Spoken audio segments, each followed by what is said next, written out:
Chapter 1. Beyond Light Years. In the year 2800, in the direction of the fourth star domain, 5 light years away from Earth, on the planet Taka, in the Yunchuan Plain. The sky is serene, and the night sky is clear. Zhou Zipeng lies among the rubble, peering through a broken visor at the countless stars beyond the sky. Here, there are no artificial light sources to interfere, and the sight is filled with the most primitive and purest light of the universe. In his eyes, there are only the reflections of starlight that have crossed light years to reach him. Every ray of light, from its origin to entering Zhou Zipeng's eyes, has traversed the boundless void, enduring countless lonely years in the cold universe, only to find its destination at this moment. The journey of any photon is an epic tale that is hard to glorify.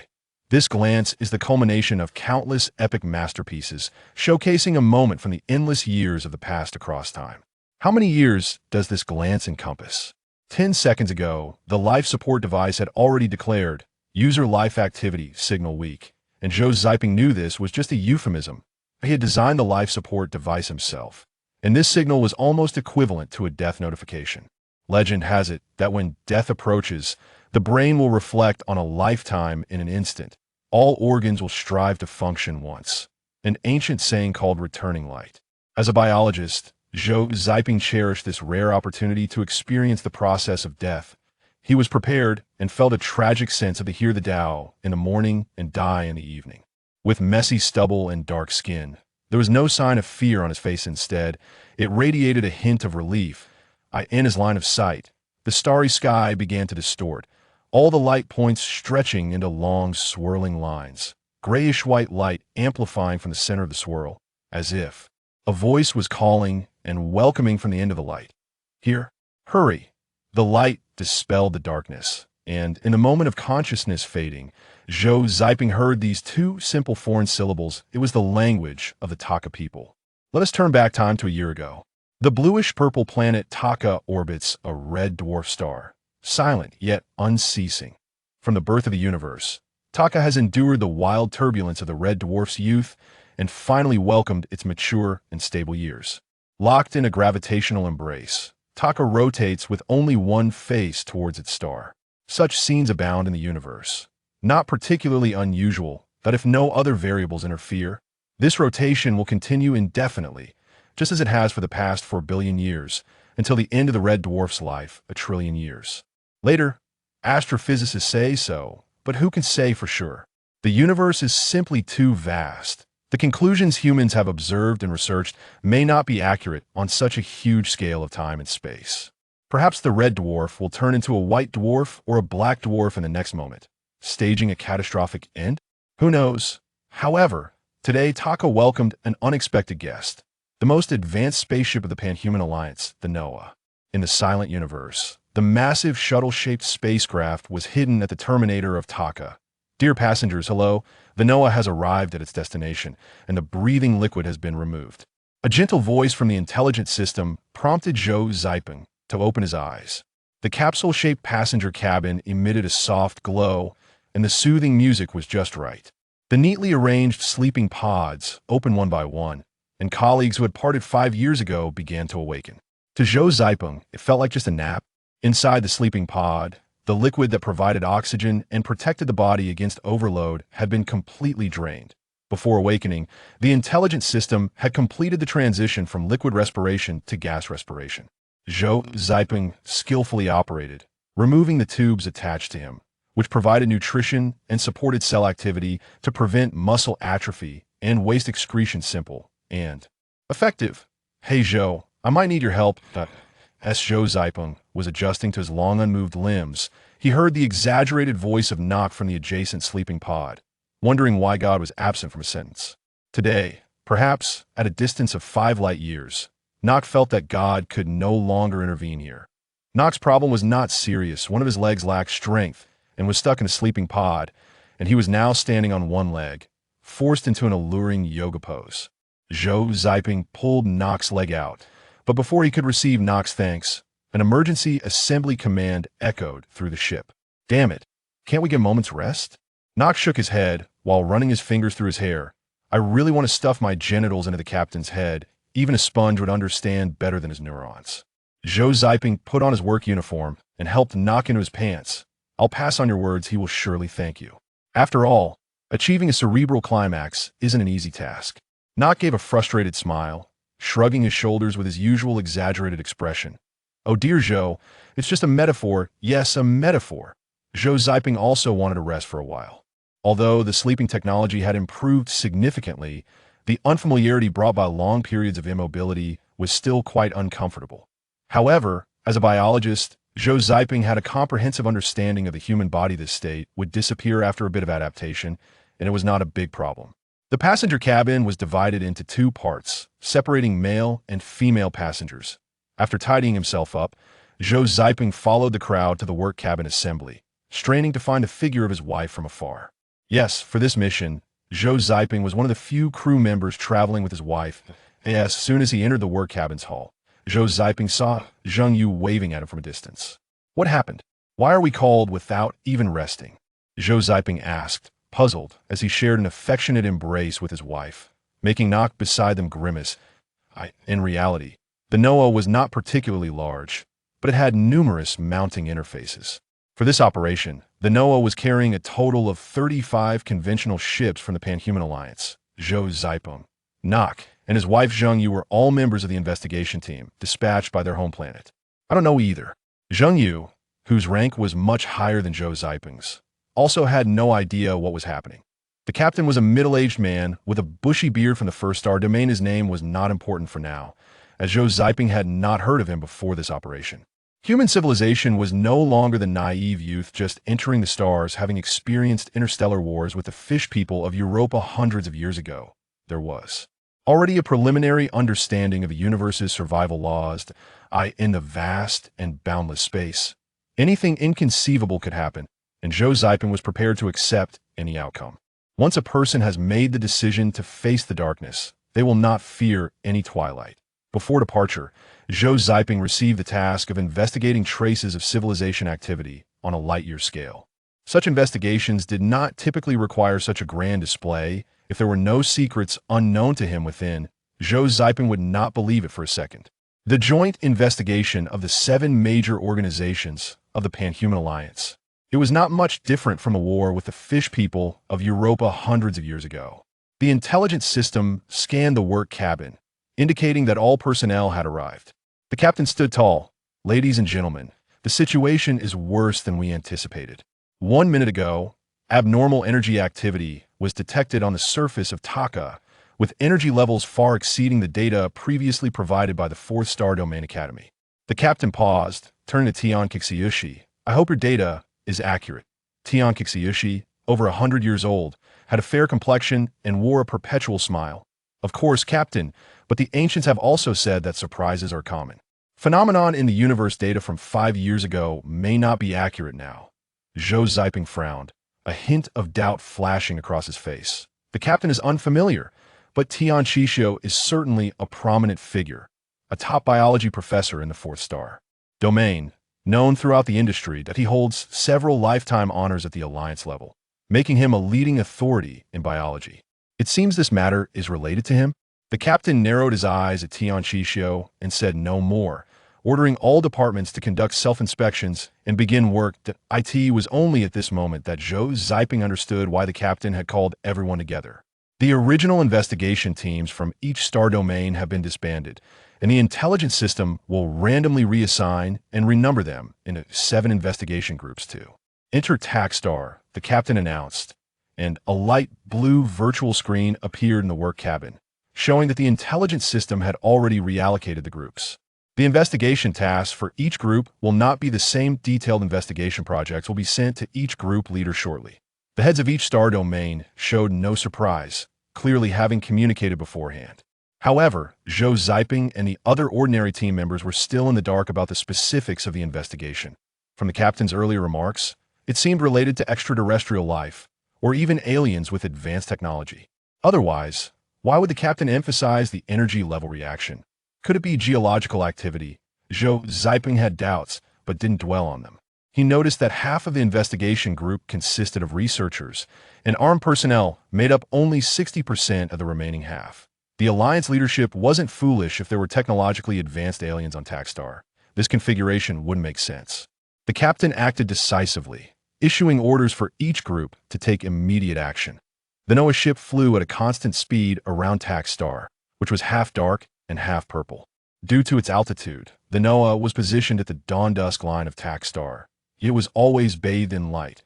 Boarding the conventional spaceship, Zhou Ziping looked through the thick dark window, where the massive red dwarf occupied the entire lower part of the window, and there was nothing but brightness in sight. As the view shifted, the conventional spaceship detached from the main Noah ship and dove downward. The originally rounded Noah suddenly left a large empty area, resembling a large fish that had been partially eaten, with most of its body reduced to a skeleton. Zhou Zipeng watched the rotating scene outside the dark window. The enormous sun had vanished from view, and what was revealed outside the window was the main framework of the Noah, which looked like the remains of a giant whale. Oh, this is wonderful. Zhou, I think you should move a bit. I must capture this mechanical punk-style photo. Nock, who was still in the same group as Zhou Ziping after the reorganization, shouted exaggeratedly, already opening his personal terminal to take a picture while pushing Zhou Ziping aside. Zhou Ziping stepped aside, and Nock leaned against the dark window. Oh, it's simply perfect. I swear if my photo isn't included in the next photography exhibition, it must be due to some dark horse in the organizing committee. It was clear from Nock's excitement that his limited vocabulary constrained his expression. Just as Zhou Ziping shook his head with a wry smile, Nock, who had been excitedly exclaiming, suddenly seemed to have his breath caught in his throat and fell silent. In the next moment, a series of unconscious chuckles escaped, resembling the sound of antique wooden wind instruments in a museum. Nock began to tremble uncontrollably. What's going on? Zhou Ziping wondered, giving him a push. Nock let out a scream like a slaughtered pig. Oh, my God, what have I seen? Chapter 2, Interstellar Murder. With the scream, Nock collapsed like a rag doll, and the view outside the dark window was fully revealed. Zhou Ziping's smile vanished. His mouth, agape the Noah, which had appeared like a giant beast lying in the void, had disappeared. All that remained in his sight was blinding light and debris flying apart in silence. The Noah had exploded. How could this be? Zhou Ziping couldn't believe his eyes. The Noah was one of humanity's most advanced spaceships. Not to mention the century-spanning curvature engine that allowed for near-light-speed travel. Its defense systems were absurdly exaggerated to ensure flight safety. No object could approach the spaceship without permission. The immense energy provided by controlled nuclear fusion allowed it to release powerful magnetic fields and gravitational shields at any time. Alert, alert! Strong energy fluctuations detected. High-speed object approaching. Contact with the ship expected in 10 seconds. Initiating intelligent driving according to the emergency plan. Intelligent driving activated. A series of alarm prompts rang out. Zhou Ziping hadn't even returned to his seat when a tremendous force struck, and the power of his electromagnetic shoes could no longer hold him in place, sending him crashing against the ceiling and sticking there. The other investigators were better off, secure by seat belts, though their positions were exaggeratedly contorted. Only Nock screamed as he was pinned next to Zhou Ziping in a strange position. Boom! A deep rumble echoed, and the spaceship hurtled into Takstar's atmosphere, shaking violently, with the piercing alarms never ceasing. At that moment of shaking, the ship's acceleration dropped suddenly, and Zhou Ziping, who had been pressed against the ceiling, finally took a breath. Before he could recover, he was thrown down from the ceiling again. Zhou Ziping wasn't new to flying, though not a combat personnel. He had participated in emergency training for scientific research spaceships. Training for unexpected situations on the spaceship was standard procedure. In the instant of landing, Zhou Ziping instinctively grabbed the back of the seat. He grasped it tightly, using his arms to pull himself into the seat as the ship spun, managing to buckle himself in. Putting on the automatically deploying survival helmet, Zhou Ziping turned to see that Locke, covered in blood, had already completed the emergency procedures, far more agile than Zhou Ziping. What on earth was happening? How could the Noah explode? Was there a civilization here with technology far beyond humanity?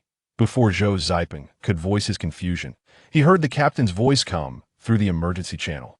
All investigation teams. Receiving this message means that Noah has undergone a transformation. The emergency plan for the investigation teams has been activated, and all investigation data has been sent to the mission ship. Please ensure the message reaches the Alliance. Please ensure the investigation is completed. This matter is of great significance. The future is in your hands." A harsh electrical sound interrupted the captain's voice, which faded amidst the continuous alarms. Thunderous sounds continued, and the spaceship shook violently again, with the window revealing the ever-enlarging tack star, alongside the flames produced by high-speed friction. With the air, Zhou understood that the spaceship was rapidly descending towards tack star. The previous tremors might have been due to high-speed collisions or a sudden change of direction. The current shaking was likely a result of the ship's friction with tack stars. Atmosphere. The crisis is resolved. The ship is in cruise mode. Please manually disengage the autopilot. A cold electronic voice announced, and the ship finally stopped shaking and ceased accelerating. Zhou gasped, his mind racing with thoughts of what happened to Zheng Yu. He opened his personal terminal to call Zheng Yue.No signal. The NOAA was gone, and the relay signal node was damaged, rendering conventional communication ineffective. Outside the dark window, countless fireballs fell, illuminating the unchanging darkness of the dawn-dusk line, resembling a grand meteor shower, dazzling and colorful. But behind this beautiful scene lay the pinnacle of human civilization's efforts, the remains of top scientists who had led the progress of the era and the valiant soldiers of the Pan-Human Alliance. The reminder to manually disengage the autopilot continued, and Zhou kept dialing, but always received a no-signal alert. "Zhou, maybe the group leader can contact you." Nock tapped Zhou helmet, but before he could finish, Zhou unbuckled his seatbelt and headed straight for the cockpit. The group leader was in the cockpit with the pilot. The conventional research spacecraft is relatively simple, shaped like a triangle, and capable of atmospheric and space cruising. Unlike the more reliable combat vessels, conventional ships sacrifice some maneuverability and, aside from the standard particle weapons and magnetic shields, do not carry additional means, thus providing more spacious interiors that, in addition to the cockpit and passenger cabin, they are equipped with equipment rooms, laboratories, living quarters, and supply storage, making them suitable for most intrasystem research missions. For long-distance research, top-notch motherships like the NOAA, equipped with curvature engines, are necessary. Otherwise, the immense time spent traveling would drive one insane. Each spacecraft has an independent intelligence system. Outside the cockpit, Zhou's biometric features were scanned, and upon meeting the required authorization level, the hatch opened directly. Team leader. As the dual-side retractable doors opened just a crack, Zhou sidestepped in while speaking. However, in the next moment, Zhou words were choked back in disbelief as he stared at the scene before him. In the cockpit, the team leader, donned in exoskeleton gear, was holding the limp pilot like a chick. Overwhelmed by shock, Zhou stood frozen in place. "That you're here? Just wait a moment, it will be quick." The team leader spoke calmly as if nothing were amiss, but his actions made Zhou's heart race. The team leader was obtaining the ship's piloting authority, lifting the pilot to the sensor for biological verification. Once completed, the mechanical arms intertwined, and the pilot's body emitted a series of cracking sounds, the sound of bones breaking. Then, with a casual toss, the pilot crumpled to the corner like a pile of mush, motionless. Turning around, the team leader looked down at Zhou, an overwhelming sense of pressure washing over him. The menacing exoskeleton glinted coldly, and the team leader's scrutinizing gaze left Zhou with no doubt that if he made any rash move, he would surely meet the same fate. As the pilot, "What is it?" "I'm worried about Zheng Yu. She's on the by D-121-03 spacecraft. She's my wife. I want to." Zhou words were cut short as the sense of pressure suddenly dissipated. The team leader turned around, disengaged the autopilot, and piloted the ship directly toward the surface of Taku. "Star.003 is fine. You'll see her soon." The team leader did not remove his exoskeleton, but instead instructed Zhou to call for others. Combat personnel were to don exoskeletons, while others put on life support devices and were authorized to open the equipment room, each receiving an ion gun. The restructured team members came from different star regions, including a member from the 6-star region, known among civilians as a fish person. The fish person resembles a human, but has a slender form with 4 limbs. Like humans, they are carbon-based life forms, but lack hair. They were born in the vast ocean beneath Europa's thick ice shell, with skin composed of fine, soft, fish scale-like material, smooth and delicate. Their faces are exquisite, and their eyes possess thermal imaging capabilities. They breathe oxygen as well, but their cellular differentiation is markedly different from Earth organisms. Their gene expression is peculiar, with the same genetic segments exhibiting completely different traits under varying external conditions. They can even actively intervene in gene expression with their brains, which is astounding. Long before encountering humans, the Europa people ventured into biotechnology far beyond human capabilities. Unlike the all-encompassing technological development of humans, the fish people have excelled uniquely in biotechnology, developing ways for individuals to continuously self-modify and create local biological constructs. Even their initial spacecraft to venture into space was a product of genetic creation, which is simply unfathomable. To this day, humanity has yet to grasp even the basics of their biological sciences. For instance, this particular team member, although a researcher, possesses physical capabilities that surpass those of typical human combat personnel. The fish scale-like material on his body gleams with a silvery metallic shine. Wearing a life support device, he was currently searching the pilot who had been tossed into the corner by the team leader, effortlessly lifting the adult male, who weighed over 100 pounds with sheer physical strength. The others had donned their gear and began to understand what had transpired. The pilot was from the 4-star region, and just moments ago, when the ship initiated autopilot to avoid incoming debris, this individual attempted to forcibly disengage the autopilot and intentionally collide with the high-speed debris. Fortunately, the team leader intervened in time, leading to the scene Zhou witnessed upon entering. It was then that everyone noticed the scars on the team leader's body, clearly indicating that the process of stopping the pilot was not as simple as it had been described. The exoskeleton was donned only after engaging with the pilot. "I found nothing," team leader, the fish person said, their voice crisp. Unlike humans, although this individual was male, his voice was not the usual roughness associated with human males, but rather melodious, like some musical instrument. In that case, put him in the stasis chamber and hand him over to the Alliance Court. The team leader paused, his voice turning somber. "If we can get back." The conventional spacecraft had descended into the lower atmosphere of Taku's star, but at this moment, it was on the dark side of the planet, the window outside pitch black, and the distant fireworks-like flames gradually extinguishing, with only the topographical map simulated by the detection equipment receding continuously. Upon hearing the team leader's words, everyone realized the Noah had exploded, and whether it was a warship or a conventional spacecraft, while all were equipped with small nuclear fusion reactors providing vast energy, without a curvature engine, the prospect of returning alive to the Panhuman Alliance was nearly a pipe dream over a distance of 5 light years. Even communications, in the absence of a Noah, had become unreachable. Silence fell over the spacecraft as the team leader opened local communications to contact other ships.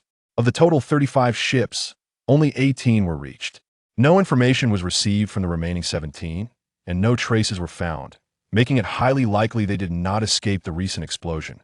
Fortunately, the 003 ship was indeed unharmed, and it was the closest to them, which eased Zhou's mind, but the fear still loomed over everyone's hearts. All short-range communication channels were opened, and the team leader was discussing matters with other ships on the public channel. Nock was tasked with opening the last document sent from Noah. Moments later, Nock's eyes widened in shock, his expression extremely exaggerated. "This is unbelievable, it's murder." Chapter 3: The Gods Plan. The explosion of the Noah spacecraft radiated light across the vast universe, spreading outward at a speed of 300,000 kilometers per second. To observe the explosion occurring near the planet Tacker from Earth would take at least 5 years. In fact, although the voids between celestial bodies in the universe are immense, they are not entirely empty.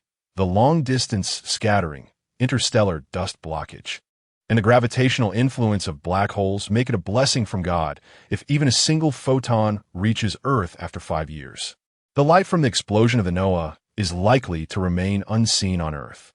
However, for the investigation team on Tacker, everything that just happened is deeply etched in their minds, happening in the blink of an eye. As the remaining 18 spacecraft landed, everyone had already grasped the current situation. Just as Nock exclaimed, Zhou and the others also felt that this was a murder. Yes, an interstellar murder. The landing site for the spacecraft was in a mountain gorge on the dark side of Tacker. The flat area of the gorge was occupied by a hexagonal purple artificial structure covering about a dozen acres. Yes, humans had long existed here and had built houses. Tacker, locked in a perpetual gaze by a red dwarf star, experiences eternal day on one side and eternal night on the other. Under such extreme conditions, one would expect that life would be hard to sustain, even if it existed. It would likely be found only in the transitional zone at the boundary between eternal night and eternal day, what Zhou understood as the twilight line. But the wonder of Tacker lies in its ability to defy this general rule, making it an extraordinarily unique existence in the universe. The immense heat absorbed during the eternal day is transported through atmospheric movement and rainfall to the eternal night on the planet's dark side, bringing life to a world that had been dark for millions of years. The moisture exchanged through heat flows as rivers from the high terrain of the eternal night to the eternal day, where it evaporates and forms clouds, completing a cycle of thermal exchange. Yes, in the distance, there were faintly visible life forms completely different from those known to humanity. Low, round organisms emitting a faint purple glow. They should all be plants. Zhou thought for a moment and added for more rigor, or they should be plant-like life forms. The purpose of their luminescence might be to attract insect-like creatures for reproduction. Hey, Zhou, now is not the time to study these things. Maybe they are aliens, and those round blobs are their missile launch towers. They are aiming at us. Nock's voice came through the earpiece, pulling Zhou's gaze away from the mysterious window. It made sense. One cannot measure extraterrestrial life forms at light-year distances using human standards. Zhou nodded, activated the life support device, and followed the captain away from the conventional spacecraft. Hey, we have more important things to do. Nock insisted, not understanding why Zhou was still in the mood to study alien life in such dire circumstances. If we can't go back, we will die here. Nock's tone became more urgent as he saw Zhou walk away and hurried to catch up. The remaining 18 spacecraft temporarily assembled on the ground, forming a massive hexagonal building next to the hexagonal structure. This kind of combination form is quite common in the interstellar era of the Pan-Human Alliance. They can exist independently or combine with each other. In the 7-star regions, regardless of the organization, this principle is followed. Even the most unique beings of the 2nd-star region, the fish people of Europa, have their biological spacecraft with interfaces for nesting combinations. The benefits are obvious. Whether for rescue, extraterrestrial colonization and exploitation, or cosmic navigation, it is all very convenient. The group walked in silence, with only the sound of exoskeleton mesh clattering against the spacecraft. It would be a lie to say they weren't nervous. Zhou gripped the particle gun tightly, adjusting his breathing. The preset message emitted at the time of the Noah's explosion shattered their worldview. Zhou believed that although these 18 surviving spacecraft appear to be safe on the surface, there must still be their people. Spaceship assembly. The captains aimed to capture those hiding in the dark, avoiding further losses. The other side must have similar intentions. Everyone hurried to the central hall for a meeting. Clack! The captain walking in front suddenly stopped. Nock, you stay on the spacecraft and stand by. The captain spoke, and everyone was taken aback, then showed expressions of realization. This command form, if I go missing, listen to their captain, he pointed to Zhou, and the others behind. If everyone goes missing, you are allowed to act without restriction. Yes. Zhou turned around, patted Nock on the shoulder, and said nothing. Watching the others walk away, Nock pressed the recording button on his personal terminal, capturing Zhou's broad silhouette in the silver central hall.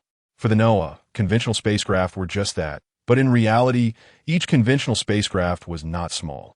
The gravity on Tacker is not much different from that of Earth, and walking has little effect. 3 minutes later, Zhou and the others finally arrived at the assembled central hall. It seemed like everyone was timing themselves, appearing in the hall almost simultaneously. Everyone was dressed in exoskeleton mesh and wearing life helmets. I am Wu Jin, the head of the armed forces of Noah. Everyone, you must be clear about the situation, so I won't elaborate further. The Noah has been compromised. Survival and investigation tasks are temporarily set aside. However, there are 2 urgent matters. The first, obtain the seeds of the gods. The second, Find a way to send the message and the seeds of the gods back to the Alliance. The seeds of the gods are in that hexagonal, tacker keystone over there. The armed information personnel have already tried. The keystone system is not a binary algorithm common to the Alliance, but a ternary one, which we cannot hack into and the intelligent system cannot control. We can only force our way in. Wu Jin paused for a moment, then continued. Moreover, Tian Qixue sure is not here, but I believe he is not dead. Perhaps he is right in the keystone. For such a monumental crime, it cannot have been done so recklessly. He wouldn't have gotten himself killed. In fact, our safe landing here could be part of their plan. Wu Jin's eyes flashed like electricity, scanning the crowd. Moreover, those whose ships encountered problems are all from the 4-star region. And since the God's plan is indeed the doing of the 4th-star region, I ask all members of the 4th-star region to hand over their weapons first, and then follow the main force. Others, if you notice any unusual actions from members of the 4th-star region, Wu Jin gritted his teeth, emphasizing, shoot them on the spot. In extraordinary times, we must take extraordinary measures. I hope everyone can understand. With just a few words to clarify, the 7 investigators from the 4-star region obediently handed over their weapons.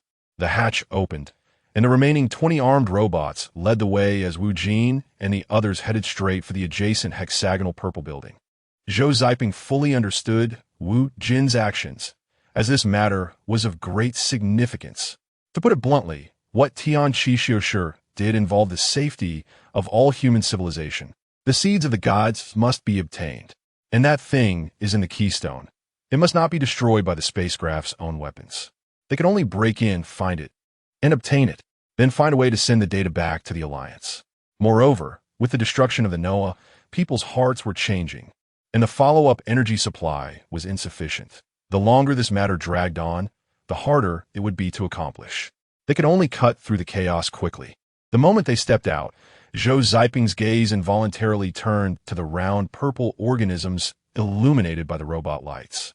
The professional habit of a biologist kicked in. Seeing the second type of extraterrestrial life in his life made him quite curious. Dapeng, come over here. Zhou called softly as she joined him. Zhou Ziping withdrew his gaze and held her hand. It will be fine. Zhou Ziping comforted his wife, and seeing her expression, he knew what she was thinking. He added, Yue is already 10 years old, and he has his dad to take care of him, so don't worry. Once we get the seeds of the gods and contact the Alliance, we'll be back in a decade or so at the latest. By then, our grandson might even be in elementary school, saving us the trouble of raising him. Zheng Yu rolled her eyes. Although she knew her husband was joking and only saying the good things, she still felt a lot more at ease. The distance was not far, and the group quickly reached the side of the keystone. To everyone's surprise, the door of the Tucker keystone was wide open. It was obvious without guessing that Tian Qixue was definitely inside. It seemed to say, the door is open. Let us see if you have the courage to come in. Oomph. What show? Wu Jin snorted coldly. This old man is trying to imitate the sages with his empty city ploy. Everyone, get ready for battle. Go. With a command, the robots charged in first. Armed personnel followed closely behind, and the others quickly entered. The battle broke out instantly, starting fast and ending just as quickly. By the time Zhou Ziping reacted, all the robots had been disabled, and although the others were unharmed, they had lost their ability to move. The surroundings were no longer the metallic walls they had first entered. Instead, they were surrounded by a dense crowd of armed personnel. It was the moment after the battle ended when the walls fell away to reveal the armed crowd. They were not human. Zhou Ziping immediately determined upon seeing them. Despite their striking resemblance to humans, everyone was lying on the ground, unable to move. Artificial gravity? Zheng Yu, lying next to Zhou Ziping, spoke with difficulty, her tone filled with disbelief. Thud! A dull sound came, accompanied by heavy footsteps, and an old voice echoed. Indeed, artificial gravity. 11 times the gravity. And this lady can still speak. Her body is quite good. Who else could it be but Tian Qixue? Wu Jin gasped for breath, his eyes bloodshot. Tian Qixue. Yes, is indeed this old man. I don't want to kill you. You are all elites of the Alliance. I hope you can understand my intentions and stay to help me. Tian Qixue seemed completely unaffected by the artificial gravity as he strolled among the crowd, somewhat melancholic. and began a lengthy monologue. I know you all received the so-called secrets sent by the Noah. However, do you think the secrets you received are really secrets? Ha! They were merely something I deliberately let out. In fact, over 100 years ago, inspired by the fishmen from Europa, we formulated the plan of the gods. Through the wars among the fishmen of Europa, humanity has recognized its own fragility, realizing that no matter how advanced a civilization is, residing on a single planet or even a small star system is extremely unsafe. Instead of striving to develop technology and strengthen their own civilization's military power, it is better to take precautions and spread their own civilization early. As a science fiction writer said centuries ago, bugs have never been defeated. No matter how powerful an individual is, there will always be stronger existences. However, when a species spreads across the entire world, even if it is weak, it cannot be completely exterminated unless you destroy the entire world. If the world is destroyed, will bugs care about their own existence? For human civilization, the universe is the entire world. Thus, the plan of the gods is necessary. I want to transform human civilization from striving individuals into bugs that branch out and are ubiquitous in the universe. For this reason, I cast the spark of human civilization to 129,600 planets in the universe. I want the seeds of human civilization to spread throughout the cosmos. What dark force laws, what great filters of civilization are nothing but a joke in front of the ubiquitous bugs. When all prey is exposed to the sunlight, when all hunters have nowhere to hide, when human civilization is as ubiquitous as weeds after the rain, the entire universe will be ours. Chapter 4, The Origin of the Gods. It is undeniable that Tian Qixu's words are very infectious. Like a lecturer, he walked slowly, clearly explaining what he called the true plan of the gods. Perhaps it was to recruit these human elites for his own purposes, perhaps to showcase his unparalleled intelligence, or perhaps because the fruits of his century-long efforts were finally about to mature, and he needed someone to share his joy. He seemed truly unreserved. While others found it incomprehensible, Zhou, as a biologist, was increasingly horrified as he listened, stripping away the flowery embellishments. The real plan of the gods that Tian Qixu spoke of was to edit human genes with those of other organisms to cultivate fertilized eggs. Each egg was equipped with a sperm sac, wrapped in a special organic material, and combined with a protective shell, creating eggs capable of independently nurturing intelligent life forms. Each egg was only the size of a sesame seed, equipped with nano-intelligent robots that could adjust parameters based on the external environment, activating compatible gene expression. After biological nurturing, these nano-intelligence would be responsible for feeding and eventually combining into a whole, acting as sages to guide their development, continuing to implement the plan of the gods. Each seed contained 10,000 eggs, with a total weight of 40 grams. The plan of the gods had launched a total of 129,600 seeds to all possible life-nurturing planets within astronomical observation range. As Tian Qixu said, he wanted to see flowers of life from Earth blooming everywhere in the universe. It was too crazy. This was Zhou Ziping's only evaluation. It is well known that for a population to sustain normal species reproduction, the minimum number of individuals required in a natural state is about 50 to 60. 10,000 individuals are more than enough to form a population. A weight of 40 grams can easily achieve near-light speed travel with the current technology of the Pan-Human Alliance. Even if many of the seeds were lost due to accidents, a considerable number would still successfully land, especially since there were hidden doors to continue executing the plan of the gods. It could be said that as long as one seed succeeded, the plan of the gods would be deemed successful. After all, their successors would continue. It was evident that Tian Qixu's tone was filled with pride and satisfaction. After all, this unprecedented great plan originated from him. After recounting his great achievements, Tian Qixu, with a hint of sarcasm, spoke again. What the Alliance knows is just the fake plan of the gods that he wants them to know. Haha, in fact, it's not just the Alliance. The 4-star region has also been deceived by me. All along, The plan of the gods had publicly been about launching nano-intelligence to search for extraterrestrial life and sending various parameters of targeted planets back to the Alliance. Of course, to persuade the stubborn scientists of the Academy of Sciences to abandon their delusions of human civilization being persecuted due to exposure. We would establish bases on distant planets to collect this information and transmit it back to the Alliance. And here, on Taku Star, is that distant planet. The cornerstone is the information base station. However, its existence is not to collect, process, and transmit information, but to send Taku's data to every seed. This is a grand project. I need your help. Everyone, for the future of human civilization, join us. Tian Shishio spoke sincerely, stopping his pacing and looking at the crowd crawling under the supergravity, his gaze full of confidence. Ha ha ha, you want us to join you?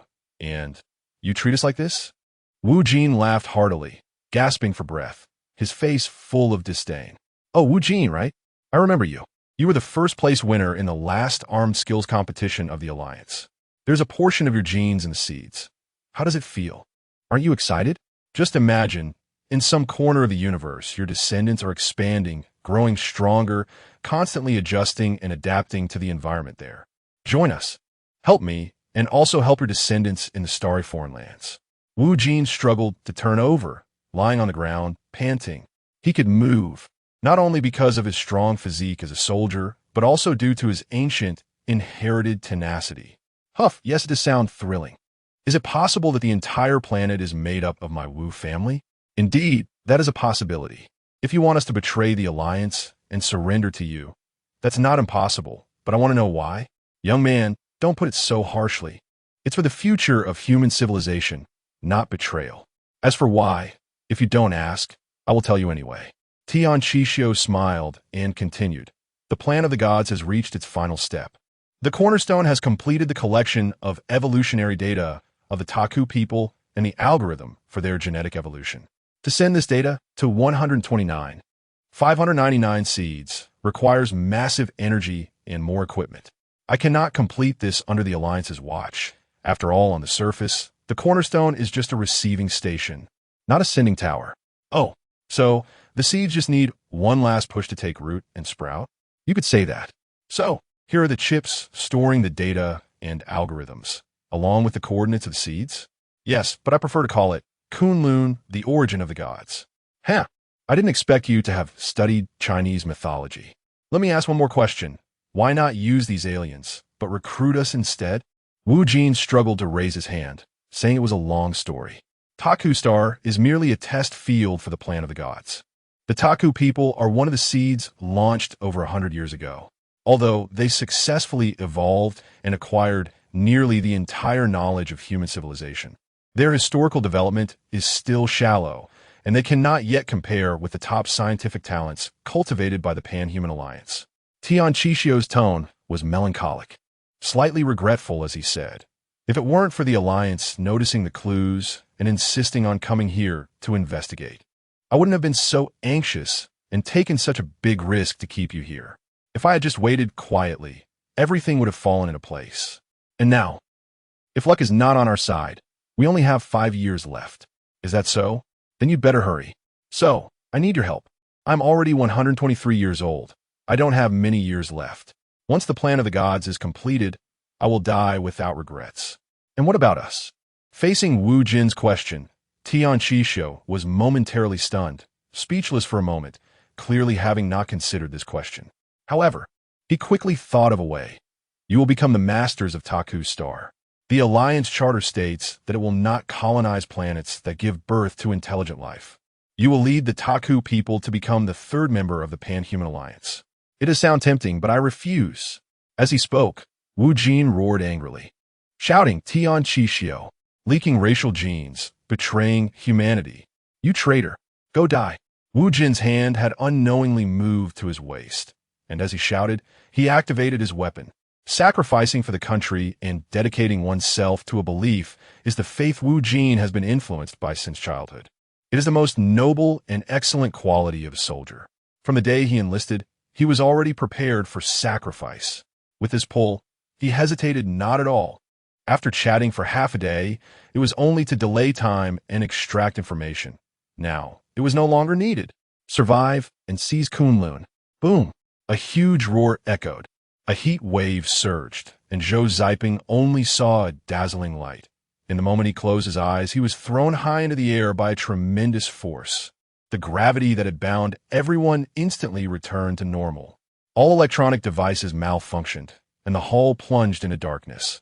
No one screamed, nor did anyone wail. Wu Jin sounded the single-soldier composite pulse bomb, a high-explosive enhanced electromagnetic pulse. The electronic system of the artificial gravity was destroyed by microwaves. And before Tian Qixio could even scream, he perished in the explosion. Nearby, several humans were affected, but no one paid attention to them. Dismantle the exoskeleton. Hand-to-hand combat. As the ancient sages of humanity once said, if human civilization were to erupt into a fourth world war, the weapons used by humanity would surely be stones and sticks. What happened at Taki Stone was not the Fourth World War, but the principle was the same. Zhou Ziping could no longer remember how many times he had waved his ion gun, how many enemies he had taken down in the darkness, or how many punches and kicks he had endured, just as he was protecting Zhengyu, huddled in a corner, taking blow after blow. A beam of blinding light shone in from the doorway. Baivu, the crisp sounds came, and the Taki people surrounding him fell to the ground in an instant. A laser shot near Zhou Ziping's head, and the metal wall instantly made a small hole. Oh, damn it, dear Zhou, I swear it wasn't intentional. Nock's exaggerated voice followed. By the time Zhou Ziping helped Zhengyu up, the battle at Taki Stone was already over. All the Taki were killed. The range of the single-soldier composite pulse bomb was limited, and the human spaceship was not affected. Nock, who had heard the entire event, rushed in with his ion gun the moment the signal disappeared, though he was unclear about what had happened. Fortunately, like their group's choice, there were still 6 or 7 people left on the spaceship, all wearing exoskeleton mechs and armed with thermal weapons, so the battle was naturally without suspense. The lighting devices of the 7 mechs were all turned on, and Zhou Ziping looked around. With the 7 who had just entered, only 20 people were left standing. Quickly find the storage device. It was such a heavy cost for Tian Qixio to be lost. The storage device couldn't have been easily destroyed. Leaving 2 people to care for the injured, the others immediately surged deeper into the stone to search. The storage device was not difficult to find. The construction of Taki Stone fully conformed to the architectural habits of the Pan-Human Alliance, and the various functional areas had clear markings. After a moment, the group arrived at the room marked as the Data Processing Center. Follow the lines to find a server room. A research staff member related to information saw everyone fumbling around and quickly shouted. Moments later, a metal wall at least a foot thick was cut open by a laser, and everyone was suddenly enlightened. At the same time, a piercing alarm sounded. Chapter 5, Liver and Gallbladder, Kunlun, the control room. Finally found it. Unbelievable. It hasn't been destroyed by the pulse bomb. It seems the quality of these walls is remarkable, capable of withstanding a pulse bomb, a materials scientist exclaimed. That's not the point. What do we do now? Where's Kunlun? Don't worry, there's no need to search. It's better that the control room is intact. An information researcher spoke up, and everyone turned to look at him. Zhou Ziping turned around and saw the person pull out a milky white pocket watch from his chest. Just as everyone was puzzled, the person opened the pocket watch and took out a dark green data disk the size of a fingernail, inserting it into the mainframe interface. Whose personal terminal still works? Hand it over to me. Nock extended his hand. It's mine. Nock removed the personal terminal from his wrist, and the other person disconnected it from the mainframe and began operating it.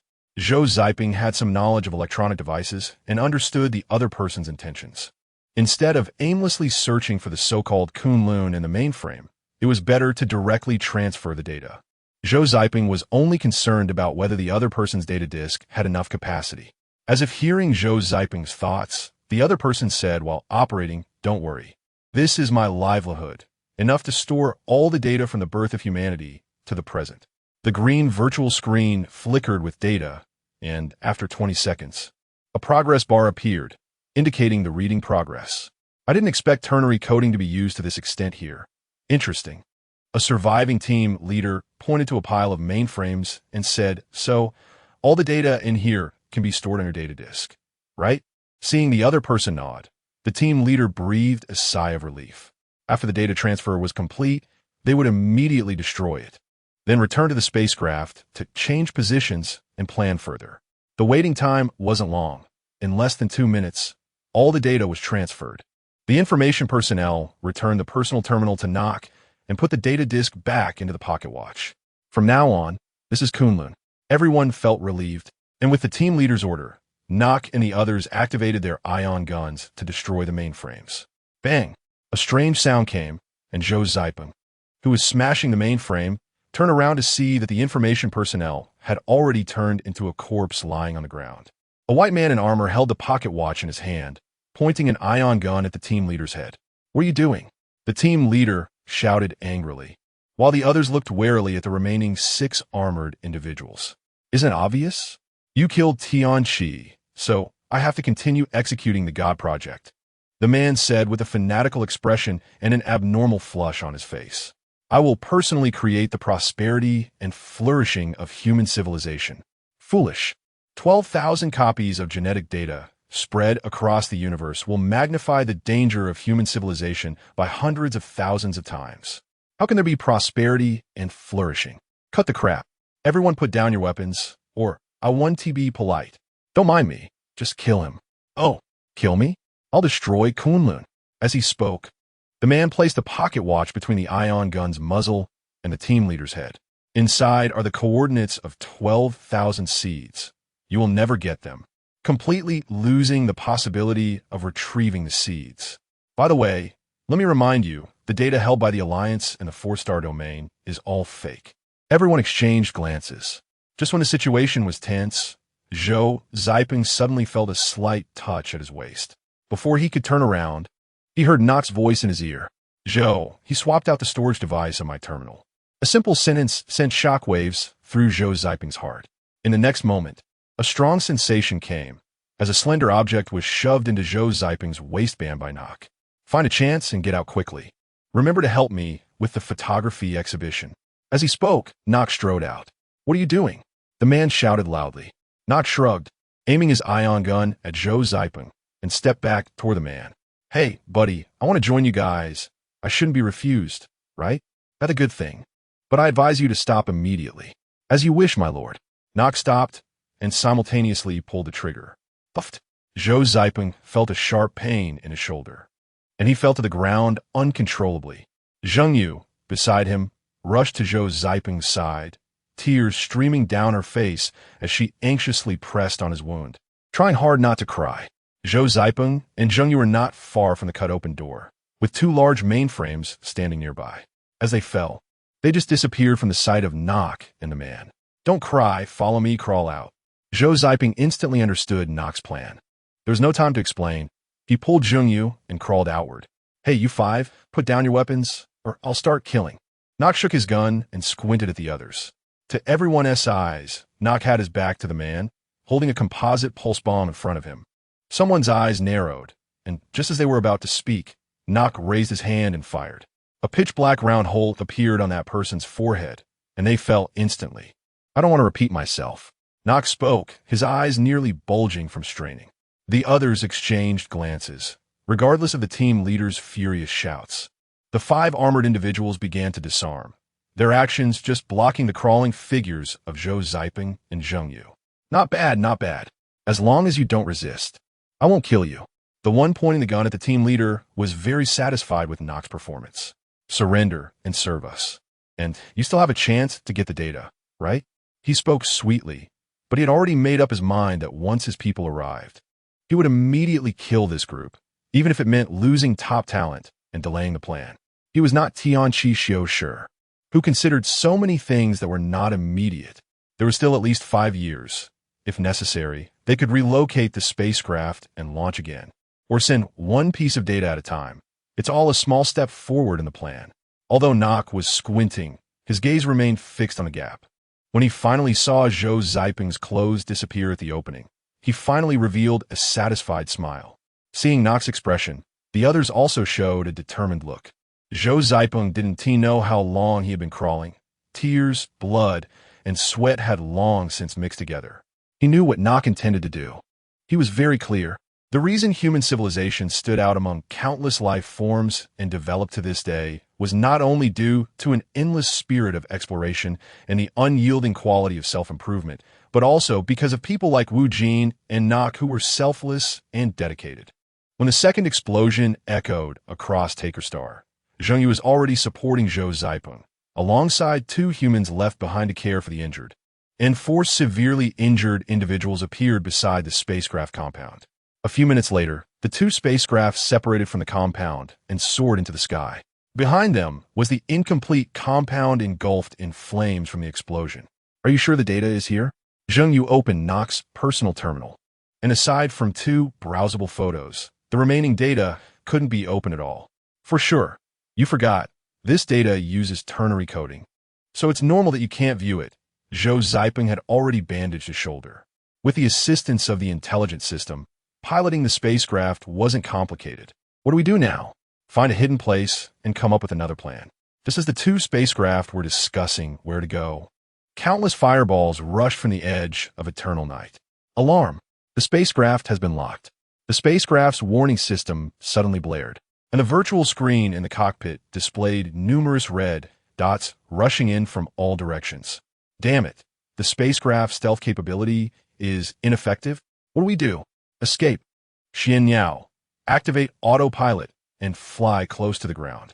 Meanwhile, the voice of another spaceship's pilot came through the communication channel. Professor Zhou. The enemy is using too many tracking missiles, and they have satellite lock. We only have 2 choices. What are the options?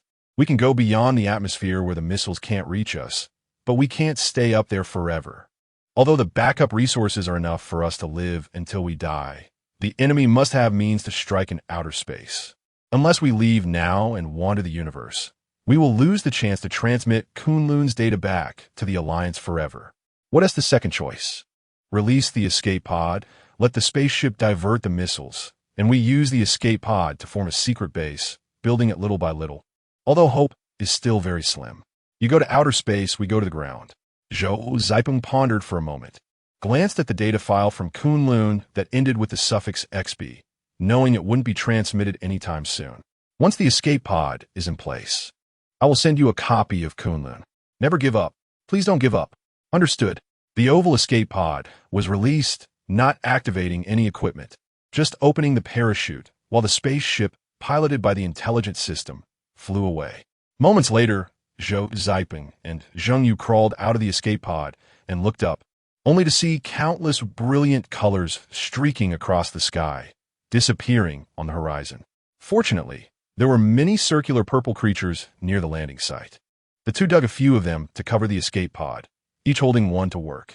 There was no time to mourn, no time to soothe their feelings. Only the race against time. The escape pod landed halfway up the mountain, and after the 2 worked together to dig a hole and push it inside, it had already been 10 hours. 5 hours ago, the fireworks that had occasionally lit up the sky had stopped. After settling everything, the 2 entered the escape pod again, only to find that another spaceship was silent and they could not contact it. What should we do? Zhou hesitated. Don't worry, humanity still has us. Zhou Zipeng made a copy of Kunlun and left it in the escape pod, setting the ownership and self-destruct protocols for the escape pod. Now, you are also Kunlun. He patted the main unit of the escape pod and couldn't help but recall an ancient poem. To stay or leave, both are Kunlun. We can't stay here. Let's go. First find a way to locate the Taker people's gathering place, learn their language, understand their customs, and study their civilization. There must be a way. If all else fails, we can hold on for a few more years. If the Alliance can't contact the Noah ship, they will definitely send someone over. As the 2 braved the harsh cold of eternal night, carrying their packs and enduring hardships to cross the Gobi Desert, scale snowy mountains and rivers, and approach the transition zone, a month had already passed. During this time, to save energy, Zhou Zipeng adjusted the life support device based on the atmospheric characteristics of Taker Star, needing only to filter out excess carbon monoxide from the atmosphere and supplement a small amount of oxygen. Although, barring accidents, the radioactive battery in their backpacks was enough to power their life support devices for at least 100 years, who could guarantee that there wouldn't be any accidents. As the ancient sages said, life itself is an accident. Moreover, Through their research during this time, Zhou Ziping also figured out the characteristics of these glowing light purple creatures. The most important point was that these creatures were edible. "Look, what is that?" After climbing over a mountain, Zheng Yu excitedly shouted, pointing down the hill. Chapter 6. Different mountains and rivers. The tangerine sun hangs dimly at the distant horizon. On the darkened ground, clusters of purple-pink organisms can be seen, their stature not tall. The massive mountain range casts shadows like the fangs of a giant beast, tearing the purple-pink ocean into fragments. In the foreseeable future, this darkness is bound to endure, just as it has for countless years. Here lies the edge of the transition zone of Taku Star, near the side of eternal night. Perhaps it has been this way for tens of thousands of years, and if nothing unexpected happens, it will remain so for tens of thousands more. Yet, nothing in this world is immutable. Change and the unexpected are the most eternal truths of the universe. In places unseen, at scales imperceptible to life, change occurs every moment. Since the emergence of new life forms here a century ago, the changes have become particularly pronounced. The purple-pink ocean now features some orderly buildings, bright flames, and new life forms that had never appeared before. It resembles a purple fairy tale world, shimmering before Zhou Ziping and Zheng Yu. As a biologist, Zhou Ziping has always held a belief intrinsic to his profession, reverence for life. The dreamlike scene before him momentarily leaves him in a daze, his taut nerves relaxing quietly, and a wave of fatigue washes over him, causing Zhou Ziping to slump to the ground. Zheng Yu, beside him, is not much better off after her exclamations. She leans against Zhou Ziping and stretches her legs out. Neither of them speaks, silently observing the landscape before them. They both understand that such moments are few and far between. Throughout their journey, Zhou Ziping has confirmed many data points about Taku Star. Although the temperature of eternal night is low, it is not extreme. However, there is a significant temperature difference between the mountain peaks and valley plains. Generally speaking, those round, glowing purple organisms live in areas below -20 degrees. The reason they emit light is not, as Zhou Ziping initially speculated, for reproduction, but rather due to their ability to generate heat, with the accompanying effect being understood as a visible radiation wave. Thus, those adorable organisms feel warm to the touch. Of course, the members of the investigation team are all wearing ultra-thin, form-fitting carbon nanotube spacesuits, so they do not need to worry about the temperature. However, to reduce energy consumption, Zhou Ziping modified his helmet into a face shield, making him more sensitive to changes in external temperature. The change is evident. Although that red sun is much dimmer than the regular sun, a faint warmth can still be felt. After resting and eating to replenish their strength, Zhou Ziping and Zheng Yu carefully descend the mountain, reaching the vicinity of the previously seen buildings hidden within the purple thicket in just half a day's time. As expected, the clusters of purple-pink organisms here, although varying in shape and some resembling earth plants, are generally short and do not have tall structures like trees. Through the gaps in the jungle, Zhou Ziping can see a few Taku people moving about. Just as observed at the Taku Foundation, the Taku people are not tall, averaging around 1.20 meters. The buildings vary in style, some made of piled stones and others constructed from plant materials. They appear not complex, but rather quite rudimentary. What astonishes Zhou Ziping and his wife even more is that their clothing resembles that of refugees, tattered and stained. Daping, it seems the Taku civilization is not advanced at all, almost like Zheng Yu hesitates, like the level of our 18th or 19th century history, perhaps even worse. There are poor people everywhere. Even changing planets does not alter that fact. Perhaps they are just unlucky, and this is the poorest area of Taku Star. The two observe for a long while but find nothing of value. After discussing, they decide to capture a lone Taku person for further study, to see if they can interrogate or control them and find out what is going on. Clearly, the overwhelming tracking projectiles and precise satellite positioning indicated that the other side was not as weak as it appears now. Without finding Taku creations that embody technological advancement, how could they discuss the development of devices capable of transmitting information and energy sources? It would be better to focus on surviving in this alien environment and wait for the Pan-Human Alliance's compatriots to come on their own upon receiving Noah's message. Just as they prepare to act, a strange roar suddenly comes from not far behind them. Turning around, they see a dark-skinned Taku person waving a stick and shouting loudly. Not understanding the intent, Zhou Ziping cautiously steps closer, but the Taku person does not respond further. Quickly, he asks, calling for his companions. Zhou Ziping pulls Zhongyu up and stealthily dives into the thicket along the path they came from. Before they have run far, they hear chaotic shouts coming from all directions. From the swaying of the jungle, it seems there are at least 20 to 30 people. Zhou Ziping, who initially underestimated the Taku people's backward state, now feels a sense of panic. Oh no, we've become a prey. It is clear that the Taku people had already discovered them and completed the encirclement. The shouting Taku was trying to drive them into the trap. The surrounding chaos is evidently meant to disorient them, making it difficult for the prey to make the right choice. Find a way to escape. And if we can avoid killing, we should, Zhou Ziping urges, then charges in a direction. Knowing that once death occurs, the consequences could be severe, he is determined to avoid violence. Although he could easily eliminate the Taku people with his ion gun, leading to a massacre, he knows that would only result in relentless pursuit if the incident spreads. How could they control such a large area of Taku people? It is practically impossible. Moreover, considering the current area holds no strategic value, the best option is to flee. The ion gun fires, severing a Taku person's stick, and in the moment of their shock, they break through the encirclement and flee. The cacophony of shouts continues behind them, hot on their heels. The Taku people are surprisingly agile. Although not tall, they are fast, perhaps relying on their familiarity with the terrain, occasionally closing in on Zhou Ziping and his wife.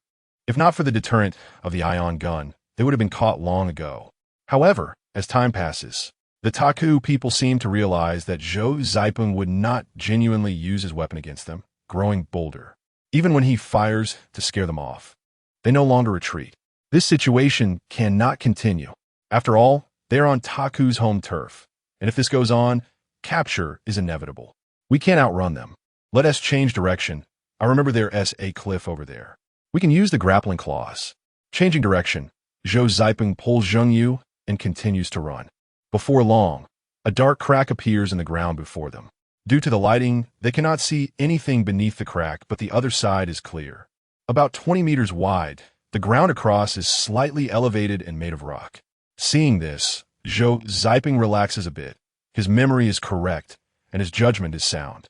20 meters is well within the range of the grappling claws. He presses the button to activate them, and the claws shoot across like arrows, embedding into the rock. The automated system activates, and nano glue sprays out, firmly bonding the claws to the rock. Life is full of unexpected surprises.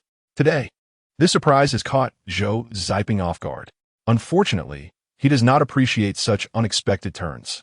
Just as they start to reel in the grappling claws, pulling themselves toward the other side, a couple of sharp snaps are heard. The ropes of the claws have snapped. The safety airbags in front of them deploy in anticipation of the impact, but the couple had never considered that the ropes might break. The brain has a protective mechanism. When it judges that the current stimulus is unbearable, it will short-circuit directly, resulting in fainting.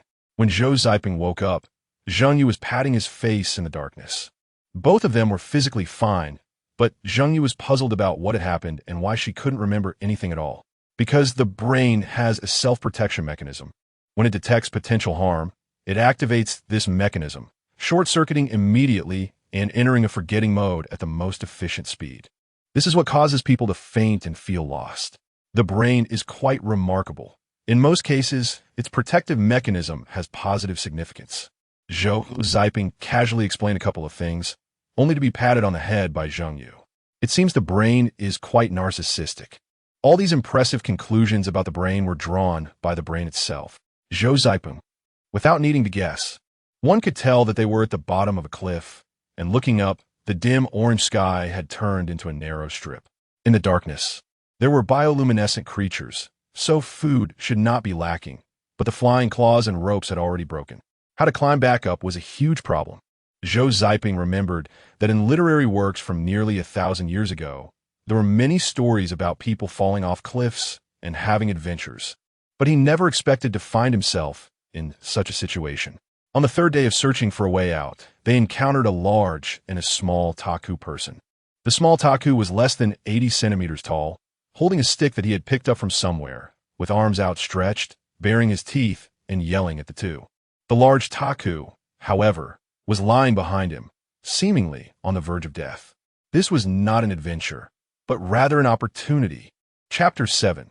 The long night is hard to brighten. Looking back at the history of human civilization, there have always been individuals, from ancient times to the present, who are keen on inflicting greater malice upon their fellow beings while trying to display kindness and mercy to outsiders. No other species has treated its own kind with such cruelty as humans do. In the primitive era, the first steps of human cognition and technological progress were often used to harm their own kind, leading to the development of a discipline that was favored by a small group of people. Confinement is an ancient form of punishment that amplifies humanity's inherent fear of darkness and solitude. If, on this basis, some additional elements, such as pain and illness, are added, the effect becomes astonishing. The great taker, lying on the ground, may not be human, but he is undoubtedly a product of human genetic evolution, as if some intrinsic code has not been altered. Unlike the vigilant small taker, the other party seems to be more than just indifferent. There is a hint of joy. "Dear, don't hurt him. This is a good opportunity," Zhou Zipeng whispered to Zheng Yu, directly approaching with a smile, regardless of whether the other party could see or understand. Apart from his initial pursuit of Zheng Yu, he had never smiled so sincerely before. It is actually quite simple to let others lower their guard. Good food can do the trick. The stomach and the brain are like the two sides of an hourglass. When one is full, the other is empty. Once the two takers tasted food from light years away, the stimulation to their taste buds quickly conquered their brains, and their vigilance naturally relaxed. Can the takers really get used to food from Earth? This made Zhou Zipeng marvel at his luck. Normally, as a biologist, one should not be surprised that aliens eat strange things. Rather, it should be astonishing if their diet is similar to that of humans.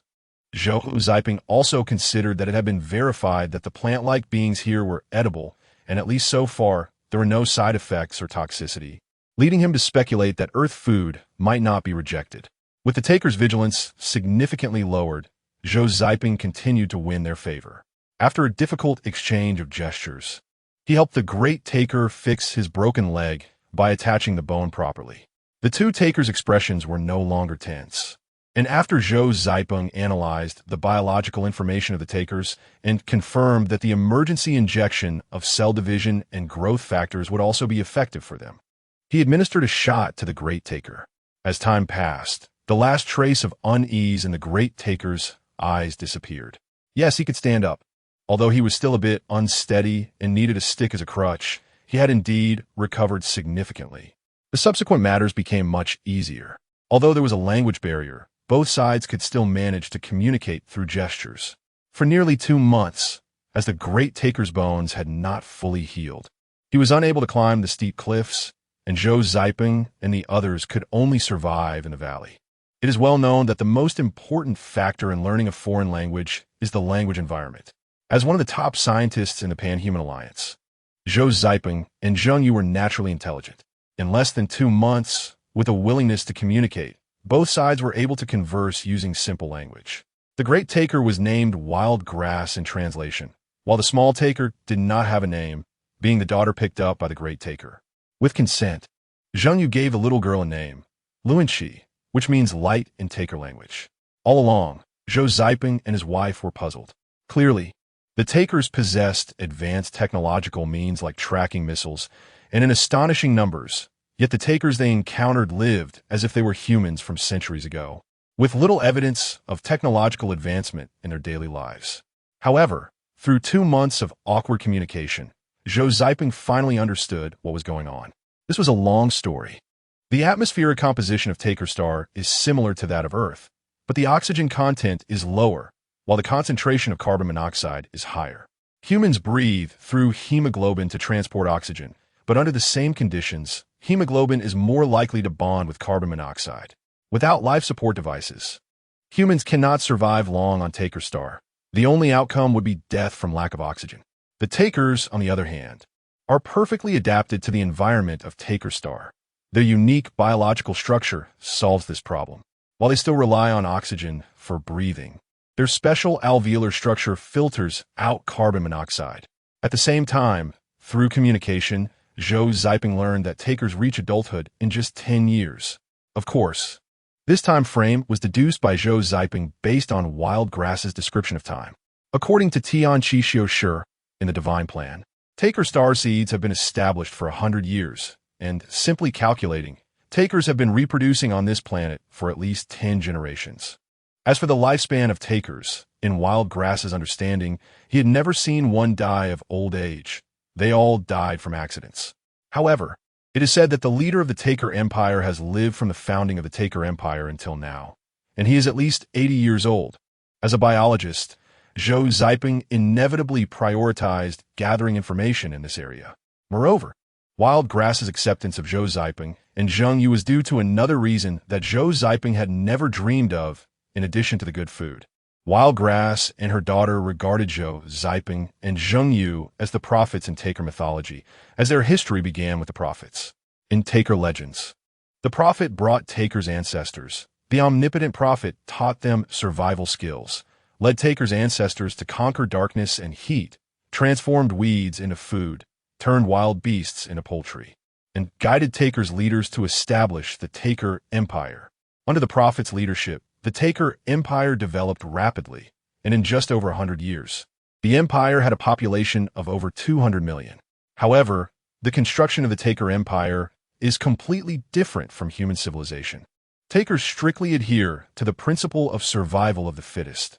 The capable rise, while the mediocre have no rights. High-ranking officials and talented individuals all live in comfortable urban areas, while people like Wild Grass and her daughter have no qualification to enter the city. In fact, in a certain sense, although they are all Takers, they do not belong to the same race. A large population only hinders the development of civilization. The development of civilization only requires elites. According to Wild Grass, this is the philosophy of the Taker Empire's leader and the esteemed thought of the Taker people. Therefore, Takers living outside the city do not count as Takers. They are merely those eliminated by civilization and discarded in the development of civilization. City dwellers call them savages. In fact, their lives are indeed like those of savages, enjoying little of the conveniences brought by technological development in the city. They struggle to survive at the edge of the perpetual twilight, relying on scavenging the garbage spilled from the city, gathering wild resources, and a small amount of cultivation. Thus, the scenes Zhou and Zheng had previously witnessed were not surprising. Wild Grass and Luanqi had accidentally fallen off a cliff while hunting in the darkness. They had been waiting for Zhou and his wife for 4 days by the time they arrived. The space below the cliff is narrow, and over the past 2 months, Zhou explored many places and witnessed the colorful wonders of Taker Star's biology, yet he still had not found a way out. Fortunately, Wild Grass's injuries finally healed, and the four decided to climb up the cliff. The process was naturally arduous, with makeshift ropes and claws. The entire climbing experience returned to the primitive form of mountaineering, requiring secure anchoring on the rocks with each step taken. Chapter 8. The Changing Days. This is the 72nd day since the explosion of the Noah. Climbing up the cliff, Zhou and Zheng followed the father and daughter of the Wild Grass to a gathering place of wild people. It was still the dim boundary of the transitional zone. Makeshift houses made from various objects were scattered everywhere, and it was evident that many materials came from the city's garbage. Wearing the tattered clothes provided by Wild Grass to cover their equipment, the two looked somewhat similar to the Tuk people, aside from their taller stature, making it hard to notice any differences upon closer inspection. Life is so hard. Haven't you ever thought about resisting? Zhou asked while eating a roasted plant as thick as an arm beside the dim campfire, chatting with Wild Grass. Strangely enough, it actually tastes quite unique. Unfortunately, in a gathering of nearly 100 people, there's no sign of food storage. As he looked around, he could feel countless eyes in the darkness fixated on the food in his hands, drooling. Zhou couldn't help but recall what Wild Grass had said earlier. They might have never been full. Resistance certainly exists. There are always those among the wild people who cannot survive and choose to resist. The wild people call them the resistance fighters. However, facing the well-equipped and knowledgeable city dwellers, the wild people had no chance of winning. The resistance fighters traveled around, persuading the wild people to organize, fight for their rights, no longer live in the dark boundary, suffer from various natural disasters, or live on the edge of life and death every day. Wild Grass said he had never participated and had no interest in resistance. Throughout his life, there would always be uprisings where a large group of wild people would attack the city. The results were evident. None were successful, and each time they were nearly wiped out. After living in the wild people's gathering place for a few days, Zhou gained a deeper understanding. In his view, the development of Tuk civilization was completely distorted. The Tuk people had no concept of marriage. For the sake of genetic continuation, when expressing mating desires, they just mated. Males only cared whether the partner was female, while females only looked at the genetic quality of males. As long as the conditions were met, they didn't care about looks or whether the bride price was adequate. They just mated directly. The children born had no relationship with the males. The empire would test the children's genes, and those with inferior genes, who did not meet the conditions for city life, will be thrown outside the city, left to fate. Those with excellent genes who met the conditions for city life would receive certain material support from the empire, while the females were responsible for raising them to adulthood. As for the wild people, the empire strictly prohibited city dwellers from mating with them. However, the existence of wild people was not entirely without value. Each year, city dwellers would come to the wild areas to select their offspring, choosing those with excellent genes. As long as the genes met the standards, they would immediately gain the right to survive in the city, be raised by the empire, and contribute to it. It was said that these selected children from the wild would become soldiers of the Tuk Empire, who would eliminate the resistance fighters and safeguard the development of the Tuk Empire. When the resistance fighters came to the gathering place to persuade, Zhou and his wife had already learned this information. When they left, the gathering place was short by a dozen young Tuk people. Those inspiring and impassioned words were of no use to Wild Grass, who was older. However, they left a resilient seed in the young Luanxi's heart. Zhou wanted to do something. The resistance fighters were a good opportunity, but the vast disparity in strength led him to choose to give up. To transmit the data from Kunlun back to the Alliance, or more accurately, to the home planet, required complex equipment and massive energy. It was impossible for just himself and Zheng Yu to accomplish this task, even if they risked their lives. What should we do? Without the technology of the Tuk people, we cannot complete the transmission from Kunlun, Zheng Yu said anxiously. Yes, it's impossible. Perhaps we can go to their garbage dumping area and see if we can assemble some equipment slowly? Of course, but we need more preparation. Do you have a plan? It's not a plan per se, but we can't just sit and wait. The God's plan is too crazy. We must do something. On the fourth day after the resistance fighters left, more people appeared in the wild people's gathering area. They were city dwellers who came periodically to select those with excellent genes. They were heavily armed and well-equipped. After mingling in the wild area for a few days, Zhou had figured out what was meant by excellent genes. Simply put, city dwellers wanted a wide range of adaptive adjustments in gene expression, meaning the speed and breadth of gene expression and mutation responses. As a biologist, Zhou understood very well that if human selection continued in this direction, the Tuk people would rapidly evolve into a highly adaptable race. With even slight changes in the external environment, their bodies would autonomously adjust gene expression, evolving organs or abilities suited to the environment. It was like humans breeding livestock, always selecting those that grew quickly, had more meat, and tasted good. The arrival of the city dwellers made Zhou and his wife a bit tense, and with the help of Luanxi and her father, they hid. Once again, it was proven that intelligent people are not necessarily arrogant, but they can be blindly confident and thus arrogant. For the Tuk people, the visit of humans was at least a blatant alien invasion, and although 2 months had passed, would they become complacent? Impossible, even if Tian Qixio and Shi were dead. The data station destroyed, and the Noah exploded. The Tuk officials would not be foolish enough to feel safe until they found the 2 escaping spaceships and the alien corpses on them. Moreover, The Tuk people were not lacking in intelligence. Unfortunately, when a squad of Tuk soldiers charged in, Zhou Ziping realized this point. They fled once more. Luanqi rushed out immediately, grabbing Zheng Yu and leading Zhou Ziping to escape. I know the terrain. Follow me. Wild Grass hesitated for a moment, but still ran with them. In a small gathering place, other wild people chose to watch, and the four fleeing figures were quickly locked on. Bang bang. The soldiers shot without hesitation, and many wild people fell along the way. Wild Grass was unfortunately hit and fell to the ground. Zhou Ziping turned back to pull him up, but seeing the soldiers signaling, electromagnetic bullets poured down like a dense net. He had no time to think. He threw out two single-soldier composite pulse bombs. The sound of explosions echoed, and the shockwave rolled, leaving chaos around them. The Tuk soldiers' electromagnetic guns instantly failed, and the four were also knocked down by the shockwave. Bang!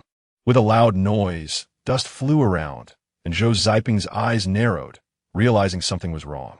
Under the pulse bomb, the Tuk soldiers' electromagnetic guns were disabled, but he didn't expect they still had explosive weapons. Do they have mortars? Sniper rifles? Quick, get up! Zhou Ziping pulled Wild Grass up, and the four ran again. Luanqi was indeed familiar with the terrain. With the undulating ditches and overgrown plants, they managed to shake off their pursuers. But Zhou Ziping knew this was only temporary. Once locked on by the enemy, with the Tuk officials' technology, they had plenty of means to capture him. Quick here, at the foot of a giant mountain. After bypassing several boulders, Luanqi led Zhou Ziping and Zheng Yu into a cave. Chapter 9, Eternal Thought. Let us fast forward time. 1 year after the explosion of the Noah, it is the year 2801 AD, somewhere in the Yunchuan plain. At the moment, Zhou Ziping's consciousness fell into darkness. He heard Luanqi's voice. Unlike sleep, a coma is a very interesting experience. It is similar to memory loss. The time between closing and opening one's eyes vanishes, as if one has blinked and gone from the past to the present. It is even more thorough than sleeping in a hibernation pod developed for space travel.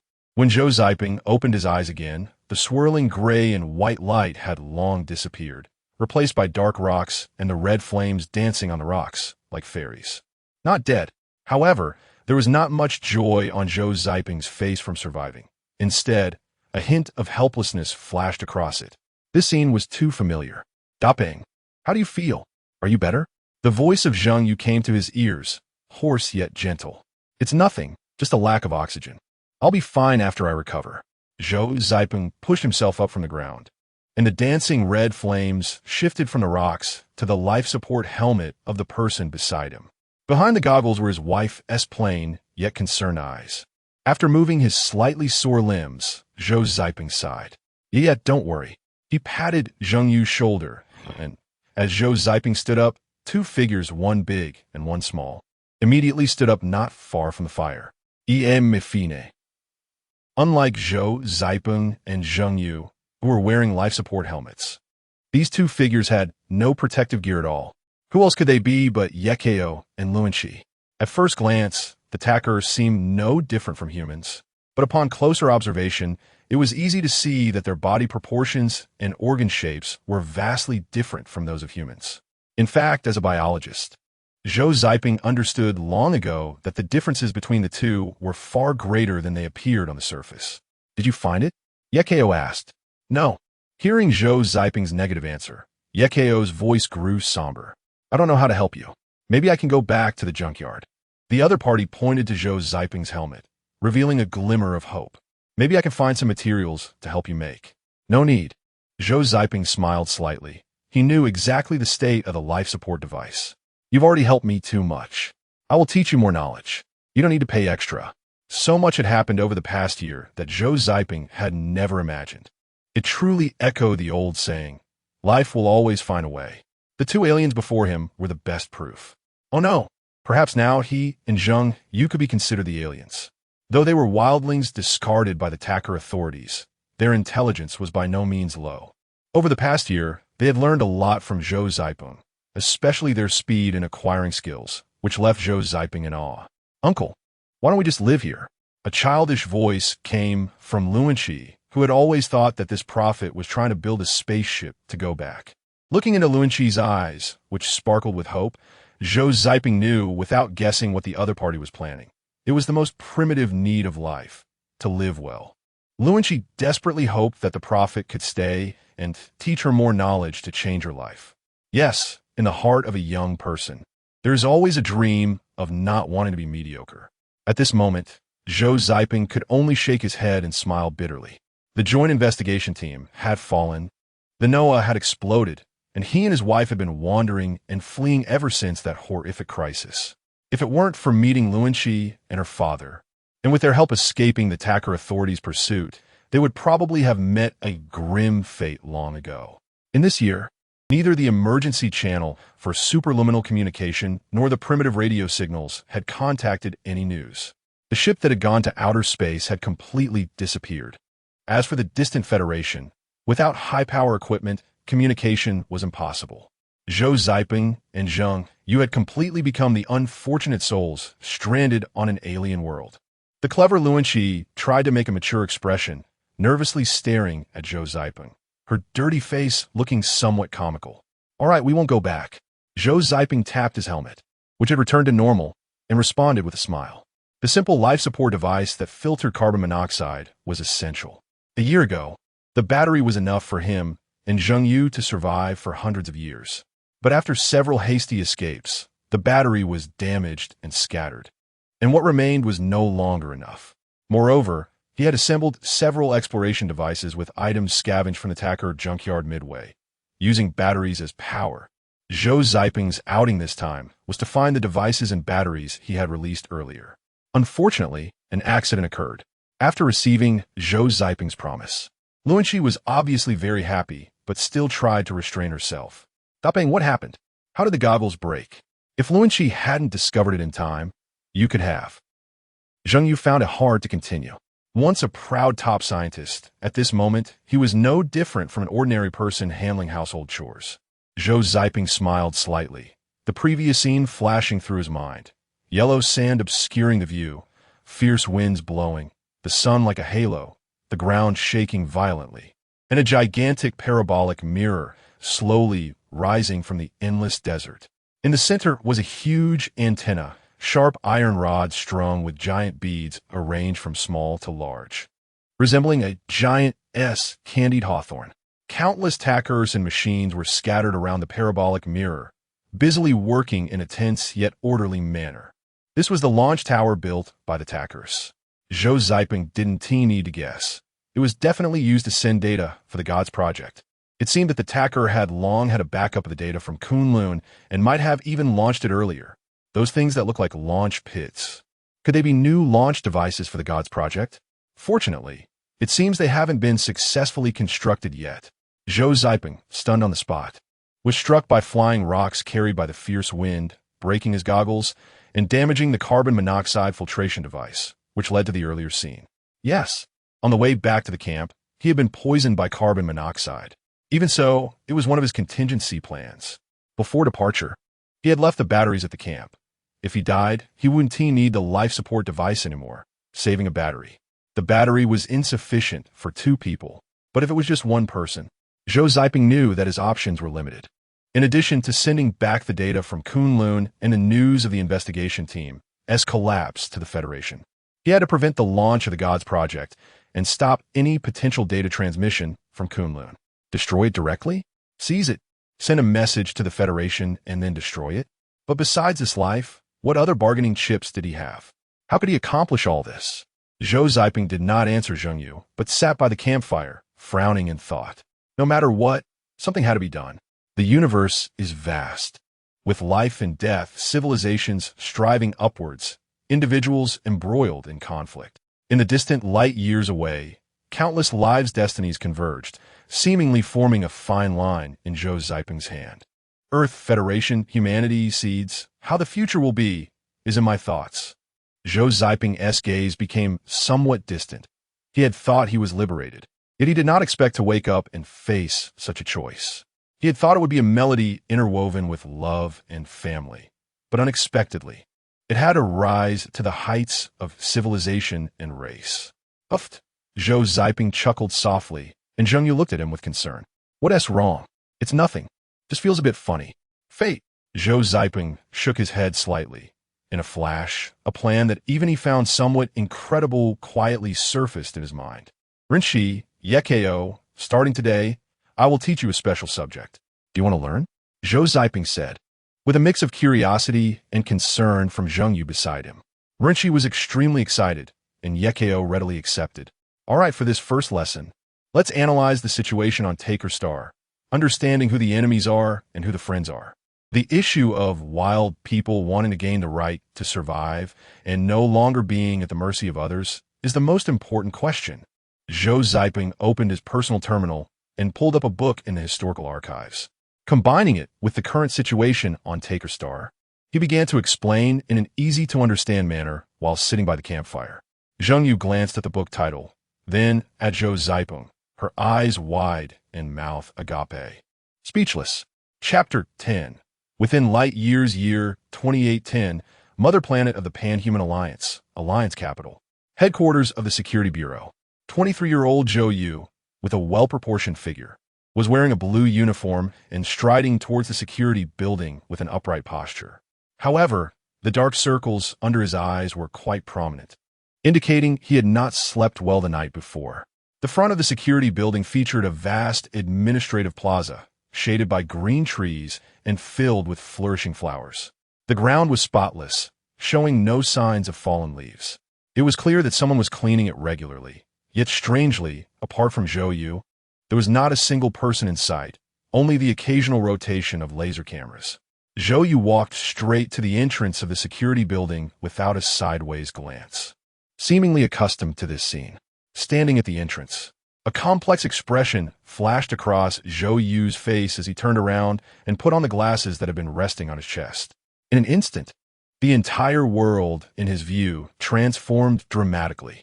The plaza was now bustling with people, filled with children playing with various digital pets, elderly women chatting together, and young people competing in exoskeleton mech battles. From ancient to modern, all sorts of playful activities were present. After the development of the metaverse virtual world and augmented reality technology, the product of their combination, known as subspace, emerged. The virtual world relied on the real world for existence, with both complementing each other. They could exist interactively without interference. As the capital of the Pan-Human Alliance, the mother planet was financially robust and had set up subspace devices globally a century ago. Since then, Earth was no longer just Earth. Of course, all of this was related to Zhou, yet also unrelated. He turned around, no longer paying attention to the playful crowd. For many years, he had insisted on working in his real body, scanning, entering, signing in, and accessing the work area. Many of his colleagues, who chose to work using their virtual avatars for convenience, were already present and were not surprised by Zhou's presence. However, Zhou's condition today was clearly not ideal. As soon as he entered, a beautiful woman in uniform at the door noticed him. Unlike virtual identities, as long as the gender and identification code remained unchanged, a thought could complete makeup and beautification. Zhou, who rarely dressed up, had not covered up his dark circles. Upon entering, he saw the beautiful woman in her virtual identity nodding and smiling, speaking earnestly. Little Zhou, did you relax a bit too much this weekend? Look at those dark circles. You're almost catching up to a panda. After saying this, she playfully patted Zhou's shoulder, teasing him to learn moderation while young, or he would suffer when he got older. Zhou waved his hands repeatedly, showing a simple smile. Sister Wang, please don't tease me. The finals of the 6 Major Star Domains Mech Championship were held on Mars last night, and I was watching the live broadcast, so I went to bed a bit late. Sister Wang joked a little more, and Zhou just smiled foolishly as he walked to his workstation and turned on his computer. In the next moment, a beam of blue light flashed across the 3/4 arc-shaped empty workstation, and layers of screens suddenly appeared out of thin air. One screen displayed the date, weather, and workstation information, while another began playing soothing music. At the same time, the body scan was completed and a score with corrective suggestions was provided. Dear Mr. Zhou, we recommend you replenish 600 milliliters of saline in 3 doses. The mech championship was merely an excuse. In reality, he had trouble sleeping last night. He had gone to the comprehensive training ground and stayed there until dawn, coming to work without returning home. Although the Security Bureau was the enforcement arm of the mother planet, it was quite different from combat departments. It resembled the role of world police hundreds of years ago, even lacking their level of authority. However, the benefits at the Security Bureau were quite good. Zhou Yu graduated at 20, and thanks to being the child of two martyrs, he had come to work here without much effort. 3 years passed in a flash. And Zhou Yu not only paid off his social maintenance fees, but also managed to afford a mortgage on an apartment in the capital, where prices were the highest in the Pan-Human Alliance. His position had also been elevated several levels due to outstanding work. His job was not complicated. He analyzed and processed information aggregated from various Security Bureau branches across the star domains every day. He identified the parts supervised by the Security Bureau and graded incidents according to rating standards, storing them in the database for higher-level leaders to review. Turning off the annoying health system, Zhou Yu routinely opened the files compiled for today to start processing. In fact, these trivial tasks could be handled automatically by the intelligent system with the press of a button. But for 3 years, Zhou Yu had never done so. He read through all the information files page by page, not because he was particularly diligent, but for one reason: to search for traces of his parents among the vast sea of information. Years ago, the Alliance reported that his parents had gone missing during a special operation, later declared dead in action. Since then, he became a martyr's family member, and young Zhou Yu began collecting every piece of information related to the so-called special operation and his parents. The reason was simple. Zhou Yu did not believe the news of his parents' deaths. The reason was even simpler. It was a secret between him and his father. However, today, Zhou Yu was clearly a bit distracted. Although he wore a simple smile on his face, his eyes could not hide his tension and anxiety. After preparing for so many years, perhaps today was the critical moment.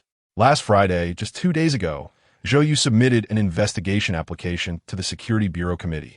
Now, he was waiting for a response.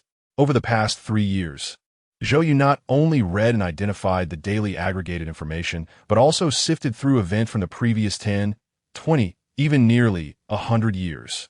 To say he found nothing would be impossible. However, the clues from the information were limited, all pointing to an event mentioned in passing among thousands of documents. The Divine Plan. The Alliance was tight-lipped about the Divine Plan, with very little information related to it. Zhou Yu naturally could not apply to investigate this, but he learned the technique of following clues from his grandfather since he was a child.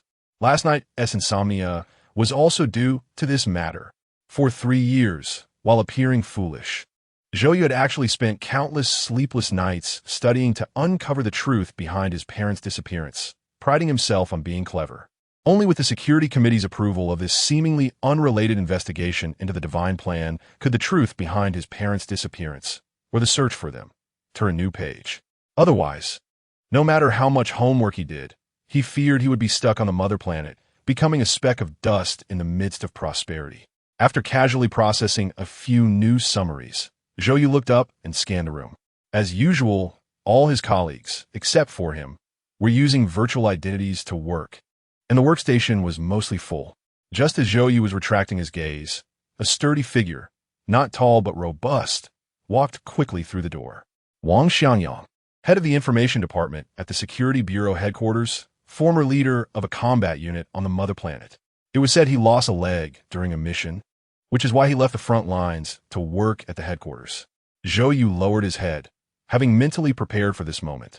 But he couldn't help but feel anxious. After taking a few deep breaths, he felt his racing heart calm down a bit. Except for major meetings, Wang Xiangyang rarely came in person. Today, there was no regular meeting or significant event, and Zhou Yu instinctively guessed that Wang Xiangyang might be here for him. A week ago, the third star domain successfully colonized a newly discovered habitable planet, FEP-1, also known as the Juma star.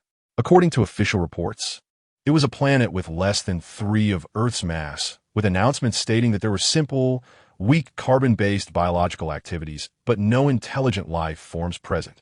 This was not a big deal, although Zhou Yu speculated based on his knowledge that if carbon-based life forms existed in a low-gravity environment, then plant-like species cannot be weak. According to computer simulations, in a low-gravity environment, plant-like organisms should grow particularly large. They should be at least very tall, like trees over 100 meters high. How could they possibly just be simple and weak carbon-based life forms? If that were the case, the Zhou domain would not have applied for an investigation. Due to the existence of the Civilization Charter, announcements of extraterrestrial colonization generally look like this: all primitive life forms. Simple and lacking intelligence. Anyone who understands nature knows that no one really takes this seriously. However, the discoverer of Jumang planet is a nameless colonel from the renowned Pioneer Corps of the Third Star region, Mr. Hua Junhua. This name is inconspicuous among the dense reports, but in the eyes of the Zhou domain, it shines like a supernova explosion. 10 years ago, the member of the Gods Project that Zhou was casually familiar with is a name he will never forget. Zhou keenly sensed that this might be his only opportunity. The document writing skills he developed over the years finally came in handy, and Zhou hurriedly drafted an investigation application overnight and sent it up. What followed was a tense wait, leading to today's scene. Zhou pretended to handle his work, glancing at Wang Xianyang, who was walking straight toward him. The other party walked confidently, showing no signs of the bionic prosthetic leg he had. Xiao Zhou. As usual, Wang Xianyang's tone was calm and unflappable. As Wang Xianyang's voice sounded, colleagues turned to look. However, he wasn't wearing glasses, so he couldn't see their slightly surprised expressions. Director Wang. Zhou stood up, quickly took off his glasses, and awkwardly responded. You're quite dedicated to your work. Director Wang's expression was neutral, and there was no fluctuation in his tone. Zhou couldn't glean any useful information from Director Wang's attitude. Completely empty-minded, Zhou smiled and replied, I'll continue to work hard. Wang Xianyang's expression suddenly relaxed. His eyes narrowed slightly as he turned to walk upstairs, a trace of subtle satisfaction flickering at the corner of his mouth. Xiao Zhou, come here. Before the interstellar era, building construction was basically a mix of stairs and elevators. After entering the interstellar era, with breakthroughs in extraterrestrial construction methods, most buildings have been replaced by prefabricated modules that are strong, lightweight, cheap, and quick to build, leading to a complete overhaul of the original reinforced concrete structures that could barely last 100 years. Moreover, aside from elevator and stair corridors, each floor has an entrance door and an open-air landing platform for personal flying devices.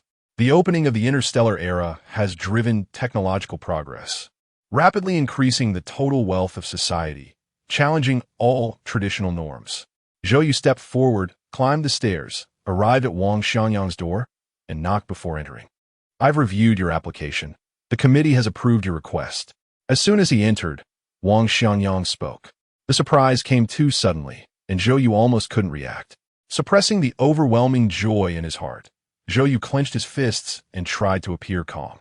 Additionally, if you go, the organization will assign you a task that must be completed. Zhou's heart had not yet settled when Wang Xianyang's expression turned serious. In the next moment, a low humming sound filled the room. Strong shielding. Zhou was momentarily stunned. It was the first time in so many years he had seen Director Wang activate shielding for a conversation. Wang Xianyang spoke, and the next moment, Zhou stood there in shock. Chapter 11. The Confluence of Stars and Moon in the Silent Universe. The Earth slowly rotates, gentle and obedient. A breathtaking spectacle evolved from the exquisite rules of physics. Most of what is taken for granted in this world is precisely shaped by the evolution of physical laws. Neither more nor less, everything is just right. The activities of intelligent life dwell on the edge of these rules, adding different colors to all that is just right. A massive equatorial fixed track encircles the azure Earth like a hula hoop, with countless fine threads extending from the fixed track, pointing vertically towards the ground. On each thread, capsules resembling elevators move back and forth. Yes, this is the first stop for Earth to outer space, the space elevator. Hundreds of years ago, built by the Tiangong space platform and Starlink, it created a magnificent wonder of that era, the equatorial space elevator, which opened a new chapter for humanity's journey into the cosmos. Zhou Ziping rushed to the nearest passenger boarding station early in the morning, verified his identity, and boarded the elevator for ascent. The outer appearance of the space elevator is filled with a high-tech feel, but inside, the boarding facilities are not much different from high-speed trains and airplanes from hundreds of years ago, though they are now aided by smart devices, making it much more convenient. Once on the elevator, Zhou observed as the scenery outside rapidly changed. Skyscrapers quickly diminished and disappeared, clouds flashed by, and soon he saw the hazy boundary of Earth. The circular structure of the space elevator is special, broadly divided into 2 layers. Besides providing a track for the elevator that synchronously rotates with Earth, it also serves as a port for personnel flow and resource allocation, with a large resident population and complete facilities. It has essentially become a city floating in the void, much like the heavenly realms in mythology, and that is why the name Tiangong has been retained. Zhou Yu's application was approved, which is not a big deal. Typically, such investigations are merely a formality, and based on the principle of proximity, they are assigned to the nearest Security Bureau branch for investigation. The headquarters only needs to wait for the results. After all, the areas under the Pan-Human Alliance are too vast. The distance from the farthest points already exceeds 3 light years. If all investigations were to be dispatched from the security headquarters on the home planet, it would be time-consuming and laborious, with no sense of timeliness. Zhou Yu never expected that the security committee would send him personally to investigate. This was unreasonable.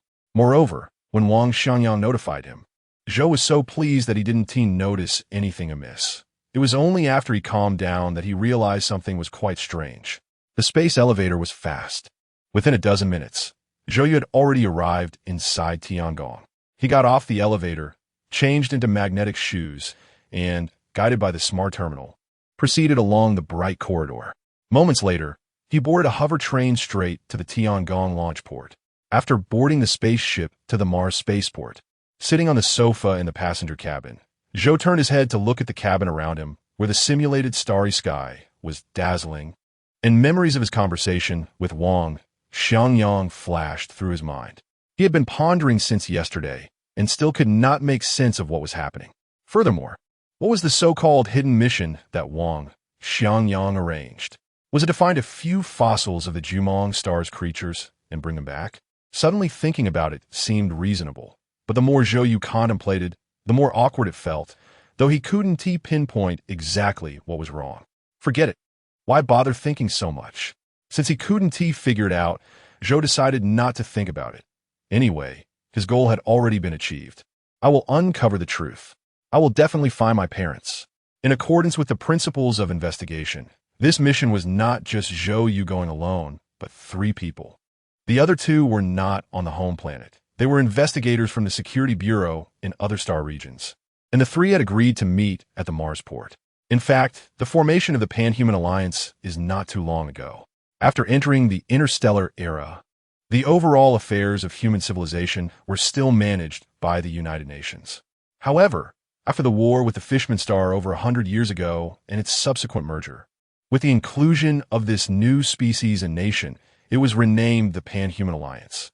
At the same time, based on the main development areas of each country in space, the Pan-Human Alliance established several major star domains. The first star domain, second star domain, up to the 6th star domain, along with the home planet Earth. As the birthplace of civilization, Earth naturally became the intersection point of all major star domains. From Tiangong's launch port, one can reach any ported planet within the Pan-Human Alliance. However, Jumong is a newly discovered planet yet to be developed, so there is naturally no established mature spaceship port. Therefore, Zhou Yu could not depart directly from Tiangong's launch port to Jumong. He would have to transfer at Mars port to a spaceship capable of launching autonomously under multiple conditions, including land, sea, air, and space, which is also why the 3 investigators chose to meet at Mars port. Moreover, the journey to Jumong is long, requiring a curvature-driven spaceship to reach. Curvature spaceships are not common. Not every port has them. So far, the entire alliance has only 8 curvature ships, and that includes the Noah, which has gone silent in recent years. Inside the spaceship, Zhou Yu closed his eyes to rest, various information flashing through his mind. Other passengers in the cabin were also focused on their own tasks, either reading or binge-watching shows, with no one engaging in conversation. Although Zhou Yu seemed well acquainted with the process, this was actually his first time on a spaceship. While he was deep in thought, he silently praised the quietness of the fellow passengers. The speed of the interstellar spaceship was not slow, but the acceleration was low, so Zhou felt no discomfort. The only downside was that he had the cheapest ticket, meaning he had to spend the journey on the sofa for over 10 days. Of course, food and restroom facilities were free, but they couldn't compare to the higher-priced tickets, which offered private spaces akin to small compartments. If this were in the past, traveling from Earth to Mars would take about 5 to 6 months, and aside from professionally trained astronauts, no one could endure it. But now, it only takes a little over 10 days, and most people have no issues. Moreover, the spaceship itself is equipped with a localized network metaverse subsystem, so when bored, one can log in and play, making the journey not so unbearable. In fact, under normal circumstances, after the first day or two, almost all passengers spent their time in the metaverse subsystem. However, what puzzled Zhou was that in the course of the journey, he had not seen any other passenger bring equipment to access the metaverse, nor had he seen them chatting with each other. At Mars Spaceport, in the passenger terminal hall, the ground lights were cold and dim. "Hello, Zhou, I am Aaron, and this is Wang Qi." As soon as Zhou stepped off the ship, a briskly dressed woman with short hair approached him. Behind them was the transparent dome of the passenger hall, where the sun was hidden and countless stars twinkled. Chapter 12. The changing winds and cloudy skies. After a brief conversation, the three of them became familiar with each other. Wang Qi was significantly older and appeared steady and mature at their first meeting. Aileen, who was also older than Zhou, exuded an air of confidence and decisiveness. Aileen and Wang Qi belonged to the 1st and 5th star domains, respectively, holding positions comparable to Zhou's. They had arrived several days early and were specifically here to greet Zhou at the station exit. "Come on, today I'll treat you. Let us go try the unique cuisine of Marsport." Wang Qi clapped Zhou on the shoulder, acting very familiar, and before Zhou could refuse, he was pulled along by the arm. "I'm telling you, the food at Marsport is extraordinary." Aileen followed closely behind with a smile. Zhou was surprised that the seemingly steady and mature Wang Qi was such a chatterbox and a food enthusiast. From the time they left the station to enjoying the recommended dishes and arranging accommodations, Wang Qi talked nonstop, except during the moments of feasting. Zhou couldn't pretend not to hear and had to respond. "Ah, little Zhou, I really regret not meeting you earlier at the Lady Hotel of Marsport." Wang Qi leaned against the doorframe, lowering his voice. "Unlike Aileen, who's just an ice queen, I'm parched just talking to her, and she doesn't even acknowledge me. I heard she used to be a member of the 1st star domain's diplomatic team. She really doesn't fit that image at all. I was worried you'd be the same. This investigation lasting a few years could suffocate me. Fortunately, you're also a person of character. I'm telling you, communication is the driving force behind civilization's progress. If everyone were as tight-lipped as her, humanity might still be living in the Stone Age. I won't disturb you anymore. Get a good night's sleep. We'll set off tomorrow." Zhou, not wanting to talk anymore, just nodded when he noticed Aileen appearing behind Wang Qi. "Aileen, is there something you need?" As Zhou spoke, Wang Qi's smile froze, and he slowly turned his head. "Aileen, good evening. I'll take my leave now. You two chat." Wang Qi awkwardly waved his fingers and quickly slipped past Aileen. Aileen ignored Wang Qi and didn't enter the room. She simply stood at the door and said lightly, "Half a month ago, Wang Qi was just an ordinary astronaut in the 5th star domain." Then she turned and left without any hesitation. Zhou ruffled his hair, feeling utterly confused. The next day, the three of them boarded the curvature spaceship and slowly departed from the port. The spaceship would gradually accelerate through the solar system, and after more than 10 days, it would initiate curvature travel, speeding up to near light speed towards the Jumong star.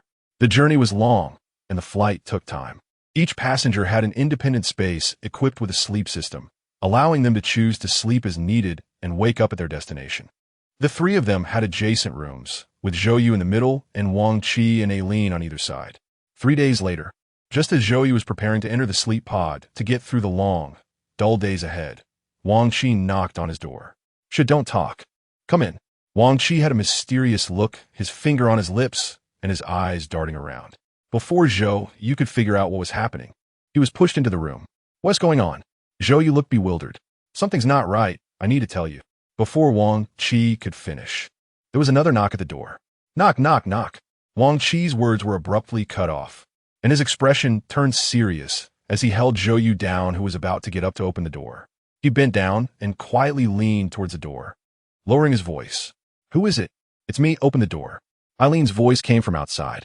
Wang Chi's brows immediately furrowed, and he opened the door. Aileen seemed to have already known Wang Chi was in Zhou room, and she entered without any surprise. "Zhou, are you planning to enter the sleep pod?" Aileen glanced around the room, her eyes landing on the open sleep pod.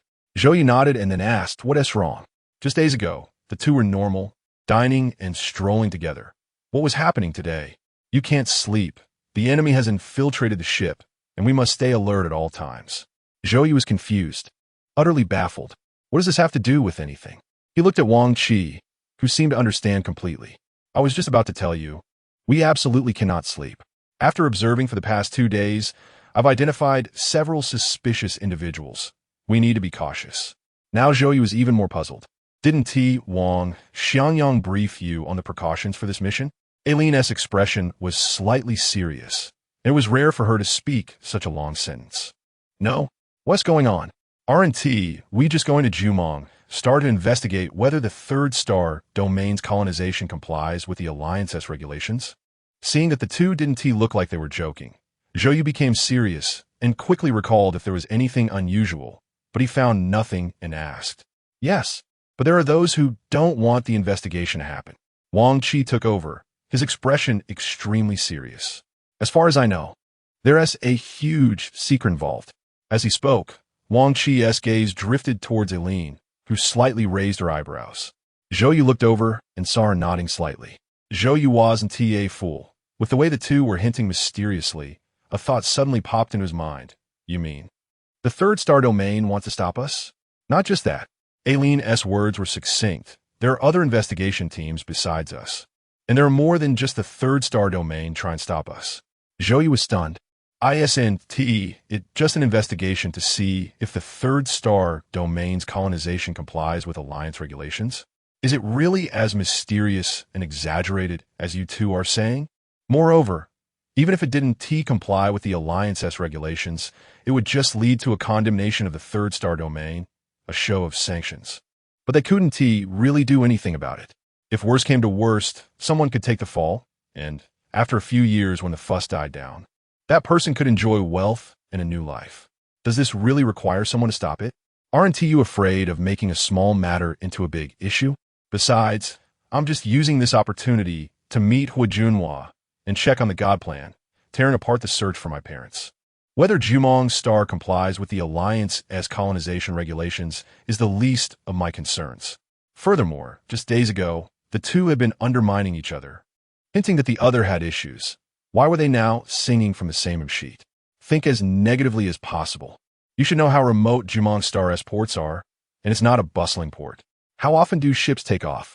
Wang Chi had a look of earnestness, trying to persuade him. And check this, how many times do we have a full flight? Why was this flight able to take off as soon as we arrived at Marsport? Don't you find that too coincidental? At this point, Zhou recalled some things and began to realize that there was indeed something off. It seemed a bit eerie. Chapter 13, Everyone has their own opinion. The blazing sun races through the vast universe, revolving around the center of the Milky Way galaxy, under its immense gravitational pull. The major planets of the solar system also orbit the sun while dashing through the cosmos. If we were to color the trajectories of the sun and its semi-flying planets, we would see a mysterious and brilliantly intricate spiral structure sweeping across the silent universe, repeating endlessly. At first glance, it would remind you of the genetic structure of Earth's organisms, a miraculous creation containing countless pieces of information and possibilities, though their sizes differ by billions of times. Both contain endless information. Within this splendid structure, a speck of dust, insignificant in comparison, gradually drifts away and at a certain moment accelerates to the extreme, chasing the light emitted by the sun from the previous moment. That is the curvature spaceship they are aboard, the Panlong. Meanwhile, on the home planet Earth, at the headquarters of the Pan-Human Alliance, in the fourth star domain office, in an extremely spacious room, an elderly man comfortably reclines on an ergonomic sofa, savoring red wine. Opposite him sits a robust, middle-aged man, the youngest general of the fourth star domain. The two seem to have been conversing for quite a while. Is it worth the enormous cost? The general puts down his wine glass, crosses his legs, and reclines back again. Worth it. Isn't the Alliance also searching? Why should we just sit by the stake waiting for rabbits, or fish by the river waiting for others to catch fish? Your Chinese is terrible. You should take the time to study it properly. The elder quips, continuing, we know the Alliance is searching. Would they be unaware that we are searching too? So, you mean everyone knows in their hearts? What do you think? If that's the case, why doesn't the Alliance take action against us, or stop us? Because. The elder finishes the last of the wine in his glass, sits up, puts down the glass, and leans forward with a smile. No one wants to bear the consequences of failure. How so? The followers of the Gods plan need it. We need it. The Alliance needs it. The major star domains themselves. Do you think they don't need it? And those capitalists and organizations that smell blood, which one of them isn't drooling over Kunlun? Pull one strand, and the whole body moves. The Alliance doesn't have the capability to take the lead. Then why should we take the lead? No. It's not us taking the lead. It's all parties tacitly agreeing. We just happen to be at the crossroads, merely pointing the way. Of course, it's only right to accompany him part of the way. Can we be sure that kid can truly find Kunlun? Of course. You know how much effort the Alliance has expended over the years. But what is the result? They've almost turned over Taker Star, but found nothing. They only confirmed one thing, that Kunlun was with them back then.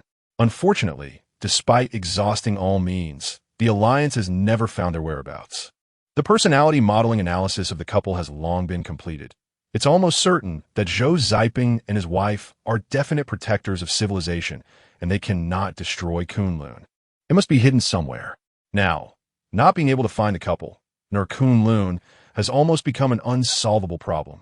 But the elder pauses, gets up, and pulls out a document from the drawer under the table, handing it over. Take a look. This is a paper Zhou Ziping published in his early years. Once you read it, you'll understand. The general takes the document and sees the title page boldly stating Superluminal Phenomena, Quantum Entanglement Between Biological Consciousness.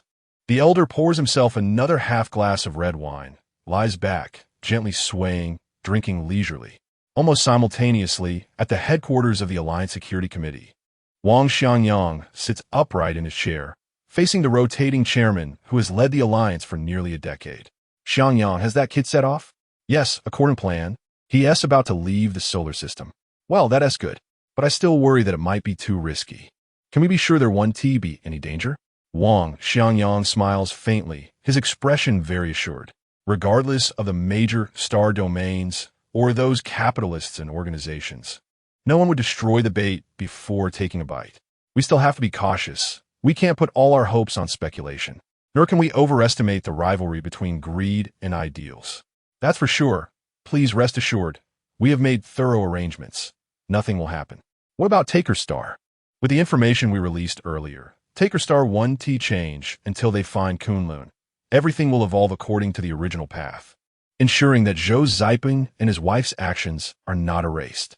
That's good, but I still don't understand. What use does Zhou Ziping have in teaching the Wild Man Select? Is it simply because he can't stand the social structure of Taker Star? Or is it to make it easier for the Taker Empire to integrate into the Alliance? Wang Xiangyang looks at the frowning leader, unable to help but say, it's also possible he is just trying to create chaos. Huh? So simple? You said it yourself. Anything is possible. The leader sighs, falling into a long silence before saying, well, in any case, Kunlun must not be lost. It relates to the life and death of human civilization and must be treated with utmost caution. Ensure the mission is completed. Wang Xiangyang stands up straight, speaking loudly. Good. You go ahead and take care of things. Yes. Wang Xiangyang turns to leave, and the leader watches his departing figure, murmuring to himself, headaches in such a big forest. There are all kinds of birds. Turning around, the sunlight outside is bright, and the clouds are like cotton. In the square on the street, everywhere is intertwined with the activities of humanity, collectively playing a melody, gathering into notes, embedded in the chapters of history. The world only sees the present, only cares about interests, completely disregarding whether there is a future, not considering whether interests can be sustained. Panlong, in Zhou Yu's room, after an analysis by Wang Qi and Aline, combined with the so-called secrets that Wang Qi brought, Zhou Yu finally understood what was going on. So in reality, we have become pawns?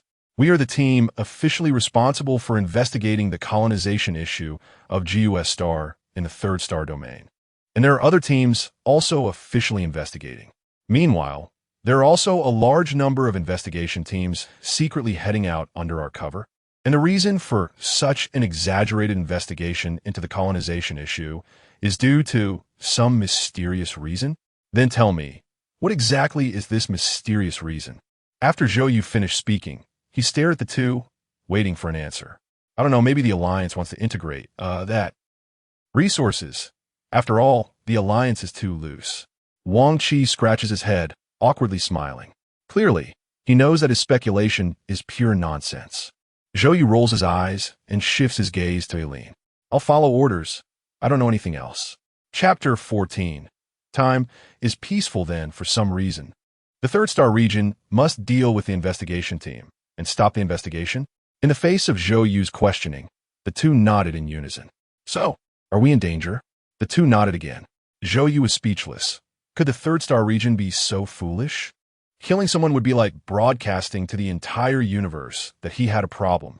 The two continued to nod. Great. Just as Zhou Yu was about to speak and criticize, the two hurriedly shook their heads. Wang Qi spoke up. It doesn't have to be murder. We can completely create a disappearance, delay the journey, change the spaceship's destination, or adjust the sleep duration. For example, sleep for 10 or 20 years. There are many ways. Eileen glanced at Wang Qi, and her expression seemed to suggest a newfound understanding of him. She then nodded in agreement. Zhou Yu sighed, realizing that if they didn't sleep, they would have to endure these 3 years. At the same time, Zhou Yu inwardly lamented, what is this? He just wanted to see what Junhua and investigate his parents' disappearance. Why had it become so complicated? Well, now there was no hope of getting through the long 3-year voyage by sleeping. Although Wang Qi and Eileen's analysis was a bit far-fetched and bizarre, what if? It was hard-earned to have a clue, and Zhou Yu didn't want to lose it. What if someone tampered with things while they were asleep? However, staying awake for 3 years was also not a solution. Wang Qi pondered for a moment and said again, not to mention anything else. The food on the Panlong is limited. Most of the time, they eat nutritional paste. If they had to eat that for 3 years, wouldn't they get sick of it? So, have you thought of a solution? Zhou Yu lay back on the bed in despair. Wang Qi turned to Eileen and then back again. How about we 3 take turns sleeping, with one person keeping watch, and wake up at the first sign of trouble? To be honest, that method was indeed not bad. Each person could sleep for 2 years and be awake for 1 year, which was just right. This method works. Sister Eileen, what do you think? Zhou Yu turned again. Eileen chuckled lightly, glanced at Wang Qi, and said, sure, I'll keep watch. You 2 can sleep. Zhou Yu was just about to nod in agreement when Wang Qi hurriedly interjected. No, ladies first. You and Xiaozhou sleep first. I'll keep watch. Then let it be. Eileen's refusal was still so succinct. Zhou Yu slightly opened his mouth, unable to speak. By the way, these two were still suspicious of each other. How could they trust each other to stay awake while the other sleeps? How about I stay awake and you 2 sleep? The response from Wang Qi and Eileen was a chorus of voices. No way. Why? Zhou Yu shrugged and spread his arms, resting the back of his hands on the bed, quite helpless. Wang Qi leaned down and said quietly, Xiaozhou, I have a heavy burden.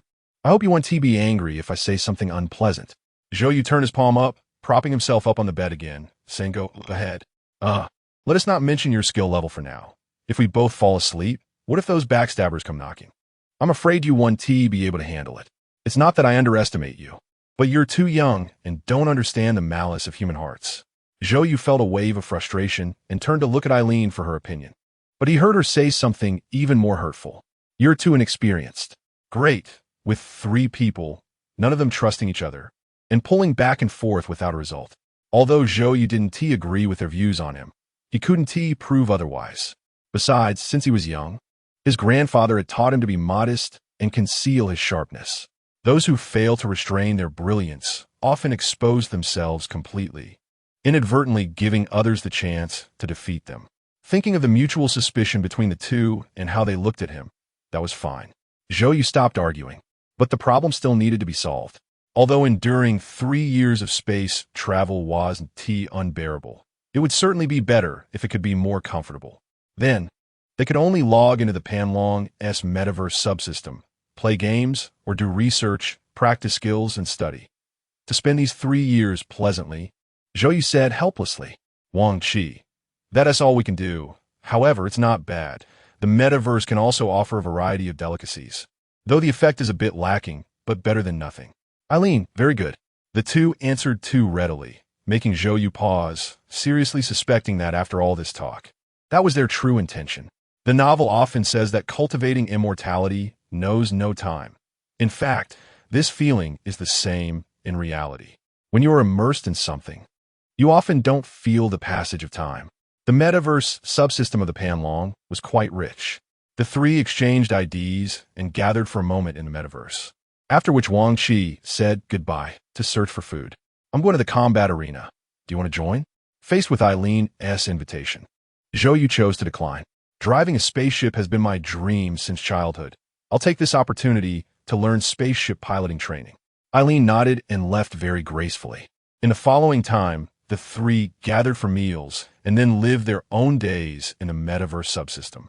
Strictly speaking, the Panlong was equipped with a super-distance communication system, which could completely connect the local area network to the metaverse network of the Pan-Human Alliance. This way, passengers could communicate with users from anywhere in the metaverse without barriers and visit any planet equipped with a virtual reality system. There was hardly any difference from real people and was even more convenient, as real people had to use transportation tools to move, while in the virtual world, you just needed to press a few buttons to arrive instantly. However, super-distance communication consumed a huge amount of energy, and the Panlong had no plans to connect the local area network to the larger network. They say interest is the best teacher. Sure enough, in the blink of an eye, more than a month passed quietly. Zhou was completely immersed in the joys and challenges of spaceship piloting, enjoying it endlessly. At my current level, I'm probably qualified to apply for a C1 spaceship pilot's license. Having completed a whole set of operations skillfully, Zhou Zipeng docked the spaceship at the harbor, stretched, and smiled. After observing for a month, it really was as they said. No one on the ship was in sleep mode, and quite a few people were watching sneakily. There were always people observing him intentionally or unintentionally, even getting close. Since that's the case, then I should enrich myself. The spaceship is almost ready. What should I learn next? Just as Zhou Zipeng was pondering, suddenly the entire metaverse shook violently, and the emergency logout system preset in the virtual reality interaction device was activated. Zhou saw the world before him instantly freeze, all images quickly turning gray and becoming blurry.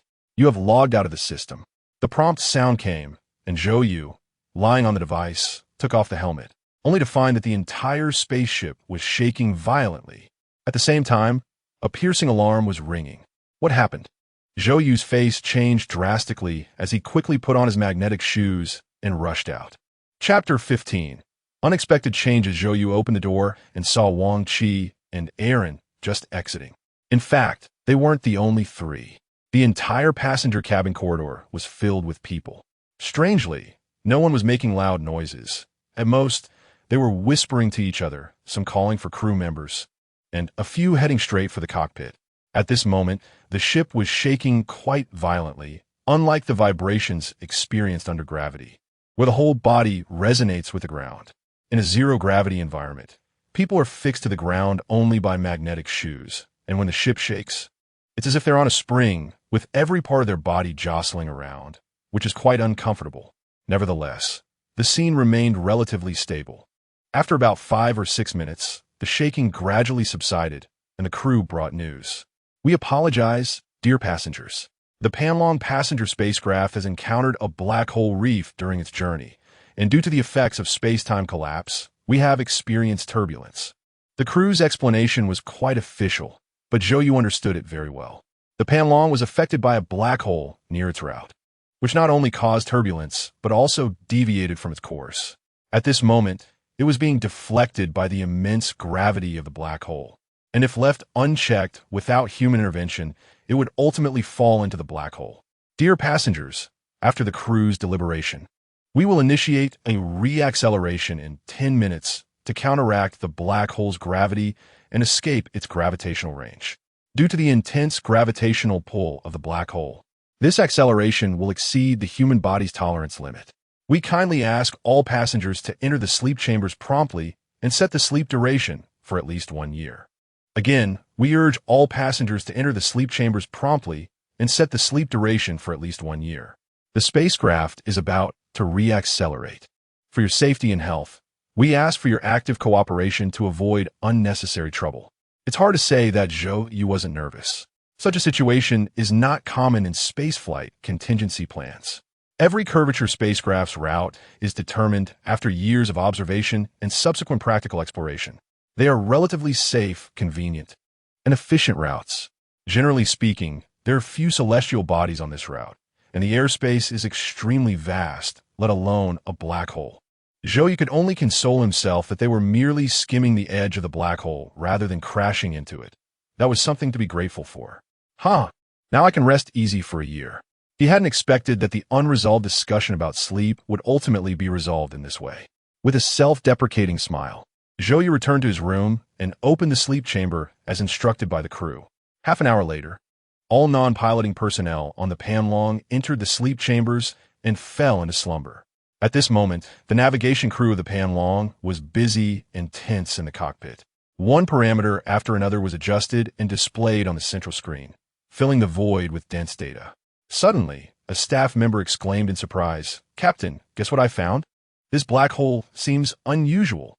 There wasn't time for games. Just get to the point. "Captain, based on the data we've observed in the black hole model calculations, this black hole next to us doesn't seem to be a true black hole. If it's not a true black hole, then what is it?" Einstein-Rosen bridge at one end. "What is that?" It's a wormhole." "Is there a difference?" "Yes, but it seems hard to explain in just a few sentences." "Then don't explain. Just give me the results. Calculate the acceleration startup time, direction, and parameters immediately. Be quick." As the captain of the Panlong, the safety of the Panlong is what we should be concerned about. The captain's voice was loud and commanding as he donned protective gear and sat beside the main control panel, issuing orders one after another. The staff member who had just reported that the nearby black hole was unusual scratched his head, glanced at the captain as if wanting to say something, but ultimately held back. He was responsible for sensing various physical parameters and observation windows. With the advancement of technology, such tasks now only require finalization and filtering, leaving the rest to intelligent systems. This applies to both result calculations and effective parameter filtering. Therefore, while the job looked important, it wasn't particularly complex. While summarizing information as per the captain's requirements, the crew member hurriedly exported the observational data of that moment, meaning the raw data. He felt that the parameters observed about the black hole at close range today did not entirely match the data known to humanity about black holes. And some parameters even contradicted the classical model of black holes. The crew member felt a surge of joy. Could it be a divine sign that led me to observe the essence of the black hole? In any case, with this data, he could easily write several high-quality papers. Whether it led to a promotion, a salary increase, or fame in history, he wouldn't refuse any of it. Yes, that's right. While the crew member was lost in his thoughts, the monitoring equipment suddenly emitted a different sound, causing everyone to look up. A tiny white dot, almost negligible, was rapidly approaching next to the massive black hole displayed on the virtual screen. Its trajectory was on a collision course with the Panlong at a certain moment. In other words, if this fast-moving little object was allowed to continue its flight, it would definitely collide with the Panlong. The crew member quickly reported, and all departments immediately adjusted their flight posture. The intelligence system quickly calculated the best escape point. According to the calculations, the spacecraft would initiate a reacceleration in 2 minutes, and the pilots and crew members should prepare accordingly. The intelligence system's cold voice resonated in the cockpit. The captain glanced at the several plans presented on his control panel, frowning slightly. The intelligence system had provided no less than 5 escape flight plans.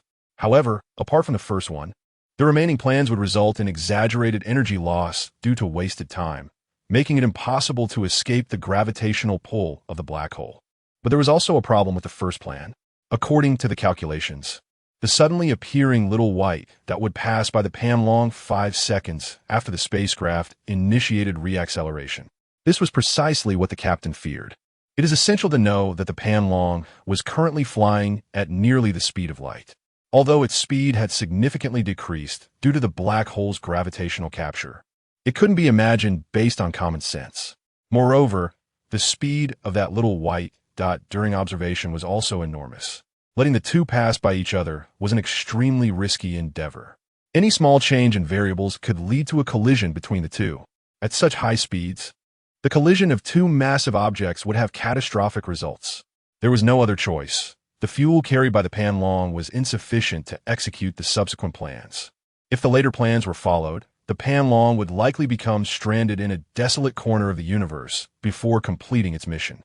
In the universe, survival is the first law. Therefore, without hesitation, the captain chose the first plan. Everyone secured themselves in the protective equipment, holding their breath in anticipation. The intelligent driving system was fully operational, and the spacecraft's maneuvering capabilities were being warmed up. As the escape point and escape time, calculated based on the current conditions, approached, the countdown for reacceleration began. 5, 4, 3, 2, 1. With the countdown ending, the curvature engine worked at overload. The warped spacetime caused by the black hole was forcefully flattened, creating a spacetime gradient difference in front and behind the spacecraft. The spacecraft struggled to fly out along the tangential direction of the black hole's gravitational pull. 5 seconds later, a white object flashed past the hull of the Panlong. There was no doubt that the mass and gravity of the black hole were immense. It seems that the spaceship has flown out along the tangent direction, but it is still within the gravitational range of the black hole.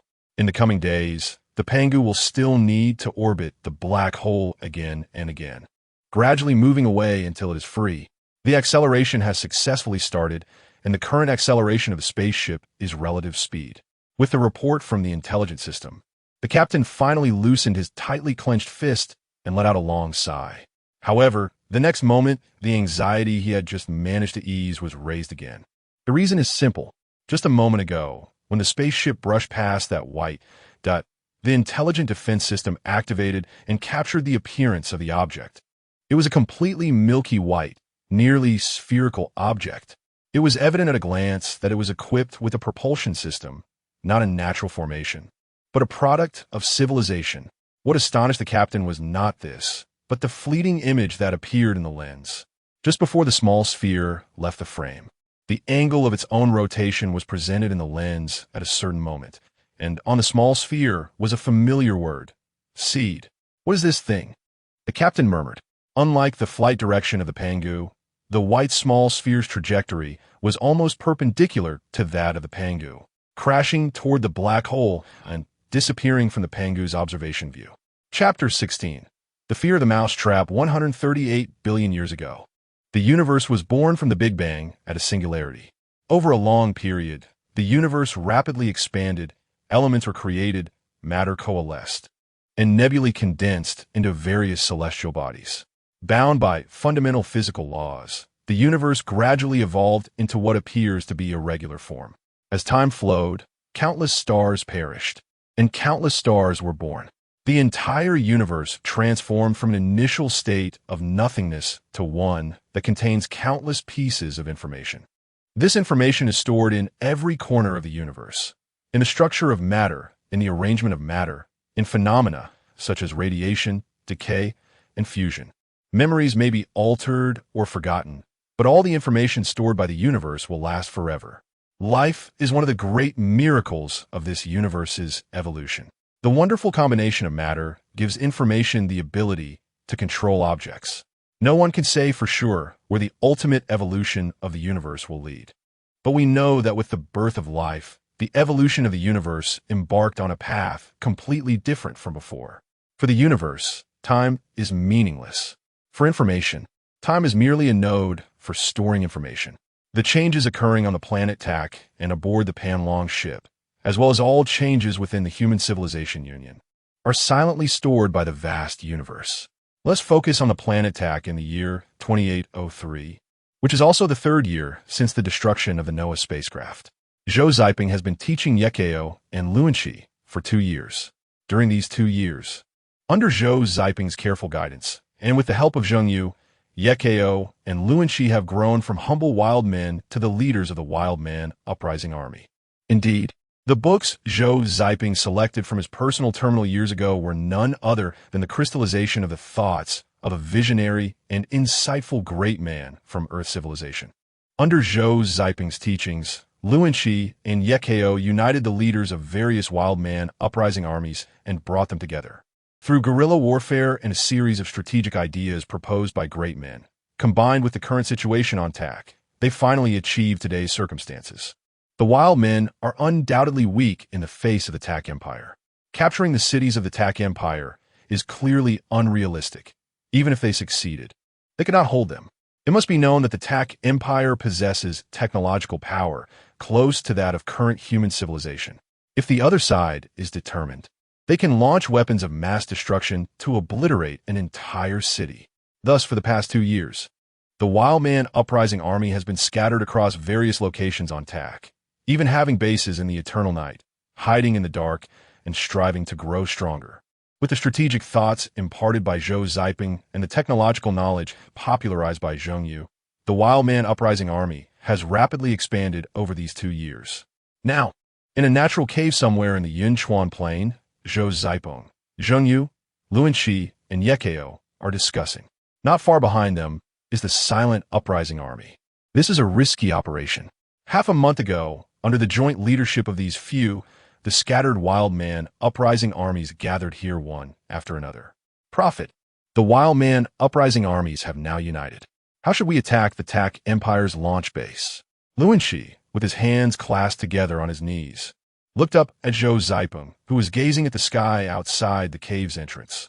Over the past 2 years, Luanxi and Yekeo have understood the reason for the prophet's arrival and also realized that the prophet is guiding today's situation to send information to the distant Earth civilization while launching the terrifying God plan. All the coordinates of the seed's objectives.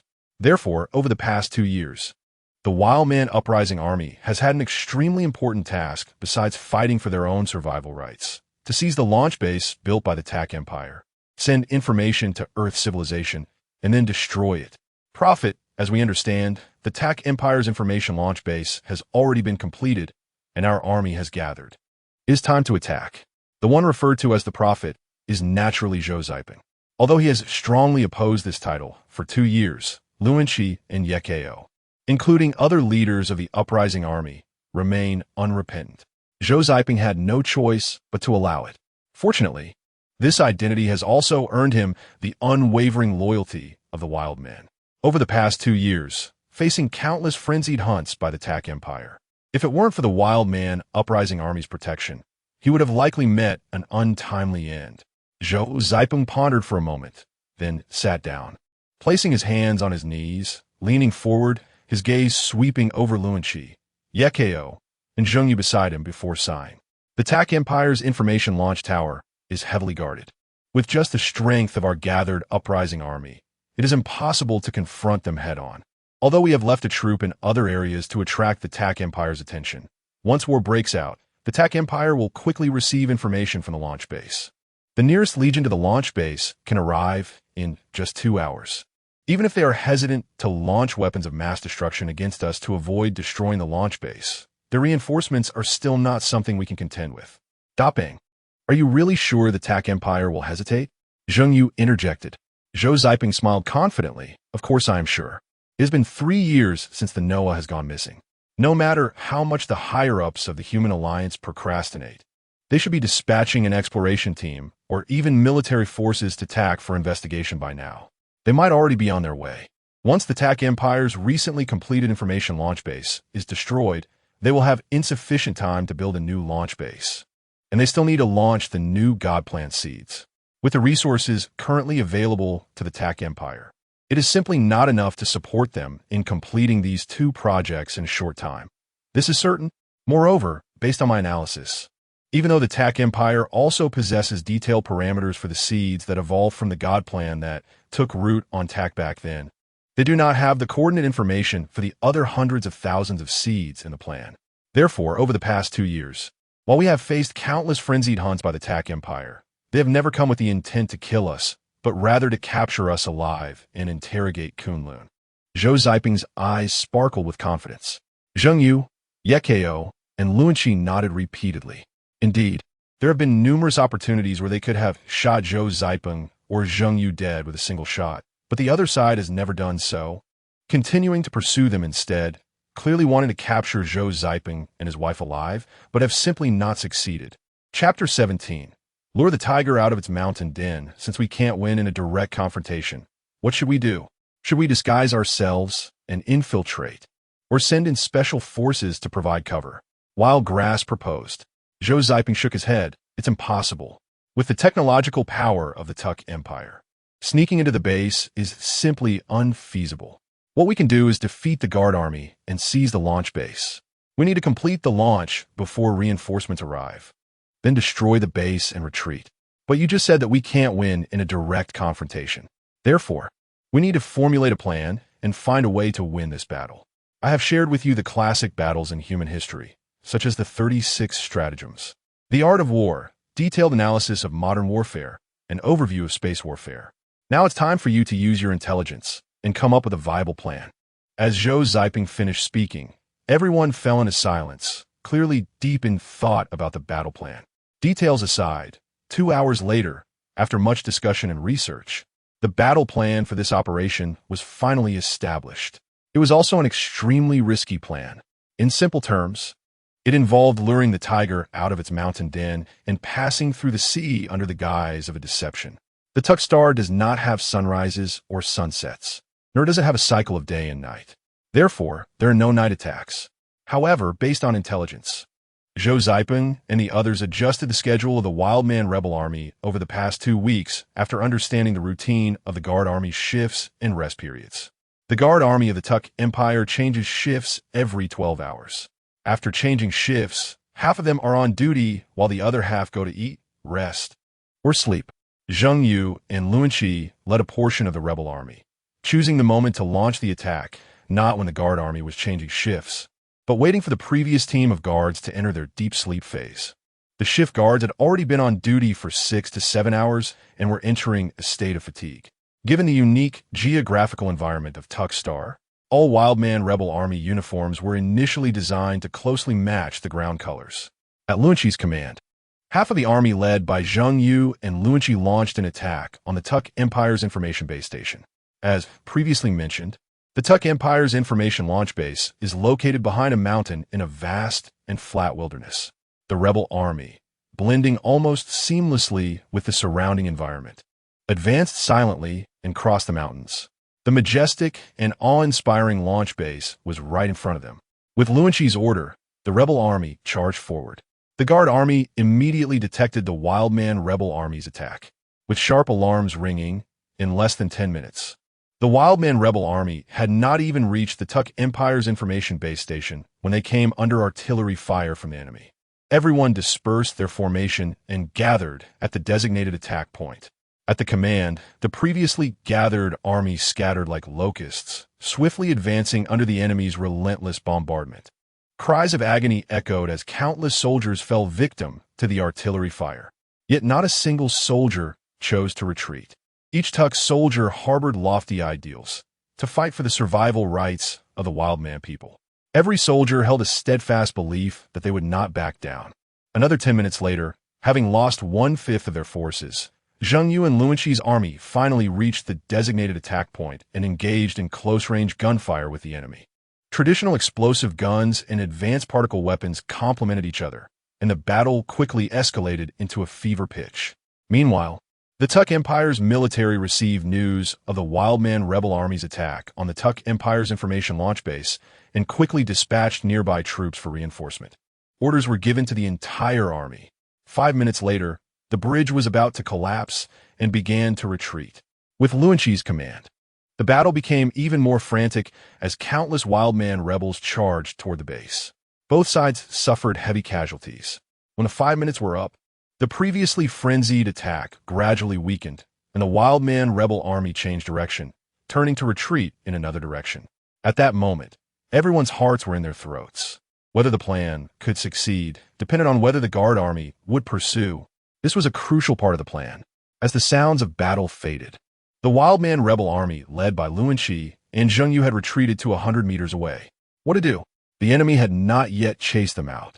Retreating further might expose them to enemy artillery fire. It would be a case of losing the chicken while trying to catch the rice. Luan Qi turned around and saw no pursuers behind them, and he anxiously asked Zheng Yu beside him. Before Zheng Yu could answer, Zhou Ziping's resolute voice came through the earpiece. Immediately march at full speed and flee. The enemy will definitely chase us. Luan Qi and Zheng Yu chose a direction to escape that had few obstacles. But it was not completely flat either. If they fled across completely flat terrain, they would be worried about long-range missile and artillery attacks, and also feared that the enemy would see through their ruse. It would seem strange to deliberately choose a less optimal escape route and run openly across the barren land. However, if they chose to escape into the mountainous terrain with many cover options, they feared the enemy might interpret this military action as a trap and hesitate to pursue, causing the plan to fail. Therefore, after some discussion, they ultimately decided to choose a route that balanced both options. The rebel army advanced at full speed, and 2 minutes later, missiles and artillery roared in. At the same time, the base guard army must have received orders from higher-ups and rushed to pursue the Tuck Empire's information launch base. Luan Qi glanced at the situation and estimated that there were at least 5,000 of them. Seeing this scene, the fleeing Luan Qi and Zheng Yu were overjoyed. It should be noted that after investigation, the permanent force of the Tuck Empire's base guard army was only about 8,000, with 5,000 out. It meant that at most, only 3,000 remained guarding the Tuck Empire's information launch base. In contrast, although Luan Qi and Zheng Yu led a large number of troops to attack the Tuck Empire's information launch base, there were still over 6,000 troops available for Wildgrass and Zhou Ziping. Although there was a significant disparity in weaponry, in terms of numbers, the rebel army had completely gained the advantage. Recalling the private discussion he had with his father before leaving, Luan Qi felt a sense of certainty. With such a disparity in military strength, this time, we would definitely win. With over 5,000 soldiers pursuing under the cover of artillery and missiles, the panicked Zheng Yu and Luan Qi faced many obstacles while fleeing. But let us set those details aside for now. At this very moment, Zhou Ziping and Wildgrass were leading a force of 6,000 as they maneuvered around to the other side of the information launch base. They were all lying flat on the ground, slowly advancing, and had approached within 500 meters of the Tuck Empire's information launch base. Chapter 18. Abandoning armor and taking up arms time is running out. Let's accelerate the entire army. This distance could be discovered by the enemy at any moment, and once they notice and prepare missile strikes, we're finished. In the center of the army, Zhou Ziping said to the nearby Yekeo. He simultaneously ordered the army to stop crawling and to charge immediately. The distance of 500 meters is not far. The entire rebel army charged forward, and after advancing about 200 meters, they heard the sound of countless artillery firing into the sky. The entire army spread out to advance. Focus on a strong assault at the base target point, as Zhou Ziping ordered the 6,000 rebels. Just like the troops led by Luan Qi and Zheng Yu before, dispersed and advanced in all directions to avoid being covered by firepower. Time is neither long nor short. Facing the overwhelming firepower suppression from the enemy, the 6,000 troops advanced in a dispersed manner, and in less than 3 minutes, they arrived at the designated location. Engaging in close combat with the Tucker Starguard army, a fierce confrontation began. Once close combat started, both sides were cautious, not wanting to damage the Tucker Empire's information launch station, and no one used weapons of mass destruction to avoid destroying the station. Everything was just as Zhou Ziping had anticipated. At this time, it had been exactly 1 hour since Zheng Yu and Luan Qi launched their attack.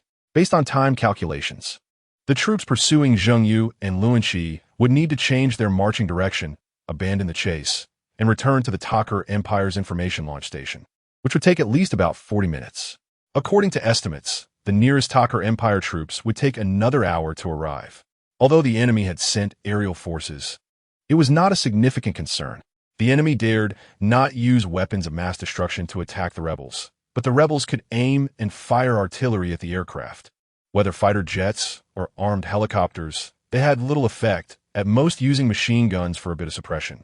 Before reinforcements arrived, Zhou Ziping was not afraid at all. The whole army was commanded to seize the launch base in the shortest time possible. The battle instantly entered a fever pitch. It could be seen that the remaining military force was still strong. Although their numbers were only half that of the rebels, the enemy was a well-trained imperial force, even elite among elites. Zhou Ziping and Yekeo's army had grown significantly after 2 years of training, but they were still not a match. Fortunately, their numbers prevailed, gradually gaining the upper hand. However, it was likely that they could not capture the base anytime soon. What to do? Prophet, it has been over 20 minutes, and we still haven't taken it. Reinforcements could arrive at any moment, and if we continue, 40 minutes may not be enough to complete the mission. Moreover, once the reinforcements are in position, the army may very well be completely wiped out here. Yekeo, leading the troops, looked anxious. Zhou Ziping frowned. Indeed, not expecting the enemy's remaining forces to be so tough. It was foreseeable that if they continued fighting, capturing the base would be inevitable, but by then, the reinforcements would likely have arrived, leaving no time to send any information. In this way, this military operation would be a waste. Seeing Zhou Ziping unable to make a decision, Yekeo slightly closed his eyes, took a deep breath, and then suddenly opened his eyes wide, gritting his teeth, as if he had made a significant decision. Prophet, I have a plan. What plan? We can surrender, pretend to surrender. What do you mean? As Yekeo explained, Zhou Ziping's eyes gradually widened. Then he shook his head repeatedly. No, that's too risky. Moreover, what's the difference between this and sending ourselves to death? No, absolutely not. We cannot disregard the lives of the rebel soldiers. Seeing Zhou Ziping firmly disagree, the originally tense expression on Yekeo's face seemed to show a hint of relief. Before Zhou Ziping could wonder what was going on, he suddenly felt darkness before his eyes and fainted. The next moment, Yekeo supported Zhou Ziping and called over his personal guards. Protect the prophet.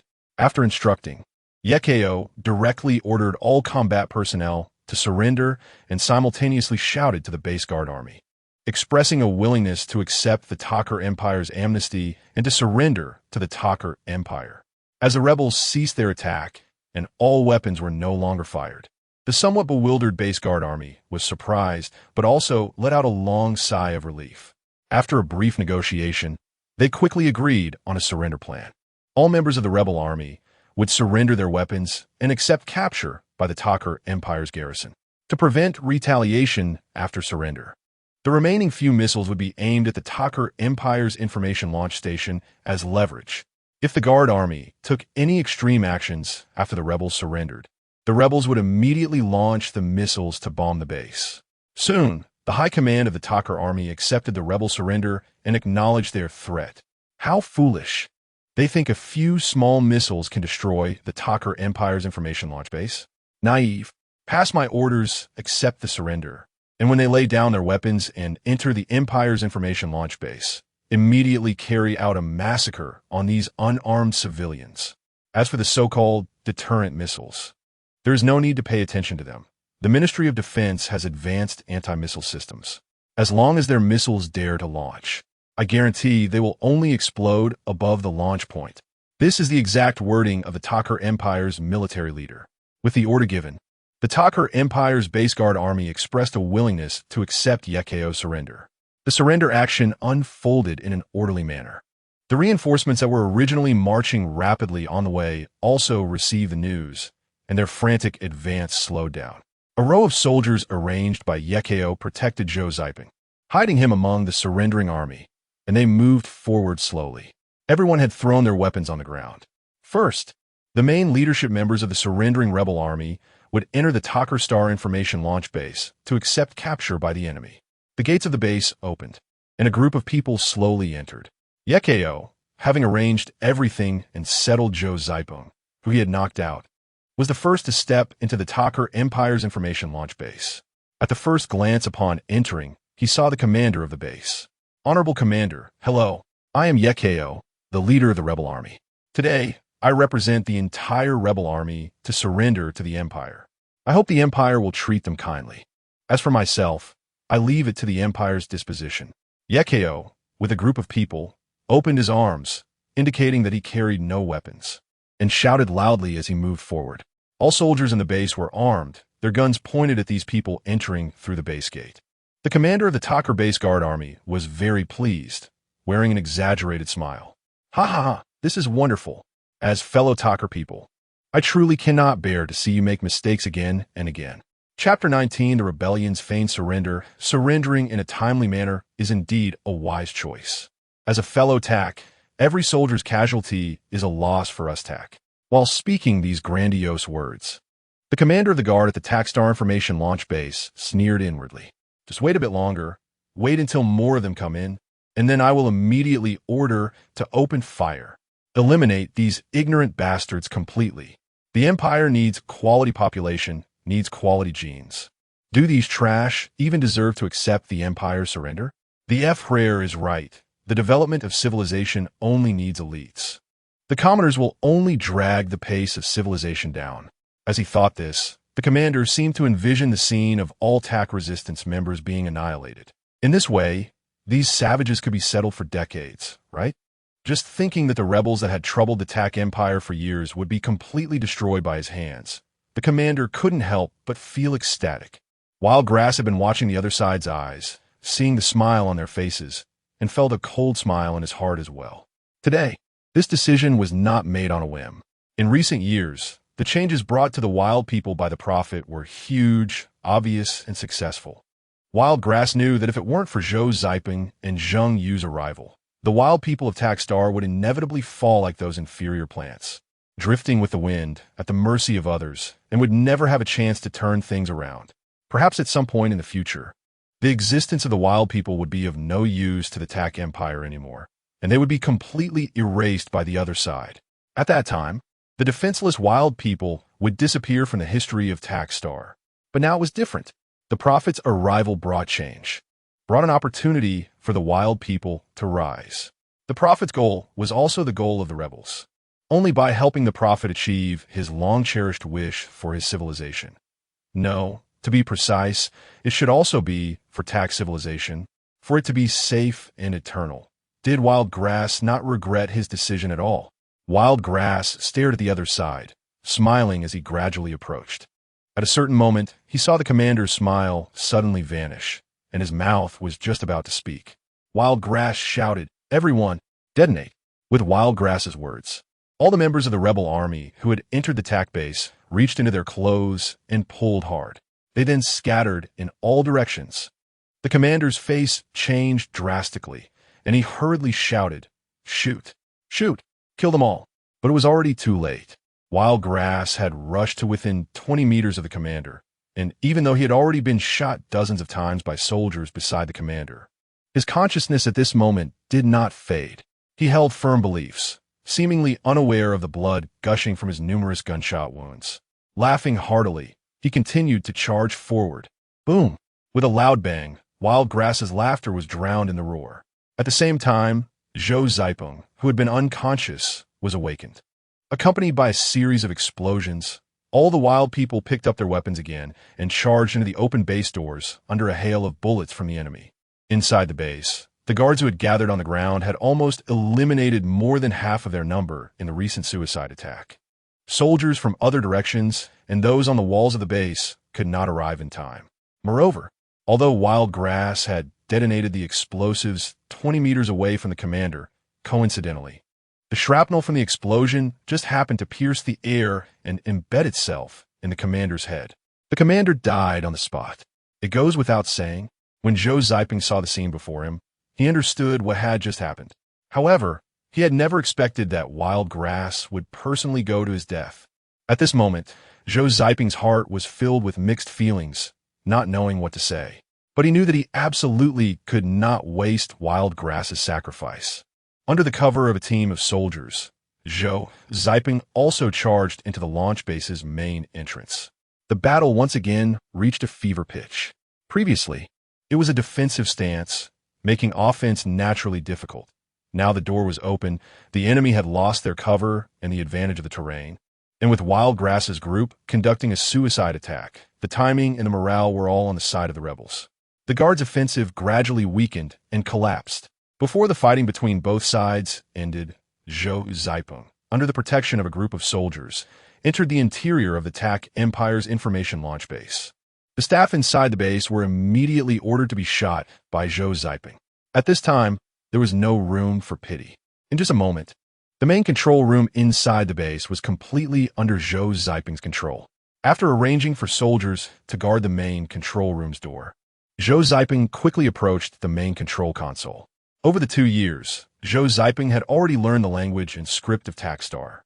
Moreover, through the weapons manufactured by the TAC Empire intercepted by the rebels, Zhou had completely understood the technological equipment of TAC-Star and how to operate it. Without any hindrance, Zhou smoothly started the console, adjusted the direction of the information launch base, set the launch target, and input the coordinates of Earth. The launch antenna activated. The massive semicircular base slowly rose, like a candied hawthorn, with the towering launch antenna slowly rotating to aim at the direction of Earth. The preparations for the launch were all in place. At that moment, Zhou was so excited he was almost trembling. He took out the Kunlun, which had accompanied him for 3 years, a small storage device containing all the data. Zhou shakily connected it to his personal terminal, and then to the data transmission interface in the main control room. The interface of the personal terminal had long been modified according to various technological devices of the TAC Empire, so matching it was not a problem. Just as he was about to start the transmission for a complete launch, a report suddenly came from a rebel soldier nearby. Report to the Prophet. The enemy's airborne troops have landed on the ground. We can hold out for at most 5 minutes. Zhou, who was excited, felt as if struck by lightning upon hearing this news. 5 minutes?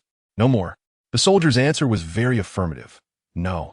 At that moment, Zhou felt as if a bucket of cold water had been poured over him.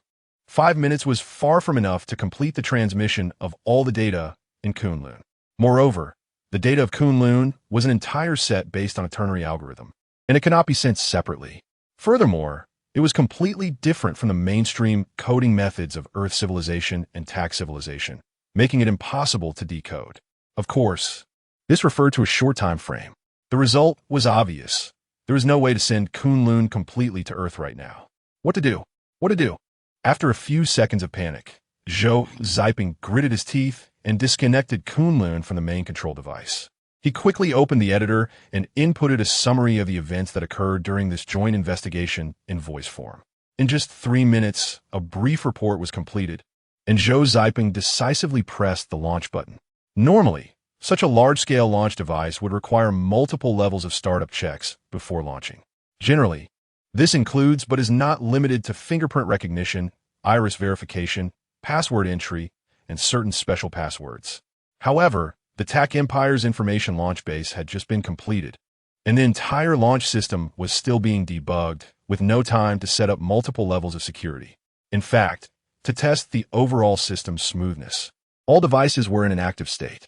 This saved Zhou a lot of time for sending. After a 10-second countdown, the report was completed, and after just a few seconds, it showed that the transmission had been completed.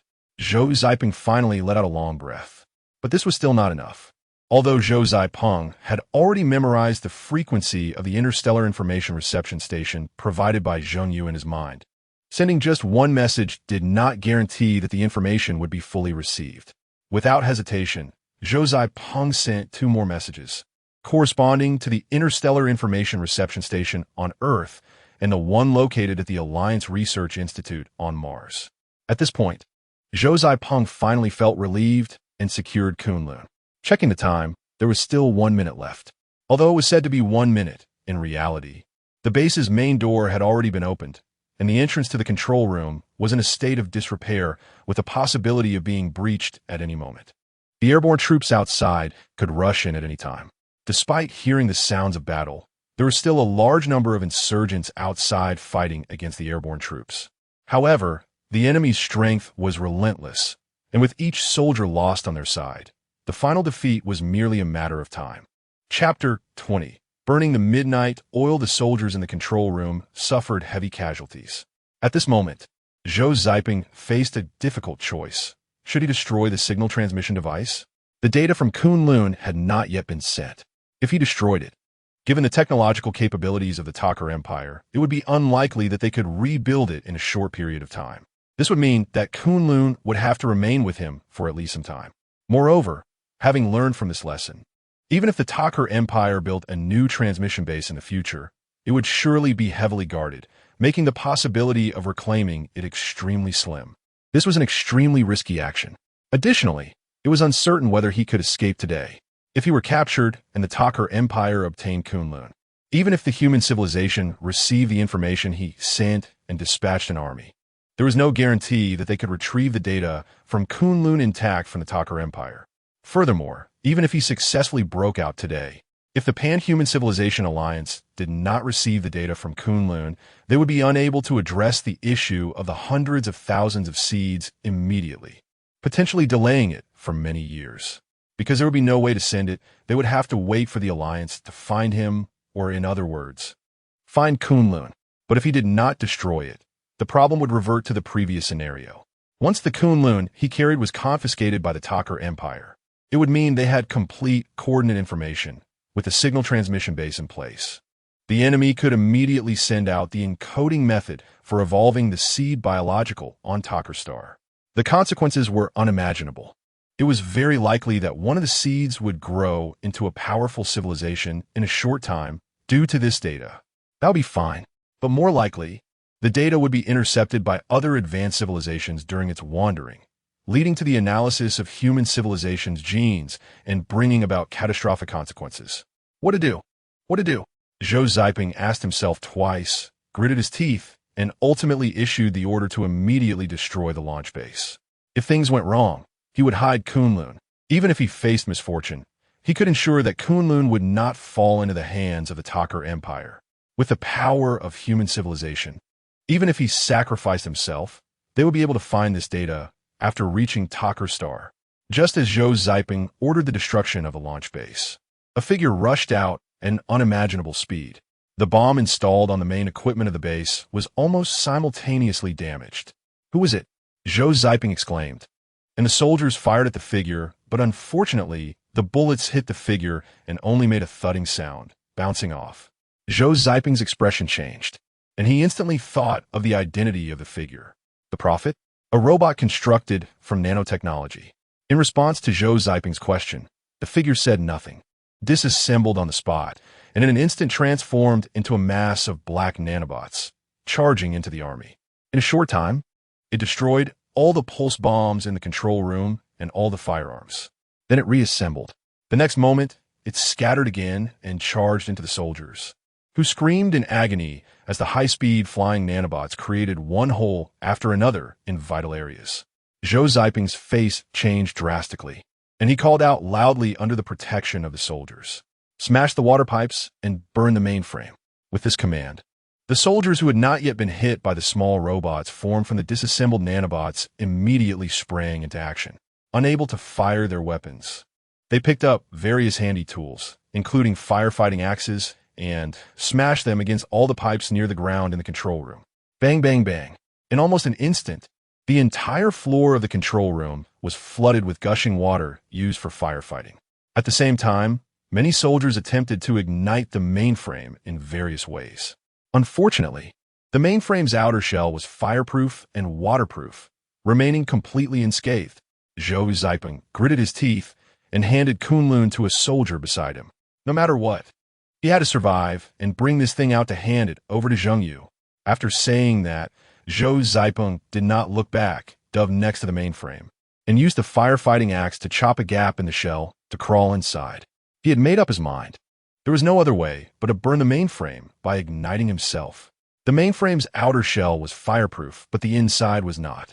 It was just that the fire was too small to ignite it for the time being. Crawling through the damaged shell, he took a deep breath, and without time to think, a flame suddenly ignited his clothes. Just as Zhou Ziping waited for the fire to engulf him and ignite the mainframe, suddenly a hand reached in through the gap and pulled him out. At the same time, the fire on him was extinguished. Prophet, this task is still up to you to complete. The one speaking was the soldier to whom Zhou Ziping had just handed Kunlun. The soldier thrust Kunlun back into Zhou Ziping's hands, crawled inside, and ignited his clothing. At the same time, he shouted loudly, "Brothers, ignite yourselves to illuminate the future. Anyone who can move, come over. Let us ignite the future light for the wild people with our lives together." Following that, the soldier loudly instructed several body armor-clad, originally wild grass guards to escort Zhou Ziping away. As soon as the soldier finished speaking, one by one, the remaining soldiers who could still move crawled, staggered, and rushed to the side of the mainframe. One by one, they ignited themselves. The raging fire instantly soared into the sky. No one screamed, and even some who were still uninjured, seeing the fire was not large enough, threw themselves onto it. In an instant, the area around the mainframe was engulfed in flames. Although there was a fireproof shell, because the soldiers imitated Zhou Ziping and smashed a gap with the firefighting axe, the tearing flames poured into the mainframe, igniting it. The lights in the control room hall instantly went out. The fire suppression system collapsed. Water stopped gushing out. Thick smoke billowed, and fierce flames roared. At this moment, even the Prophet constructed from nanotechnology could not salvage the already ignited mainframe. Zhou Ziping's mouth dropped open, his eyes filled with tears, and his mind went blank. He was dragged away by several soldiers, fleeing in a daze, seeing that it was impossible to stop the spread of the flames. The Prophet charged toward the fleeing Zhou Ziping. The soldiers protecting Zhou Ziping acted as human shields. The entire base suffered a complete power outage due to the destruction of the control room. The Prophet, which relied on wireless charging for energy, finally stopped completely after killing nearly 1,000 people, having exhausted its energy. The battle was brutal. Out of 6,000 soldiers who attacked, less than 1,000 broke through in the end. When the soldiers escorting Zhou Ziping crested the mountain peak, the Takar Empire's signal transmission base had already turned into an ocean of flames. Even the equipment used to launch the seeds made by the Takar Empire, which Zhou Ziping had seen for the first time, was also burnt. In reality, the building materials were not flammable, but the bodies of the thousands of people in the entire base could not stop being consumed by the flames, fueling the fire. Thick smoke billowed, and the fire soared to the sky. Zhou Ziping had not regained his senses until this moment. He stared blankly at the raging flames, and as he fled from the pursuers, he avoided the aircraft in the sky, surrounded by soldiers. In the end, only less than 300 people remained around Zhou Ziping as they dove into a natural cave where troops had been stationed earlier. They completely disappeared from the sight of the Takar Empire's forces. Chapter 21, Unexpectedly Time, is the good medicine for forgetting, and distance is the executioner of information. On a cosmic scale, the earth-shattering events of a small planet are insignificant. The flames that seem to reach the sky may not even break through the planet's atmosphere, let alone traverse the void in the form of light to travel across light years. However, all changes in the universe begin with these trivial little events. It is precisely because of the existence of change that the universe looks the way it does today. And because of the existence of change, the universe will have other appearances in the years to come. The concept of change is ineffable. Human society understood this truth nearly 1,000 years ago. Sometimes it is called the butterfly effect, sometimes the threshold effect, but in any case, it ultimately boils down to the word change. Compared to the great changes on Taker Star years ago, the surrounding region traveling at light speed aboard the Panlong ship is completely different years later, outside the scale of light years. In a dormant state, it is not merely sleeping. One dreams of the myriad realms. It is not a coma, for even the longest time is but a fleeting moment. Dormancy is akin to returning to the state before human birth, naive, chaotic, and utterly unaware. It is as if the soul has been temporarily stuffed into the pot where Meng brews her soup. It feels like having experienced everything yet possessing nothing. Zhou Yu opened his eyes, with soft, light music surrounding his ears, like a mother's whisper, awakening the sleeping child from a distant dream. The liquid in the sleep chamber had been drained, and the temperature was a comfortable 23 degrees. This was Zhou Yu's first experience of dormancy. There was an indescribable feeling, very strange, quite different from what was described in books. After about 10 seconds, the strangeness of his body gradually faded. Zhou slightly moved his arms, removing several tubular devices that needed to be manually taken off, and propped himself up to rise from the chamber. The sleep liquid was very clean, even having a skin-nourishing effect, so he didn't need to take a shower and could just put on his clothes. He put on his personal terminal and opened it. The time had already reached the year 2813. 3 years had quietly passed in dormancy. Wait, 3 years? Zhou suddenly widened his eyes, staring at the flickering calendar on the virtual screen in disbelief.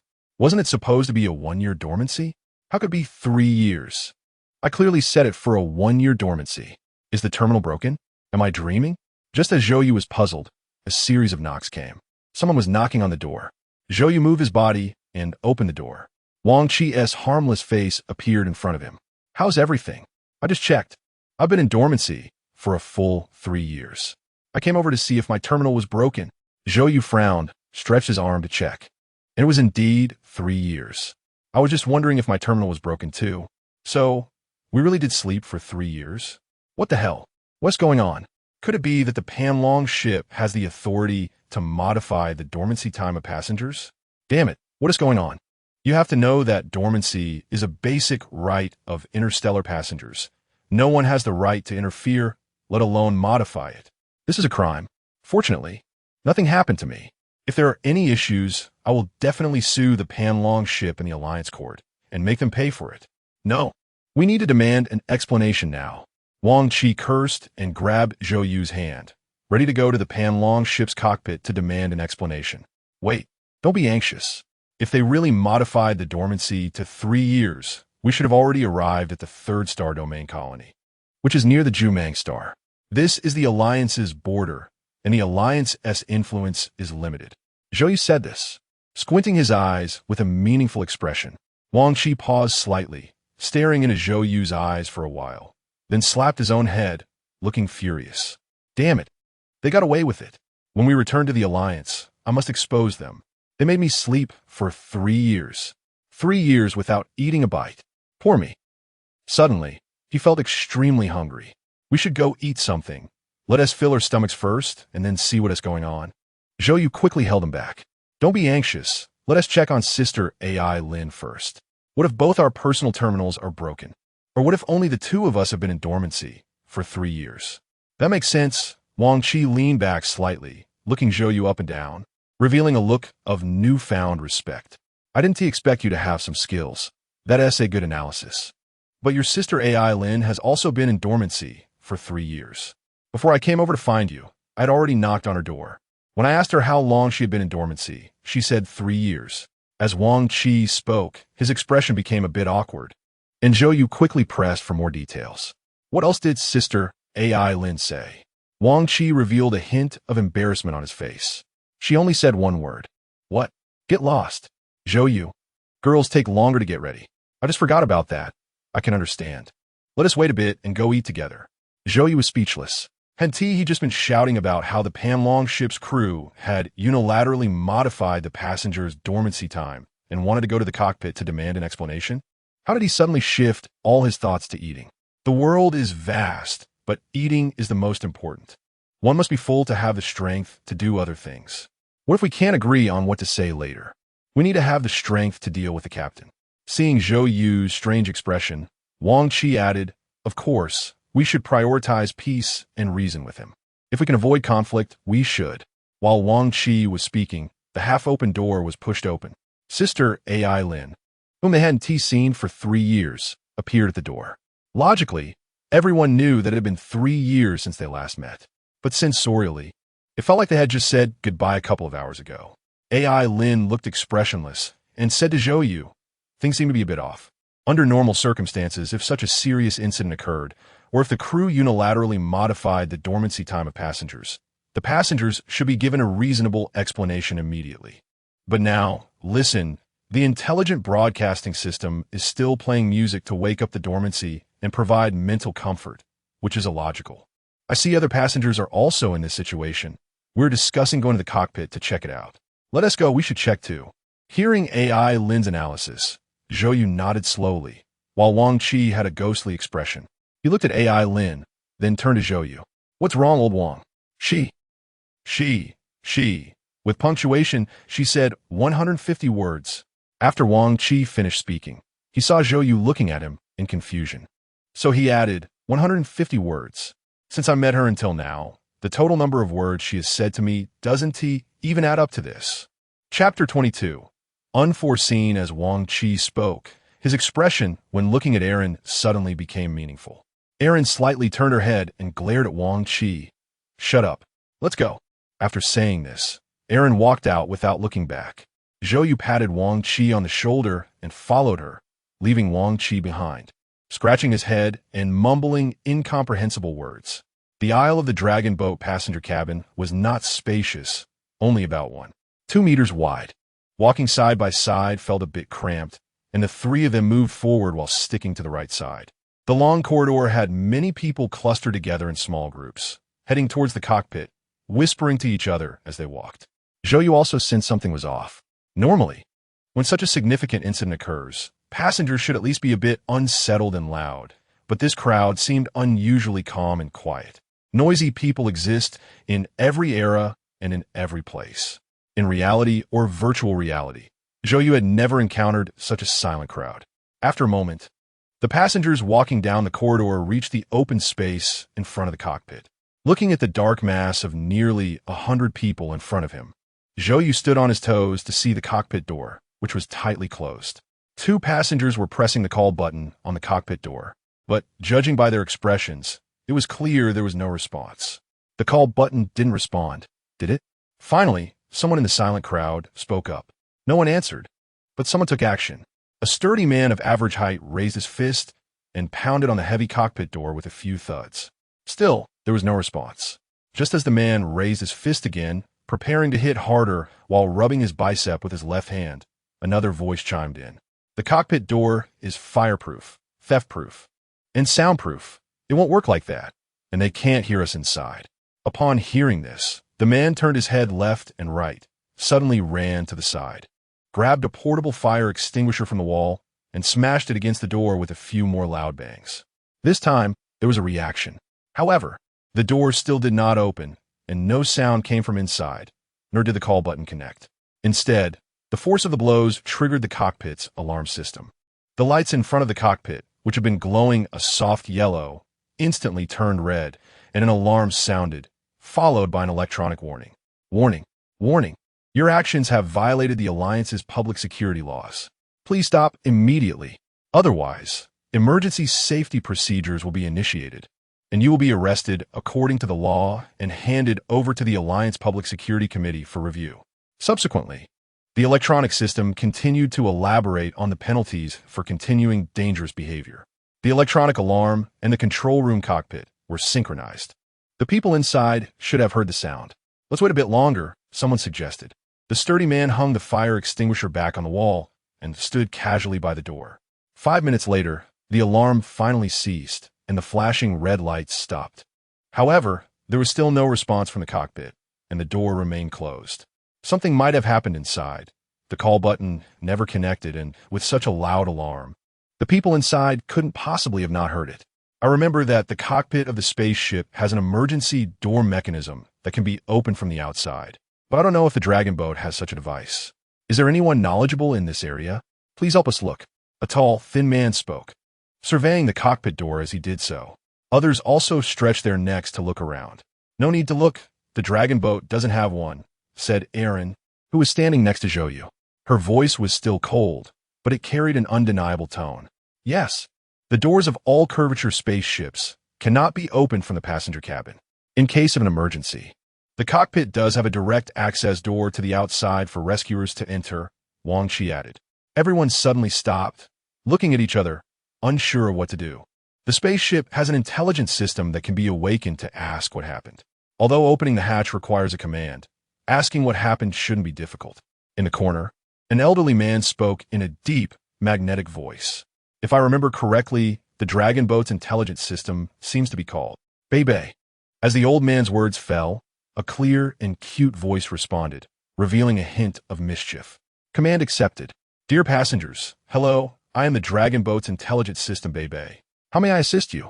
The voice came from everywhere in the hall outside the cockpit. What happened to the crew inside the cockpit?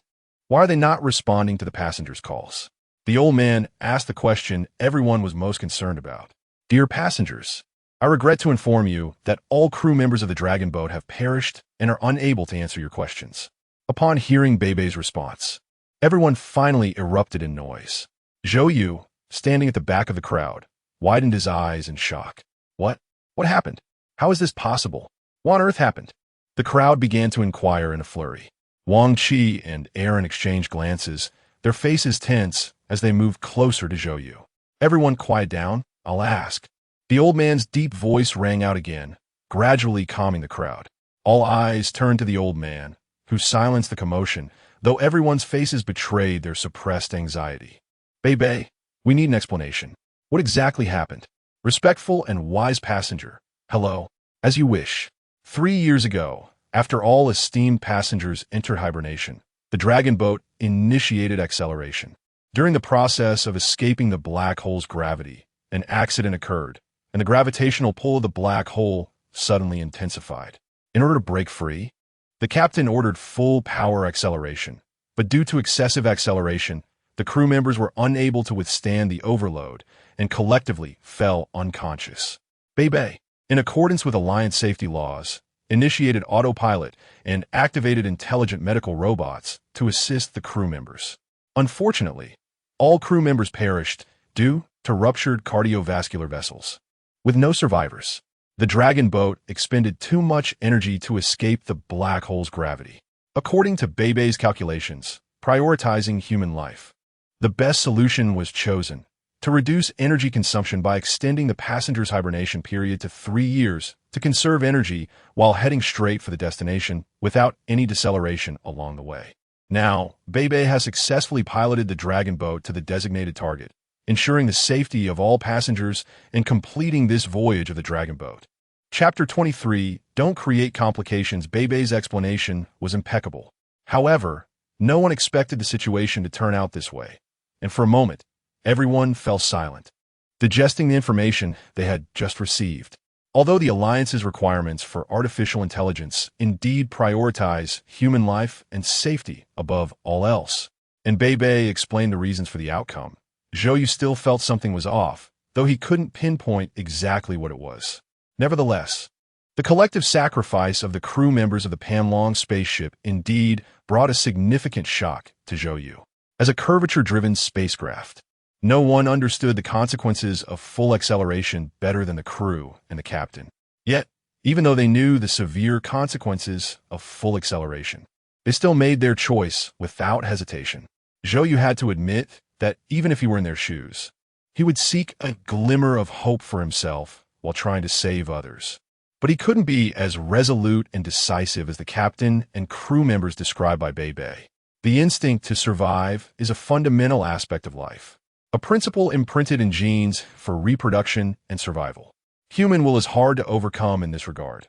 Those who can do so are all extraordinary individuals. What is even more remarkable is that the crew collectively chose full power acceleration, with no one lagging behind.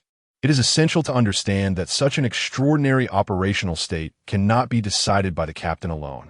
This is also a basic principle embedded in all Alliance special equipment, aimed at preventing extremists from endangering public safety and ensuring human rights to the greatest extent. For the Panlong, the most advanced curvature spaceship of the Alliance, at least 80 of the crew must confirm before executing extraordinary operations. Bebe, do you mean we have docked at the Orlan spaceport, the closest port to the Juman star in the third star region? The elder continued to inquire. Yes, sir, we have safely docked at Berth C, one of Orlan's port. If so, why hasn't the disembarkation passage opened? The opening of the disembarkation passage requires confirmation from both the port administrator and the captain. As you know, the captain has sacrificed and cannot complete this task. Can't you open it? I'm sorry, sir. Without authorization, I cannot perform this operation. However, Bebe has submitted the travel log of the Panlong to the Port Authority and is waiting for their response. If authorization to open the disembarkation passage is obtained, Bebe will open the passage immediately to wish all passengers a pleasant journey. You don't have the authority to open the cockpit door, either? Yes, sir. Everyone fell silent. According to regulations, that was indeed the case. However, based on the time everyone had awakened from stasis, nearly half an hour had passed. Logically, with the artificial intelligence reporting the navigation log to the port and no disembarkation passage opened after docking, and with no passengers exiting the cabin, the Port Authority should have realized something was wrong.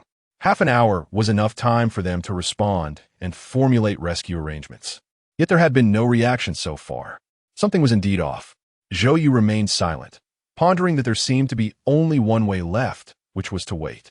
Wait for the Port Authority and Bei to communicate and open the disembarkation passage sooner. The others also stood silently, evidently sharing Zhou's thoughts. Bei, can you connect to the Port Authority's wireless network? We need to seek help from the outside world. After all, if we can't disembark for a while, it will endanger the safety of the passengers. Sir, the Panlong is currently in defense mechanism activation status and cannot connect to the port's wireless network. Please understand. At the same time, please rest assured that the supply warehouse of the Panlong has enough food to sustain all passengers for 806 to 919 hours. The remaining one energy of the ship is also sufficient to take care of the passengers' daily needs. Once the Port Authority grants authorization, Bei will open the passage immediately. So please do not worry. Stiff, dogmatic, Zhou cursed in his heart. In fact, the intelligence level of artificial intelligence had developed to a point nearly comparable to that of humans over 200 years ago. Of course, this does not refer to computational power, but rather to the way information is processed and the degree of personification. However, following a near-intelligent crisis, the Alliance's Security Committee reviewed and ultimately unified the standards, adjusting the upper limit of artificial intelligence's intelligence. Since then, all artificial intelligences appeared rigid and dogmatic. The situation was not quite right. Although the artificial intelligence was rigid and dogmatic, it was at most just that. It was not incompetent. With the fundamental principle of prioritizing human safety in place, it should be able to analyze the situation. If everything was as it said, the psychological state of the passengers could not guarantee safety and order while waiting on the spaceship. Wang Qi, who was nearby, leaned closer to Zhou and whispered, "Zhou, do you mean there is something wrong with the artificial intelligence?" Wang Qi shook his head. "I don't know, but I just feel something is off." Zhou turned to look at Sister AI Lin beside him, but saw her expression cold and fierce.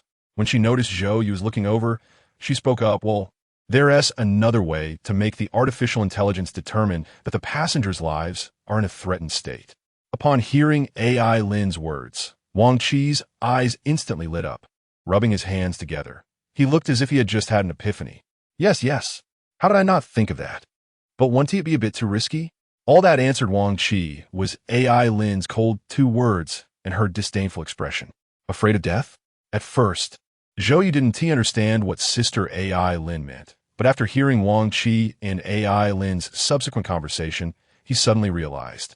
He didn't know what Sister AI Lin was planning to do. Indeed, he was too inexperienced. Zhou considered himself to be intelligent. Over the years, due to his excellent academic performance, he believed his intelligence was above average. Yet, he didn't expect that during this trip, both Sister AI Lin and Wang Qi seemed to be smarter than him. He was still too inexperienced. These unconventional thoughts were beyond him. While Zhou was pondering, Wang Qi furrowed his brows, licked his lips, and puffed out his chest, saying, "I've seen all sorts of things, right? Afraid of death? Here, I'll do it. Xiao, you be responsible for fanning the flames. Xiao Zhou, remember to choose the right moment to act. Don't be too early or too late." Zhou was confused again. What are you talking about? I understand that you want to create a situation that threatens the safety of the passengers, but you haven't even discussed the specifics yet. And you are already asking me to do it? Before Zhou could ask further, he saw AI Lin step forward and with a snap. Zhou watched as AI Lin pulled out a lighter from somewhere and instantly ignited Wang Qi's clothes. She seemed afraid that the flame was too small, so she went around the collar to burn a circle. Chapter 24. Fanning the flames in just 2 or 3 seconds, Wang Qi was still in shock, but the fire had already spread to his back. At the same time, Erin let out a strange cry. "Help! I'm on fire!" As she spoke, she kicked out with her foot. Wang Qi flew into the crowd like the sun shot down by Ho-E, engulfed in flames. Crash! Wang Qi landed by the wall, falling to the ground, and coincidentally hit a regular surveillance camera. With that impact, not only did he shatter the camera, but he also ignited it. A small flame sprang up, slowly burning along the wiring inside the wall. The crowd gasped.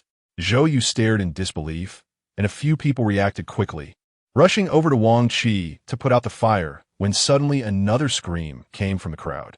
"Help! I'm on fire!"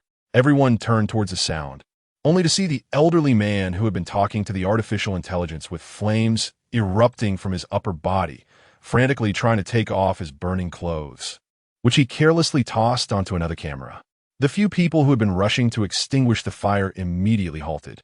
Then, 5 or 6 people began shouting as they threw the suddenly ignited clothing out. The cameras in the lobby outside the cockpit were instantly adorned with burning jackets. Thick smoke quickly spread through the lobby, gathering towards the ceiling, and the smoke alarm was triggered. "Quick!" Zhou Yu felt his mind racing. These people were doing this on purpose. Erin's voice rang in his ears. As she spoke, Erin turned and kicked open the fire sign connecting the passenger cabin corridor to the lobby, grabbing a fire extinguisher and shouting, "Quick!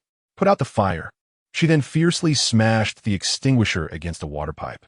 Zhou Yu suddenly understood, following Erin's lead and smashing open another water pipe. The automatic fire suppression system only sprayed a few drops of water before the broken pipe ceased to flow. "Stop! Save Wang Qi!" Erin's urgent call reached Zhou Yu's ears. He froze for a moment, then turned to see Wang Qi had already taken off his shirt and was frantically trying to remove his pants by the wall. His face was blackened, and his hair looked like musical notes. What? Was the earlier instruction for me to save him? A thought flashed through Zhou Yu's mind as he rushed forward with the fire extinguisher and sprayed it at the panicking Wang Qi. Emergency alert. Dear passengers, there is a fire in the lobby outside the spaceship cockpit. Please evacuate immediately. Due to damage to the fire control system, emergency measures will be activated, closing the doors between the passenger cabin and the lobby and removing air to extinguish the fire. For the safety of all passengers, please evacuate the lobby immediately. The announcement repeated itself. Just as Zhou Yu wrapped his shirt around Wang Qi's waist, he heard the AI, Beibei's voice, echoing around. Meanwhile, the doors began to activate, slowly sliding from the sides towards the center. No one moved. The crowd in the lobby looked at each other, eventually focusing on the elderly man. He nodded slightly and said in a loud voice, "Beibei, please open the disembarkation passage immediately. The spaceship is in danger, and we need to evacuate." The warning abruptly stopped, followed by Beibei's voice, still as before. "Dear passengers, please evacuate the lobby immediately. The spaceship will initiate emergency procedures to close the doors and remove air. For your safety, please evacuate immediately." As the smoke thickened around them, the lighting was affected by the power disruption, with some lights going out and others flickering. Many people began to move towards the passenger cabin corridor. "Beibei, are you ignoring human safety? The flames have spread to the passenger cabin corridor, and toxic substances in the air are increasing rapidly. Please open the disembarkation passage immediately." The elderly man's tone was intense, with an undeniable authority. "The air quality in the passenger cabin is adequate, and the thermal imaging system has not detected any fire. Dear respected passengers." Beibei's voice showed no signs of stopping, but just as the announcement continued, a flicker of flame shot through as someone ignited a jacket and tossed it into the passenger cabin corridor, causing it to catch fire against the door. Beibei's words were abruptly cut off. Then, a deafening silence followed. "Old Wang, is this going to work?" Zhou Yu whispered, leaning close to Wang Qi. "It should be fine." Old Wang smiled awkwardly, pointing around. "Don't worry, everything's okay. Look, everyone is ready with fire extinguishers." Zhou Yu nodded, giving a thumbs up. Wang Qi's mouth twitched, wanted to say something, but holding back. He muttered to himself, "Fanning the flames is a metaphor, not a verb. Beibei, please open the disembarkation passage immediately. Are you planning to violate the fundamental principles?" The elderly man pressed. Beibei's voice returned. "Dear passengers, the fundamental principles are the basis for the existence of artificial intelligence, and Beibei cannot violate them. As you wish, dear passengers. Due to the sudden fire on the spaceship, to ensure the safety of all passengers. The artificial intelligence Bei will urgently open the disembarkation passage in accordance with the Alliance, prioritizing human safety. Please evacuate in an orderly manner. Luggage will be logged and returned to you after ensuring no safety incidents. As Bei's voice faded, the doors to the disembarkation passage beside the corridor leading to the passenger cabin slowly opened. At that moment, thick smoke had nearly covered the entire lobby, and passengers were wetting their clothes and covering their mouths and noses with them. Zhou tore off a piece of his sleeve, split it in half, wet it, and handed one half to Wang Qi. The crowd moved in an orderly fashion, quickly entering as the passage opened, proceeding down the narrow corridor, reaching the spaceship interface in a moment. Just as everyone verified their identities and stepped out of the spaceship, two groups of port staff rushed over, one in red uniforms for firefighting and the other in blue uniforms for maintenance. Everyone, what's the situation inside? Are you okay? A fire team leader inquired, and Zhou briefly explained. There was an incident in the cockpit. We couldn't open it. The lobby outside the cockpit is on fire, and the flames are quite large. The crowd streamed out, and the staff asked a few questions before rushing in. Looking at the spacious and brightly lit Orleans port exit hall, Zhou let out a long sigh of relief. Dear passengers, please pause your exit and follow me to the work area. We need to conduct a brief inquiry with each of you. We kindly ask for your cooperation in our investigation. After a short while, the crowd was stopped by security personnel. No one refused. Zhou glanced worriedly at Wang Qi, who was surrounded by several medical staff, and then looked at Aaron and asked, Sister Aaron, will there be any trouble? You hope there won't be, but there will be. Aaron replied without slowing down, not looking back. Zhou was taken aback, helplessly scratching his head as he followed. Chapter 25. The expedition fails before it begins in the work area of the Orleans port. Zhou didn't wait long before the only injured personnel, Wang Qi, who had been taken away by the medical staff, returned dressed. How is it? Are you okay? Zhou waved to Wang Qi, and upon seeing the large healing patch on Wang Qi's face, expressed his concern. I'm fine. Wang Qi waved his hand, indicating that he had no major issues. Just a little skin burned, nothing serious, don't worry. Seeing the worry written all over Zhou's face, Wang Qi laughed heartily, patted Zhou's shoulder, and said, What? Are you still worried about me? There's no need to worry. Think about it. If there were really any problems, would those doctors let me leave? Zhou thought it made sense and nodded. However, an involuntary memory flashed in his mind, previously in the hall outside the spaceship's cockpit, where he had personally put the waistcoat on Wang Qi. His hands had touched Wang Qi's dark skin and that burning sensation. His skin was burned so badly. Even if it's not a big deal, it must hurt a lot. The doctor said it was just a little skin injury. With the healing patch on for 2 or 3 hours, it should be almost healed. Plus, the beautiful female doctor told me that this new skin is quite tender. So when it's all healed, my old face will look like that of an 18-year-old again, haha. Seeing Wang Qi so unconcerned, and even in the mood to joke, Zhou felt that his worries were unnecessary and casually said, Weren't you and Sister Eileen discussing starting a fire earlier? Wang Qi was taken aback, then nervously licked his lips, slightly parted his mouth, and his eyes couldn't help but drift toward Eileen's face, looking like a mouse that had seen a cat. Just fanning the flames, haha, of course, that is how it is. Wang Qi stumbled over his words, then lowered his voice to ask Zhou, What? Didn't they say all crew members had to be questioned in the work area? You guys? Is it over? Not yet. I don't know what they're doing. They've left us hanging here for over half an hour. Wang Qi sighed and nodded. I estimate we're in deep trouble this time. We might not only face sanctions from the Alliance Court, but also disciplinary actions when we return. My old boss will definitely be pointing his finger at me and scolding me.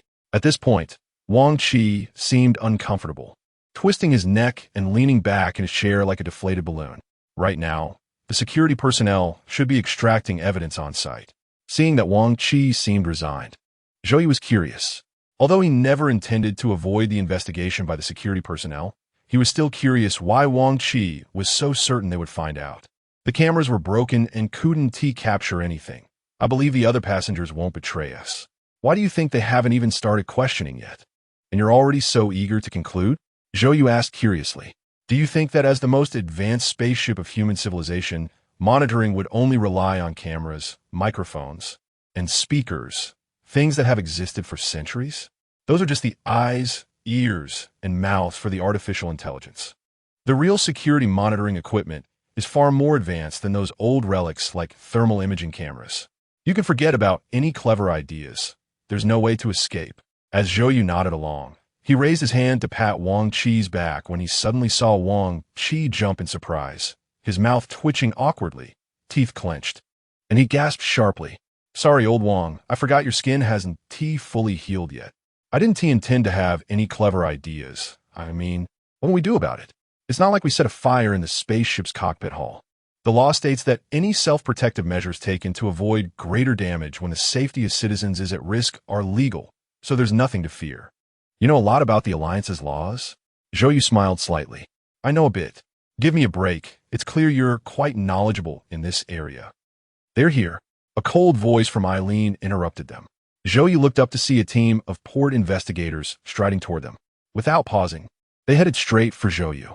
Next, Zhou watched as the investigators called out Wang Qi, Eileen, and several others who had burned their clothes in the passenger cabin hall. Then, another investigator approached Zhou. "You're Zhou, right? Come with me. I need to ask you a few questions, and I hope you will cooperate." Zhou complied. On the surface, he appeared calm, but he already had a mental script prepared, having even replayed it in his mind several times, thinking about how to express himself perfectly to align with the emergency self-defense provisions of federal law. However, the reality turned out to be vastly different, even to an unbelievable extent. Everyone was deemed to have acted under the state of emergency and was released without charges, and they wouldn't have to bear any compensation. But there were two exceptions, Eileen and Zhou himself. "Why? What did I do wrong?" "You intentionally damaged fire alarms, endangering public safety and destroying special equipment." "What? Isn't that arson?" Arson was to lift the restrictions imposed by the artificial intelligence and eliminate potential risks. It was a self-rescue action, qualifying as an emergency. Then, our destruction of the fire pipeline also falls under that emergency action, right?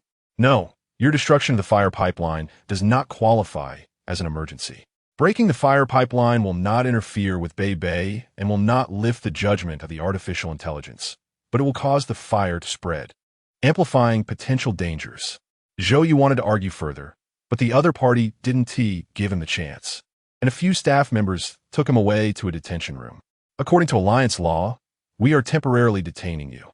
After communication with the Port Security Department in various sectors, it will be determined whether to prosecute you and request a ruling from the Alliance Court. At that time, you can request your lawyer to defend you, but before that, you will be in a detention state and not allowed to communicate with the outside world." Zhou could only let out a couple of ahs, and before he could drop his raised hand, he saw the other party had already closed the valve and left. What is this all about? Sister Eileen probably has a similar fate as mine, right? Great. We set out on an expedition only to end up in jail without having done anything. Zhou sighed. Memories of what Junhua flashed in his mind, along with moments spent with his parents. He opened his mouth to speak, but ultimately turned into a series of incoherent syllables, mumbling as he fell back. Sprawling on a large bed in the detention room, staring blankly at the ceiling. Chapter 26.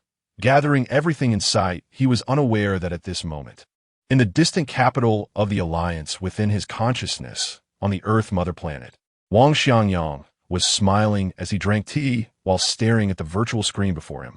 On the screen lay Zhou, reclining on a large bed.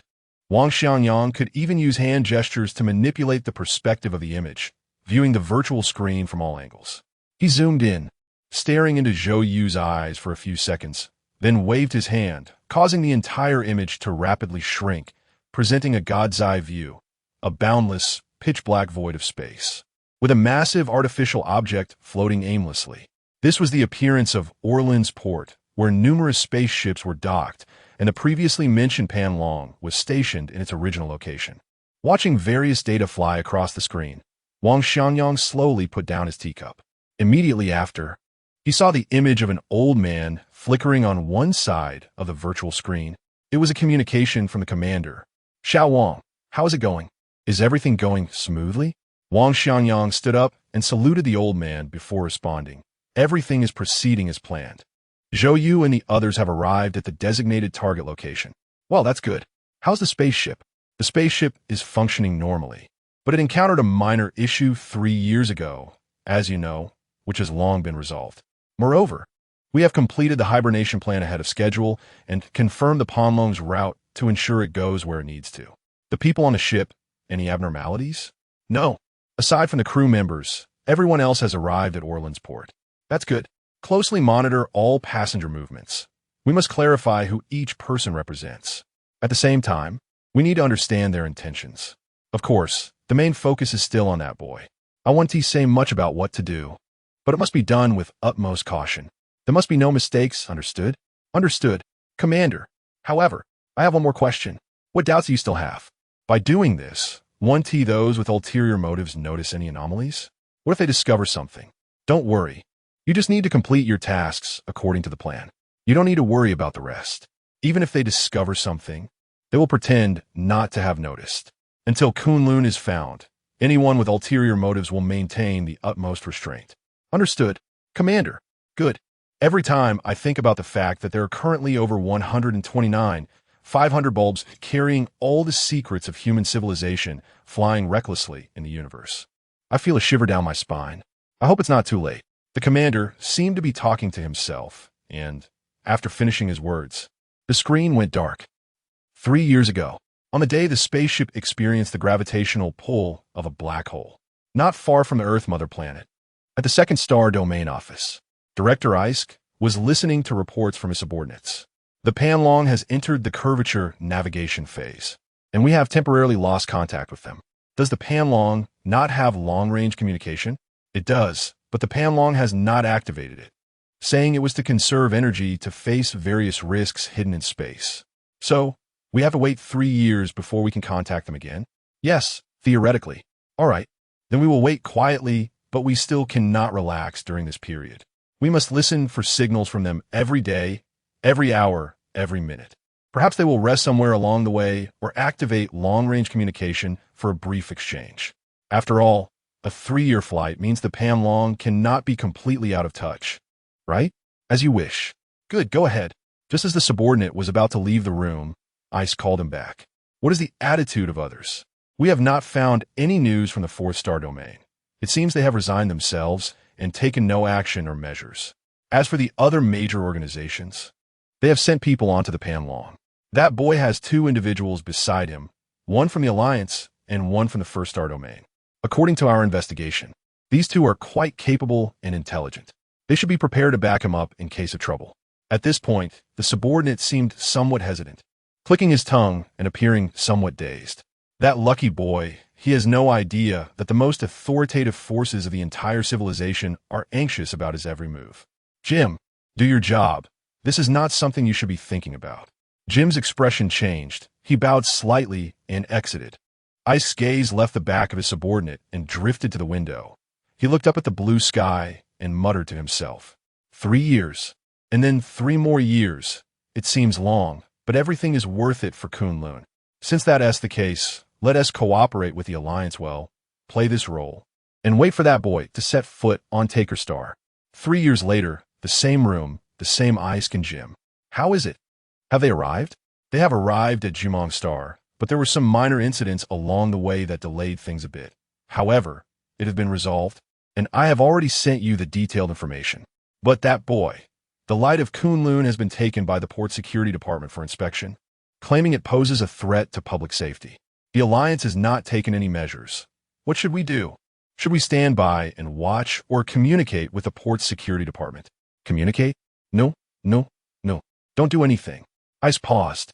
I really like an old saying from the 1st star domain. The more you do, the more mistakes you make. At this time, we just need to cooperate step by step with the Alliance. If necessary, we can even provide them with some assistance. Let those accompanying the spaceship follow the original plan and do their own thing.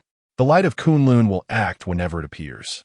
Remember, do not complicate things, and do not conflict with members of other organizations, especially those actors deployed by the Alliance. Understood, Commander. At this moment, Zhou, lying on a large bed, was completely unaware of all this.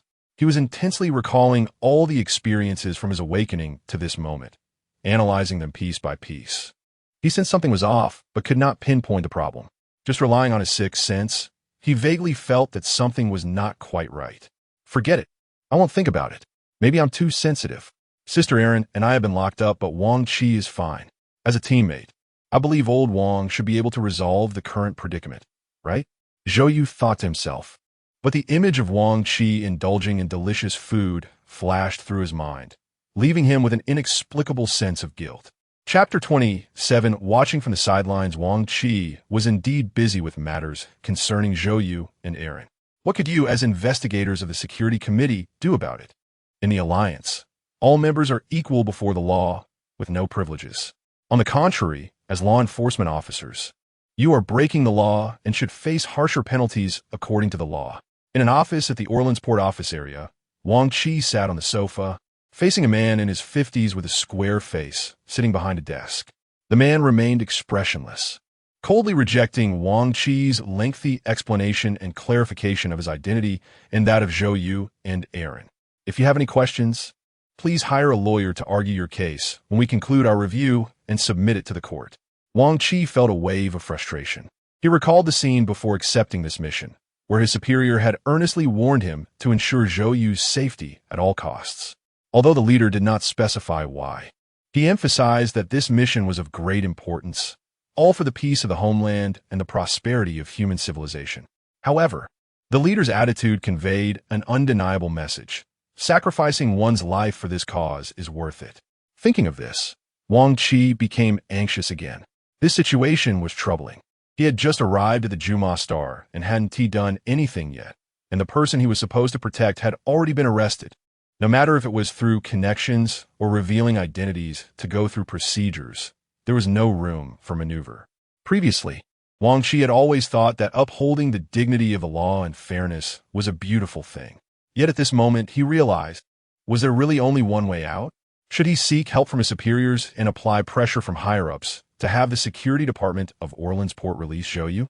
Wang Qi was reluctant to do so. It would not only indicate his incompetence and failure in his mission, at least a temporary failure, but also likely expose himself.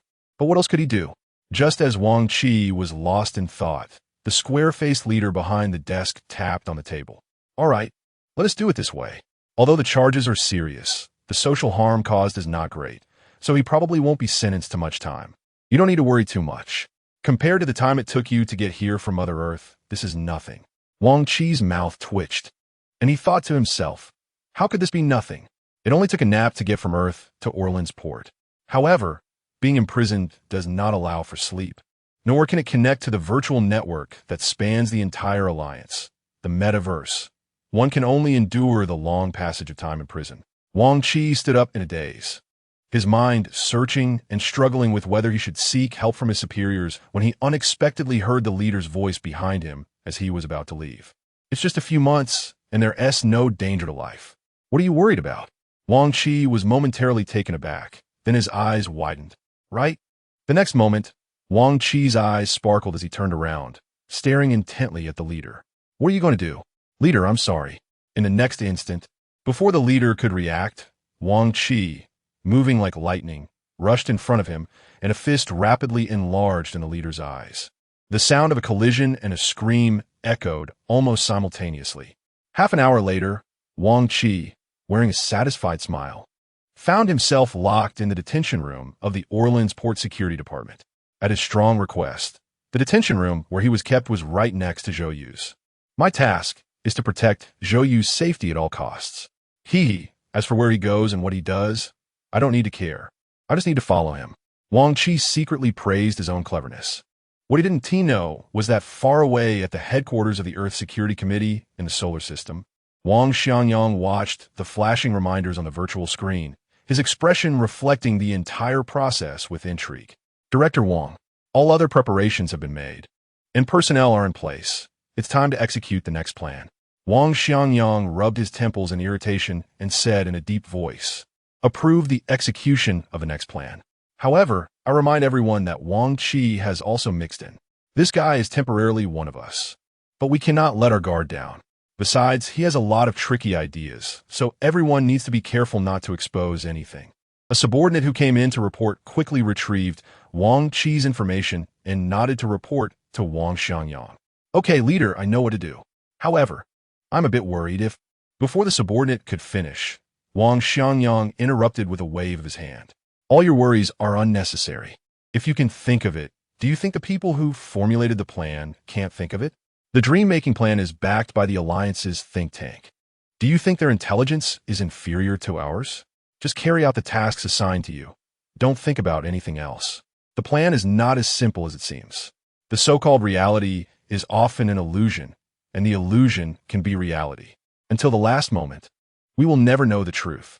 Some things are fake, meant to be seen by the opponent, while others are real and also need to be shown to the opponent. The subtleties involved are not something you and I can grasp. The subordinate lowered his head in shame, repeatedly acknowledging and then retreating. Wang Xiangyang rubbed his temples again. It was exhausting. The infiltration among various forces of the Pan-Human Alliance was riddled with holes. After so many years in the space age, they still couldn't forget their mutual strife. Whenever the situation stabilized a bit, internal discord would arise. A few hundred years ago, before the Fishman crisis, it was like this, and now it is the same. Back then, to counter the Fishmen under the leadership of the First Star Domain, all of human civilization united to form the Alliance, ultimately achieving victory and incorporating the Fishman civilization into the fold. Now, facing the Gods plan with its 129,600 seeds, the crisis is millions of times more severe than it was back then. The major star domains should unite against external threats. But everyone has their own agenda. While Wang Xiangyang was lost in thought, dealing with numerous matters in the intelligence from the offices of the major star domains. The fourth star domain office, which had shown no response or action, saw the youngest general of the Empire sitting once again across from the old man from years ago. Commander, are we really doing nothing? The young general, with a look of confusion on his face, took the cup of tea the commander had just poured for him and held it in his palm, not even bothering to drink it. We clearly know that the Alliance think tank has set up a grand scheme that deceives everyone. Why don't we share this information with the other star domains? Why tell them? The commander replied. Isn't that bad? I was worried that the major star domains would distrust each other and that someone would lose patience and ruin everything. Now, under the arrangement of the Alliance think tank, everyone has become a pawn. Isn't the situation clearer? Informing them would only add more variables and complicate matters further. Right now, we just need to keep an eye on the methods arranged by the Alliance think tank and wait for Kunlun's surface. We could just watch from the sidelines. Chapter 28. Deception. The general furrowed his brow, clearly still puzzled. However, they had changed the course of the Panlong, and according to the parameters we had, the Panlong was heading straight for Tuk Star. Moreover, while everyone was in hibernation, they were silently incorporated into a virtual world. And tirelessly, at the distant Orleans port, they created cloned bionic robots to carry their consciousness and operate in the real world. These measures, regardless of which one, were strictly prohibited by the Alliance. Yet those who formulated these regulations were brazenly violating the rules they had set. I was thinking that if we revealed these secrets to other star domains, perhaps the Alliance leadership would be able to change early. Isn't that exactly what we are pursuing? Hee. The old man chuckled lightly, took a sip from his cup, and took a deep breath. You always rush things. What is our goal? It is to obtain Kunlun, to grasp the coordinates of the seeds, to help them take root and grow strong, integrating them into the territory of the fourth star domain, becoming a driving force for the development of human civilization. As for the Alliance leadership, that is not our pursuit, just a means to an end. You shouldn't place too much weight on power. Once the four-star domain has 12,000. No, let us not say that much. Just a dozen new civilizations join. Will we still fear that the Alliance leadership won't have a place? Even if they don't have a place, do you think that by then, the Alliance will still be able to hinder our development? The young general frowned, digesting the commander's words, and after a while, he nodded in realization. According to the information we previously gathered, the dream-making plan devised by the Alliance think tank is not like this. Could this change lead to some unexpected events? No. It's very likely that what we currently grasp is not the entirety or the truth of the dream-making plan. In my view, the Alliance is doing this for two reasons. First, to save time. After all, if that kid goes to Juman's star to investigate and then comes back, it will take 6 years. Adding in other delays, it would take at least over 10 years before he can go to Tuk Star to investigate. And arriving at Tuk Star is just the first step in searching for Kunlun. That's too long. Now, the spaceship has already traveled halfway to Tuk Star. And by operating in this way, the Alliance think tank can save at least half of the time. After all, once his investigation on Juman Star is over, exiting the virtual world will directly place him on the real Panlong spaceship. In the meantime, we just need to slightly adjust the timing, and that kid and all the other pieces on the board will be completely unaware. The old man poured himself another cup of tea, leaned back on the sofa, and sighed. I have to admire the wisdom of the ancients. Over 2,000 years ago, the ancient first star domain already had the strategy of deception, and now, entering the cosmic era, such tactics are still practical. The general nodded vigorously. 3 years ago, the commander had criticized him for his poor Chinese. And over the past few years, the general had made a considerable effort to improve understanding what the commander meant by deception. However, thinking of the Alliance connecting everyone as consciousness through the virtual world with the bionic robots they created, a term suddenly popped into the general's mind. Commander, isn't there also the strategy of peach replacing plum? The commander chuckled and nodded slightly. Very good, you made great progress. Keep up the good work. Learn more, read more, and listen more. The wisdom of the ancients is still very useful as long as we don't stray from the human realm. You can see that the strategy of peach replacing plum is already quite good. In fact, there are also strategies like inviting the king into the pot and stealing the beams and changing the pillars. The one who formulated the dream-making plan is quite skilled. As the commander spoke, he sighed a few times before commanding. Next, you only need to do one thing. Maintain contact with Tuk Star.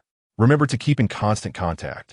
Accurately grasp the time when the Panlong arrives at Tuk Star and have the Tuk Empire hurry to establish the information transmission base station.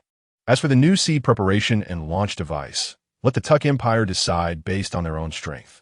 We just need them to attract the attention of the Alliance. No further requirements. However, the information base station must be established. As you wish, Commander. The general stood up and quickly agreed. Our people on the Panlong, starting today, are not allowed to contact him privately except through active communication. They only need to do one thing: diligently fulfill their positions as crew members of the Panlong. As for the situation at Orleans Port, just pretend nothing has happened and continue to keep a low profile. Yes, the young general took his orders and left. The commander's gaze passed through the window, looking towards the headquarters building of the security committee not far away. Coincidentally, at that moment, Wang Xiangyang was also looking this way. In the dimness, the two gazes seemed to collide and intertwine across time and space. Is this your entire plan? No, I don't believe it could be that simple. There must be something I haven't discovered. The commander murmured. Will the four-star domain take no action? Have they resigned themselves? Humph. The cunning old fox. The meat is chewed up and placed in front of you. I don't believe this old fox won't be moved at all. Wang Xiangyang sneered. But no matter how many tricks you have, as long as there are no accidents with Kunlun, no matter how deep you scheme, it will all be in vain. The intrigue and deception happening at the upper levels of the Alliance were naturally unknown to Zhou. After being imprisoned for 2 days, the Port Security Department brought charges against Zhou. Ultimately, he was sentenced to 2 months in prison for endangering public safety, with the circumstances being relatively light and special reasons provided as the basis for the judgment. This was still under the premise that Wang Qinian had asked a familiar person to help him find a lawyer who could speak on his behalf. The accompanying Aaron also did not escape legal punishment, receiving the same 2-month sentence. As for Wang Qi, in his brazen disregard for the court and refusal to use a lawyer for defense, was also sentenced to just over 2 months in prison, 5 days longer than Zhou. After the judgment was issued, the three were taken to the nearest prison to Orleans Port, Juman Star Prison, to serve their sentences. Old Wang, how did you end up here too? Zhou looked at Old Wang before him, somewhat incredulous. Wasn't this none of your business? How did you end up here?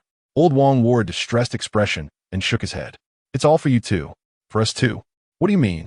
I want to talk to the leaders of the security about the situation, and that guy actually wouldn't give me any face. In a fit of rage, I ended up getting into a fight with him. Zhou. Chapter 29. Prison turmoil. The laws of science themselves are objective truths that will never become outdated. But the ways in which people apply these laws and the corresponding designs they create are constantly evolving. For instance, humanity's methods of propulsion have undergone what seems like a revolutionary change, from primitive horse-drawn carts to solid-core nuclear thermal rockets before the advent of curvature drive.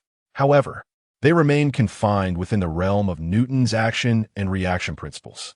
Moreover, various schemes based on human nature, even if they originated over 2,000 years ago, still prove effective as long as the human species has not undergone fundamental changes. The power struggles at the top of the alliance are, of course, unknown to Zhou.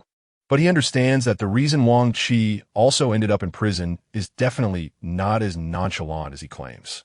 The reason is simple. The Security Committee of the Pan-Human Alliance does not recruit fools. Even if, as Wang Qi and Aaron said, the investigation team sent by the Security Committee is merely a decoy to attract petty criminals, they wouldn't be so careless as to use a rotten bait. But does it really matter? Stepping onto Jumong Star, the first step in the search for his parents has already been taken, and Hui Junhua, related to the Gods Plan, is on this planet. The investigative mission of the Security Committee must be executed, and the search for his parents will not stop. Although during the journey from the port of Orleans to the Jumong Star prison, Zhou did not see what this planet actually looked like, let alone meet Hui Junhua. It still represents a significant step in his pursuit of his parents' whereabouts. It is something to be happy about. Being imprisoned for 2 months, in Zhou's view, does not even count as a setback. From the very beginning, Zhou prepared himself to face all difficulties. This is just the beginning. Due to its size, Jumong Star has a relatively weak gravitational pull, about 3/5 that of Earth's. However, when he left the spaceship that was fixed to the ground by magnetic shoes and set foot on solid ground, Zhou still felt a sense of grounding. It is quite magical, despite the fact that from a large-scale perspective, any planet is a solitary body floating in the boundless darkness, helpless and alone. Just like all man-made spacecraft.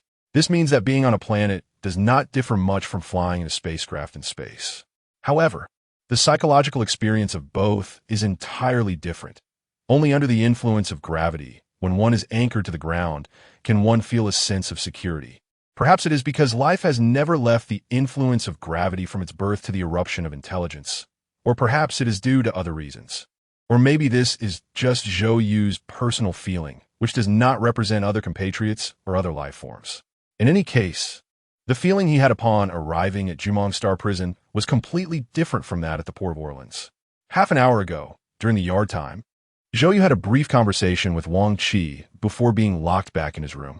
He also learned from Wang Qi about Aaron's sentence and the instructions from the Security Committee regarding the 3 of them. After serving their time, they would continue their mission and return to their unit to face disciplinary action. Of course, if the mission is completed successfully, the rewards would still stand. Disciplinary action and rewards would not offset each other. It is rare to have meals without worry, not having to deal with anything at all. So Zhou lay down on the bed to rest. As he was dozing off, he suddenly felt someone lightly patting his shoulder. At the same time, a rough voice exploded in his ear. "Hey, brother, how did you get in here?" Zhou jumped, feeling somewhat annoyed. "What do you want?" After his parents went missing, his grandfather raised him, and Zhou had developed a very light sleep since childhood, a habit formed from waiting day after day, night after night, for his parents to suddenly return. Any slight noise would wake him up, let alone someone directly patting his shoulder. "Hey, brother, you've got quite the temper. What's wrong?" Feeling wronged? As Zhou turned to look, he saw a bald man, at least one. 9 meters tall, bare-chested, with well-defined muscles and smooth lines. For no reason, his anger dissipated, and even the usual panic that accompanied his waking moments faded away like a tide. "No," Zhou replied irritably, exhaling and continuing to lie down. "I'm tired. I need to sleep." The meaning of Zhou's refusal to engage in conversation was quite obvious. Nowadays, in terms of food, clothing, and shelter, no one in the Alliance faces any pressure. With technological advancements, hunger has long since disappeared from the course of history. Crimes cannot hide under the increasingly advanced technological surveillance. Although not completely eradicated, they have become rare occurrences. However, crimes like murder and arson aren't much different from before. There was no need to offend the other party. But Zhou was not afraid. Although there were no surveillance cameras in the prison for privacy reasons, the area outside the room was monitored by thermal imaging devices. The activities of anyone could be seen clearly. Unlike what is portrayed in literary works, no one dared to act recklessly here. Wow, you got quite the personality. Hey guys, come on and greet the newcomer. The bald man patted Zhou's shoulder again, but Zhou shrugged him off. The bald man wasn't angry. He smiled and said, "Come on." With a creaking sound, the other three in the room rolled out of bed. "What are you doing?" Zhou said coldly as he sat on the edge of the bed, the four of them surrounding him. Could it be that he really encountered a situation straight out of a literary work? Zhou couldn't help but feel a bit excited. Over the years, he had practiced fighting a lot, whether it was mecha, exoskeleton, combat, or unarmed combat, and Zhou considered himself no inferior to anyone. "We're not doing anything. Just asking how you got in here." The bald man leaned in closer to Zhou, looking down at him with a smile. "Harming public safety," Zhou replied expressionlessly. If it was just a question, there was really no need to complicate matters. "How long is your sentence?" 2 months. "Only 2 months? Good. What do you do?" "Investigator under the security committee." "Wow, you have some status." Good. The bald man rubbed his bald head, looking around with a satisfied smile. "The guys have something they want to ask you, and we hope you won't refuse." "What is it?" Zhou thought the next part would be the old routine of bullying or extorting from literary works. Or perhaps they wanted him to deliver a message or something to a leader after being released. However, the next scene left Zhou utterly stunned. Thud! The next moment, all three of them knelt in front of Zhou. "Brother, we're counting on you. You can't refuse." The bald man shouted and was about to lead the other two in bowing their heads. Zhou was taken aback and quickly stepped aside. "What are you doing?" Zhou was completely baffled. This was too far from the usual script. He had just entered, and they hadn't even asked for his name yet, and out of nowhere, they suddenly pulled this stunt. Chapter 30. Turning the tables, the more unusual and unexpected the situation became, the more vigilant Zhou was. All the news about the prison was hearsay. It was his first time here, and he had no experience. Who knew what these three big men were up to? Better to be cautious. Zhou stepped aside, his face cold as he asked directly, "What do you want?" "Just say it." The bald man bumped his head halfway and gave a sheepish smile. Then he straightened up, kneeling and moving a few steps forward to Zhou's side. "Brother, you don't know how hard we've been waiting for you." "Waiting for me? You knew I was coming in?" Zhou frowned, secretly shocked.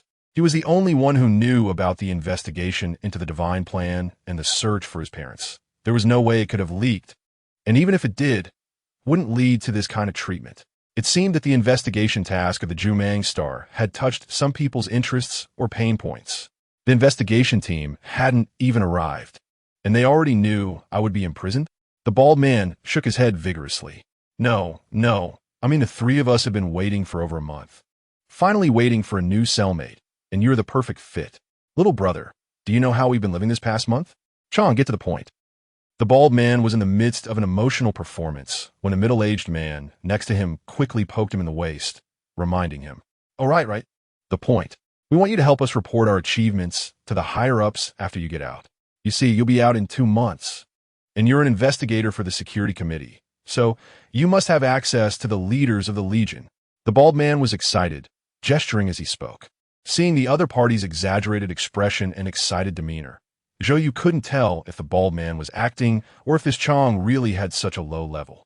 He immediately stopped the bald man's incessant insistence on needing help and asked back, "Hold on, I'm just an investigator. I have no ability to contact your superiors. Also, what exactly is your situation? Can you explain it clearly?" The bald man was at a loss for words and grabbed his companion beside him. "Come on, you tell him." The man's tongue was much quicker than the bald man's. He explained the situation in just a few sentences. According to him, before entering prison, the bald man and the others were soldiers of the Third Star Domain Pioneer Legion. The Third Star Domain Pioneer Legion had long been expanding externally, developing the territory of the Third Star Domain and exploring the universe's outer space that humanity had never set foot on.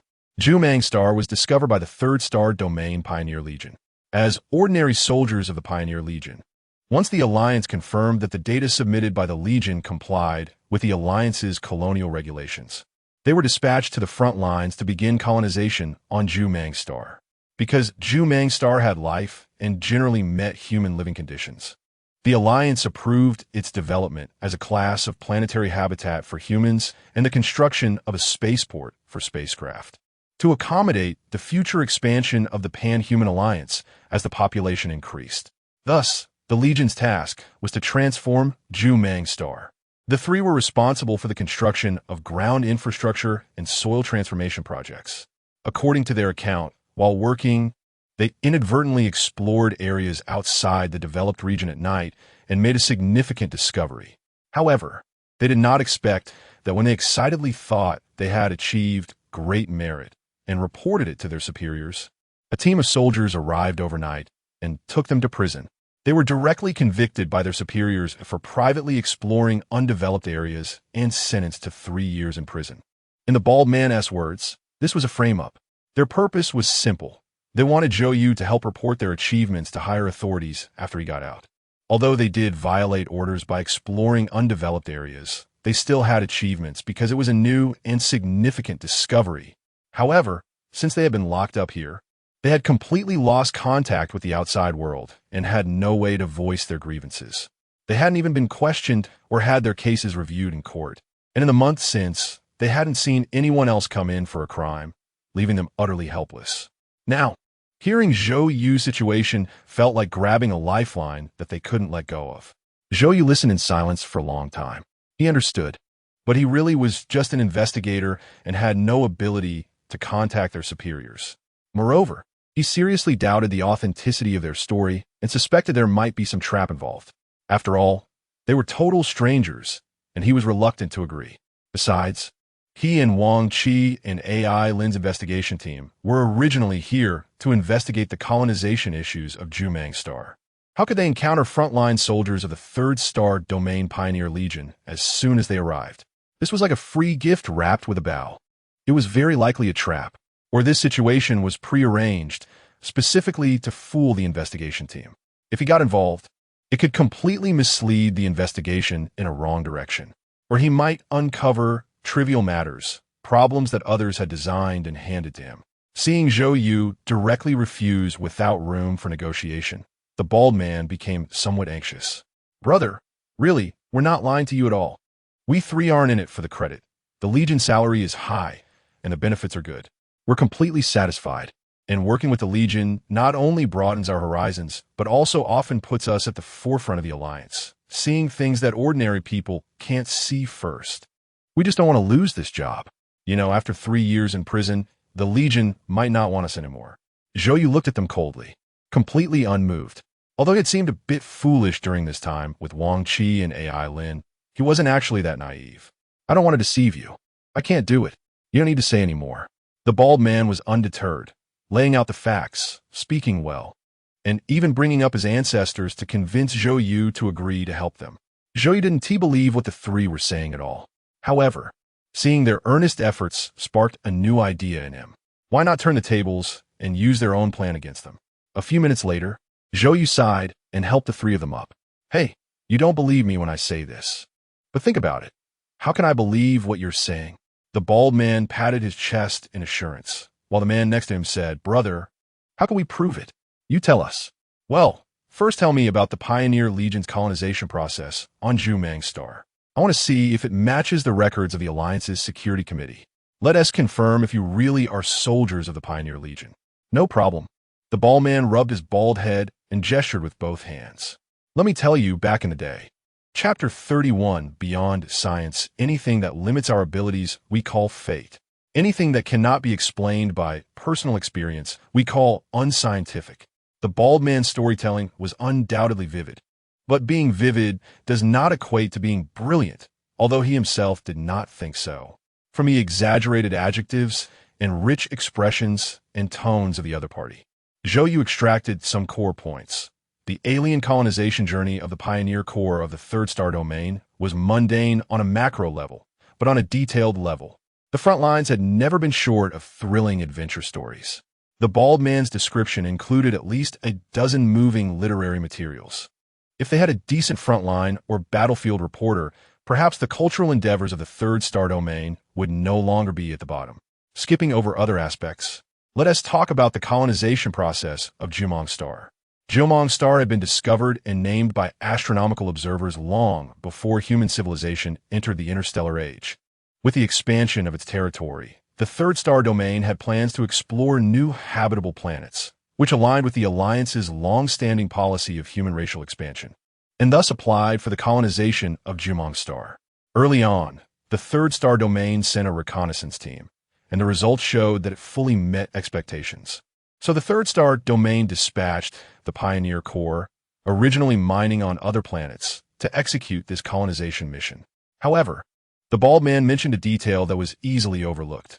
The reconnaissance team that was dispatched did not return safely. According to rumors the bald man heard, out of a team of 15, 8 were lost. Moreover, after the reconnaissance team returned to the Corps, no one ever saw those 8 survivors again. It was said that among those 8 people was the bald man's cousin's wife's brother. The news was completely credible. Of course, this was not the main point. After the Pioneer Corps arrived at Zhou star, without saying a word, they directly used gasoline bombs to clear a large area of green vegetation before landing on the planet. They started transforming the cleared area and gradually expanded outward. Due to the special environment of Zhou star, in addition to having lower gravity than Earth and a slightly thinner atmosphere, it was extremely suitable for human survival. Although the atmosphere was thin, the oxygen content was quite considerable. During the development process, the work of the Pioneer Corps changed from its previous reckless style to a well-organized one. They would never rise earlier than the sun or sleep later. Every day was spent expanding and building during the daytime, gradually increasing the living area. At the same time, any unexploited areas were strictly off-limits. As Zhou listened, he matched the information with the report on the Zhou star colonization plan that he had already reviewed several times in his mind. Some minor details differed, but overall, it was basically the same. However, the bald man's next words surprised Zhou greatly. According to the bald man, when they arrived at the construction area of Zhou star, they found that there seemed to be traces of human activity on Zhou star. What? Traces of human activity? Zhou responded to the bald man's narration. Yes. The commander said it wasn't that it was just a natural evolutionary wonder and had nothing to do with humans. But I think it should have been made by people. Nature is not that boring to add a stone bridge over a canyon. So, the traces of human activity you mentioned are actually a bridge built over the canyon? Yes, that bridge looks quite formal, definitely not naturally formed. Zhou nodded, secretly taking note of it, and signaled the other party to continue. It would be concerning if this was just acting, otherwise. If there really was a stone bridge spanning north and south, the probability of it being naturally formed was indeed low. Later, when we were digging the foundation, we also dug up some things that looked like charcoal. Fossils. Zhou's eyebrows twitched. Carbonized plant fossils? It seemed that Zhou star's biological evolution history was not short, and the vegetation should be quite lush. Later, we were transferred to the frontline development area, and I found that those plants seemed to be very perceptive. Zhou was puzzled. Perceptive? Yes, well, it felt like those plants had some consciousness. When we sprayed liquid, they would move, twist, and some would even make sounds. Moreover, the plants on Zhou star were quite amusing.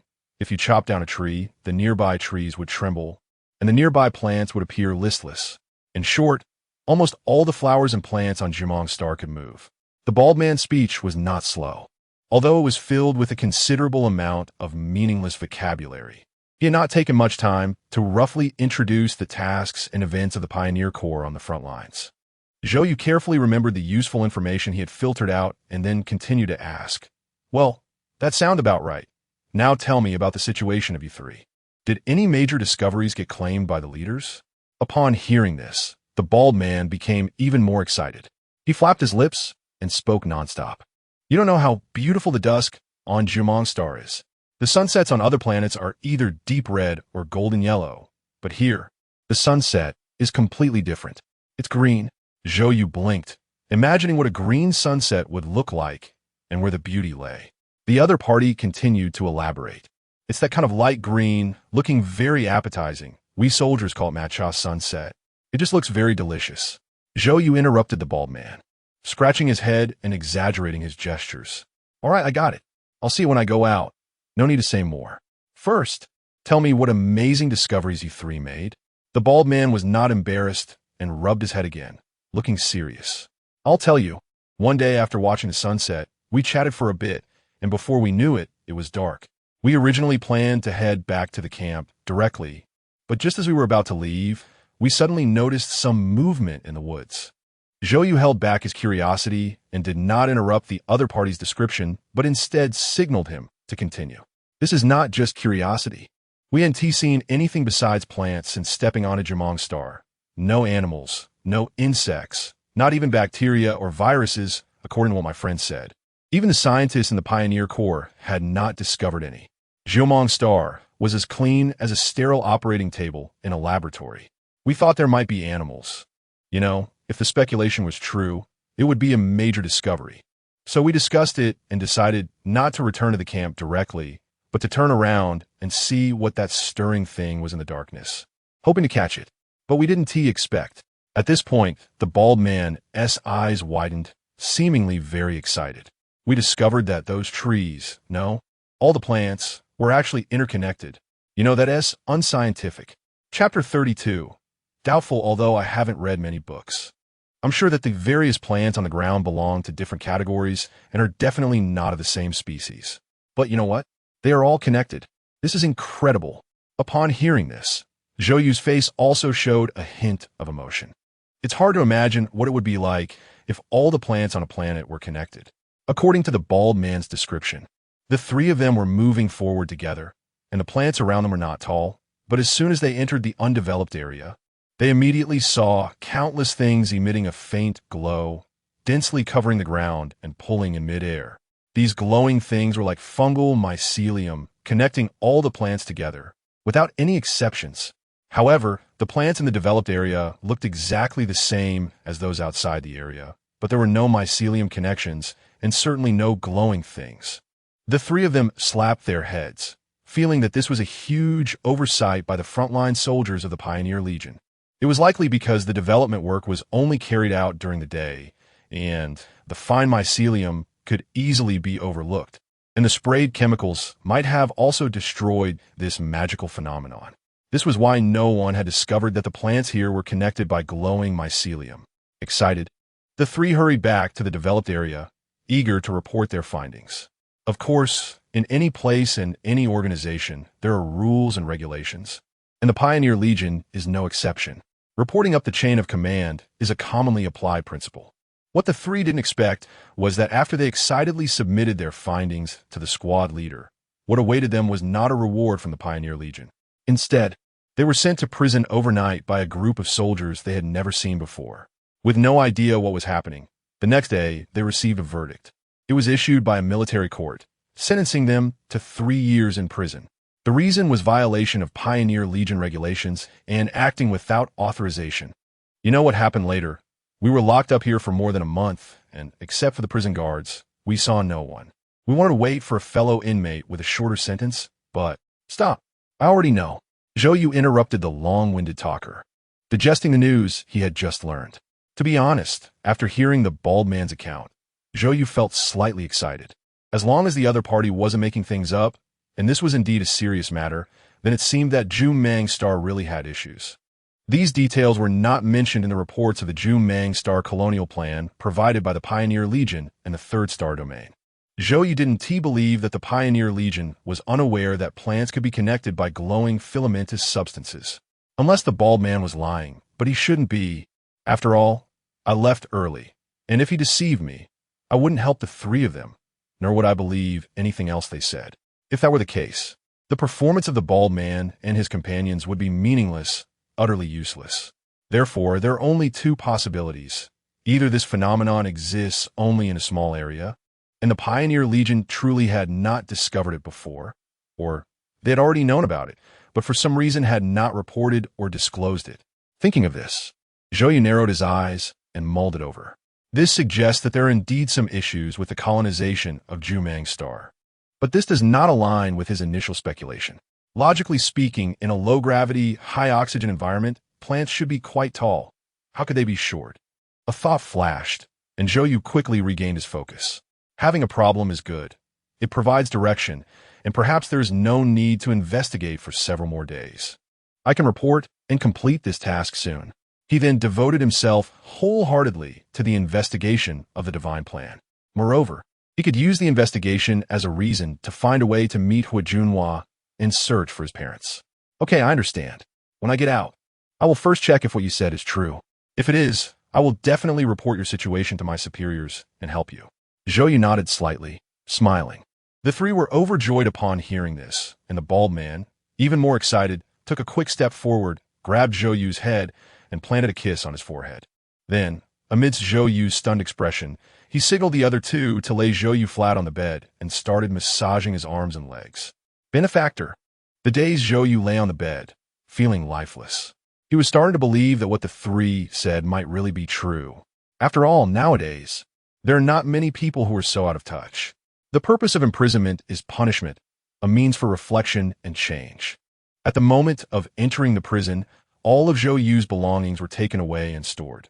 There were no entertainment facilities here, only the Alliance news broadcast at scheduled times. After dinner, Zhou lay on the bed and watched the events that had occurred in the Alliance over the past 24 hours before falling asleep in his clothes. The old labor reform system had not disappeared with the great material abundance. Instead, it had been highlighted. On the second day of prison life, Zhou was taken to work in the prison's factory. Each cell had its own group, and they were divided quite clearly. The work was simple: wash the muddy potatoes and then package them by size. Since the maturity of potato flour production technology nearly 1,000 years ago, potatoes quickly replaced traditional reserve foods and became a major military reserve. With the acceleration of humanity's new plans, potatoes logically followed humanity's footsteps and settled on other planets, making significant contributions to human extraterrestrial colonization and pioneering efforts. While working, Zhou recalled the knowledge in his mind and let his eyes drift around. He wanted to see if Wang Qi and AI Lin were also there. Although there was nothing to say, it was too boring to wash potatoes mechanically without any distraction. This job, if it weren't to give the supervisor something to do, could be done by any set of intelligent equipment handling the workload of hundreds of people. There was really no technical content. Unfortunately, the workers were all tightly wrapped up, and after sweeping around for a long time, he found nothing. Hey, benefactor, what are you looking at? A loud voice from the bald man nearby startled several people nearby, who turned to glance before continuing their work. Nothing, just curious. What's so curious about this? Let me tell you, most of the people here are involved in smuggling and robbery. With someone to chat with, the monotonous mechanical work seemed less boring. After finishing a day's work, during the break, Wang Qi pulled Zhou aside to ask about his well-being and complained about how bad the food was and how it should be improved, and so on. Although it was called a break, they were still indoors, just in a larger space. They couldn't see any of the outside scenery. Even the sky was covered by a semi-transparent dome. After the brief break ended, Zhou returned to his cell and repeated the previous day's routine. However, what Zhou didn't expect was that the mechanical and regular life would change after 10 days in prison. Chapter 33. Unexplained turmoil in the infinite river of time. Life is but a small splash. Everyone wants to realize their own value and live out their own brilliance. Unfortunately, few understand that comfort is not the engine of dreams. It is suffering and setbacks that drive us. Some ponder the meaning of life, more specifically, the significance of being alive, falling into a black hole of empty grandiosity and indifference. In fact, in Zhou's view, the biological meaning of being alive is simply to live, as a part of civilization, as a member of the vast family of humanity. We inherit the seeds of civilization from our ancestors, allowing them to take root, blossom, and bear fruit, and then passing those seeds to future generations. As long as the seeds of civilization are never interrupted, the thriving of each generation surpassing the last is the meaning of existence for every individual within that civilization. However, it is clear that not everyone thinks this way. There will always be those who cannot control their ever-increasing desires, willingly becoming slaves to their cravings. Controlled by the processors of desire, insatiable like poison. Thus, this world has criminals, laws, and rules that tell you where the bottom line of desire lies. Not a step can be crossed. Living on a stable and peaceful home planet, Zhou had never encountered such a situation. Even after working at the headquarters of the Security Committee for so many years, he had never seen similar reports, although there were sporadic cases in historical texts. The prison on Zhou Star had actually rioted. It was simply unbelievable. Crash! A stool flew up and struck near Zhou. Bang! A potato smeared with mud shattered at his feet, splattering into a yellow-white puddle. Shouts and scoldings echoed incessantly. A group of people had started fighting in the workshop, and in an instant, it was unclear who had instigated it or why. It all turned chaotic in the blink of an eye. Zhou did not want to get involved, even though he had already taken several punches to his back. But he knew that engaging in such things here would yield no benefit whatsoever. Zhou just wanted to leave and hide. Unfortunately, the crowd was packed and jostling. Zhou curled up, hugging his head as he moved toward the periphery, but after pushing for quite some time, he made little progress. In fact, while he was trying to push forward just now, it seemed someone was pulling at his arms and back to stop him, as he saw the chaotic circle gradually expanding. Zhou took a deep breath, grabbed the shoulders of two people in front of him, and with a forceful shove amidst their curses, pushed forward without looking back. Zhou was in good shape, and, with the strength he had built up over years of exercise, he managed to push aside the people blocking his way, forcing his way to the outskirts. Just as he was moving to the door to prepare to exit, a crisp click sounded, and a dark gun barrel blocked his path. "Stop! You're not allowed to leave the workshop." The voice followed immediately, and Zhou halted at the sound. Looking up, he saw a stern-faced guard holding a gun. Glaring at him, Zhou raised his hands, nodding repeatedly to indicate he wouldn't leave, and turned to look at the chaotic scene. Several people beside him had already turned their backs to the guard, exchanging glances before subtly shaking their heads. Clearly, these individuals had also reached the door, but, like Zhou, were stopped by the guard. "Boss, it's all gone haywire. Let's out first." As soon as this voice rang out, Zhou immediately turned to look. It was a familiar voice that stood out too much, unmistakably belonging to the bald man. "Stay quiet and don't move." The guard remained unmoved, sternly reprimanding. "If we go out, it will be easier for you to catch these guys, right?" Faced with the dark gun barrel, the bald man seemed much more subdued than usual. Perhaps only he and two other soldiers had experienced the terror of this thing. "The chaos hasn't calmed down yet. No one is allowed to leave. Who knows what you would do if you ran out?" The guard coldly admonished, his eyes scanning the crowd. Meanwhile, other guards, alerted by the noise, pushed through the crowd to join in. Outside, only a few officers were managing the entrance. Zhou took a glance and understood the situation clearly. The officers couldn't spare personnel to escort those crowding at the door back to their cells. They could only block them here and wait for order to be restored before making further plans. The reason was simple. Just like Zhou, many others wanted to avoid the chaos and leave directly. Moreover, with the turmoil still ongoing, more personnel were needed to intimidate this unruly crowd. The guard's shouts continued, ordering everyone to line up properly. Just as Zhou finally squeezed the edge and got into position, a fellow inmate, also wrapped in work clothes, squeezed in behind him. The other person pushed in from the side, and although Zhou found it somewhat strange, he didn't think much of it. Lost in thought about when the last prison riot had occurred. When the next moment, Zhou lost his composure completely. A strange voice came from behind him. The words spoken made Zhou's face change dramatically. The person spoke in the second most common language of the Alliance. Aside from Mandarin, "Are you looking for your parents?"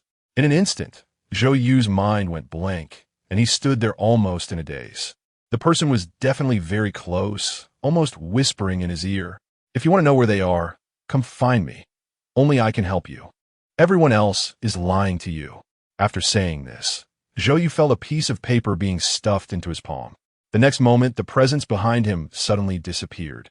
Zhou instinctively turned to look, only to see the person swaying and squeezing into the crowd, quickly becoming indistinguishable from the rest.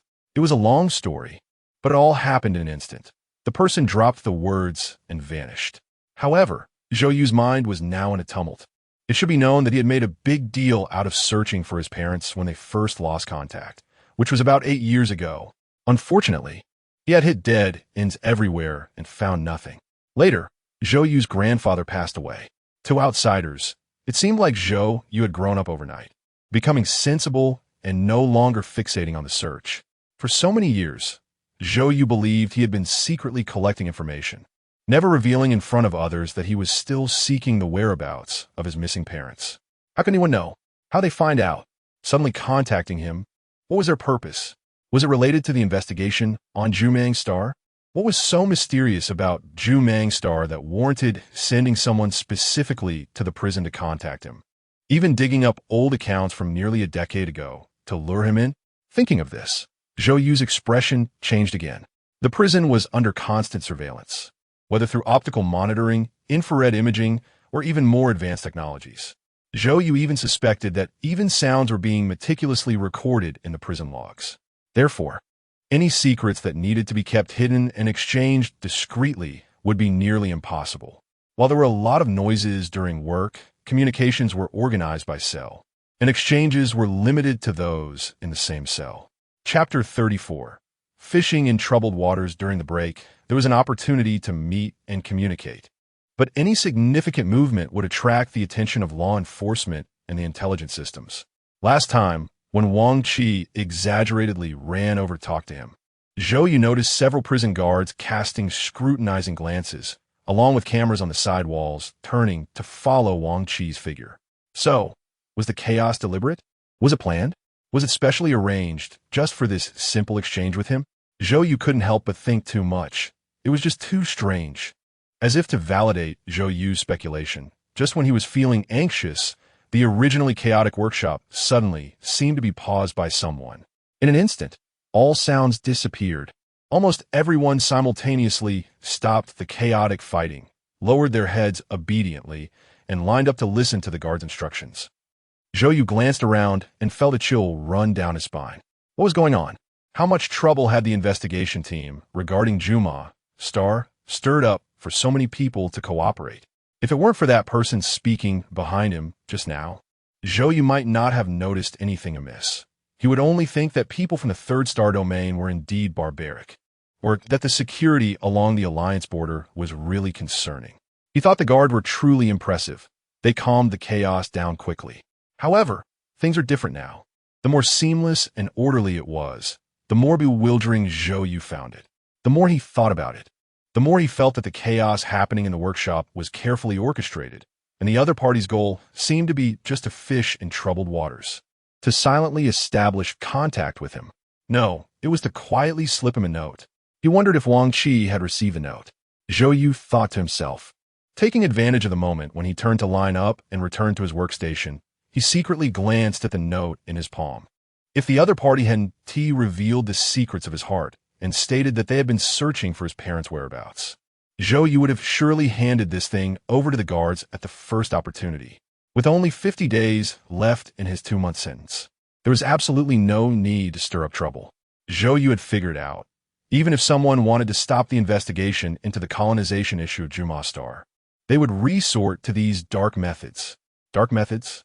At this thought, Zhou Yu was suddenly startled. Could it be that the investigation team members were brought to prison on purpose? The objective was to prevent the investigation into the colonization issue of Zhu Mang's star. Thoughts raced through Zhou Yu's mind as he scanned the note in his hand, and in the next moment, he froze. Then, using a cough as an excuse, he covered his mouth with one hand and directly stuffed the note into his mouth. He lightly moved his tongue, chewed a few times, and swallowed it. The series of actions was smooth and calm, but at that moment, Zhou Yu's heart was actually tumultuous. It was far from the calm it appeared on the surface.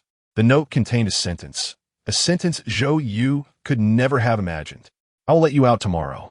If you want to know the whereabouts of your parents, first find the place the bald man mentioned to investigate. I will be waiting for you there. Don't tell anyone. The inmates who participated in the chaotic fighting were lined up and collectively taken away, leaving a large empty space in the workshop. Back at his workstation, the bald man beside him was mumbling and chatting with Zhou Yu. Zhou Yu responded absent-mindedly, his mind racing, recalling everything from awakening on the Panlong to today. The mention of the bald man confirmed that his previous speculation was mostly correct. What the bald man said in the cell had long been recorded. Moreover, it had been leaked. So, this person was looking for him for this matter? This still related to the colonization issue of Zhou star. But there was a question. Could the other party really get him released early? That was quite a power. Furthermore, based on previous deductions, it seemed they were not here to stop the investigation into the colonization of Zhou star. Instead, it appeared they were helping, facilitating an early release to expedite the investigation. But why mention his parents? How did they know he was investigating his parents' disappearance? Also, being locked up here was not due to favoritism or corruption. The security department at the Orleans port wasn't unjustly accusing him. If all this wasn't an accident, then back on the Panlong, was it Wang Qi? Or was Eileen?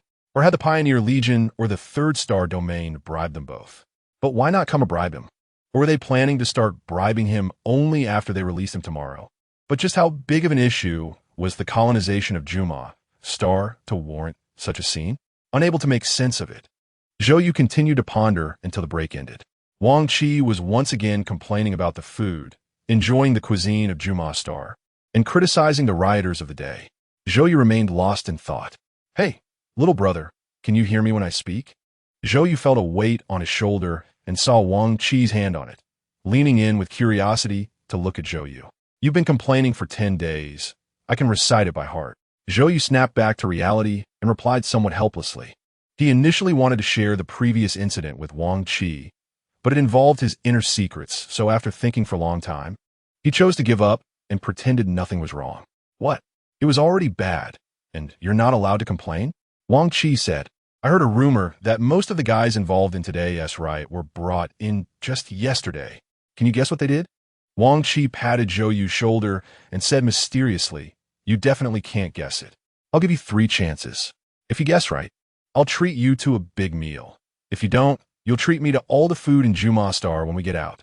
Zhou rolled his eyes, but he was indeed curious about how they came in and what their identities were. Fighting? Wang Qi shook his head, a mysterious smile on his face. Illegal gong.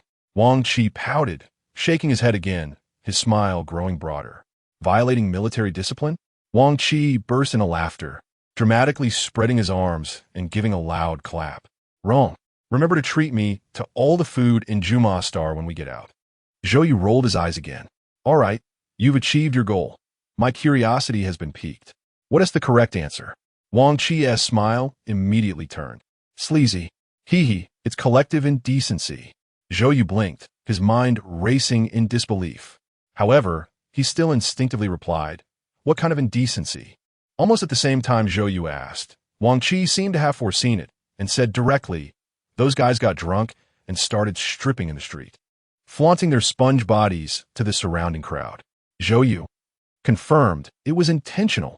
Zhou truly didn't know what the other party was trying to do, willing to persuade a group of people to do such embarrassing things just to get himself in a prison for a chaotic fishing expedition. And he was the fish that got caught. Chapter 35, A Material Zhou is not very convinced by the conclusion he has inferred. Yet all the evidence points to this result. Not to mention anything else. Who could possibly make themselves leave tomorrow just by saying so, right? That person subconsciously used the second universal language.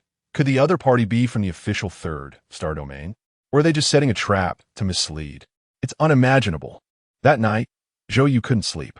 The next day, everything was the same, and nothing had changed. In the evening, just as Zhou thought that all this was merely a crude trick concocted by some opportunists who knew about his past, perhaps the truth was actually very simple. Zhou was really released.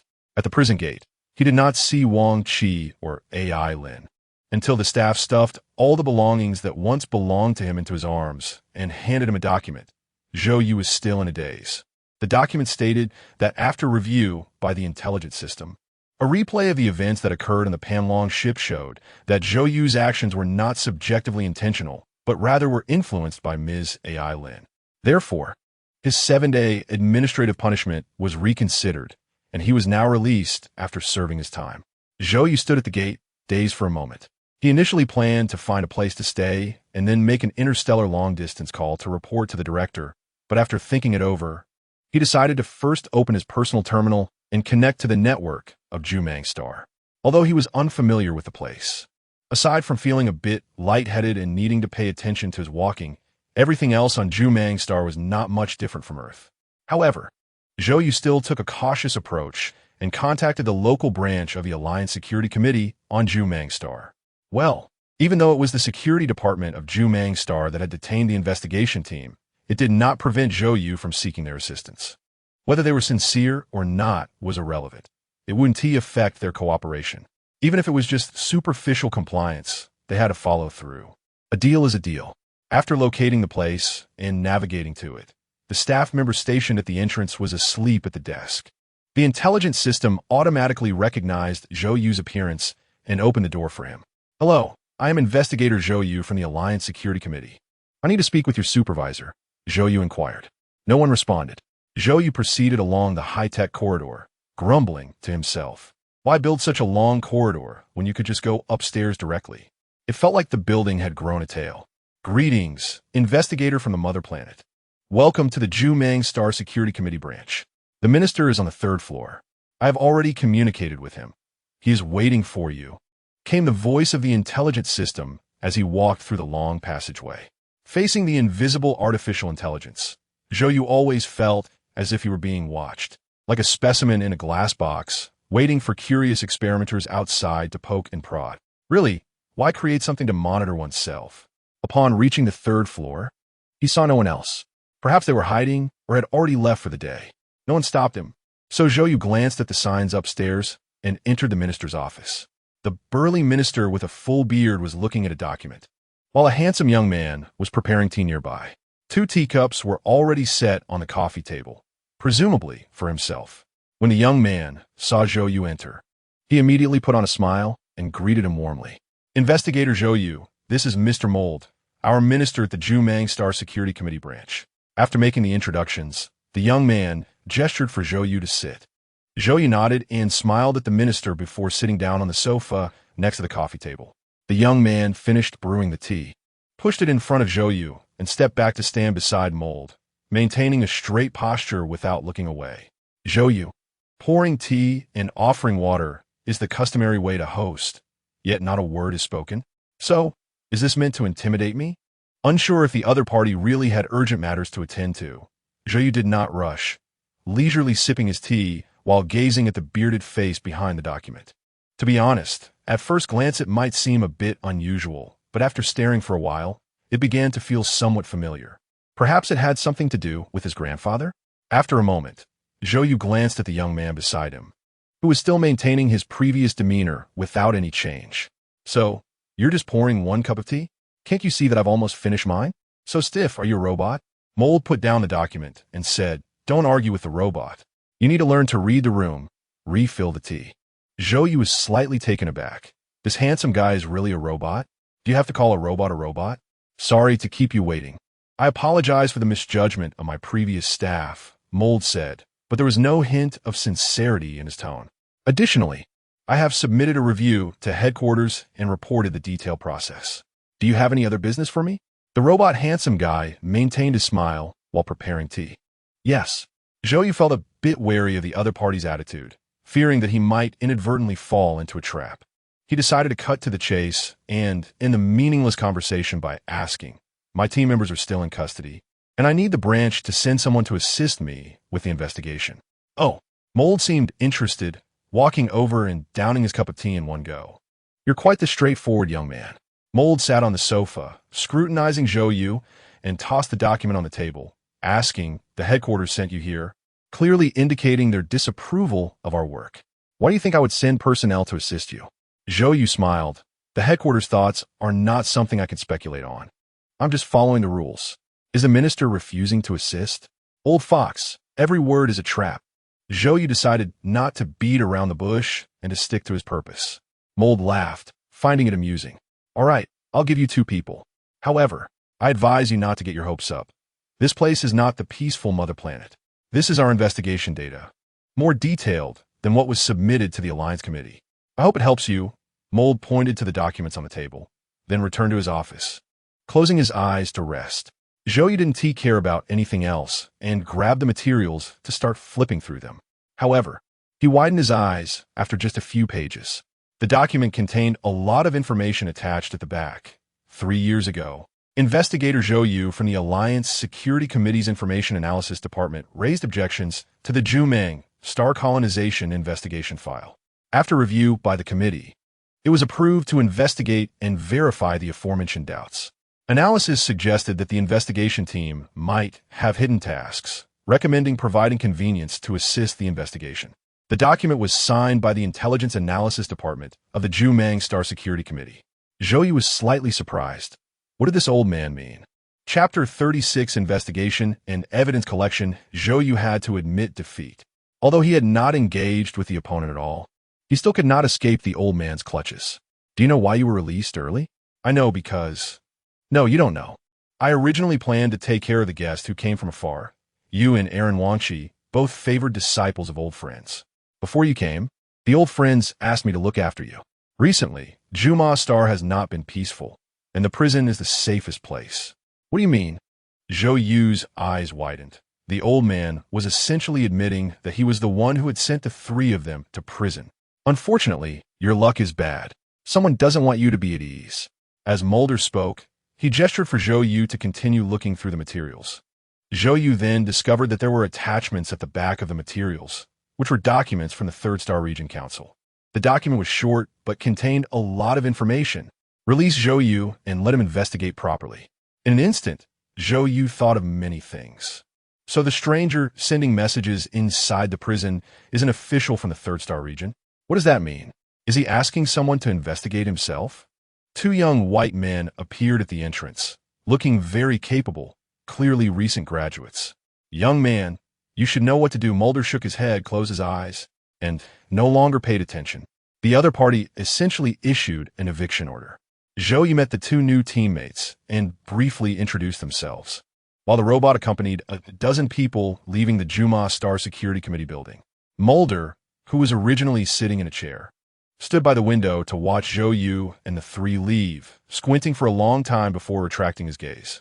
Zhou Yu, are you here because of that incident from years ago? A gentle breeze swept through the open window, bringing with it a whistling sound. Hee, the wind fills the building. Zhou Yu repeatedly pondered the process of meeting Mulder, secretly thinking, trying to analyze the other party's behavior, but he never managed to understand what the situation was. However, one thing was certain. He had already gotten caught up in some upper-level game. As for what exactly was going on, whether it was a problem with Zhou Star's colonization, or if his search for his parents triggered someone else's nerves, or if it was the fossil digging that Wang Xiangyang mentioned that caused all this, Zhou Yu never figured out. Forget it. Let's take it step by step. I can't really wait outside for 2 or 3 months for Aaron and Wang Qi to come out and investigate. Besides the stranger, Zhou Yu's eyes flickered. For now, this seemed to be the only breakthrough. He decided to go take a look tomorrow. This is a development zone. No entry for unauthorized personnel. The guard at the development area was resolute, blocking Zhou Yu and the 3. Zhou Yu signaled, and the 2 young men immediately took out their credentials. The guard checked them before allowing entry. However, as they passed by, Zhou Yu clearly saw a trace of disdain and mockery in the guard's expression. As the bald man said, the development area was obviously different from the urban area, filled with lush green vegetation, which didn't seem too strange. But everywhere he looked, there wasn't a single flowering plant. At this moment, many soldiers were holding large spraying devices, spraying while checking small triangular flag labels nearby. It appeared that the sprayed areas and the non-sprayed areas looked no different. As for the glowing fungal threads the bald man mentioned, Zhou Yu did not find any at all. Of course, perhaps it was due to the daytime. The lack of glow made it hard to detect. Or maybe, as Zhou Yu speculated, the purpose of the spray was to eliminate the fungal threads. Approaching the front line, Zhou Yu paused to observe for a moment and did not notice any phenomena of the plants trembling or making sounds as the bald man described. Everything was as normal as could be. After looking at the construction site for a while, Zhou Yu inquired about the situation from several soldiers. Although they were impatient, they still answered Zhou Yu's questions. They were reassigned to this construction site today after working at other locations for spraying. According to the soldiers' explanation, the construction teams rotate every 15 days. Just as Zhou Yu was checking what substance they were spraying, an officer walked over. "Hey, what does the security committee want?" How many times have I checked this? The officer looked displeased and frowned even more as he approached. You're a new face, what? Are you an expert invited by the security committee? The officer stared at Zhou Yu and asked. Zhou Yu glanced at the two young men following him, saw their embarrassed and lowered heads, and realized that this officer was evidently tired of being investigated. If it weren't for the act, it indicated that the security committee had indeed conducted multiple investigations, at least for the team led by this officer. Hello, officer. Can you tell me what this agent is? Disinfectant, sterilization, pest control, and beneficial bacteria mixture. The officer was very cooperative, almost speaking out of turn, clearly not the first time answering this question. The agent was approved by higher-ups with all procedures in place, compliant with the Alliance's assessment. No problem. Anything else you want to ask? Zhou Yu smiled. I'll extract a little. Feel free. The officer coldly turned his head and shouted, What are you all looking at? Focus on your work. Last month, you were dead last. Are you proud of that? If you're last again this month, everyone loses all vacation time and works until the end of the year. Following that, he expressionlessly followed Zhou Yu. Zhou Yu was not angry. He extracted the agent, then collected samples of the vegetation and soil after construction, and then ran to the undeveloped area to extract vegetation and soil again. Every process was photographed and documented. He then proceeded deeper into the undeveloped area, taking samples from dispersed locations. Zhou Yu did not expect to find any issues from here. It was just a routine procedure. He then ran back to the construction site, taking photos, collecting samples, and inquiring. Time passed quickly, and the day's investigation soon came to an end. Zhou Yu left the development area, and the officer who had been following him finally left with a dark expression. After handing all the materials to the two assistants, Zhou Yu patted one of them on the shoulder and said, Thank you, you worked hard today. I'll treat you to a meal later. But I have something to do tonight, so you two take these materials back first, and please help me seal them. The young men were very agreeable, assuring it was no problem. Watching the two leave, Zhou Yu turned around and re-entered the development area. After a day of exploration, Zhou Yu was well aware of the entire development area in this direction, and he had basically pinpointed the location described by the bald man.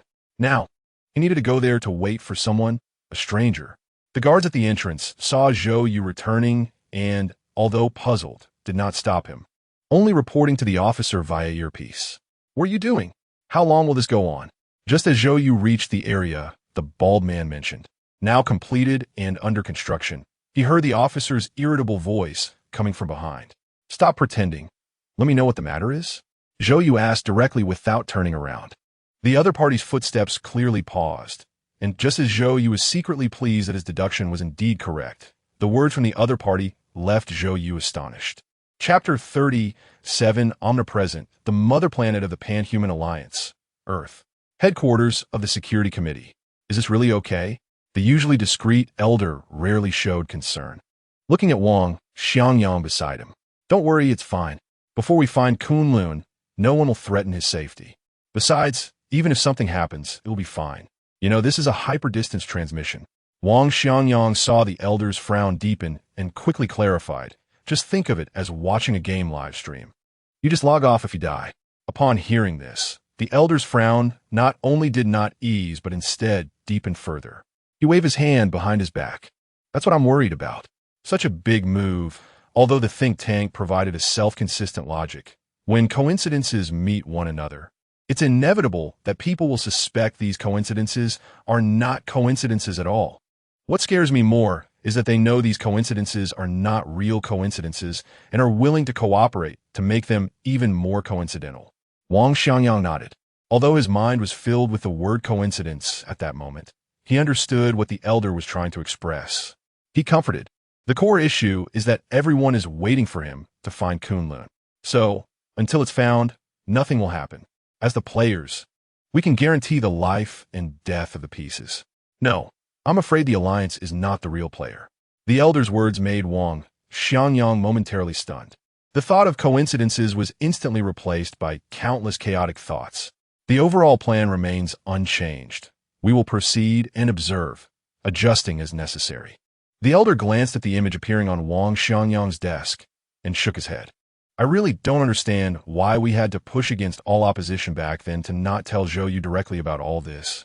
To take him to Taker Star to find the belongings of Zhou Ziping and his wife, to find Kunlun. Why go around in circles like this? The elder's eyes were filled with scrutiny. As the elder's words fell, a bloodied face flashed in Wang Xianyang's mind, and countless noisy voices erupted like a long-suppressed volcano. Thump! Thump! Thump! That was the sound of his heartbeat. His temples throbbed faintly, and the rushing blood seemed to surge entirely to his brain at that moment. The capillaries engorged, and Wang Xianyang's eyes almost instantly turned blood red. Anyone could tell that at this moment, Wang Xianyang was far from normal. The elder watched everything quietly without saying a word. Although Wang Xianyang's condition was strange, he stood straight like a drawn sword at that moment, without any movement.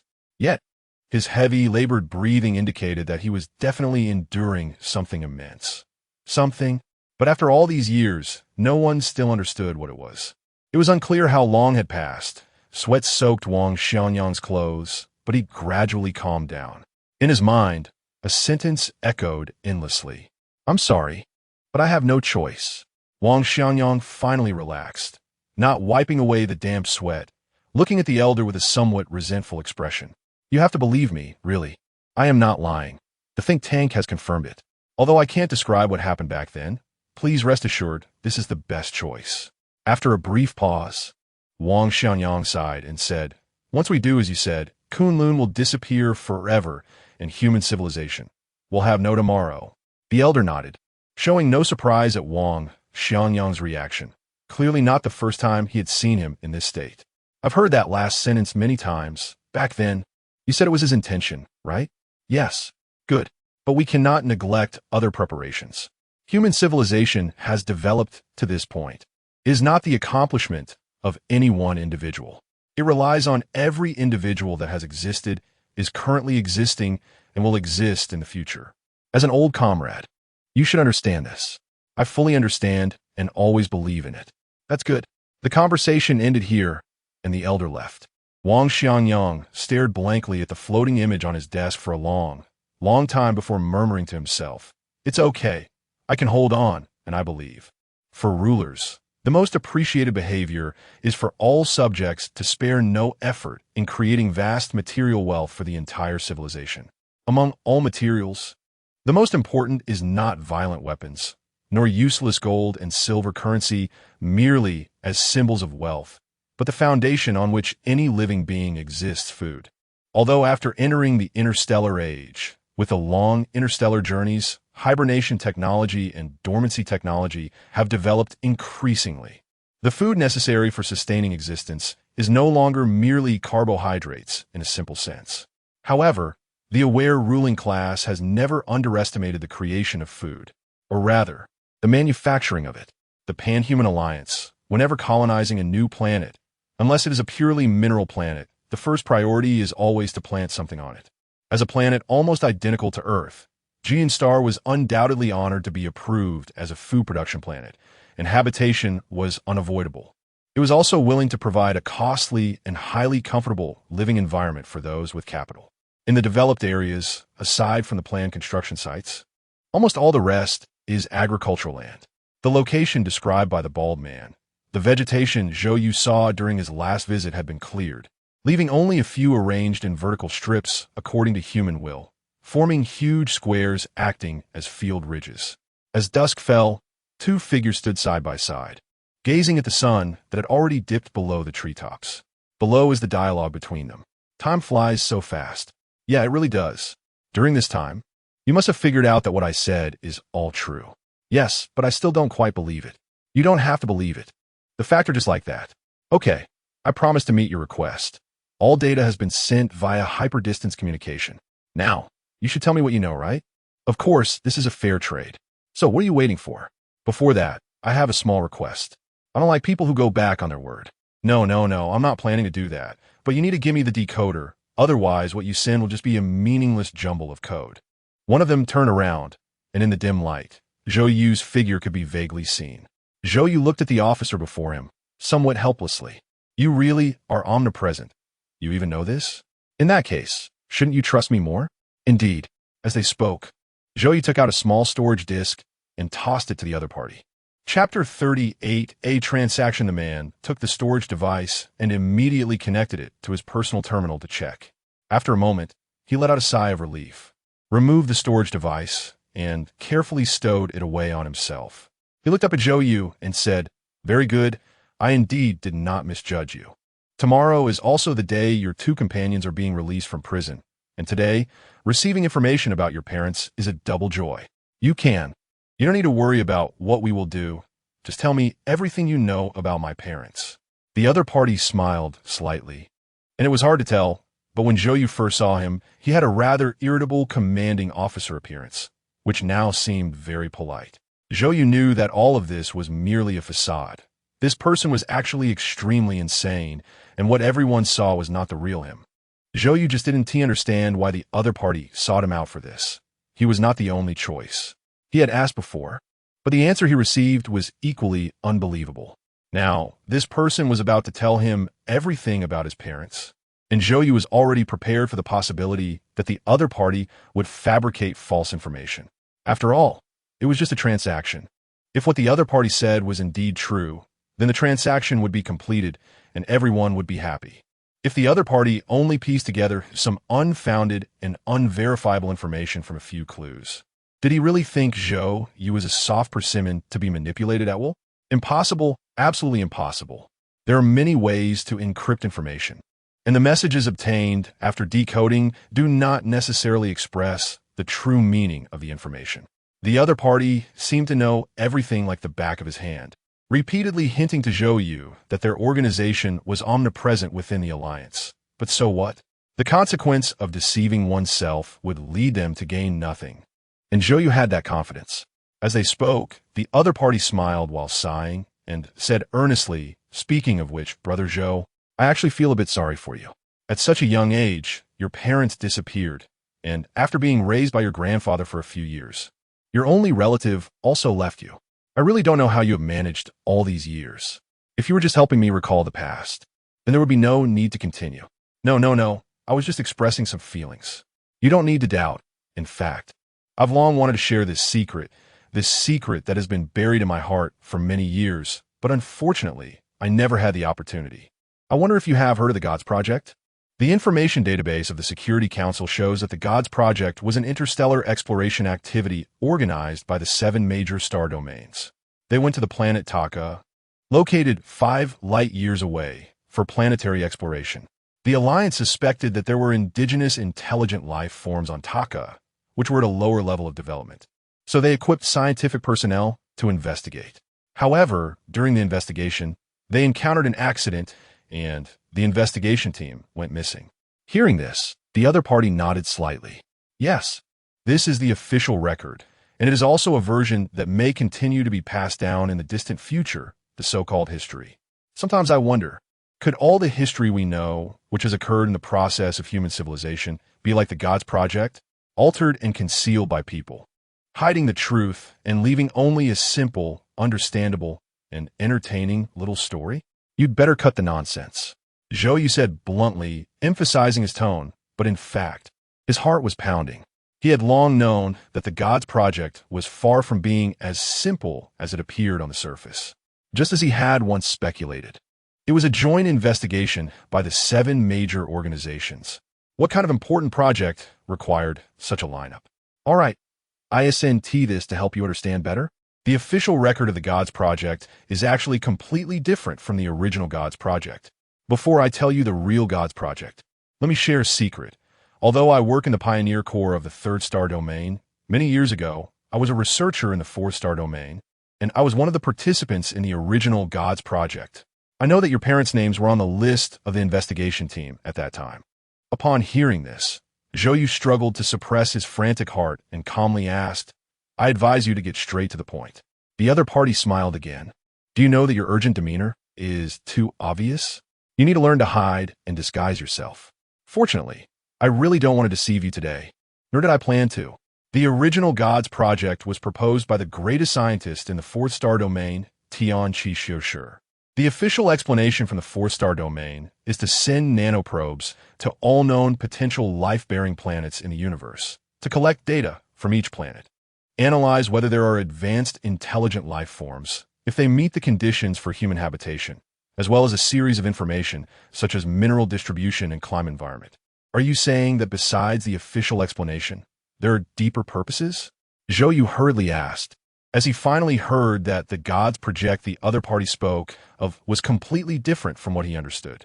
Yes, this plan is merely what the four-star domain wants the Alliance to know, or what it appears to be. The real Gods Project, led by Tianqi Xiushi, was to launch artificial seeds containing all beneficial microorganisms from Earth's ecosystem and various plant embryos to all potentially habitable planets. The goal was to carry out species invasion and transformation of the target planets, regardless of whether they were suitable for human survival, so that when humans arrived, the living environment and various conditions would fully meet and comply with human survival requirements, turning all the observed planets into a paradise for humanity before they arrived. That is the Gods Project. Taka is the closest target planet to us. As early as 110 years ago, the Gods Project sent artificial seeds to Taka. Therefore, your parents were just investigators in a joint investigation action that took place after the Alliance discovered that the real Gods Project was not as simple as submitted by the four-star domain. You still haven't mentioned the whereabouts of my parents. Don't be anxious. Isn't this getting to the point? As far as I know, the investigation team that participated initially did not collectively go missing. Rather, 2 people returned. Upon hearing this, Zhou's expression changed. He had been searching for so many years and had only discovered that the leader of the Pioneer Corps, Hua Junhua, was on that list. But since the other party said 2 people returned, then who was the other one? Who? I suppose you already know the first person, the commander of the Pioneer Corps, Hua Junhua. The second person is, don't doubt it when I say it, it's the director of the Security Council. Headquarters. Zhou's eyes widened instantly. Are you saying Wang Xiangyang? Chapter 39. The panel and the salted fish life is always full of surprises. Almost no one's life is smooth sailing. From a scientific perspective, accidents are the eternal truth that constitutes this world. After all, in fact, accidents are merely what humans label as anything that exceeds their predictive range. Humanity's understanding of the world is too limited, and it is only natural that things beyond our recognition occur. Compared to human cognition, the occurrence of accidents should actually be the norm. In 2803, on the planet Taka, in the Yunchuan Plain, the mountains undulate endlessly, and the red sun hanging in the sky remains unchanged throughout the ages, yet varies from day to night. Zhou has been on the run in these continuous mountains for over a month. After attacking the Taka Empire's information transmission station and entering an underground cave to shake off his pursuers, he finally managed to meet up with Zheng Yu and Luanqi, who were leading troops outside, only to be discovered by the Taka Empire's army again, forcing him into flight once more. Others might not understand, but Zhou knows clearly that the reason the Taka Empire relentlessly pursues them, without using long-range missiles or more insane methods to completely annihilate the rebels, is not due to their inability, but rather their caution. Although the Taka Empire harbors a deep hatred for the rebels, especially after the destruction of the Taka Empire's information transmission station, they cannot afford the risk of losing Kunlun as long as it remains in their hands. In addition to the coordinates of over 120,000 seeds, Kunlun holds even more valuable data, including all information on the evolution of Taka people from seed germination to the present, as well as algorithms based on Taka evolution. As a biologist, no one understands its value better than Zhou. It is not an exaggeration to say that this concerns the life and death of the Taka people and their future. The enemy can instantly clarify the genetic defects of the Taka people through this data, and annihilation is just a snap away. Once the Taka people obtain this data, the future evolution directions, methods, and a series of algorithms, especially the statistically derived optimal evolution equations, will be like a sleeping girl, ready to be picked. For the Taka Empire, losing Kunlun is not an option. Zhou understands that the enemy is currently aiming to gradually consume and ultimately capture him. For the Taka Empire, everything else is insignificant as long as they obtain Kunlun. Zhou has no reinforcements, and if this continues, it is only a matter of time before the Taka people succeed. Da Peng, we can't go on like this. We will be caught sooner or later.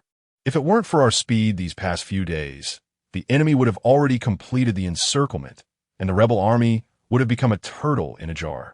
Zheng Yu said, her face full of concern, with dirt on her face and grass clippings in her hair. Zhou Ziping brushed the grass clippings from Zheng Yu's hair, wiped the dirt from her face, and finally placed his hands on her shoulders, saying, I know, don't worry, we'll find a way. Zhou Ziping's reassurance had no effect. Zheng Yu's worry did not dissipate in the slightest, but instead deepened. What do we do now? We aren't familiar with the terrain nearby, and the enemy has reconnaissance planes. They can see us wherever we flee. Moreover, no matter where we run, as long as time is enough, the Takar Empire's army can completely encircle us. And then we will truly be at a dead end. Zhou Ziping sighed and turned to look at the mountain gorge ahead, squinting his eyes. As a biologist, Zhou Ziping has always been engrossed in biological research, focusing on overcoming academic challenges. He is not skilled in military strategy, and even in workplace intrigues, he is not proficient. In fact, given the current situation, he has no better plans, only able to take one step at a time. As it stands, the rebel army has faced multiple encirclements and attacks from the enemy, leaving them with fewer than 3,000 people. It sounds like a lot, but it is important to note that these 3,000 must face the entire Takar Empire's army. According to intelligence obtained by the rebel army, the total military strength of the Takar Empire is as high as 2 million. One might say it is like a mantis trying to stop a car, or like an egg hitting a rock. Luanqi has moved past his initial sadness. At this moment, he seems to have suddenly matured at some point in time. In Zhou Ziping's eyes, the little figure at the forefront of the group has already developed the ability to lead the entire army on his own. His growth is unknown when it happened. Perhaps it was due to his guidance, or the pressures of the situation, or perhaps it was on the day his father passed away. The roar of planes once again echoed in the sky, and all the soldiers suddenly looked up, just glancing at the enemy without any reaction. This situation has occurred far too many times in the past month. The enemy does not drop bombs, but instead uses reconnaissance to track their movements, continuously and unceasingly. The rebel army is like salted fish on a panel, at the mercy of others. Right now, how can they escape the pursuit of the Takar Empire's army? It is not just Zhou Ziping who is deep in thought. Everyone in the rebel army is pondering this question. In the face of absolute power, any conspiracy or trick is futile. Even though Zhou Ziping and Zheng Yu's minds are filled with countless historical battles on Earth where the few triumphed over the many, they cannot find a corresponding situation to make the right choice. The only similar instance is from the rise of the first star domain, the Pioneer Plan, a 25,000-mile detour. The pursuing enemy has launched another attack, and Luanqi, with his small stature, shouted vigorously, raising his weapon. Brothers and sisters, give it your all. Every strike from the enemy is the driving force of our indomitable will. For the future of Takar, for the happy lives of all wild people. For each and every one of us, charge. With Luanqi's command, everyone seemed to be invigorated, howling as they charged towards the steep cliff. The tragedy of the weak in the universe has always been like this. The cliff is silent. The cliff is mute. The cliff cannot resist. The pursuing enemy is getting closer, and the rebel army, suffering from the cold and hardships of marching day after day, are far from a match for the enemy's physical strength. As the distance closes, a new round of gunfire is about to break out. Just as the last soldiers preparing to charge are ready to sacrifice themselves for the great cause, suddenly, an object radiating endless light like the sun falls from the sky. At that moment, everyone's gaze is drawn to the suddenly appearing fiery sun. 2 or 3 seconds later, a thunderous roar descends from the sky. Zhou Ziping feels, whether it's an illusion or not, that his heart seems to resonate with that roaring sound at this moment.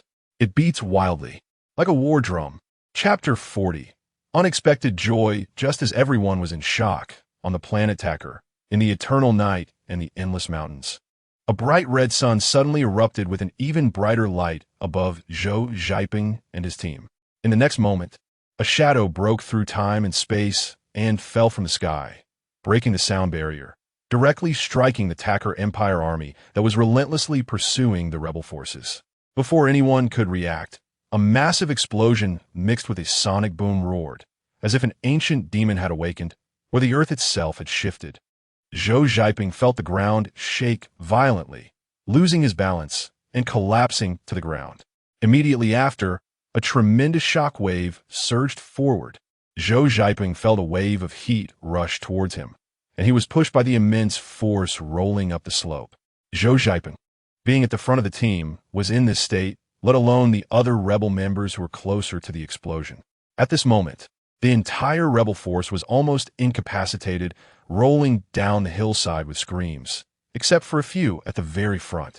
As for the Tacker Empire army at the center of the explosion, they had long been blown to pieces in the massive heat wave, with even the fragments not having time to remain, turned to dust by the high temperature.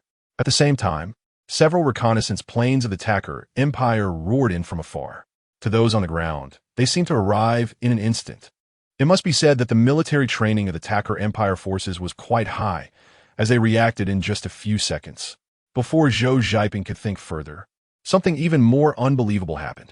The falling red sun in the void suddenly emitted beams of red light, instantly illuminating the enemy reconnaissance planes. In the darkness, the reconnaissance planes, flashing their indicator lights, had no time to react before turning into a brilliant firework in the night sky, scattering slowly. For some reason, at this moment, Zhou Zhaiping lying on the ground involuntarily recalled a line from an ancient poem, and the wind blows down, stars like rain. Neither side had reacted. No one expected the sudden arrival of a third party, unleashing unprecedented energy. The Tacker army pursuing the rebels was instantly paralyzed. The enormous red sun continued its descent until, at a certain moment, the red light suddenly vanished. In the darkness, illuminated by the raging flames ignited among the Tacker army from the explosion, Zhou Zhaiping finally saw that the red sun was actually the Alliance's, the White Emperor fighter jet. At this moment, Zhou Zhaiping's mouth fell open, unable to believe his eyes. His first reaction was that the Alliance forces had arrived at Tacker. However, he quickly rejected this idea. Impossible. The Earth was a full 5 light-years away from Tacker. Even if the Alliance's youngest and most advanced spaceship had set off the moment it received his message, it couldn't possibly have arrived at Tacker at this time. Not to mention, his signal was broadcast via radio, and, according to the fastest calculations, that signal hadn't even crossed the boundary of the Oort cloud in the solar system yet. Radio signals travel at the speed of light. Theoretically, the Earth would not receive his message for another 5 years. It had only been a month, making it completely impossible. So, if it wasn't the forces of the Pan-Human Alliance, there was only one possibility left. This was the other fighter jet that had secretly built a base with him on Tacker, which had escaped. It was his comrades. Thinking of this, an inexplicable surge of strength filled Zhou Zhaiping's body, and he jumped to his feet. Luanxi, tell everyone not to panic. It's our people. Quickly assemble the troops and wait on the hillside. As if to confirm his words, just as Zhou Zhaiping finished speaking, Luanxi hadn't had time to notify the entire army. When a milky White Emperor fighter jet swiftly swept over the low ground, countless bullets rained down, and once again, numerous flashes of fire bloomed on the ground. Standing on the hillside, Zhou Zhaiping gazed at everything before him. The surging flames were so dazzling and beautiful, a flower of hope so captivating. Luanxi's mouth fell open, staring blankly at the blooming flowers of hope on the ground. His mind had no room for anything else. But in the eyes of the Tacker Empire army, the brilliant flowers in Zhou Zhaiping's eyes held no beauty. Instead, they were terrifying demons. They were the demon flowers blooming in hell, devouring souls and bodies. A terrifying existence that consumed everything. To make a long story short, all of this happened in just a short time. 3 to 5 minutes later, the entire battlefield, except for the raging flames, was left with only thick smoke with no other sounds. The White Emperor fighter jet silently traversed the sky, slowly descending, hovering less than a meter above the ground. In front of the 100-mile-long fighter jet stood Zhou Zhaiping, who at this moment was so excited that he couldn't find the words to describe it, trembling all over. "Hey, old Zhou, how was that volley? Pretty good, right?" A voice came from the White Emperor fighter jet. Zhou Zhaiping numbly raised his right hand and slowly gave a thumbs up to the other party. "Well, It's an honor to receive praise from a great scientist. No time to lose. Let us quickly relocate everyone. Zhou Zhaiping didn't speak, just nodded vigorously. The other members of the rebel army didn't understand the Earth's language, but Luanxi, under Zhou Zhaiping's guidance, had already learned human language. Upon hearing the voice from the White Emperor fighter jet, he immediately raised his arm and shouted to gather the troops. 3 days later, in a basin in the eternal night of Takur, the towering cliffs resembled surging waves, frozen at the moment they reached their peak by magical spells, leaving an inward curving arc. Just like 1,000 years ago, the eaves on Earth shielded from the wind and sun, leaving a cool breeze beneath the eaves. However, there was no sunlight on this side of Takur's eternal night, no shade cast, yet it could still obscure the sporadic lights beneath the eaves and project them upwards. The White Emperor fighter jet was parked beneath a cliff face, and beside it were Zhou Zhaiping, Luanxi, and Zheng Yu, who had been fleeing for days and finally evaded the pursuit of the Takur Empire army. "Colonel, I thought you all." Zheng Yu's voice was a bit choked, not out of sadness, but from indescribable excitement. The man referred to as Colonel smiled slightly, waving his hand and saying, "Yes, we almost went missing altogether, but fortunately, Old Wang broke a leg, which saved me and the White Emperor." Zhou Zhaiping felt a surge of excitement as he listened to the colonel's recounting, understanding roughly what had happened. More than a year ago, on the day they arrived at Takur, when 2 White Emperor fighter jets were escaping, his own fighter jet had been directly destroyed by the Takur Empire while in autopilot mode. He and Zheng Yu had survived by escaping in the escape pod. However, the other White Emperor fighter jet piloted by the colonel had been captured by the Takur Empire, along with several injured members of the investigation team on the jet, and 2 other uninjured team members. They had all been captured by the Takur Empire. Chapter 41. A scheme within a scheme. After this, the colonel's narrative became heavy. Only then did Zhou Zhaiping realize that compared to the experiences of Colonel Hu Junhua and Wang Xiangyang, all the hardships he and Zheng Yu had endured over the past year were nothing. The White Emperor was captured not because of the military strength of the Tak Empire, but after he escaped the Empire's pursuit and various military attacks. Once safely entering the distant orbit of Tak Star, everyone breathed a sigh of relief, thinking they had temporarily escaped all danger, only to encounter betrayal. Yes, at that time, there was an injured soldier on the White Emperor who was a subordinate of Tian Qixio from the 4th Star Domain. When everyone let their guard down and after his comrades had bandaged his wounds, he used nerve poison to incapacitate everyone, piloting the White Emperor to land at the Tak Empire's airport. By the time the others woke up, they were already in the dungeons of the Tak Empire, undergoing interrogation. The brutality of the interrogation was so horrific that even those listening felt a chill run down their spines. Even more despicable was that the injured soldier had long been gathering intelligence while the White Emperor was in outer space and immediately submitted everything to the high-ranking officials of the Tak Empire. Meanwhile, the captured comrades were kept together, and the Tak secretly hid video and audio recording devices to eavesdrop on their conversations, collecting more information that had not yet been grasped. Soon, several originally injured comrades succumbed to the enemy's cruel torture. Hu Junhua and Wang Xiangyang also endured inhuman torment. But none of the righteous alliance warriors revealed even a single word to the enemy. They swallowed all their pain, grinding their teeth in silence. When Hu Junhua reached this point, he opened his mouth, and everyone then realized that this statement was not a metaphor, nor an exaggeration, nor merely a simple description, but a concrete fact. Hu Junhua and Wang Xiangyang had bare mouths, with not a single tooth left. Yet, even so, the Tak Empire still grasped all the intelligence, including the true significance of the Gods Project, the whereabouts of Kunlun, and the basic status of the Pan-Human Alliance. What made Hu Junhua and Wang Xiangyang despair even more was that the enemy had actually obtained the engine of Anoa. According to the colonel, when they could not extract any information from him and Wang Xiangyang, one day, the enemy changed their previous harsh torture to seduction.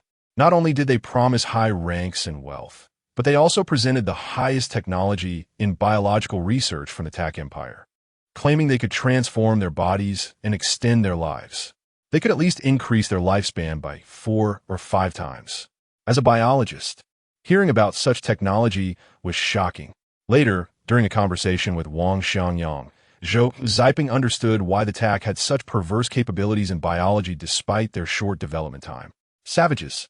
Yes, that's right. The progress in TAC stars biology was all thanks to the savages.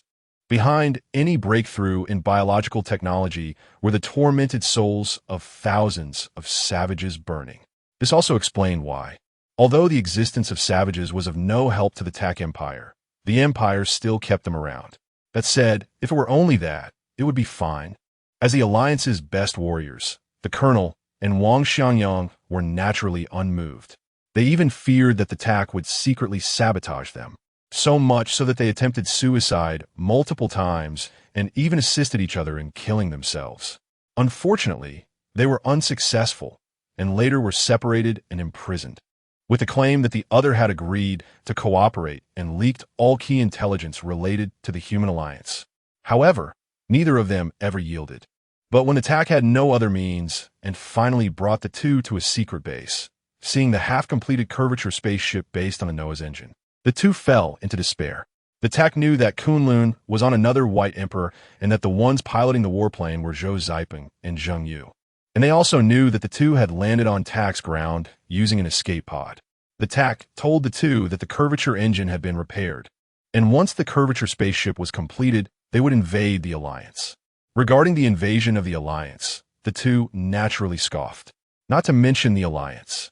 Even the TAC Empire's meager strength could easily be dealt with by the army of any major star domain. However, when the TAC informed them that they possessed biological weapons targeting human genetic levels left by Tian Shishio, the two fell into despair once more. The TAC even feared that the two would not believe them and showed them scenes of humans cloned from human cells being attacked by biological weapons. In Hu Junhua and Wang Xiangyang's words, it was horrific and heart-wrenching. Through both intimidation and seduction, they urged the two to join the TAC Empire and serve them completely. The reason the TAC Empire spared no effort in doing this was very simple. They needed Kunlun, urgently needed Kunlun. Zhou Ziping and Zheng Yu had hidden themselves so well that the TAC Empire had not been able to scan their whereabouts for a long time. They also dared not use biological weapons, fearing that the two, along with Kunlun, would die in some unknown corner, forever losing Kunlun. Although they later found the two's tracks, they did not dare to act aggressively, instead sending special forces to attempt a beheading, but unfortunately failed multiple times. Eventually, they devised a strategy to battle the uprising army created by the two and sent spies to seize Kunlun at the opportune moment. However, little did they know that the spies had never figured out where Kunlun was, nor dared to directly kill the two, fearing that if the two died, Kunlun would be hidden in some unknown corner, completely disappearing. Therefore, after going in circles, the task the TAC Empire wanted to assign to Hu Junhua and Wang Xiangyang was to pledge allegiance to the TAC Empire, then pretend to escape and meet up with Zhou Ziping, gain the trust of Zhou Ziping and his wife, and ultimately obtain Kunlun. The two fell into the trap, feigning acceptance of the TAC Empire's surrender, and thus formulated a strategy with the TAC Empire to make Zhou Ziping and his wife believe them. They piloted the White Emperor to come. Even the previous actions of eliminating the enemy's reconnaissance aircraft and destroying a large army were part of the plan devised by both sides. Wang Xiangyang's leg was also deliberately severed to gain Zhou Ziping and his wife's trust when they agreed and formulated the plan with the TAC Empire. It was a surprise that only Colonel Hu Junhua and Wang Xiangyang revealed all of this. Did the TAC Empire never consider that the two might be faking their surrender? After more than a year, Zhou Ziping had not only taught Luanqi and her father, but he had also gained a lot himself. Hearing the two recount this, all the emotions and horrors in his mind faded away in an instant. He couldn't help but start to doubt. Could it be that this frankness was not a scheme within a scheme? Upon hearing Zhou Ziping's words, Wang Xiangyang let out a bitter laugh. How could they not guard against us? They were fully prepared. Chapter 42. The squeeze of the elbow while Wang Xiangyang was speaking. A trace of pain flashed across his face, followed by countless red blood vessels rapidly crawling across his forehead. And even a layer of blood-red light appeared in his eyes within the blink of an eye. This was not a magical effect. As a biologist, Zhou Ziping could see clearly that this was the result of a rapid increase in blood pressure, causing capillaries to suddenly expand in a very short time, leading to a massive increase in blood flow, commonly known as blood vessel engorgement. This would put tremendous pressure on the cardiovascular system. Wang Xianyang's appearance surprised Zhou Ziping, who looked at him with caution. Then he heard Junhua continue.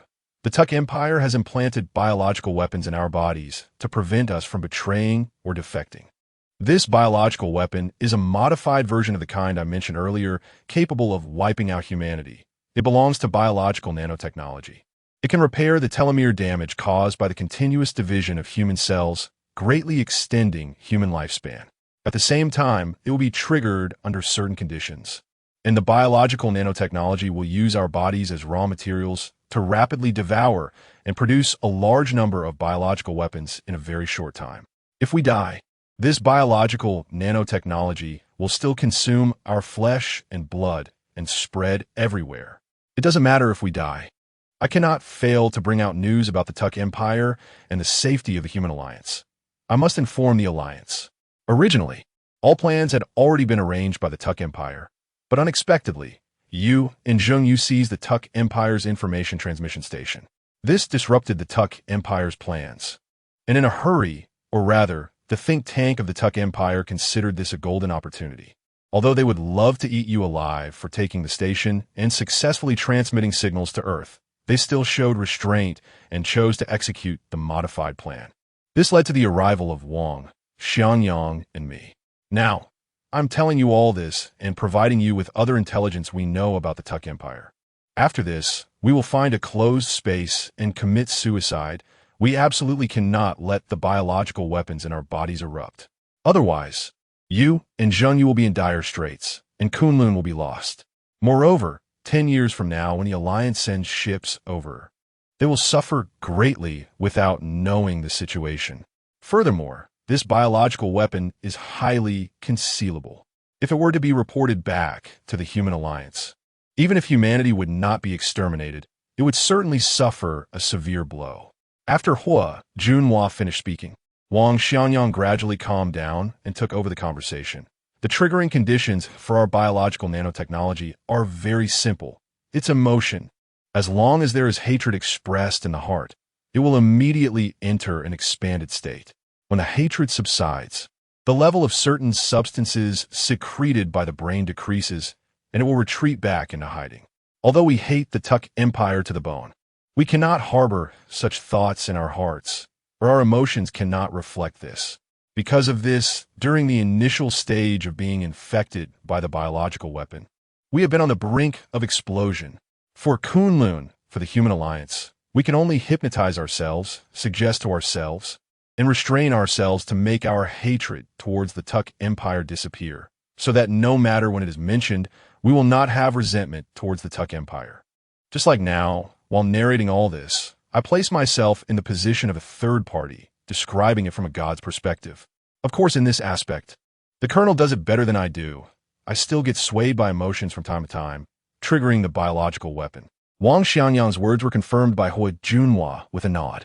Zhou Ziping looked at Zheng Yu beside him, then at Junhua and Wang Xianyang in front of him, unsure whether to believe them or not.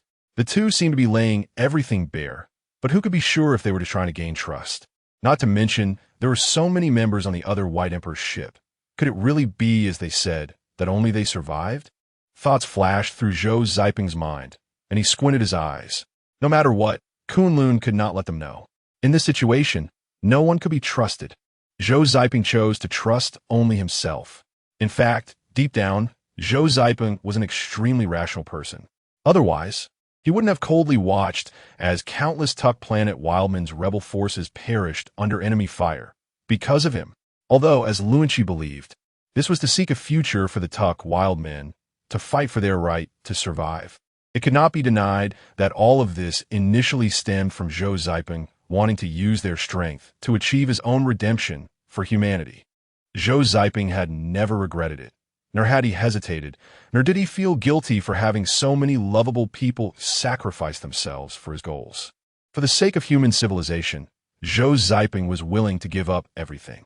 Since entering the lava passage that day, He had properly secured Kunlun with him. He was not afraid of anyone searching him, or asking Zheng Yu, or asking Luanxi, or asking any member of the rebel forces. Now, the whereabouts of Kunlun were known only to him. As for the Kunlun copied in the escape pod back then, Zheng Yu still knew about it.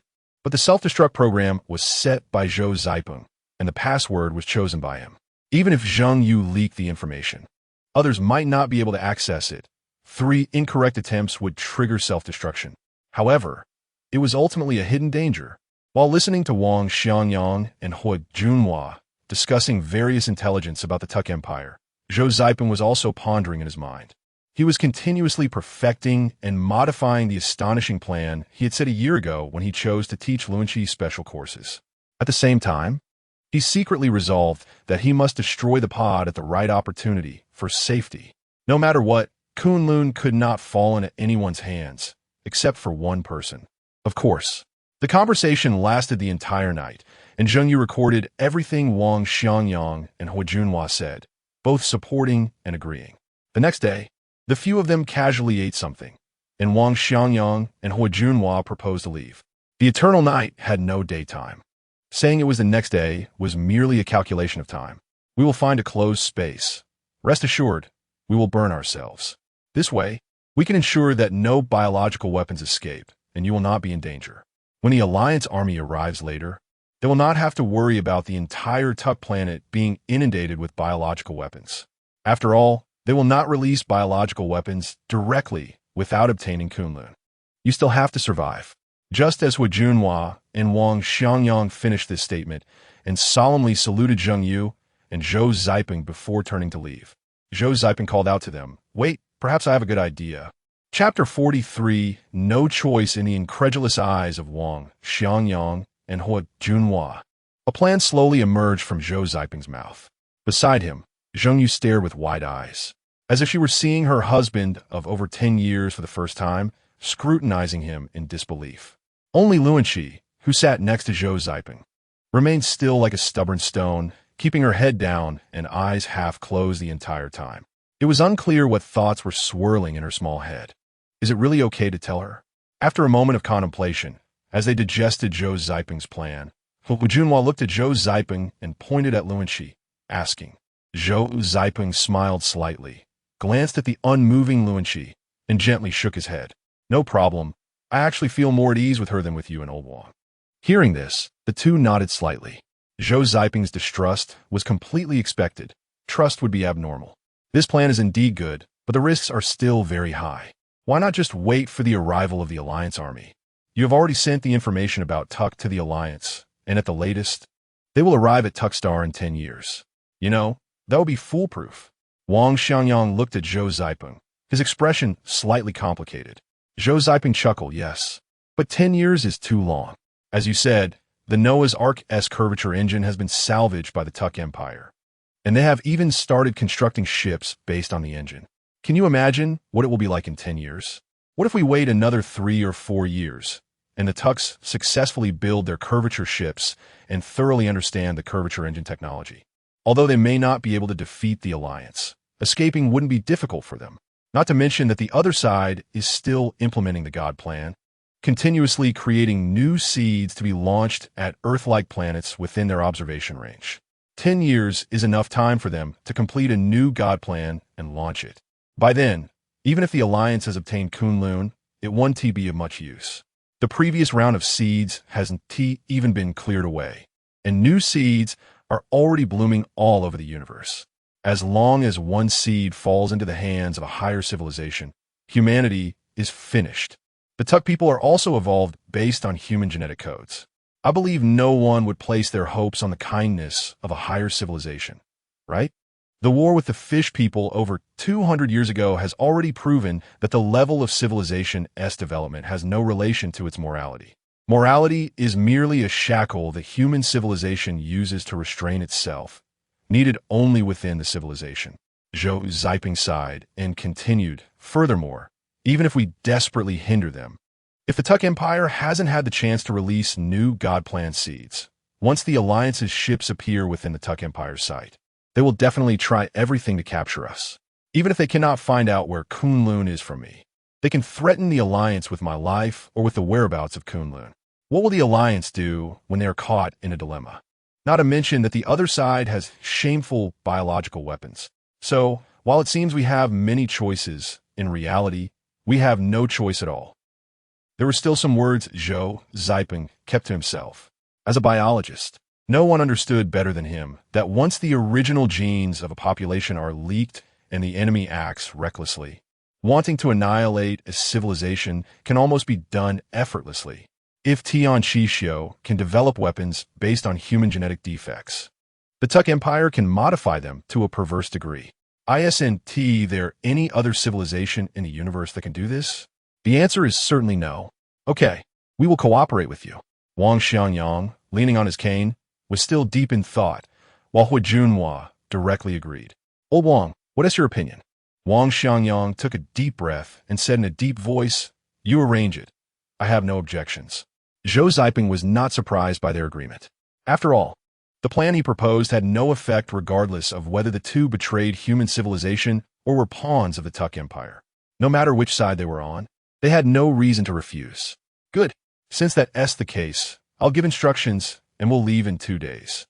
Zhou Ziping turned to look at Luanqi, who had been standing still, and sighed. I've taught him for over a year. It should come to an end. He also thought to himself, it's also an adjustment for my astonishing plan. The others did not object. Zhang Yu looked at Zhou Ziping with a worried expression, unsure of what she was thinking. After narrowly escaping the pursuit of the Tuk Empire's army and finding a place to take refuge, the heavily damaged uprising army was racing against time to recover. Fortunately, although the temperature in the eternal night is cold and plants are scarce, they have not gone extinct. Luanqi arranged for people to go out and gather, which could supply the army's consumption. However, after this defeat, morale was quite low. Luanqi, don't be discouraged. Luanqi sat upright in front of Zhou Ziping, listening to his teachings. Your training is about to come to an end. Isn't there any other way? Luanqi asked, a bit disheartened. No. I've told you to be realistic, especially regarding your situation. You must not harbor any illusions and should accurately assess things on the ground. I know, but I just can't accept it.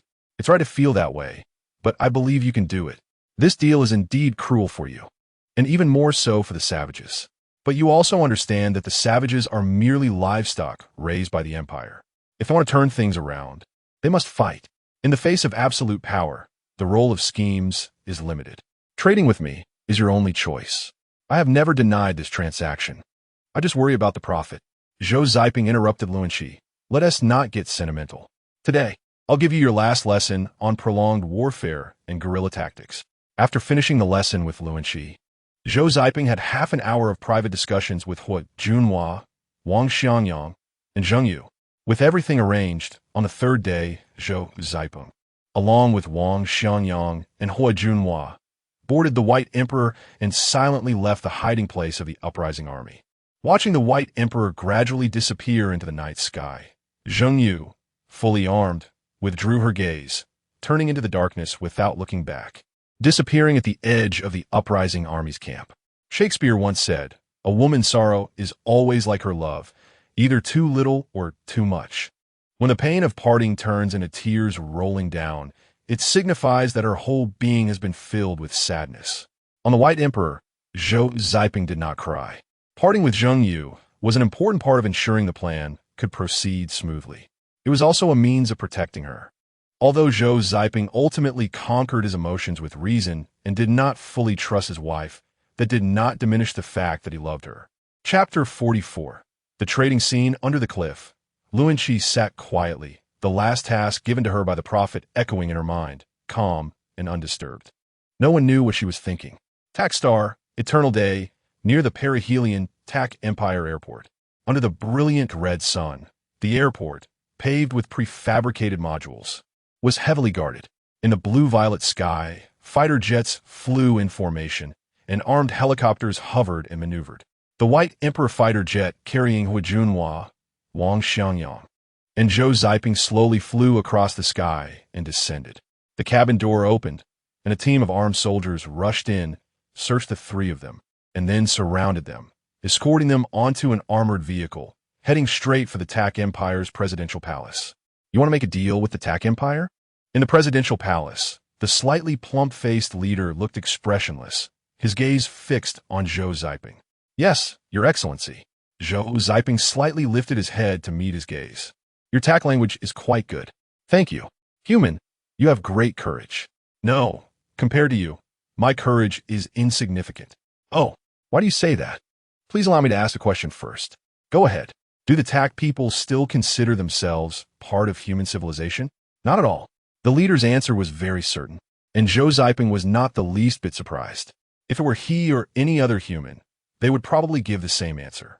Then, on what basis does the leader believe that the seeds of the TAC Gods plan will be a part of TAC civilization, or the continuation of TAC civilization?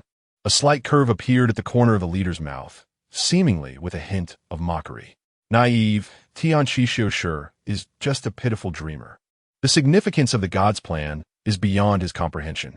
Zhou Ziping narrowed his eyes. Is the leader saying that the Gods plan is not meant to spread the hope of their civilization throughout the universe? You worry about the genetic issues of the species. Do you think the TAC Empire would not consider that? It's merely a matter of comparison and choice. Well, you don't need to understand. Let us talk about our deal. Zhou Ziping nodded slightly. Although he did not fully grasp the implications of the TAC Empire leader's words, it did not affect his proposal. As you wish, the TAC Empire has gone to great lengths to pursue and block me, yet did not resort to lethal force, ultimately leading my comrades to turn against me, feigning closeness to me. I assentee it all to obtain Kunlun? Oh, it's the detailed data on the TAC people's evolution equation and the first generation of the Gods plan. Yes. So, I have come today to offer you the data, but I have one request. The leader of the TAC Empire was not moved by Zhou Ziping's words. Rather, the other ministers of the Empire began to whisper among themselves. Let us hear it. Give me the curvature spaceship once it is completed, and I will pilot it away from TAC and back to Earth. The leader of the TAC Empire seemed taken aback by Zhou Ziping's request, momentarily stunned, but quickly asked, You understand the importance of the curvature spaceship to us, TAC, don't you? Do you think I would agree to such a request? It doesn't matter. Anyway, you 1T get Kunlun. Moreover, within a decade at most, the human army will arrive here. If humans choose to act at the first moment of losing contact with the Noah, it could be as soon as 4 years. I believe Your Excellency understands what this means. In response to Zhou Ziping, there was a long silence and intense discussion among the other ministers. You are confident that we cannot find Kunlun? Or do you believe you can withstand threats, interrogation, hypnosis, and memory extraction? Just as everyone was engaged in a heated debate, Zhou Ziping wore a fearless expression when the leader suddenly asked, It's useless. Piloting the curvature spaceship away is my only chance to survive. Beyond that, my only fate is death. Therefore, I will resist all your interrogation methods with death. As for threats, you can try. It doesn't matter to me. The leader suddenly laughed heartily, then clapped his hands, and 5 humans were escorted into the hall of the presidential palace. Professor Zhou. The group recognized Zhou Ziping and spoke instinctively. Zhou Ziping frowned slightly. Indeed, none of the captured humans had been killed. He just didn't know whether it was Wang, Xiangyang, and Huojunhua who had deceived him, or if the TAC people had tricked them. All right, you say threats are useless then? Let us give it a try. As the leader spoke, he gestured to a minister beside him. Zhou, where's Kunlun? Zhou smiled and shook his head. I don't know. Swish, the minister waved his hand, and the soldiers escorting the 5 humans stepped forward, pointing a laser gun at one of their heads and pulling the trigger. A faint sound came, and a wisp of white smoke rose from that person's head. The individual fell to the ground without making a sound.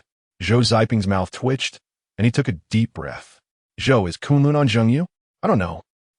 Another human comrade fell to the ground. Then, is it on Luanxi? I don't know. Zhou Ziping's heart raced, and his answer became more resolute. But this time he closed his eyes. He had initially thought that the comrades might be clones created by the enemy. But the resolute and generous expressions of those comrades facing death were unmistakable. That kind of emotion and expression could never be achieved by a clone. So they were real. But would saying it save them? Impossible. The enemy had no intention of using such threats to make him compromise. It was merely to increase psychological pressure or to lay the groundwork for greater threats. As the leader had said, The curvature spaceship was as important to the Tak Empire as Kunlun. How could they easily agree to his demands? Unless absolutely necessary, there was no other way. This point had already crossed Zhou Ziping's mind when he made this decision. So, the 5 comrades died silently before Zhou Ziping. It seems you truly do not care about the lives of your comrades. However, there are still 2 left. Kill them together. A hint of a smile finally appeared on the leader's otherwise expressionless face. As the leader finished speaking, Hua Junhua and Wang Xiangyang were brought up. Since Zhou is unwilling to reveal the whereabouts of Kunlun, I must sacrifice these 2 loyal ministers for this. The leader turned to the 2 and said. Hua Junhua and Wang Xiangyang exchanged looks, their expressions splendid as they spoke in unison. We are willing to be loyal to the Empire. Good. I will preserve your genes and, at the appropriate time, create the next generation for you. Thank you, Your Excellency. After the 2 finished speaking, the minister responsible for interrogating Zhou Ziping asked again, So, where's Kunlun? Zhou Ziping replied, I don't know.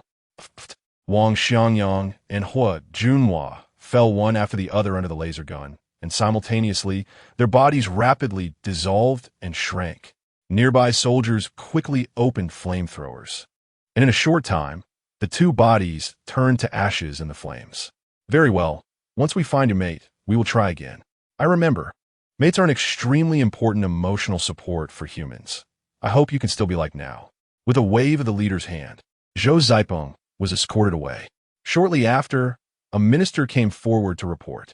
Your Excellency, there is no Kunlun on the White Emperor fighter jet, nor on Hua Junhua, Wang Xiangyang, or Zhou Ziping. Chapter 45. Accepting interrogation to this, the F-Rare seemed utterly unfazed. The location where the savages are hiding has been pinpointed, right? The F-Rare asked. A minister immediately responded, Yes, it's located at the coordinates of Eternal Night. However, it cannot be ruled out that they have moved since the departure of the White Emperor. That's fine. The army will surround them and conduct a carpet search, gradually narrowing it down. Capture Luanqi and the other main offenders alive and kill the rest. The F-Rare's words were casual, but in the minister's mind, a colossal encirclement was gradually shrinking. It was akin to what human literature described, casting a large net, and, as the fisherman pulls the net tighter, all the fish and shrimp within converge to a single point. Yes, that term is called catching everything in one net. The minister accepted the order, but then heard the F-Rare add, also, capture Zheng Yu and conduct a carpet search in all the places where the insurgents have been. Check every storage device one by one. Find Kunlun. F-Rare, we have already done that, but we haven't found anything yet. Don't worry, we will find it. Zhou Ziping, of the Tak Empire's F-Rare's residence, naturally knew nothing of this. Under the escort of Tak soldiers, Zhou Ziping was confined in a sealed white room. Daily life posed no issues. There were even basic love novels from Earth. Clumsy tricks, Zhou Ziping scoffed as he glanced over a few books. At that moment, scenes of the deaths of 7 of his fellow humans flashed continuously in his mind, the sound of lasers piercing flesh and bone, and Professor Zhou's voice echoing like a haunting melody in his ears. Yet Zhou Ziping remained calm, facing it all without being moved in the slightest, as if he were merely watching a movie about someone else. At this time, he needed cold logic and reason. Any emotion would be the original sin of destruction. Having not suffered severe torture or interrogation, Zhou Ziping knew that his words at the F-Rare's residence had still had an effect. By threatening his own death, he had prevented the Tak Empire from resorting to torture. Once they resorted to violence, he would end his own life, let alone the fact that the Tak Empire had no means to prevent him from wanting to commit suicide. As a biologist, this was far too easy for him. Zhou Ziping had at least 100 methods to end his life under control. As his thoughts whirled in his mind, Zhou Ziping simply lay down on the bed, closing his eyes in contemplation. He needed to review the entire plan's implementation repeatedly to recall every step of the astonishing scheme. Only in this way could he seek a glimmer of hope on Takstar, delivering the Gods plan to the Alliance in time and stifling the Gods plan on Takstar in its cradle. Perhaps at first, the Tak Empire doubted Zhou Ziping's courage. Perhaps they dared to gamble that he lacked the courage to take his own life. However, After witnessing Zhou Ziping's unflinching demeanor as he watched 7 of his compatriots perish before his eyes, they immediately canceled all interrogation methods. The on-site lie detection and personality modeling AI simultaneously determined that Zhou Ziping indeed had the courage to end his own life. Frère, the analysis report has come out. Not long after the commanding minister left, another minister rushed in to report. What's the situation? After further evaluation, all of Zhou Ziping's responses during the interrogation were truthful. He did not lie. So, Kunlun is not with any of the individuals we mentioned? No. He also said he didn't know. Is that true? The minister's tone showed no hesitation. Yes, the analysis results indicate that he did not lie. How is that possible? At this moment, not only did the frère not believe it, but the other ministers present also looked incredulous. All intelligence pointed to Kunlun having always been with Zhou Ziping. How could he possibly not know Kunlun's whereabouts? Moreover, if Zhou Ziping claimed he was unclear about Kunlun's location, how could he conduct transactions involving Kunlun and the Empire? The frère pondered for a moment and then said, he must know where Kunlun is. Therefore, our lie detection and personality modeling are inaccurate. As such, the above results are meaningless. We still cannot rule out or confirm Kunlun's whereabouts. The frère fell in a deep thought. As the highest leader of the TAC Empire, the frère had controlled all top-tier technology and resources since the establishment of the TAC Empire. Not only was his lifespan significantly longer than that of an ordinary TAC person, but his intelligence was also unparalleled. The TAC people evolved from the seeds of the past. Also the genetic evolution of Earth civilization, and with the participation of the Prophet, nanointelligence, they possessed the most optimized evolution and gene expression schemes. Today, the TAC Empire had thoroughly grasped the technology of Tian Qixio and Shi, and although they lacked all the data collected by Kunlun and had not obtained the complete evolution equation, they were entirely clear on the general direction of evolution. Among them, intellectual evolution was an important direction. No one knew what the frère was truly thinking. Is a conclusion that Zhou Ziping truly dares to commit suicide credible? A minister asked again. The frère slightly shook his head. Interesting. There's an old saying among humans. When falsehoods become truth, truth also becomes false. Let us assume he is telling the truth. Go handle the matter. Additionally, expedite the public relations for the curvature engine technology. The finished product is already in front of us. Is there really difficulty in disassembling and copying it? Within a year, if those scientists still can't solve the curvature engine, tell them that self-termination might be their easiest punishment. The minister took his leave. The frère then turned to handle other affairs, seemingly implying that Kunlun did not hold much importance for the TAC Empire. On TAC Star, at the edge of eternal night, a small figure leaned on an unknown plant's branch as a makeshift cane, staggering forward while occasionally checking the compass in their hand. As the view zoomed in, the figure, wearing a breathing mask, had eyes filled with fatigue, yet there was a flicker of flame within, burning tenaciously. It was none other than Zheng Yu. Zheng Yu had been on the run for over 3 months, traversing tens of thousands of kilometers. Now, the place she was searching for was within reach. 3 months ago, after leaving the base of the Eternal Night Insurgents, Zheng Yu set off on the path of escape. Initially, within just a few days, she encountered a large-scale encirclement by the TAC army. Fortunately, Zheng Yu was not a significant target alone. She managed to hide underground to escape. After that, she traversed the difficult and rugged mountains of Eternal Night until today. Although she had faced numerous searches by the TAC Empire's army along the way, she had cleverly evaded them all. Zheng Yu took a deep breath, climbed onto a not-so-high stone surface, and stood on a slope. Before her lay a tangle of dry plant branches, which she quickly placed on the ground. Looking around, there were remnants of branches everywhere, and they appeared no different from the tangle before her. But Zheng Yu knew that the lack of difference was the greatest difference. Chapter 46 File transfer. After the escape pod of the fighter jet landed silently, she and her husband hurriedly dug a pit to bury the pod.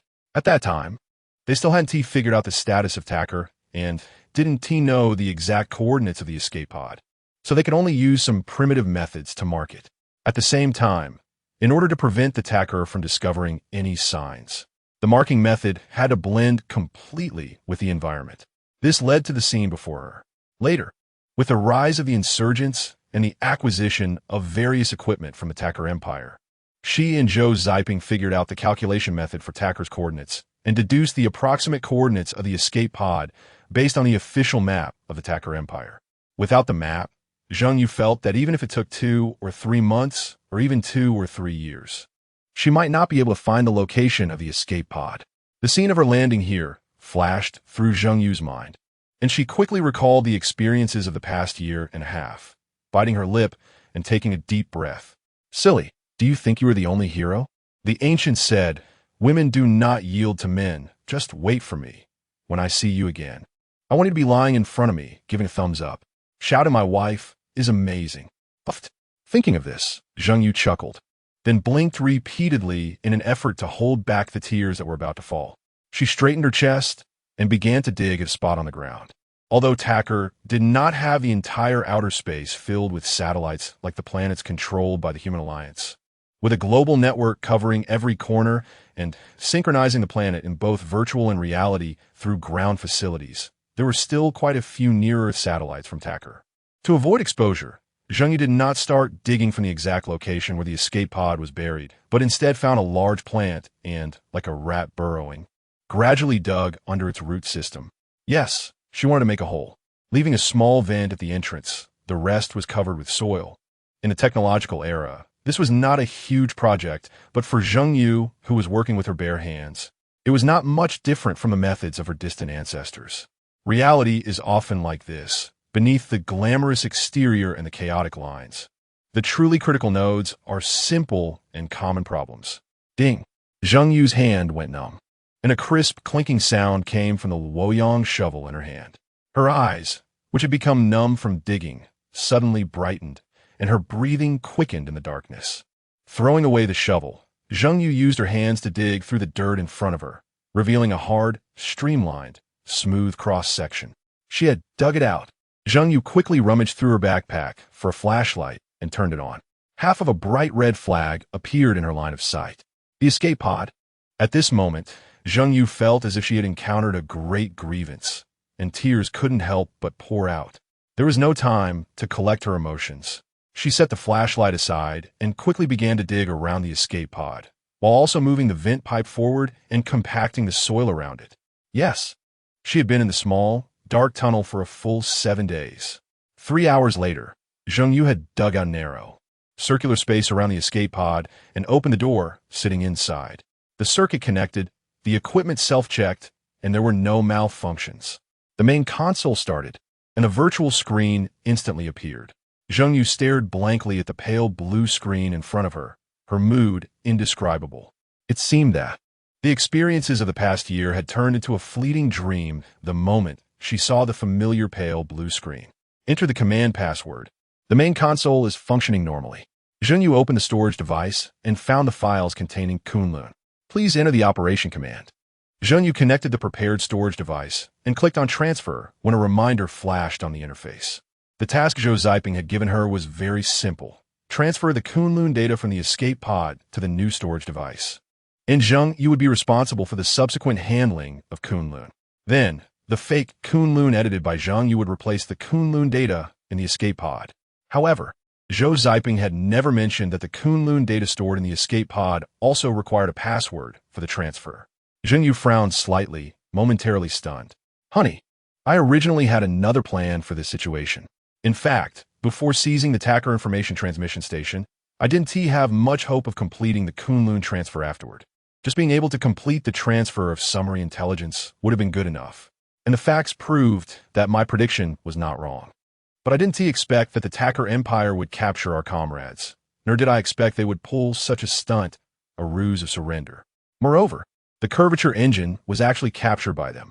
The Curvature spacecraft is also under construction. I had to change my original plan, and this way, I have more confidence.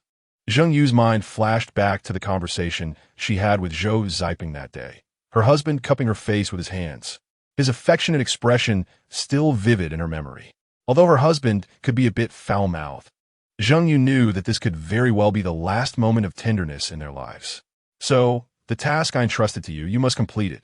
You can definitely do it. I believe in you, just as you believe in me. Zhou originally thought this was her husband encouraging her, cheering her on. But now, she understood. Trust or not, this kind of statement had never been said so solemnly in their 10 years of marriage. Clearly, he was trying to tell her something. The answer was very simple. The password in front of her. Her husband hadn't told her the password, but he said to believe in him and to let him believe in her. So, he knew that she would doubt her purpose upon seeing the password, because it was clearly stated before that once the escape pod's password was incorrect, it would self-destruct. She had thought it referred to the entry password for the escape pod or the activation password, but now it seemed it referred to the file transfer password in front of her. So what could the password be? Zhou mind again replayed every conversation she had with Zhou Ziping, again and again. What could it be? Meanwhile, after nearly 3 months of encirclement, the commanding minister reported the results to the head of state again. Head of state, we have completed the encirclement, annihilating 2,000 insurgents. But we did not capture Luanxi. We only captured 7 of the main members. The head of state had a blank expression, staring at the minister before him as he slowly spoke. Your mission is incomplete. Yes, I don't know how Luanxi and the other main members of the insurgents escaped. The satellite detection did not find anything. The intelligence personnel did not discover anything. And during the army's encirclement, no one was missed. They seem to have vanished into thin air. I know this is unscientific. It must be a problem with my abilities, and I am willing to accept the Empire's punishment. Yes, you indeed should be punished. The head of state waved his hand, and immediately several soldiers came forward, escorting the minister away. It seems Zhou Ziping's confidence had its reasons. Perhaps I should see him again. The head of state waved his hand again, and several soldiers left. Chapter 47 Sincere Lies. In the past 2 months, it has been the most comfortable time for Zhou Ziping since stepping on a Taker star. With clothes delivered and meals prepared. Although the food isn't very good, it is still worlds apart compared to the time spent with the insurgents. It is rare to have this peaceful time to think. Just as Zhou Ziping said to Zhou that day at the bottom of the cliff. He had little hope of completing the launch of Kunlun after taking over the Taker Empire's information transmission station. Over a year ago, when he decided to give Professor Luanxi some special knowledge, he had already determined that astonishing plan. Over the past year, as the plan gradually improved, the entire scheme became more refined. Recently, during this leisure time, aside from dealing with the inquiries from the Taker Empire, Zhou Ziping spent every spare moment checking for gaps in his plan. So far, everything seems to be progressing smoothly, with no mistakes. Zhou Ziping believes that although Taker civilization has a high degree of absorption of human civilization products, based on long-term observation, it is mostly inclined towards technology from the period of the Industrial Revolution.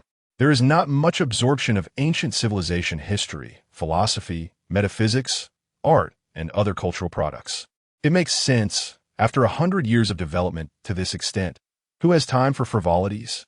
Of course, they're focused on climbing the technological tree. According to the timeline, his wife should have received Kunlun. Zhou Ziping lay bored on the bed, estimating the progress of his backup plans in his mind. He aimed to hand over Kunlun to the Alliance in the shortest time possible.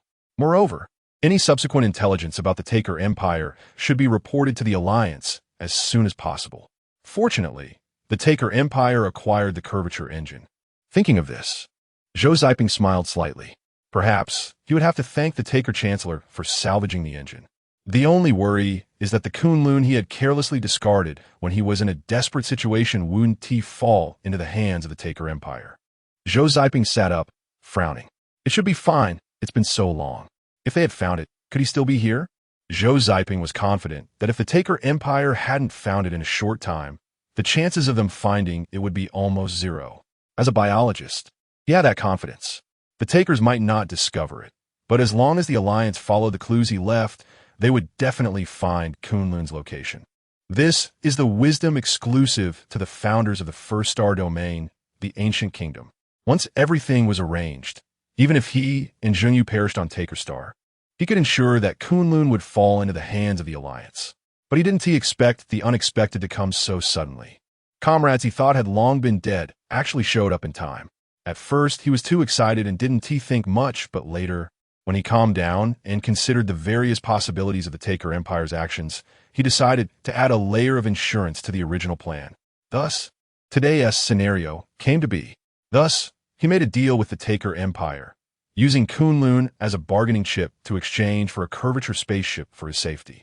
At that time, once the curvature spaceship was secured, he would send the latest intelligence directly to the Alliance, then self-destruct the curvature engine, which would surely destroy many of the Taker Empire's advanced facilities, delaying the Taker Empire's rise and buying the Alliance some more time. With Luanqi's presence, the implementation of the Taker Empire's new divine plan would certainly be obstructed to the greatest extent. Coupled with Zheng Yu's feigned confusion and cooperation, it should be foolproof. Just as Zhou Ziping nodded slightly, satisfied with his plan, the closed white room door opened. A heavily armed Taker soldier entered, pointing his gun at Zhou Ziping. Then, the Chancellor of the Taker Empire strode in. Professor Zhou. The Chancellor was unchanged since the last time they met, still expressionless, and coldly called out to Zhou Ziping as he entered. Zhou Ziping remained unmoved, sitting on the bed and looking straight at him. This period of time has been comfortable for you, Professor Zhou? The Chancellor asked, standing next to the soldier. What's this? Have you agreed to the deal? Zhou Ziping raised an eyebrow and asked lightly. I have a question. The Chancellor directly asked, without preamble. Professor Zhou is an interesting human. I want to know, why what you say is all true. At least the technological means have not determined that you lied with your statement. But I know, not everything you say can be true. It's simple. I truly have not lied. As Zhou Ziping answered, he turned to glance at the soldier, holding a special machine at the door, and smiled. He had seen this machine at the Chancellor's office last time. Although he hadn't seen its appearance, it was undoubtedly a lie detection instrument. The Chancellor also turned to look back, and the soldier shook his head slightly.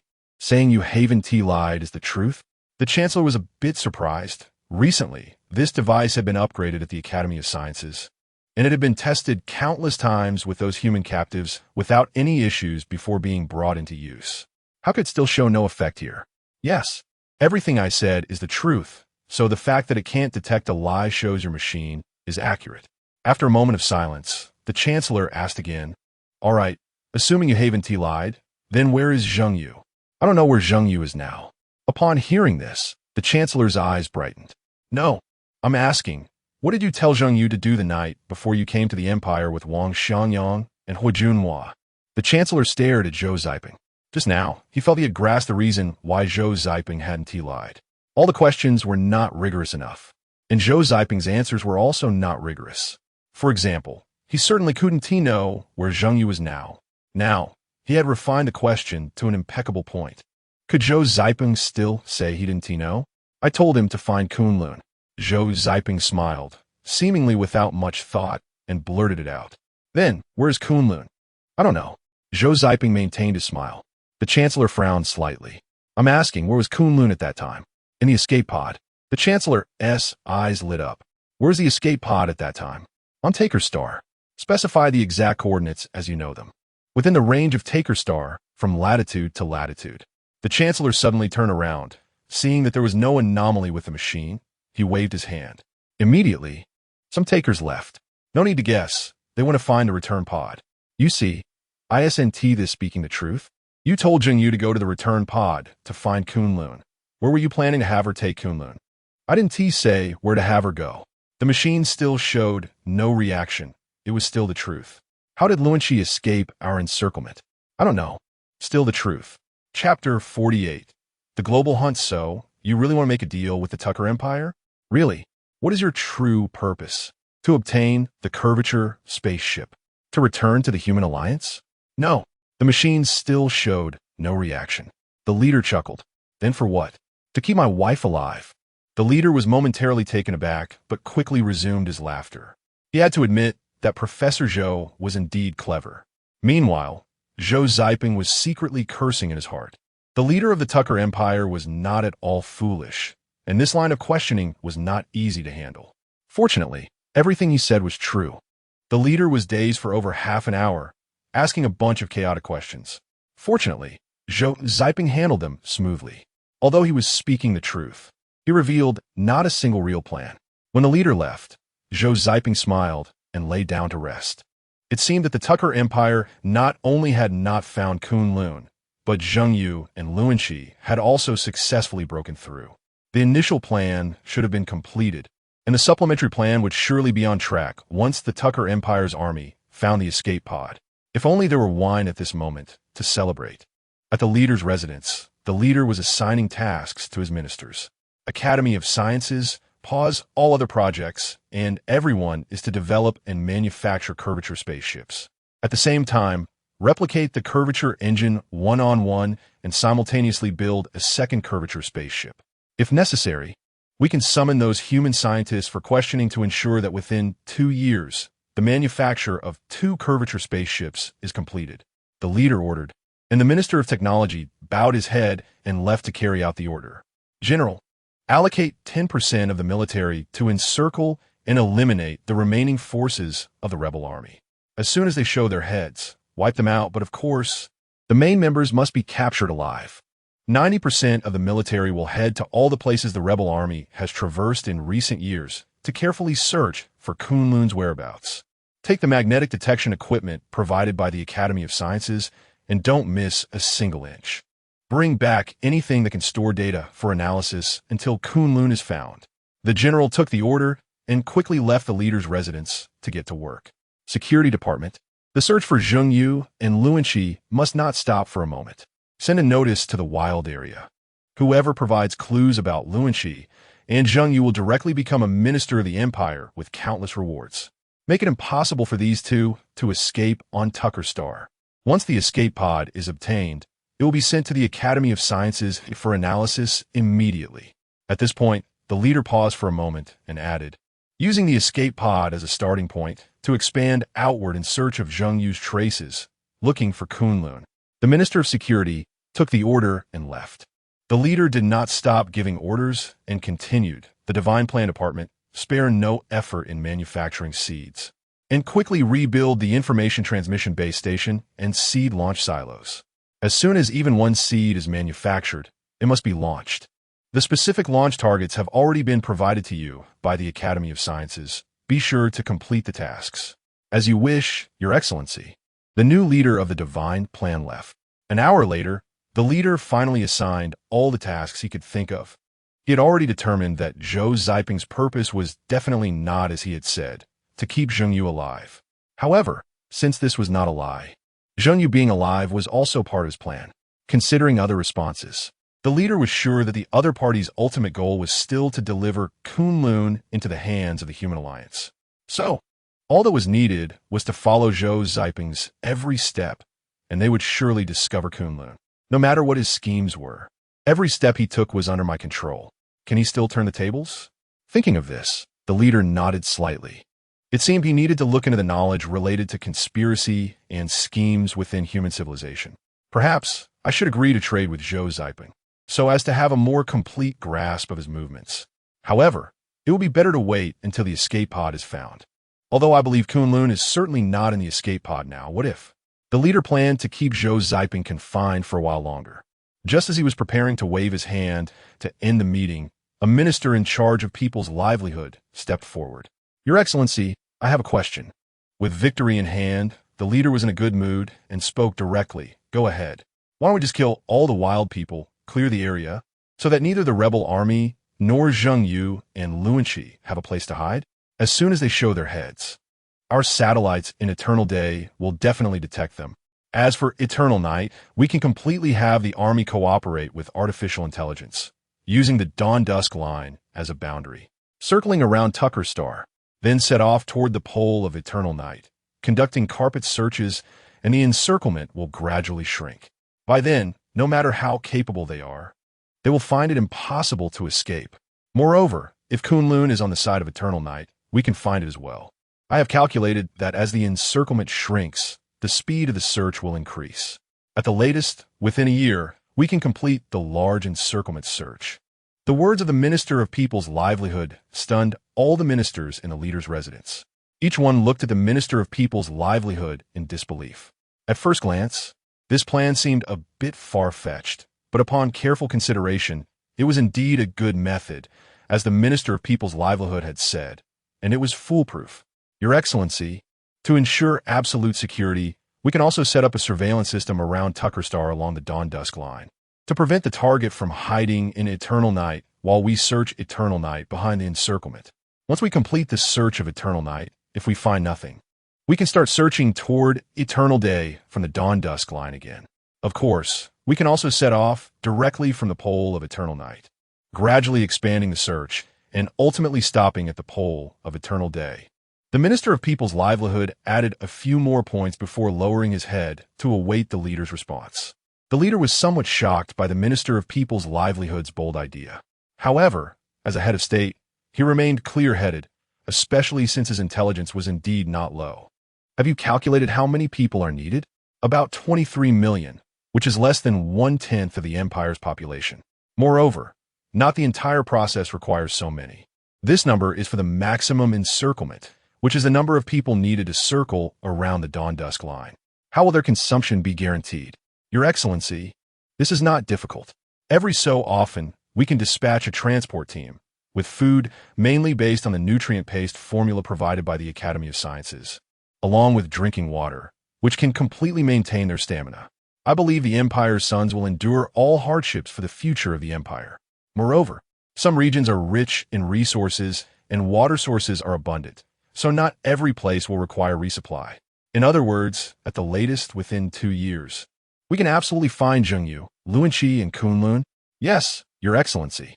The leader fell silent, deep in thought. Killing all the wild people is not out of the question. But the wild people have greater uses, which would be somewhat regrettable. Chapter 49. Password cracking. The Tucker Empire has always had a very clear development plan. With the optimal strategy, it aims to comprehensively enhance individual capabilities. Initially, this was based on the divine plan of Tian Qixio Shi, intervened by nanotechnology. Later, as the technological level of the Tucker Empire improved, the F-Rare became dissatisfied with the weak intervention of nanotechnology and began to have Tucker scientists research purposeful evolution. The savages, originally a flaw left by natural development, logically became the best experimental subjects. Eliminating the savages, could they possibly use the Empire's citizens as test subjects? The F-Rare shook his head slightly, directly dismissing this thought. It was impossible to use the Empire's citizens as experimental subjects, although clones could replace some of them. Their gene pool was not as rich as that of the savages. Over time, the homogeneity would be too strong, lacking research significance. Your plan is quite good, but the savages cannot be eliminated. The Ministry of Civil Affairs and the military of the Academy of Social Sciences should collaborate and submit a feasible and accurate plan. Other departments should execute my orders first. After the hunting plan is completed, I will assess it, and if it is fully feasible, I will make changes then. The F-Rare's commands were always so understated that the Minister of Civil Affairs accepted the order and withdrew. Having grown accustomed to the F-Rare's wisdom, no one found anything amiss. Tucker Star, eternal night. With a dusty face, Zhengyu stood at the location where the escape pod was buried and let out a long sigh. Yes, she had backfilled the tunnel she had dug. Like an inconsequential laborer in the river of history, breaking through from underground to the position of the escape pod. She patted the pocket beneath her clothes, confirming that the successfully transmitted Kunlun storage was now safe and sound, a smile appearing on her face. Phew, glad that was sorted out. Reflecting on her earlier struggles in the escape pod, Zhengyu couldn't help but chuckle bitterly. She felt annoyed that Zhou Ziping could still recall the scene of pursuing her at such a time. Annoyance aside, Zhengyu felt warm inside. It was just a few words, repeated over and over, and at first, she hadn't understood what Zhou Ziping was expressing. He tried various decryption methods, but couldn't derive a number length consistent with the password. In the end, as she repeated those few sentences, a flash of youthful memories crossed her mind. Zhou Ziping confessing to her. Zhengyu, I confess my feelings to you. Zhou Ziping knelt on one knee, holding a gold ring in his hand. By then, the two had long admired each other, but they had yet to break through that paper-thin barrier. Zhou Ziping's confession made Zhengyu both shy and secretly delighted. However, she still said, is it just a gold ring? As the ancient said, a promise is worth 1,000 gold. This ring represents my promise. Loving you is my greatest commitment to you in this life. Please believe me, just as I believe in you. This was Zhou Ziping's response. The rest of his words no longer needed recalling. Zheng Yu felt enlightened. Zhou Ziping had repeatedly hinted that he was definitely referring to this matter.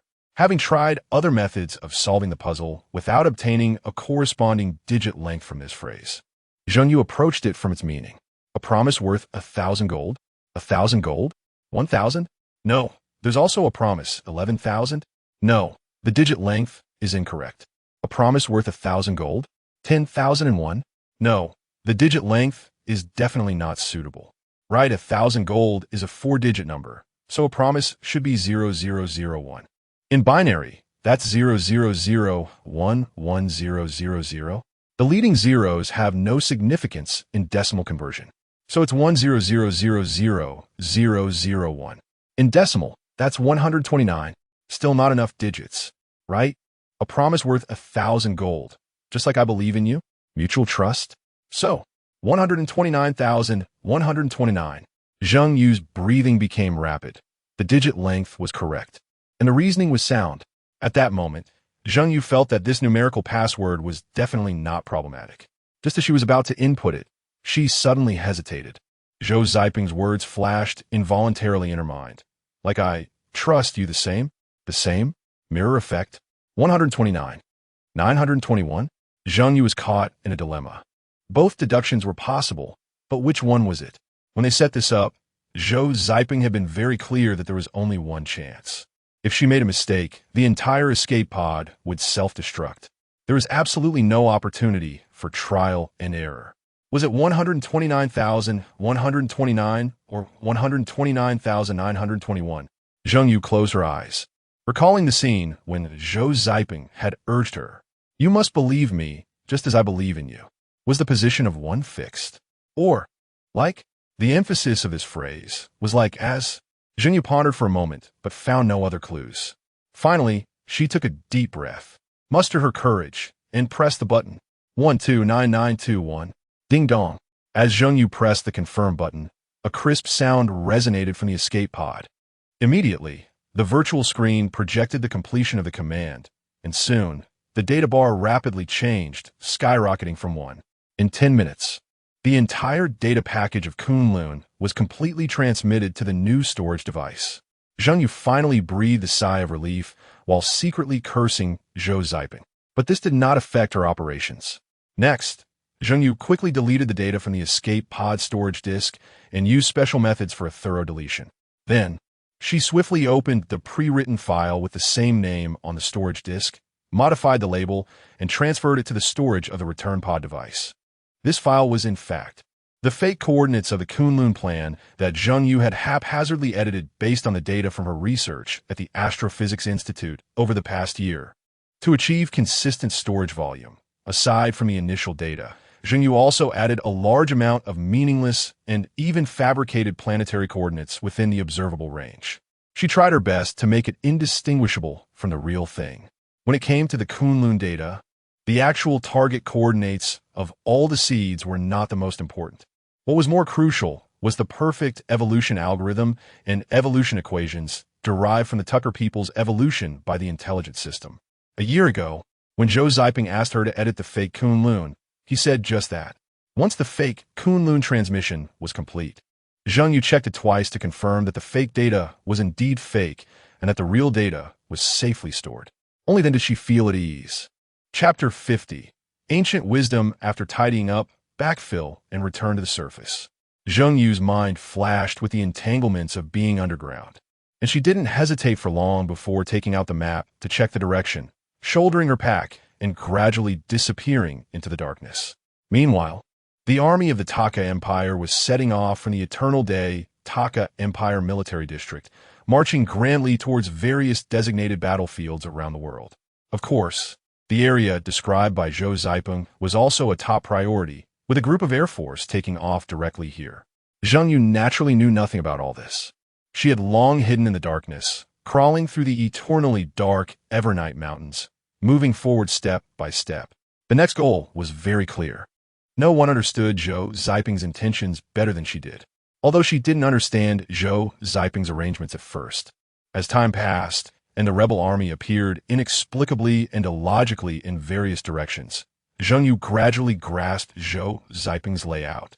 At the same time, she couldn't help but admire her husband's ingenious ideas. It was truly incredible. Who would have thought that on the highly developed Taka star, with its advanced information technology and science, Zhou Ziping, as an alien, could come up with such a unique way to convey information? If it were Zheng Yu herself, she couldn't think of a better solution than Zhou Ziping's. The 8 formation diagram.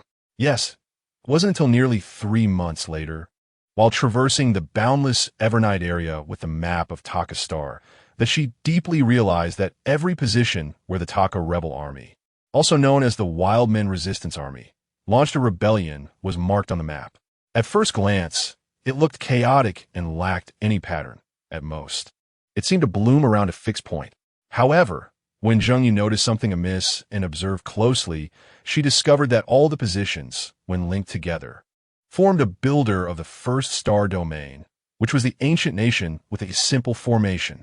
Yes, when metaphysics and science combined, miraculous changes occurred.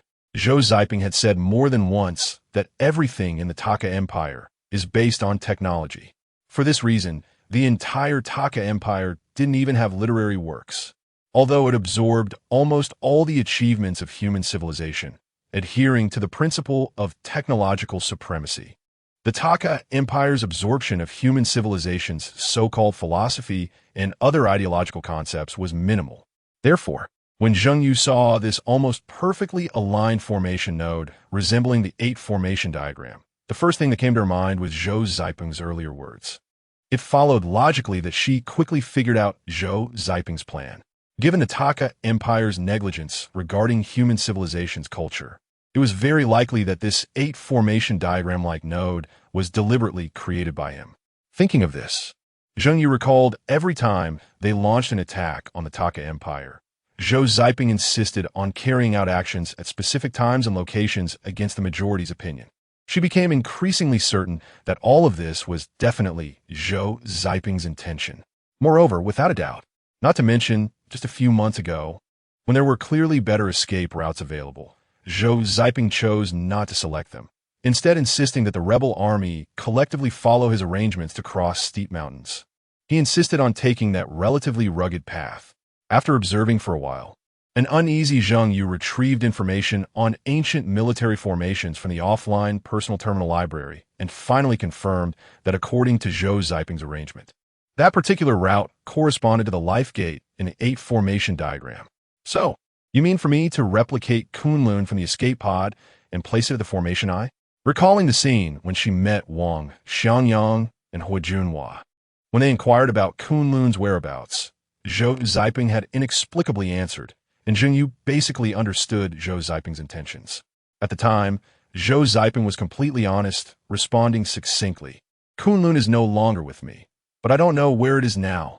So Kunlun was placed by you at the life gate, and you are unsure of its exact position at the life gate? Zheng Yu pondered slightly and understood that achieving this was actually not difficult. As long as she closed her eyes and randomly threw it out, it could indeed be said that she was unclear about its current location. In the darkness, Zheng Yu, moving alone, understood all of this, but new doubt surged in her mind. Then, why did you actively approach the Taka Empire and voluntarily become a captive of the Taka Empire? Logically speaking, your plan has already succeeded. As long as the Taka Empire doesn't notice the ancient metaphysical knowledge and the legacy of human civilization, it would be nearly impossible to find the Kunlun you left at the life gate. If you set things up a bit, the Taka people would not be able to comprehend the mysteries of the 8 formation diagram, let alone find the formation eye, nor would they be able to locate the newly replicated Kunlun data disk that I am about to place at the formation eye. This is the ancient wisdom from the Eastern Great Power. Zheng Yu thought back and forth, only coming up with one possibility, that Zhou Ziping might be willing to exchange his life for something. For example, time? Yes, now for human civilization. Obtaining Kunlun is just a matter of time. With doubts in her heart and undisguised feelings for Zhou Ziping, Zheng Yu stumbled through the desolate Evernight. To avoid being discovered by the Taka Empire satellites, Zheng Yu's route mainly consisted of dense forests, cliffs, and rocky areas washed out by flowing water that could conceal her movements. She was unaware that, at this very moment, the Taka Empire's military had already reached all the places where the Wild Men rebel army had appeared, conducting a thorough search. Nor did she know that, after she left, the location of the escape pod had already been controlled by the Taka Empire's military, which was using detection equipment to search inch by inch. Time flowed, and the years passed. Although humanity's footprint spanned most of the galaxy, at its core, they were all thanks to technological devices. Fundamentally speaking, everything came from the industrial age. In a true sense, the areas humans explored on foot remained incredibly narrow. Although Zhou worked tirelessly day and night, relying on her legs, she still hadn't reached the location of the formation I that she calculated from Zhou Ziping's arrangement in 2 months. Yes, she had confirmed the exact geographic coordinates of the formation I, but the range covered by the entire map was simply too vast. In 2 months, she encountered countless difficulties and even experienced a march of the Taka Empire's army for a period of time. Yet, she still had not reached the location of the formation as she calculated on the map. And at this very moment, the Taka Empire had already excavated the escape pod and transported it to the Taka Empire Academy of Sciences. On this day, the F-Rare-S residence. Chapter 51. The Empire's turmoil. The F-Rare closed his eyes in deep thought, his expression unchanged. However, his mind was not as calm as it appeared on the surface. During this time, apart from some progress in the Academy of Sciences, the other departments had achieved almost nothing. It wasn't to the point of a headache, but the frustration was inevitable. Emotions were indeed a flaw of evolution. It would be great to discard the emotions that interfere with intelligence and logic. The F-Rare mused, contemplating whether to have the Academy of Sciences start experimenting. He was sure that once the constraints of emotion were removed, the development speed of the Taka people would surely reach a new level. However, these matters were not urgent for now. Has the document transmission password been cracked? The F-Rare opened his eyes and saw the ministers from various departments of the F-Rare's office already in position, and he asked in a deep voice. In fact, for the F-Rare, this method of communication was overly redundant, even less efficient than an online meeting. But it was still necessary, due to the existence of emotions. To maintain authority and governance, this ancient method had to be used. The Minister of the Academy of Sciences immediately replied, F-Rare, we have forcibly dismantled the supercomputer, and the documents have been obtained and partially analyzed. However, due to the violent disassembly, part of the documents has been damaged. The Minister of the Academy paused slightly, nervously continuing, the data analyzed is mainly related to seed coordinates, but we haven't found any data regarding the evolution equations. Moreover, we cannot confirm whether this coordinate information is correct. The F-Rare seemed to have anticipated the Minister of the Academy's response. Regardless of whether this data was correct, first send the currently optimal evolution equations deduced by the Academy one by one according to the coordinates. The Academy of Sciences should accelerate the construction of information transmission stations and can also request military support for protection, just in case. The Minister of the Academy accepted the order and reported again. F-Rare, the development of the second military engine spaceship has encountered a bottleneck. Although the curvature engine research is based on the imitation of Earth-human curvature engines, we are still one step away.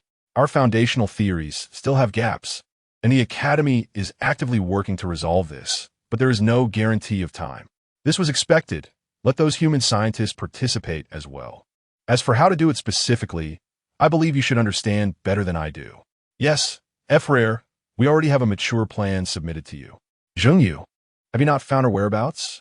F-Rare, although we found some traces around the escape pod, we lost track of Zhou after she left the suit chamber and have not found any clues. It's time for the Academy of Sciences to reflect. The F-Rare was clearly very dissatisfied with the Academy's work. The Minister of the Academy felt sweat on his forehead and remained silent. He had no way out. Although the Taka Empire's technology was entirely inherited from Earth-human civilization, it was not comprehensive. Not to mention, in terms of cutting-edge physics, the Taka Empire inherited the level of development from Earth-human civilization 100 years ago. While in some aspects the Taka Empire's technology even surpassed that of humanity, physics was precisely its shortcoming. Without progress in foundational physical theories, It was impossible to develop in applied physics. The Emperor waved his hand, and the minister of the academy stepped back. Immediately after, the Emperor took out a stack of documents, flipping through them and asking, "I have reviewed the plan submitted by the academy and have also submitted it for review by the imperial cabinet." The Emperor continued, putting down the documents and looking at the ministers present at the Emperor's office. "The plan is perfect, and the cabinet's review fully agrees. In principle, executing this plan should not lead to any leaks. Although it takes a long time, it can maximize the chances of capturing while also locating Kunlun. However, this plan cannot withstand even the slightest accident. Everything must remain within the limits defined by the plan. Therefore, the seemingly perfect plan is in fact too fragile, with too low a margin for error. Once an accident occurs, we will have no other opportunities. So my final decision is to abandon this plan." With the Emperor's final word, all the ministers present in the Emperor's office became somewhat restless. But upon seeing the Emperor's serious gaze, they quickly calmed down. The wise Emperor must have other methods. Indeed, the Emperor did not let everyone's expectations down. Whether the data obtained by the Academy of Sciences is true or false needs verification, but I tend to believe it is fabricated. Kunlun is indeed in the escape pod, but the information found in the escape pod may not necessarily be about Kunlun. Zhou has likely already contacted it before us, and it is highly probable that she has taken Kunlun away. As for what is inside the escape pod, it should be fake. Of course, this is merely a speculation. All tasks will continue to be executed according to the original plan. And as for Kunlun, since Zhou Zhaiping intends to trade with me, what can that transaction accomplish? What he relies on is merely the treachery and cunning of humanity. As long as we are prepared and keep everything within our control, what can more cunning do? This reminds me of an old saying from the human world. In the face of absolute strength, all schemes and tricks are paper tigers. The Emperor made the decision, and naturally, no one else had any objections. Apart from praising the Emperor's migration efforts, there was nothing more to say. An extremely comfortable period of time passed, and Zhou Zhaiping had never felt loneliness or claustrophobia in the all-milky white room. For him, this time had been too peaceful. He had doubted his own plans and proposals, but as time passed, and with the Takar Empire still unable to find Kunlun, nor Zhengyu and Longqi, Zhou Zhaiping gradually relaxed. He was certain that the Emperor would come to find him again because the Emperor had no other choice, and as time passed, this sense of urgency would drive him. As expected, just when Zhou Zhaiping was feeling bored, the half-open door that usually delivered food opened wide again. The familiar figure of the Emperor walked in. "Your Excellency, it's been a long time. Long time no see, Professor Zhou. It seems you have been doing well during this time. I must thank Your Excellency for your care. If Your Excellency is willing to take the initiative to contact the Human Alliance and actively join the Pan-Human Alliance, becoming part of it, I will certainly advise the Alliance Chairman at the Alliance Conference, praising Your Excellency's wisdom and contributions." The Emperor did not answer Zhou Zhaiping's question, but instead chuckled and asked in return, "Do you think that is possible?" The Fishman Kingdom and the Human Alliance also took decades of war to finally join, right? Why should my Takar Empire, as an independent civilization, join the Human Alliance just because the seeds of Takar originated from humanity? Chapter 52. The deal. The leader paused briefly and continued. "I think even Professor Zhou wouldn't agree with this viewpoint. If an extremely advanced alien civilization suddenly arrived and told humanity on Earth that you are the seeds of life we launched many years ago, which landed on Earth and gave birth to intelligent life, and that you have now developed into what you are today, and they now require human civilization to join them and become one of them, adhering to their civilizational principles and all their social systems, would humanity agree?" Zhou Zhaiping smiled slightly and answered very straightforwardly, "I can only speak for myself, and I wouldn't agree. As for how the stewards of civilization decide, I cannot know, but as a member of civilization, I will fully comply with any decision. The leader's visit today is not to discuss the origins of life or civilization, is it? Of course not. I believe you've already guessed the purpose of my visit. You are very clever, Professor Zhou. I am here to fulfill the deal between us." Zhou Zhaiping smiled faintly, showing no signs of excitement, and replied with extreme indifference, "Oh, so, the curvature spaceship of the Tuk Empire has been completed? As he asked, a hint of curiosity appeared on Zhou Ziping's face. Although there is a ready-made curvature engine as the spaceship's engine, if there are no accidents, it does not require any other modifications. It only needs to be connected to the spaceship's power transmission device. One could easily replicate the curvature spaceship. Of course, the propulsion method of the curvature spaceship is fundamentally different from any form of advancement based on force interaction in human history. Compared to traditional flight methods, the advancement method of the curvature engine spaceship is entirely different and difficult for ordinary people to comprehend. However, Zhou Ziping believed that for the Tuck Empire, the concepts of space folding and gradients involved in curvature drive should not be unfamiliar. Once they grasp this point, the secret of how the curvature engine propels the spaceship forward will be laid bare before the eyes of the Tuck Empire's researchers. Creating a curvature spaceship based on the curvature engine is not a particularly difficult task. It is entirely possible that the Tuck Empire has completed the construction of the curvature spaceship. But would they use their only curvature engine to build just one spaceship? The answer is undoubtedly no. Others may not be clear, but the leader of the Tuck Empire is certainly not foolish.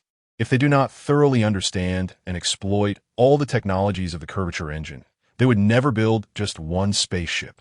Will they hand it over to me? Absolutely not. So there's only one answer. The key technologies regarding the curvature engine have already been mastered. Just as Zhou Ziping was lost in thought and reasoning, the leader of the Tuck Empire replied, "The development of the curvature engine spaceship has not yet been successful. However, the data from Kunlun is of great importance to Tuck, and I need not elaborate further. Unfortunately, I must inform you that, to date, the Tuck Empire still has not discovered the whereabouts of Kunlun, Zhengyu, or Luanxi. At the same time, I congratulate you that I have agreed to the deal you proposed earlier." After the leader finished speaking, he stared at Zhou Ziping. Although the lie detector-like machine showed no response, the leader felt he should observe Zhou Ziping's micro-expressions. Recently, he had dug up books on human psychology from Humanities Data Repository and read quite a bit. He wanted to see if judging human behavior according to human research methods would yield any different discoveries. But to the leader's disappointment, there were no unusual changes. A deal is a deal. Just him alone, plus the rebels, and Zhengyu, a few small cats. How much of a wave could they create? Zhou Ziping remained indifferent and asked the leader, "If the curvature engine spaceship is not yet complete, why do you want to make a deal with me? It sounds like a case of empty-handed tricks. Perhaps Tuck will end up losing both people and wealth." No. This is a fair deal. Although our curvature spaceship has not yet been successfully developed, I believe it will succeed in the near future. I am here to tell you that the deal between us has been reached. From today onward, you can freely enter and exit any area permitted by the Tuck Empire's military, and you will gain command over the construction of the curvature spaceship. The leader spoke quickly, delivering a series of messages that startled Zhou Ziping. Indeed, the leader is quite grand. However, I will not hand over Kunlun to you until the curvature spaceship is successfully built. The leader nodded slightly. I completely understand.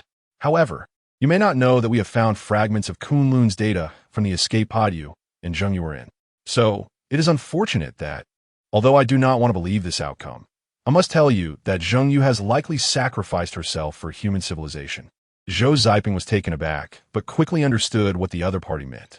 However, for Zhou Ziping, who had long prepared himself psychologically, this had no effect. That's fine. Even if you found the complete data of Kunlun, it would be fake because the real Kunlun is out there, and I don't even know where it is. Don't know? Then how can you make a deal with me?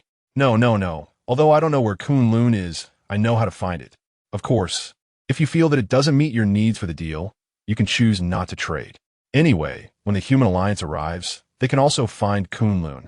As Zhou Ziping said this, he slightly shook his head and sat by the bed, speaking again. I believe you must be clear that the data of Kunlun is not limited to what you and I have mentioned. The data regarding how the Tuck people evolved from seeds to today and all the choices made during that process, which is what we call the evolution equation, is the most critical part.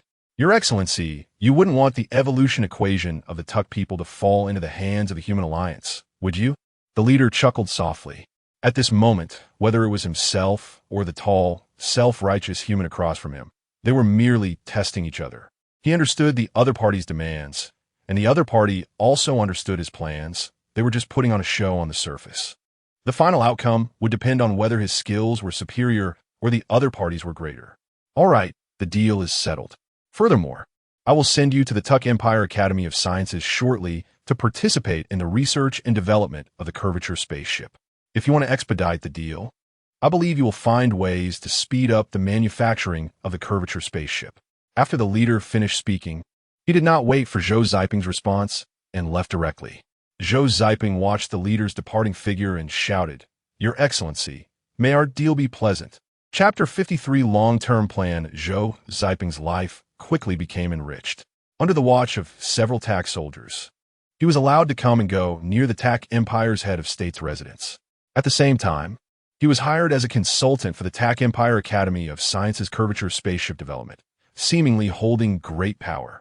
Zhou Ziping was well aware that all of this was merely a tactic of the TAC Empire's head of state, whether it was to confuse and buy him off, or to analyze Zhou Ziping's behavior in order to find ways to prevent him from taking his own life, thus completely controlling him and trying to extract the secrets in his mind.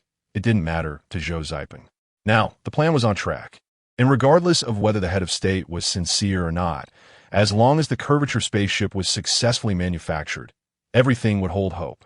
As for being completely controlled and unable to take his own life, Zhou Ziping was not worried at all. As a biologist, he had enough confidence in this regard. With the head of state's arrogance, Zhou Ziping believed he would surely be allowed to board the curvature spaceship, completing the final transaction. Zhou Ziping's inference was not wrong, but he did not know that had the head of state not abandoned the plan for a global carpet search, no matter how meticulous his arrangements were, they would have been futile. Given enough time, whether it was the arrangements he made at the formation's eye or the life gate, they were destined to be discovered by the TAC Empire. The saying, "breaking through all methods with force," illustrates this principle. Fortunately, the head of state did not implement the global search plan. However, almost all troops were dispatched to search every location where the insurgents had appeared, still posing a significant risk of the TAC Empire discovering the Kunlun. So far, although the head of state had not seen through Zhou Ziping's formation, let alone locate the life gate or discover the formation's eye, every step of Zhou Ziping's plan was tightly controlled by the TAC Empire. Even if they could not see through it, relying solely on brute force would eventually lead to discovery. Time. The key factor here was time. Zhou Ziping showed great enthusiasm for the development of the curvature spaceship. He knew that only by completing the construction of the curvature spaceship as quickly as possible would the TAC Empire shift its attention back to him from other matters. At that point, a transaction could take place. That would be the final step of the entire plan. Although it was a bit of a stretch to have a biologist work on this, Zhou Ziping still exerted tremendous effort. Not to mention, the scientists of the TAC Empire only had a superficial understanding of the curvature spaceship from early literature and some intelligence. Most of the knowledge they had was stuck at the level of human civilization from 100 years ago. Although Tian Qixio and Shi provided quite a bit of technology from later human civilization, most of it was limited to the field of biology. In other disciplines, the only advanced technology the TAC Empire had over human civilization was probably the artificial gravity they encountered when they first stepped onto TAC Star. Although Zhou Ziping was a biologist and might not have in-depth knowledge of complex theories, he had a physicist's wife, which allowed him to learn a lot through osmosis. Not to mention, he had seen what the curvature spaceship looked like and had personally experienced its structure. With Zhou Ziping's involvement, the crafting of the curvature spaceship clearly accelerated. However, regarding the technical issues of the curvature engine, although the scientists of the TAC Empire would occasionally inquire indirectly, even if Zhou Ziping wanted to offer some suggestions, he had no ability to do so. While Zhou Ziping was busy working for the hostile aliens, Zheng Yu, after a long journey, finally appeared near the formation's eye. Zheng Yu did not expect that when she was hiding in the dark, observing the dense mass of TAC soldiers near the formation's eye, she would discover that not far in other directions, insurgent warriors were active. After a moment of thought, Zheng Yu stealthily approached. Who? In a mountain crevice, Luanxi was leading several people, crouching down to observe the movements of the TAC soldiers, when a warrior noticed Zheng Yu sneaking in from the side. After finishing with electromagnetic and laser weapons, the warrior was holding a gunpowder weapon, worried that the sound of firing would attract the Imperial soldiers. So he only pointed the gun at Zheng Yu and whispered, "I am Zheng Yu." Zheng Yu felt gratified that the insurgent warrior was cautious. She had just entered the edge of their line of sight and was already spotted, and before that, she had not noticed their presence. Indeed, after so many battles, it was time to become a veteran. Even she herself, after traveling thousands of miles, was almost like a special forces soldier. Prophet. Luan Qi's dark head peeked out from behind the rock. Upon seeing Zheng Yu with her hands raised, he immediately became excited and whispered, "Put down the gun quickly. It's definitely the prophet." The warrior lowered his gun and continued to hide. Luan Qi pulled Zheng Yu down a crouch in the crevice. "Prophet, what brings you here?" Zheng Yu hesitated for a moment and asked in return, "How did you end up here?" "Ah, don't mention it. The Tak Empire has gone mad, surrounding us with hundreds of thousands of soldiers. Out of over 3,000 comrades, we only managed to escape 200 or 300. Luan Qi sighed and shook his head. "After escaping, I told everyone to scatter into teams of 10 or so. We spread out across the continent, gathering people. Once we have 30, we split into smaller teams and gradually wear down the Imperial soldiers. The Imperial army is acting like madmen, searching everywhere for something. It's just our opportunity. With their forces scattered and their awareness unfocused, and their weaponry not fully equipped, we can hide anywhere, and even if they send planes, it won't matter." At this point, Luan Qi revealed a slight smile, clearly indicating that the insurgents had gained quite a bit using this method recently. Zheng Yu nodded as she listened. Luan Qi's strategy was sound. "So, this group of soldiers is today's target?" Luan Qi nodded, looking at Zheng Yu with a hint of curiosity. "Prophet, didn't you know? This place is not ordinary." As he spoke, Luan Qi looked at Zheng Yu with deep meaning. Upon meeting his gaze, Zheng Yu smiled. Indeed, if she could deduce Zhou Ziping's intentions, could Luan Qi not? After all, over the past year, based on that book and the needs of war, Luan Qi had absorbed quite a bit of the ancient wisdom from the ancient Eastern countries in the first star domain. "You know too?" "Yes. I worry that if they keep searching like this sooner or later." "Don't worry. They won't be able to find it." "Huh? Why not?" Zheng Yu did not answer, but instead said with some concern, "Although Zhou Ziping's plan is good, if it continues like this, it will definitely not work. Over the long term, they will surely find it. Then we just keep harassing them, creating obstacles." Zheng Yu shook her head. "Isn't that just like the saying there's no silver here? Then we can harass them in other places to draw them away." Zheng Yu still shook her head. "That is not a long-term solution either." Chapter 54. Baiting with oneself? What should we do? Luan Qi looked at Zheng Yu with some concern. She was aware of the existence of Kunlun and understood what it meant very well. Zheng Yu glanced at Luan Qi, then looked into the distance at the lights in the darkness. After a moment of contemplation, she said, "There are ways, but I need your help." Luan Qi laughed, saying that the wild man's quest for status seemed far off at the moment. "I just hope that when the time comes, the Alliance will treat the wild man as one of their own and help us gain our right to survive. Working for the Alliance is our honor, and it is also for ourselves." Zheng Yu nodded, patted Luan Qi's thin shoulder, and then said, "Have you heard this saying, 'Never argue with a fool,' because they will drag your intelligence down to their level and then beat you with experience." Luan Qi looked confused. It sounded straightforward and a bit funny at first, but upon reflection, it did seem to make some sense. However, what did this have to do with the matter at hand? "I haven't heard it. What does the prophet mean?" Zheng Yu smiled slightly, sighed, and said, "It doesn't matter. What I mean is, perhaps we could be that fool." Luan Qi was even more confused. Zheng Yu continued, "Bring the fighting power of the Taku Empire and the Wild Man to the same level, and then defeat them with rich experience." "How we do that?" Luan Qi's eyes widened as he leaned in closer, curious. He had studied nearly all the war strategies in human civilization history, but had never heard of this approach. Zheng Yu did not hesitate and quietly explained her plan to Luan Qi. "Keep this well and wait for the right moment. Once the timing is right, bury it in that area immediately. Don't worry, I've used special materials for protection. It won't get damaged." Once everything was arranged, Zheng Yu took out an ordinary-looking stone from her pocket and handed it to Luan Qi. He received it with both hands, and Zheng Yu nodded. "All right, I'm leaving. Just remember to convey my words to the Alliance. They will believe you." "Okay." Zheng Yu left, disappearing into the darkness. Luan Qi watched her go, not turning back for a long time, his small mind filled with thoughts. But 2 lines of tears had already streamed down his face, hanging precariously from his chin. No one knew what the two had discussed, but an action that spanned light years, impacting multiple civilizations and lasting a long time, had begun. On this day, the leader of the Taku Empire held a routine meeting at the leader's residence. A minister hurriedly rushed in, and as soon as he stood still, he couldn't wait to speak. "Leader, Zhou has been found?" Upon hearing Zhou's name, the leader leaned forward and quickly asked, "What about her?" The minister paused and shook his head repeatedly. Just as the leader began to feel disappointed, the minister continued, "Zhou requests to meet with you." "Meet? What's going on?" Zhou suddenly appeared on the empire's main street, holding a suicide weapon, shouting for a meeting with the leader, claiming that she had already cracked Kunlun and destroyed it. Now, the data of Kunlun was in her head, and she even provided several coordinates that matched perfectly with the small portion of coordinates we had.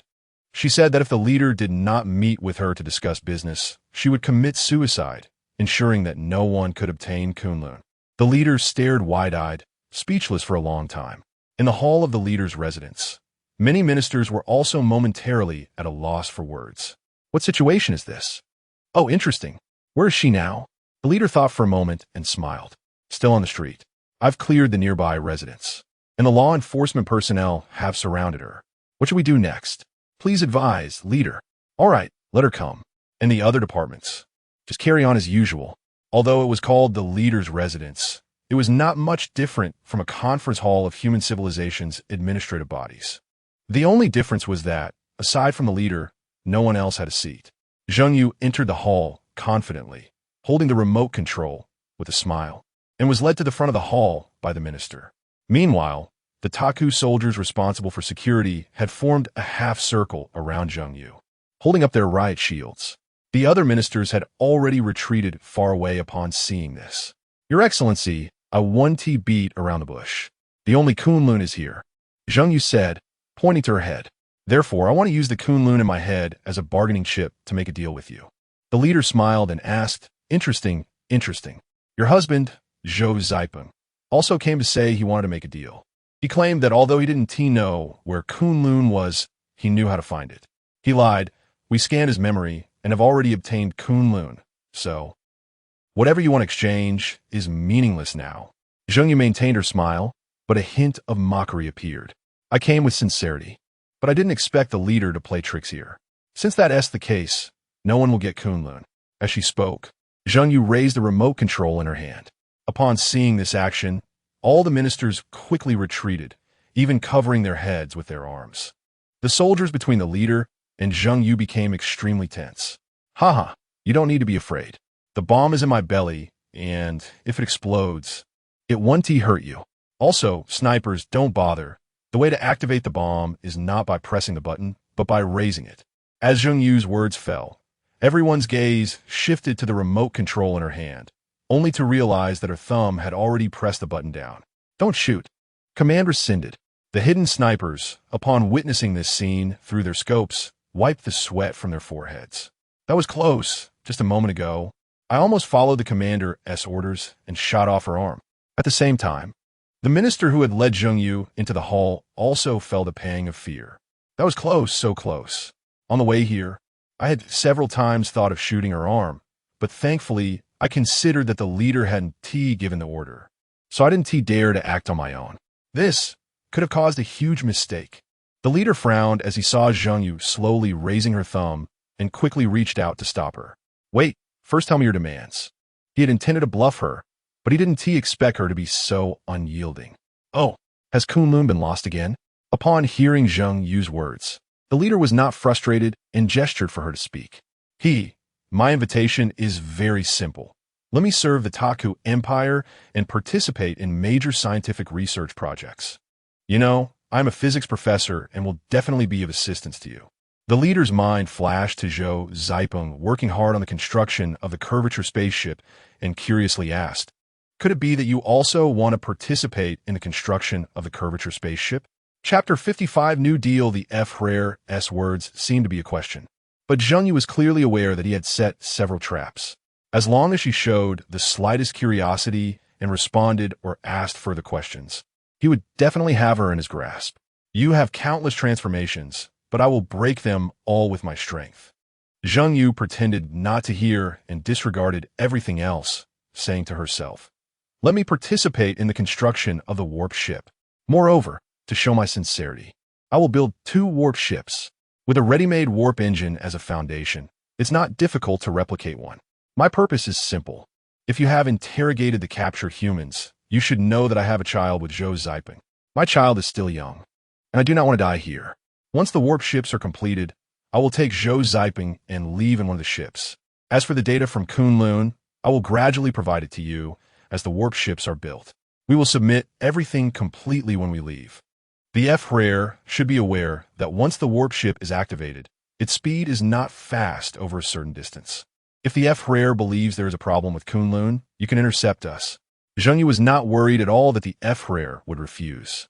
She had already thought through Zhou Ziping's plan clearly. Although she was unsure what Zhou Ziping would do after the deal was completed, there were only a few feasible options. They were merely to send out superluminal messages, self-destruct, or perish together. Moreover, from Zhou Ziping's final layout, the possibility of perishing together was the greatest.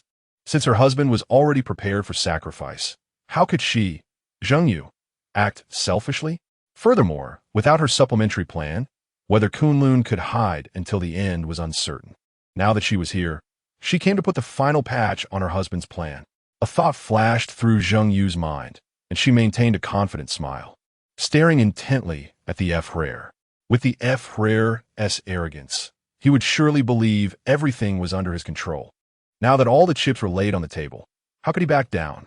Sure enough, Zheng Yu did not wait long after finishing her words when the F-Rare remarked with a hint of mockery, "Indeed, emotions are the source of human folly. I accept your deal, but I have also agreed to Zhou Ziping's deal, and he will tell me how to find Kunlun once the warp ship is completed. So, let me see who meets the requirements of the deal first. Whoever completes the construction of the warp ship first will proceed according to their deal." A smile was on the F-Rare's face, and he was very pleased. Just as Zheng Yu thought, the F-Rare was madly calculating in his mind that as long as he could break all methods on his own, not only would he be invincible, but he could also speed up the research and development of the warp ship, letting the 2 of them drive away in a ship. Ridiculous. At the same time, a bold plan quietly formed in the F-Rare's mind. Why not play along and let 1 or 2 humans go back?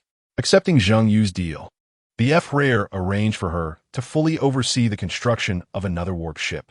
This meant that Zheng Yu's trading conditions were discounted. She only needed to replicate the warp engine and then use it to build the warp ship.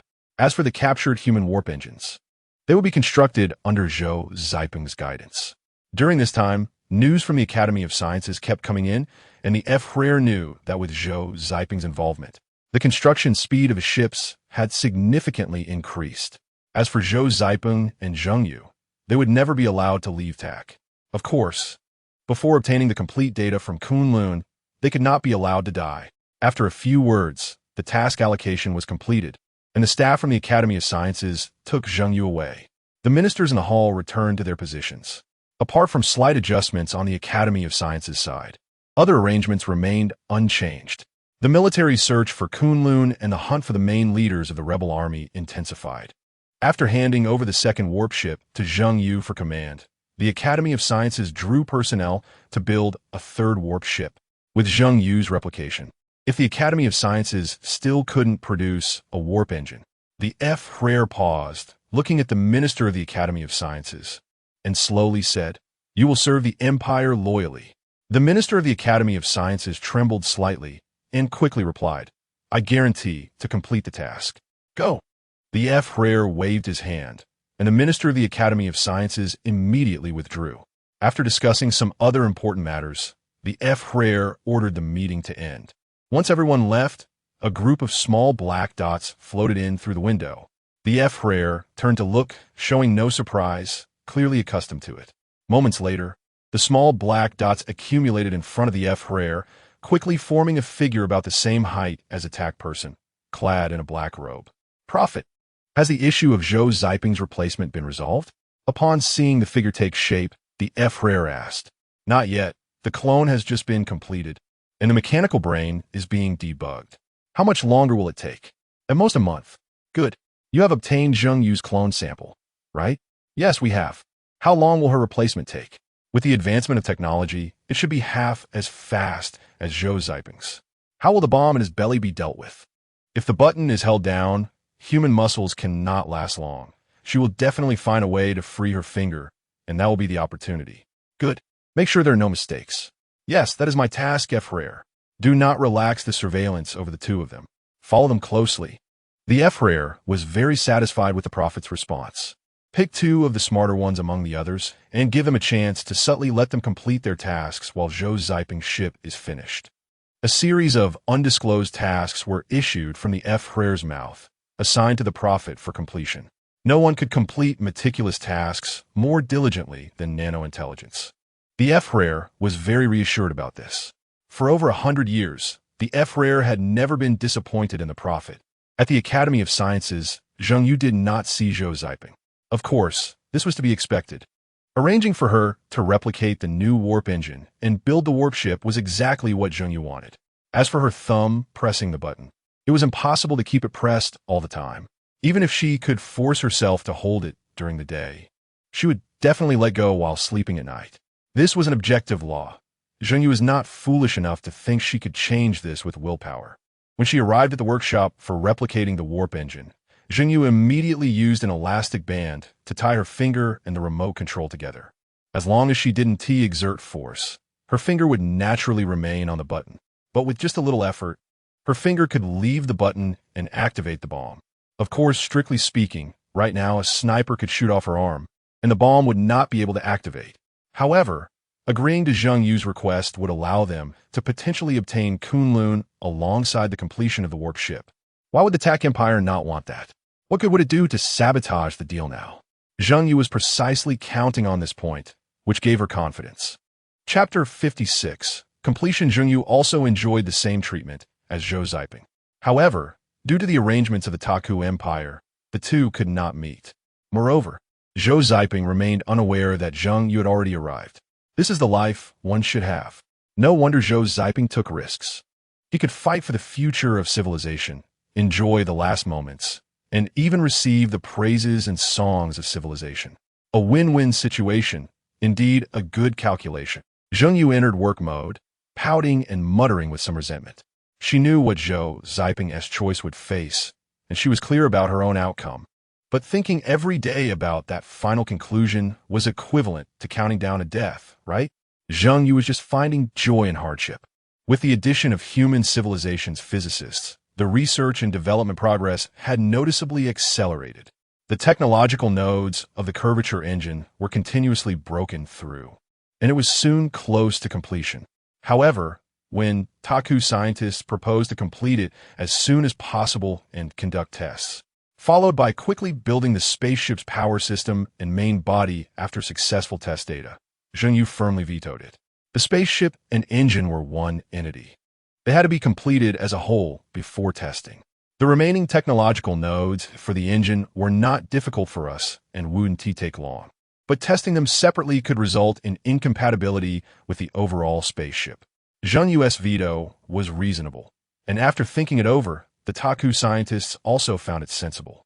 Thus, in the following time, Zhou Ziping suddenly felt that his work had become much easier.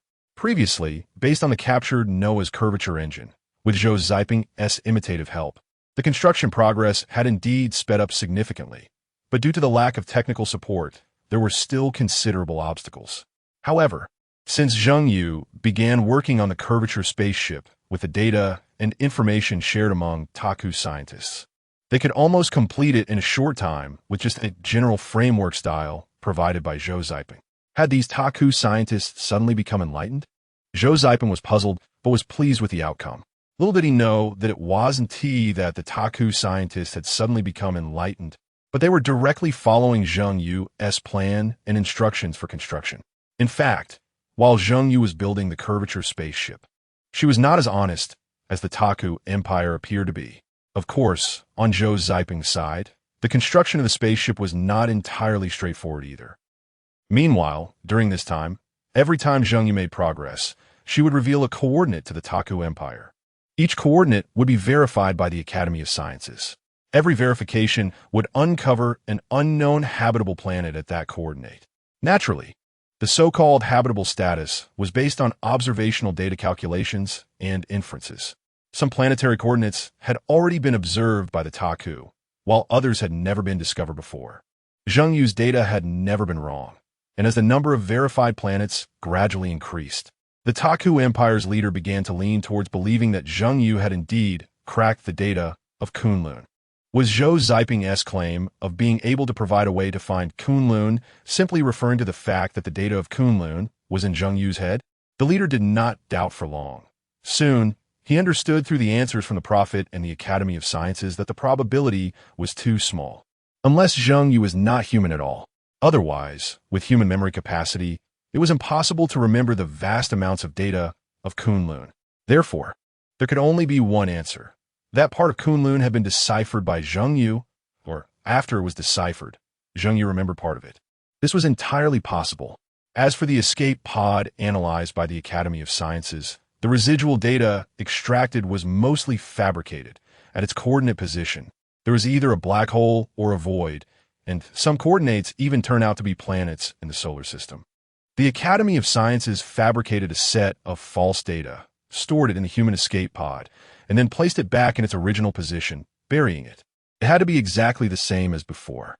The leader issued such an order.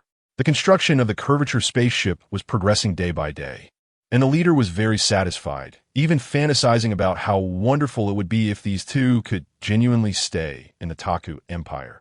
However, this opportunity was not absent. Thinking of this, the leader's eyes flickered. He replayed in his mind the tasks he had arranged for the Prophet, again and again. There were no omissions, perfect. As time slowly passed, the Taku Empire's army had not found any clues related to Kunlun. Moreover, none of the leaders of the Taku rebels, including Luanxi, had been captured.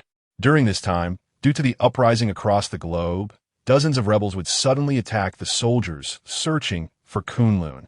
Caught off guard, they lost a considerable number of soldiers. By the time the Imperial soldiers reacted and organized a counterattack, the rebels had already retreated immediately. Using the artificially dug tunnels and valleys, they vanished without a trace. The Imperial general was furious, yet there was nothing he could do about the other side. Sneak attacks, assassinations, blitzkrieg, harassment. Taku soldiers were thoroughly exasperated with the rebels. A few responsible individuals, fueled by anger, abandoned the search for Kunlun to hunt the rebels, only to end up being lured into an underground river and had a grenade explode at the entrance. If it weren't for the sheer number of soldiers, which allowed them to dig their way out with their hands, this head of the Taku military division would probably have become the biggest joke in Taku history, being taken down by a dozen people while losing over 1,000 soldiers. Although he had become a joke in the Taku Empire, at least, it wasn't that exaggerated. The continuous harassment by the rebels obstructed the search progress, which indicated that our search was on the right track. Increased the efforts, and the soldiers in the attacked search areas must be more careful and thorough, leaving no suspicious items unchecked. The latest weak magnetic detection equipment provided by the Academy of Sciences would be prioritized for these areas. Everything was under the control of the Taku Empire's leader. The leader expressed great satisfaction. Time flowed gently when Zhou Ziping sent out the powerful electromagnetic waves to the Alliance through the destroyed Taku Empire Information Transmission Station. It crossed the cosmic darkness.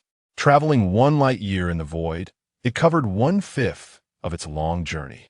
The energy continued to diminish. The universe seemed vast and empty. But along the way, there was cosmic dust and the immense gravity of massive celestial bodies, especially some black holes hidden in unknown corners, all of which were the culprits of signal attenuation.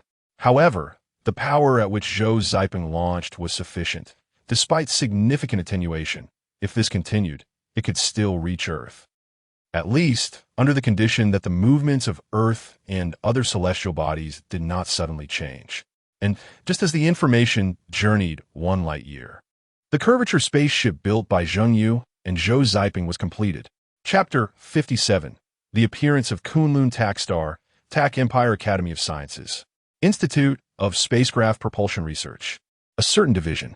Zhou stood on the platform, overlooking the massive object before her. a satisfied smile on her lips. In front of her, in the vast workshop, a sleek spaceship resembling a large fish was quietly parked there. Its entire body was jet black. Tak Empire's curvature spaceship, Eternal Night Number 2. At first glance, the spaceship seemed nothing like the original Noah. However, Zheng Yu knew that the Eternal Night Number 2 was just as good as the Noah. By discarding complicated structures and the ports for conventional spacecraft, the long-range capabilities of the Eternal Night Number 2 were even more outstanding. At the same time, as a long-range spaceship, it was equipped with all necessary systems such as super-distance communication, hibernation systems, and life support systems. If used for escape, this spaceship could even guarantee that she and Zhou could reach beyond the Milky Way without encountering black holes or colliding with cosmic wandering bodies. A thought flashed through Zheng Yu's mind. What a pity. But the smile on her face remained intact. Everything was ready. It was time to test. A TAC scientist ran over, glanced at the remote control in Zheng Yu's hand, and stopped at a distance. Zheng Yu nodded, removed the elastic rope, switched hands to press the button, and tied it again. Only then did she cross the rope bridge and enter the Eternal Night Number 2. Meanwhile, on Zhou side, the Eternal Night Number 1 had also been completed. Unlike Number 2, the Eternal Night Number 1 was entirely white.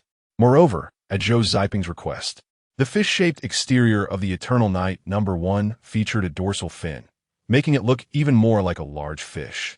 That was the super-distance communication transmitter. In Zhou's words, the two curvature spaceships not only had to maintain communication with the Tak Empire, but also with each other, bearing the responsibility of relaying messages and issuing commands to the escort spaceship.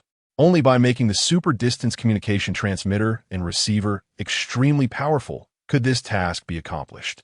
Just as Zheng Yu entered the Eternal Night Number 2 for testing, Zhou, accompanied by several TAC scientists, entered the main control room of the cockpit to operate it. The testing of the curvature spaceship was quite simple. First, ignite the engine, and the curvature engine would start working. Once the standby state stabilized, other systems would be tested, such as communication systems, operation systems, steering, circulation, and over 100 other tests. Meanwhile, the head of the Tak Empire was sitting in the hall of the head of state, watching the testing of the two Eternal Night curvature spaceships with a group of Tak officials. A huge virtual screen divided into several sections floated in the center of the hall, constantly changing angles to ensure that every audience member could see the entire scene clearly. Of course, the interior of the spaceship was also fully visible. This was thanks to the prophet, nano-intelligence. Zheng Yu, with the initial completion of the Eternal Night, was ready to release part of the Kunlun data. Not long after Zheng Yu appeared in the control room, the head of state spoke, his voice transmitted through nano-intelligence, resonating in the control room of the Eternal Night Number 2. Zheng Yu smiled sincerely and replied without hesitation, "Your Excellency, that's only natural." Zheng Yu squinted as if deep in thought, and after a moment, several planetary coordinates slipped from her lips, without the head of state needing to say much. The scientists from the Academy of Sciences immediately took the coordinates to verify them. As with every submission of planetary coordinates, Zheng Yu appeared calm, showing no signs of nervousness. But the reality was quite the opposite. For over a year, the reason all the planetary coordinates she provided were correct was not that she had truly analyzed the Kunlun data and memorized it. Instead, it was because during her years at the Alliance Academy of Sciences Astrophysics Institute, she had jotted down the coordinates of planets that humans had observed and confirmed, which were most likely in the habitable zone. As time passed, all the coordinates in her mind had been submitted. Among the planetary coordinates submitted today, only one was from memory. The others were completely fabricated based on her own experience. Perhaps in just a few minutes, it would be discovered. So it was time. Zheng Yu muttered to herself and pressed the start button. In the next moment, the entire Eternal Night trembled slightly for a few seconds and then returned to calm. The main control panel lit up rapidly. This indicated that the engine was correctly connected to the generator, and as the main control panel lit up, various data changed quickly. The charge started from 1% and gradually increased, quickly reaching 100, proving that the charging system, batteries, and other components were functioning correctly. Just as the TAC scientists were nervously recording data and reporting the situation, Zheng Yu took a deep breath, maintained her composure, stepped forward a few paces, pressed several buttons on the main control panel, and simultaneously gripped the remote control tightly and snapped it. A small black card fell out, and Zhou casually grabbed it and inserted it directly into the main control panel. In the hall of the head of state, everyone's expression changed slightly upon seeing this scene. It was clear to everyone that Zhou's actions were unrelated to the testing. The head of state hadn't yet had time to issue an order to stop Zhou's actions when a minister from the Academy of Sciences suddenly changed color, stood up, and said, "Your Excellency, the Academy's observatory has reported that 3 of the planetary coordinates provided by Zhou are false." The head of state remained calm, seemingly having anticipated this. "Zhou, what are you doing?" The head of state spoke in a deep voice, trying to stop her. The voice, transmitted through the prophet's nano-intelligence, resonated in the main control room of the Eternal Night No. 2. Several TAC scientists were startled, turning to look, but saw Zhou smiling. Before the soldiers could rush over, she replied, "Your Excellency, as you can see, I don't trust you, so I'm leaving the ship now. Sorry, everyone." Zhou turned around, apologizing as she saw the surrounding TAC soldiers and scientists collapsing one after another. They clutched their necks, their faces turning red, gasping for breath. "Stop immediately, or I will kill Zhou Ziping," the head of state reprimanded coldly. At the same time, soldiers on standby outside the Academy of Sciences quickly moved towards the Eternal Night No. 2. "Rest assured, Kunlun, I will still transmit it to you. However, you must cease all actions against me, otherwise I will destroy it." As Zhou spoke, she pointed at the control panel in front of her. The nano-intelligence perspective shifted, revealing a document currently open on the control panel. There was no need for analysis. Everyone present could see that this was the real Kunlun. The data in the document was categorized, and Zhou randomly opened a few sections, all of which were data samples from the early evolution process of the TAC. There were even analytical charts. "I have always kept Kunlun hidden in the remote control. Now, I'm transmitting it to you, and you must let me go." As she spoke, Zhou pressed several buttons. The fixing brackets of the Eternal Night No. 2 slowly detached. The retractable bridge also withdrew, and the entrance hatch closed tightly. "If I am attacked in any way, I will immediately cut off the transmission and destroy the documents. Please believe me, the documents I destroy cannot be recovered." Zhou's face was filled with confidence as she casually selected a receiving address from the TAC Empire Academy of Sciences and clicked to transmit. Chapter 58. Who is the traitor? Transmission completion countdown. 5 minutes. Meanwhile, the Minister of the Academy of Sciences also received news from the Academy. Before he could ask for instructions, the F-Rare directly ordered the reception. At the same time, he ordered a synchronous transfer and copy to be made as a precaution. "Your Excellency, you can see my sincerity," Zhou said while operating the control console and conducting a self-check of the spaceship. The transmission would be completed in 5 minutes, which just happened to be the theoretical time for the Eternal Night 2 to leave the atmosphere. "I just want to leave alive. As for Kunlun, it doesn't really matter to me. What does it matter decades, centuries, or even millennia from now? My descendants will have their own fortunes. Even if everything goes smoothly and civilization thrives, who knows how many generations my descendants can pass on? I just need to ensure that my life and my children's lives are healthy and happy. What do you think, Your Excellency?" As Zhou spoke, the spaceship's self-check was completed. "All right, I agree to you." The F-Rare's brows furrowed, but upon seeing that the data received from the Academy of Sciences had no issues, he ordered the soldiers to remain still, with missiles aimed at Eternal Night 2, but without ordering them to fire. The F-Rare basically believed what Zhou said, which also aligned with the Takar Empire's understanding of Earth humans, passionate and willing to sacrifice for their beliefs, yet also treacherous and unscrupulous. "But do you really not care about Zhou Ziping?" As the F-Rare spoke, he had the Prophet Nan-Intelligence connect to Zhou Ziping's scene. The Nan-Intelligence launched a signal, and images of Zhou and Zhou Ziping appeared in front of each other. At that moment, Zhou Ziping's face was ashen.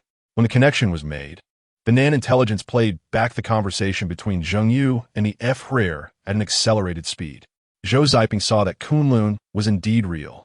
The Takar computers used ternary coding, allowing them to read Kunlun's data without obstruction. Just a glance at the open file was enough for him to verify its authenticity. Coupled with his professional background as a biologist, he could easily judge the specialized data. At that moment, Zhou Ziping didn't know whether to hate or not hate Zheng. The sudden turn of events made him forget about the actions he had planned to take during the construction of the curvature spaceship. Dapeng, I'm sorry, but I will still bring Kunlun back. At that time, Tucker and the Alliance will each have a copy of the data. As for what happens in the future, it will depend on each other's abilities, Zheng Yu said expressionlessly, continuing to operate the control console and preparing for takeoff. Zhou Ziping remained silent, filled with regret over himself. Seeing Zhou Ziping's state, Zheng Yu's heart ached, but she still maintained a cold demeanor. Don't worry, son. I will take good care of you. After saying this, Zheng Yu ignored him and pressed the start button. Eternal Night 2 quietly and slowly ascended. The workshop ceiling opened, and, for the first time, the dark body of Eternal Night 2 basked in the light of the red dwarf star. Zhou Ziping was taken aback the moment he heard Zheng Yu's words. Since their marriage, aside from giving birth to children, almost all the household chores were done by him and the intelligent housekeeper. He had often joked that even if they had grandchildren, he would still have to take care of them. As Zheng Yu struggled to take care of herself and would not be able to look after the children. She just said she would take good care of the children. Was that the truth? Or was she trying to convey something? Once the brain started to think, emotions would take a back seat. Zhou Ziping no longer paid attention to the light screen in front of him and turned to operate Eternal Night 1. Yes. Regardless of whether Zheng Yu's words were true or false, the super-distance transmission system he had painstakingly built on Eternal Night 1 could not go to waste. Send a message to the Alliance. No matter what, it must be sent. Your Excellency, this is our transaction. I ask everyone to assist me in starting Eternal Night 1. Once Kunlun's transmission is complete, I will shoot down Eternal Night 2 at Tucker to prevent Zheng Yu from bringing Kunlun back to the Alliance. If what I say is false, you can sanction me at any time. As Zhou Ziping operated, he pointed to the busy Tucker research members around him. Okay. The F. Herrera smiled, seemingly unconcerned. At the same time, a nan-intelligence whispered in his ear, Your Excellency, aside from the unexpected death of the scientists, everything else has gone as planned. How'd they die? The F. Herrera asked curiously. From my observations, Zheng Yu tampered with the life support system during the construction of Eternal Night 2, causing severe oxygen overdose when the system was activated. After the spaceship was sealed, our people died from oxygen toxicity, the nan-intelligence replied. What about the takeover of the spaceship? The F. Herrera pressed. The firewall is too strong, and my processing speed is limited. It will take another 6 minutes. Just in time. Let it make a full circle on its first flight. Has the control of one been established? One is fully under control. Please rest assured. Meanwhile, neither Zheng Yu nor Zhou Ziping knew that at this moment, Wang Xiangyang and Hui Junhua, with the help of others, had taken the opportunity to escape from their detention while the soldiers were heading to the Eternal Night 2 workshop and had already hidden in the Eternal Night 1 manufacturing workshop, rapidly approaching it. Yes, they had not died. Although they did not understand what was happening, the detained humans had learned much more about Tucker during this time. They knew that Zheng Yu and Zhou Ziping were serving the Tucker Empire and were building curvature spaceships for it. They even knew that today was the testing day for the 2 spaceships. They also knew that Zheng Yu had been continuously providing data about Kunlun to the Tucker Empire. Traitors. Zheng Yu and Zhou Yu had betrayed. Today was the only opportunity. They must seize the curvature spaceship. They had never hoped to escape the Tucker Empire, but they had to send a message to the Alliance. They could not let the Alliance be kept in the dark. The betrayal of these 2 people could very well lead Tucker to become a spy, infiltrating the Human Alliance. By then, the Human Alliance would be in danger. Tucker is great, and the Tucker people are truly lovely. Zheng Yu and Zhou Yu are also fantastic. The 2 of them had flashing thoughts in their minds, hiding from the cameras as the guards advanced, muttering to themselves. They feared that if they were not careful, the biological weapons that Tucker had implanted in their bodies would erupt. It was not that they feared death, but they feared dying at this moment. The 2 had already prepared to seize the curvature spaceship and immediately send information. Then they would crash the spaceship into the Tucker Empire's F. Herrera's residence. It was impossible to defeat the Tucker Empire, but they wanted to make them suffer and not let them have it easy. or crash into another curvature spaceship. As long as the message was sent, anything would do. Chapter 59. The departure of Eternal Night. Wang Xiangyang and Hua Junhua had a smooth journey, and in less than 2 minutes, they reached the side of Eternal Night number 1. The landing gear had already begun to retract, and the cabin door was gradually closing. The 2 soldiers guarding the door immediately spotted Wang Xiangyang and Hua Junhua. Just as the soldiers aimed their guns at the 2, Wang Xiangyang suppressed his heavy breathing and raised his hands. The Eternal Night number 1 project team sent us over to participate in the spacecraft completion test. Hua Junhua, seeing this, also immediately raised his hands and nodded in agreement. The 2 soldiers hesitated as both of them slowly approached with their hands raised. At that moment, while the soldiers were requesting instructions from their superiors through their earpieces, Wang Xiangyang suddenly lunged forward. As one of the most outstanding soldiers of the Pan-Human Alliance, both Wang Xiangyang and Hua Junhua possessed combat capabilities that were absolutely at the pinnacle among humans. They were not scientists from the investigation team, but elite escort members drawn from various parts of the Alliance. As Wang Xiangyang made his move, Hua Junhua was not idle either, rushing toward another soldier. Crack! Thud! The faint sounds almost coincided. Wang Xiangyang snapped the soldier's neck, while the soldier, in a panic, fired his gun, and the electromagnetic bullet penetrated Wang Xiangyang's thigh.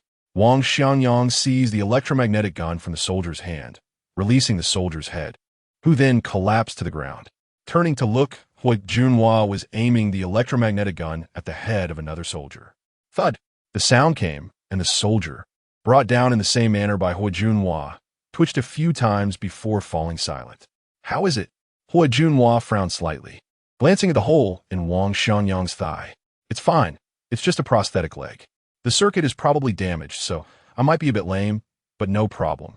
They threw the bodies under the landing gear, and as the cabin door closed, the 2 rushed into Eternal Night number 1. Meanwhile, on the virtual screen in the center of the F-Rares hall, a portion was displaying the scene of Wang Xiangyang and Hua Junhua. Seeing the 2 take down their soldiers and rush into Eternal Night number 1, several ministers exchanged puzzled glances. They looked at the F-Rare with confusion. In fact, they had long discovered the movements of the 2, but the F-Rare had not ordered their capture or execution. Instead, he had unusually ordered to facilitate their passage. Now, he was watching his soldiers die with a seemingly indifferent demeanor. Don't worry, this is just part of the plan, the F-Rare said, leaving the ministers even more bewildered. Originally, the simultaneous completion and testing of 2 curvature spacecraft should have been a cause for celebration for the TAC Empire. However, an unexpected change occurred on the No. 2 side, where Zhou used Kunlun data to threaten, and the TAC side was now in a difficult position, having to admit defeat. On the other hand, No. 1 was proceeding without any issues, and Zhou Ziping's proposal was very reliable. Even if it weren't, it wouldn't be a big problem, as there were many TAC scientists on the spacecraft, and the Prophet was also there, so they wouldn't be able to cause much trouble. They just needed to wait for number 2 to complete the transmission of Kunlun data, no matter whether Zhou Ziping agreed or not. No, 1 would be able to deal with number 2 immediately. After all, there was only 1 person operating on Zhou side, while there was a group on number 2. In terms of operational efficiency, they had a significant advantage. In essence, a curvature spacecraft could not be operated by just 1 person. Within the atmosphere, countless missiles were constantly tracking, and outside the atmosphere, there was the protection of Eternal Night number 2, making it virtually foolproof. With everything seemingly going according to plan, why did the F-Rare suddenly allow the 2 humans to run over and do something? Especially the 2 who had always been the most troublesome among the captured humans? Part of the plan? The ministers were perplexed, unable to discern what the F-Rare was planning. They were willing to sacrifice their own soldiers, and it was likely that many of the best TAC scientists would also be sacrificed. The F-Rare did not explain, merely watching the virtual screen in the center of the hall, where 3 scenes were displayed clearly. Zhou was piloting Eternal Night number 2, which had already flown into the clouds, accelerating toward TAC's sun, that red dwarf star. The screen displayed number 2's speed in real time. According to the computer's calculations, it would exit the atmosphere in 3 minutes, and at that time, the The Kunlun data would also be transmitted. On Zhou Ziping's side, as he carefully operated, the ceiling of the number 1 manufacturing workshop opened, and the spacecraft began to float slowly. Just as he was about to press the already packaged confirmation button for the TAC intelligence data, a sound of something dropping to the ground came from behind. Turning around, he saw Wang Xiangyang and Hua Junhua appear in his line of sight. The two were holding guns, and the other TAC scientists involved in operations and data verification in the cockpit were already lying on the ground. Click! Zhou Ziping was startled. Before he could react, he saw Wang Xiangyang and Hua Junhua aiming their guns directly at him. Professor Zhou, I didn't expect you to betray humanity. Wang Xiangyang's expression was complex, and his eyes were filled with disappointment as he looked at Zhou Ziping. Hua Junhua remained silent, stepping forward and pressing the gun against Zhou Ziping's temple. Immediately pilot the spacecraft, destroy Eternal Night Number 1, and then attack important facilities of the TAC Empire. I can pretend that nothing happened, and we would still be martyrs of the human alliance. Zhou Ziping blinked a few times and hurriedly nodded. Clearly, the two had misunderstood him, but for Zhou Ziping, he originally intended to do just that, so the misunderstanding didn't matter. However, the virtual screens projected by the nano-intelligence from his earlier conversation with the F-Rare had not disappeared. This scene would definitely fall into the eyes of the TAC F-Rare. Not explaining was actually perfect, indicating that he was merely being forced to do all this. He just needed a hint that he could resolve this issue after it was over, and the TAC side should not take radical measures. After all, the No. 2 spacecraft was destined to be destroyed. If number 1 was not left behind, it would launch a series of missiles, not only allowing No. 2 to escape successfully, but also wasting over a year of TAC's efforts. Although they had the construction data for 2 Eternal Night spacecraft, making more in the future would not be too difficult, but this technology belonged to the very top tier of technology. Consuming resources and time was no trivial matter, and Zhou Ziping did not believe that the other side would truly be willing to sacrifice it. All right, let's take off. Zhou Ziping complied and did not press the signal launch button, but operated the spacecraft to ascend, soon penetrating the clouds. Yes, he increased the speed significantly, far exceeding the standard flight mode. Of course, this was also Wang Xiangyang and Hua Junhua's intention. They had to intercept and destroy the opponent before Zheng Yu completed the transmission of Kunlun data. The two had already agreed that after destroying Eternal Night Number 2, they would immediately launch attacks on TAC's Academy of Sciences and other facilities capable of storing information, even resorting to suicide attacks if necessary. The spacecraft's altitude changed rapidly, and Zhou Ziping stared at the data in front of him, suddenly bursting into laughter. Chapter 60. Ruined in an instant. Ha ha ha. You too. Well done. Eternal Night 1 is closing in on Eternal Night 2, and at the same time, the attack weapons on 1 have locked on it 2 and are ready to fire at any moment. Zhou Ziping suddenly laughed maniacally, while Hua Junhua frowned and pushed the gun barrel forward, causing Zhou Ziping's head to tilt slightly. What's going on? Ha ha ha, you two, don't be angry. Actually, I'm pretending to surrender, Zhou Ziping said proudly. Pretending to surrender? Wang Xiangyang and Hua Junhua both questioned in unison. There is no time to explain. I really am pretending to surrender. Just watch and you'll know.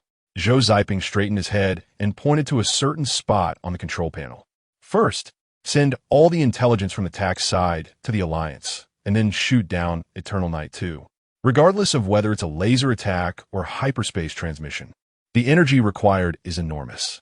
After the operation, the equipment needs to recharge for the next operation. Long before the spaceship was built, I secretly made a lot of modifications and installed super strong hyperspace transmission equipment on 1, and the intelligence from TAC has long been packed, with the coordinates locked for Earth. We just need to launch it. First, launch the information to ensure that there are no mistakes. We cannot let the Alliance remain in the dark. Zhou Ziping spoke quickly, reaching out to press the button he had intended to press long before Wang Xiangyang and Hua Junhua boarded the spaceship. At the same time, many ministers in the F-Rare's office were once again in an uproar, but seeing the F-Rare still confident, they said no more and only looked on with concern. No one understood what kind of scheme the F-Rare was plotting. Although Wang Xiangyang and Hua Junhua were not scientists, as 2 of the best soldiers in the Alliance, they immediately judged that Zhou Ziping was not lying when they saw the operation interface he mentioned, because that operation interface was too familiar. The format and frequency used for all hyperspace communications in the Alliance is the coordinates of Earth. Buzz. A low, deep buzzing sound came, caused by the energy explosion driven by the curvature engine. The next moment, the dorsal fins on the back of Eternal Night 1 erupted with dazzling light, instantly transforming into a flame more brilliant than a red dwarf. At the same time, the hyperspace communication, which neither humans nor Takans could perceive, was activated, and the prepackaged data was sent out in an instant. Almost at the moment the hyperspace information was transmitted, all phenomena from the dorsal fin of 1 vanished, returning to normal, and the humming sound of the spaceship completely disappeared. 5 light-years away in the Pan-Human Alliance. At that moment, all hyperspace communication receiving stations sounded signal connection alerts. The operators followed the usual procedures to start receiving. Moments later, almost all operators widened their eyes, looking incredulously at the information before them. A minute later, the Alliance convened a video conference, with all operators being controlled locally. What happened at the top was unknown to anyone. Only the families of the operators later learned that someone had been transferred to a confidential department, and they could only return home after retirement. At the same time, in a classroom somewhere on Earth, the teenage Zhou sat upright in class, completely unaware of all this. Let us turn our attention back to Takstar. Zhou Ziping successfully transmitted the information, unable to contain the smile on his face, and quickly operated the spaceship's weapon system to recharge. He continued to pursue Eternal Night 2. However, just 10 seconds after the launch was completed, Zheng Yu, who was originally ascending steadily, suddenly descended rapidly. In the blink of an eye, she vanished from the lock of Eternal Night 1 piloted by Zhou Ziping.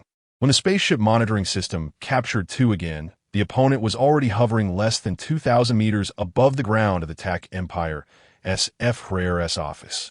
At this moment, on the virtual screen in the F. Herrera's office hall, Zheng Yu was smiling at the camera. "I'm sorry, Your Excellency. I deceived you. I never intended to hand over Kunlun to TAC, nor did I plan to leave. I made modifications to the curvature engine on Eternal Night 2, and after 4 minutes of activation, it will transform into a giant pulse-magnetic storm composite bomb never seen in the history of human civilization or TAC civilization. Your Excellency, you know what this will mean." The F. Herrera, who had always been calm, suddenly changed his expression upon hearing Zheng Yu's words. "Quick, stop her. The Academy of Sciences, activate the energy shield. Hurry. Prophet, quickly, stop her." A series of commands flew out of the F. Herrera's mouth, and he quickly rose from his seat. Military, immediately launch missiles. All electronic facilities, shut down the main control room. Close the doors immediately. The screen image had already disappeared. The Prophet received the order and directly launched an attack on Zheng Yu using a nanotechnology entity. But voice still came from Zheng Yu's side. "There is no time. Only 10 seconds left. Dapeng, you all hurry back. Trust me. Everything will be fine." Zhou Ziping's screen suddenly disappeared as well. He didn't hear Zheng Yu's words, nor did he hear the F. Herrera's orders. However, just as he, Wang Xiangyang, and Hua Junhua were waiting for the weapon system to finish charging, ready to press the weapon launch button, the 10-second countdown ended. At this moment, the missiles launched by the TAC Empire streaked through the sky, already halfway through their attack route. At this moment, the energy shield of the Academy of Sciences was activated, a layer of light membrane floating above the Academy, slowly strengthening. At this moment, many important facilities had received the news and were shutting down the power to the main control room, with doors slowly closing everywhere. But at this moment, Eternal Night 2, hovering 2,000 meters above the TAC Empire, exploded instantly. A massive mushroom cloud erupted as if a roaring ancient beast had emerged from a space rift, expanding rapidly in both directions. The powerful energy wave disturbed the surrounding air, and a shock wave spread quickly. Clouds scattered, and buildings vanished. Even more terrifying at this moment, a super strong pulse erupted from the position of Eternal Night 2, sweeping across the entire TAC Empire at a speed of 300,000 kilometers per second. In an instant, all electronic facilities in the entire TAC Empire, except for some main control rooms that had shut down their power and closed their doors, were burned and paralyzed. The energy shield of the TAC Academy of Sciences, which had just appeared, was on the verge of collapse.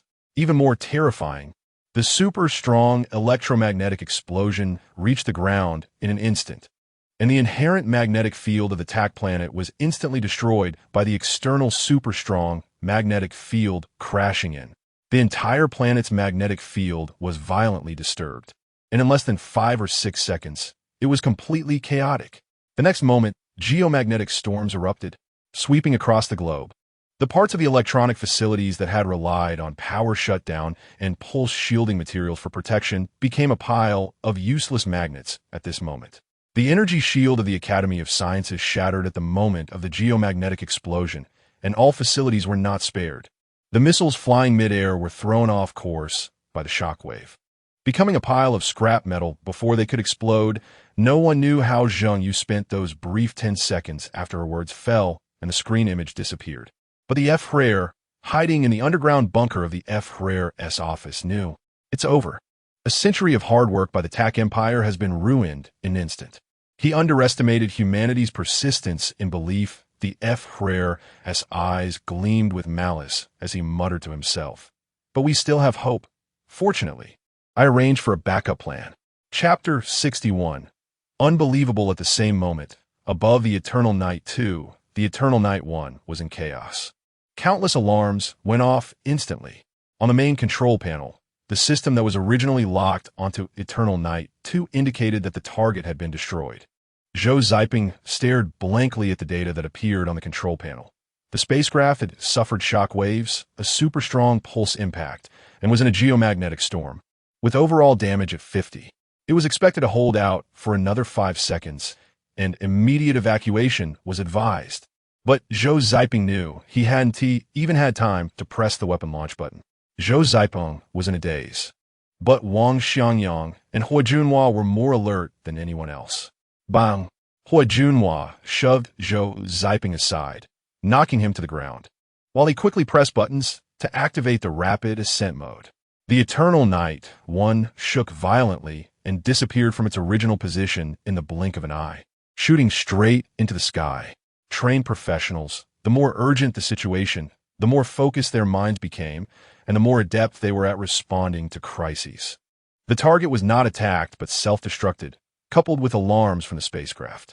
Even if the two were not scientists, they still understood what these alarms meant. Pulses, magnetic storms. This would destroy all electronic technology. Theoretically, there are 2 modes of space expansion, also known as curvature flight. One is the method mentioned earlier, which can be simply understood as changing the spatial structure of the spacecraft's front and rear in the direction of advancement to create a potential difference that propels the spacecraft forward. This method cannot exceed the speed of light, but can approach it infinitely. The other method involves wrapping the spacecraft in a small space, completely independent of the larger space, and moving that small space within the larger space. The former is affected by inertia, while the latter does not move relative to the spacecraft's reference frame, thus not affected by inertia. Currently, both the human civilization's curvature spacecraft and the Eternal Night spacecraft built by the TAC Empire based on the NOAA curvature engine belong to the former. Therefore, the instant acceleration of the Eternal Night 1 resulted in Zhou Ziping being pressed against the ground like a pancake. His internal organs felt as if they had been crushed by a steamroller, and blood seeped from the corners of his mouth, nose, and even his eyes. As soldiers with professional training, Hua Junhua and Wang Xiangyang had good physical fitness and stronger resistance to pressure. Yet in that instant, they too were overwhelmed by the immense inertia and looked no different from Zhou Ziping. In less than a minute, the Eternal Night 1 had already flown out of the TAC star's atmosphere, heading towards the fiery red dwarf sun of TAC. Let us shift our focus back to the TAC planet. The super-strong pulse impact, combined with the geomagnetic explosion caused by the intense magnetic storm, instantly pulled the entire TAC civilization back from the brink of becoming a level 1 civilization to a 0-level civilization. Luanxi, leading a team attacking a TAC army search area, had her eyes shining brightly at that moment. She was staring intently at the distant sky, where a light shone brighter than the sun. Below her on the hillside, The Takar soldiers who had been shouting to pursue the rebels were no longer as fierce as before. The electromagnetic guns in their hands had turned into a pile of scrap metal, and they were scrambling to retreat. In contrast, Luan Chi's side, although consisting of only a dozen people, was armed with gunpowder weapons. The momentum of attack and defense had reversed at this moment. The dozen or so people were excitedly shouting and frantically loading and firing, bringing the opponent down to the same level and then defeating them with rich experience. Luan Chi chewed on this thought. So, this is what the prophet meant. Feeling the hot stone in her arms, Luan Chi smiled. So, have you prepared everything? Don't worry, I will definitely place it where you said. Luan Chi didn't quite understand what was happening at that moment. After more than a year of cramming education, her scientific knowledge was limited. If she had known the principles of pulses and magnetic storms, perhaps she wouldn't have been so calm. Luan Chi didn't understand, but Zhou Ziping and the others did. The Eternal Night 1 entered a steady flight phase, and with the spacecraft alerting about the course issue, it would collide with the red dwarf star in 10 hours. The 3 badly injured men finally crawled up from the ground. Not wearing electromagnetic shoes, it wasn't quite accurate to say they crawled up, they actually floated up.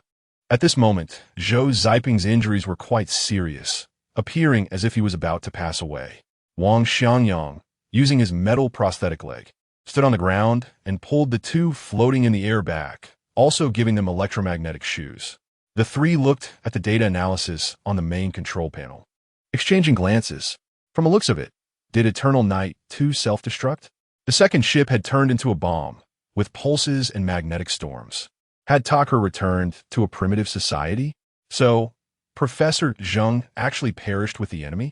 When He Junhua said this, his expression was flat, staring at Zhou Ziping, adding, So, where's Kunlun? Has it been destroyed as well? At that moment, Zhou Ziping was not in a position to listen to He Junhua's words. In his mind, the cold and emotionless words of Zheng Yu flashed repeatedly. Did you not say you would betray humanity? Were you not handing over Kunlun Takar? Did you not want to return to Earth and said you would take care of the children? Why did it suddenly turn out like this? Shouldn't you be judged as a traitor by justice? How could you bear to leave me alone on this journey? Zhou Ziping was not foolish. Although he heard the last words of Zheng Yu, the consequences she had caused were evident. Sacrificing herself, paralyzing the Takar Empire, destroying the already transmitted Kunlun, and also destroying the Kunlun that had not yet been transmitted. You know me best. You should have guessed where Kunlun is otherwise. You wouldn't be so radical seeing Zhou Ziping's lack of response. He Junhua wanted to ask again, but was pulled aside by Wang Xiangyang. He Junhua turned coldly and saw Wang Xiangyang shaking his head with closed eyes. The other frowned, still wanting to pull Zhou Ziping to ask, but was pulled away by Wang Xiangyang. Professor Zheng is dead. At this moment, you should let him be quiet, Wang Xiangyang whispered, then pulled the suddenly enlightened He Junhua to control the spacecraft. Although they had escaped the threat of the Eternal Night 2 curvature engine explosion, the Eternal Night 1 was not truly safe. The spacecraft was more than half damaged, and the course was heading straight for the red dwarf star, which needed to be addressed. In fact, there was an idea that neither of them mentioned at that moment. That was, should they fly the spacecraft back to Earth or return to Takar to eliminate the Takar people and see if Kunlun was still there? Zhou Ziping stood still, motionless, with a complex expression on his face.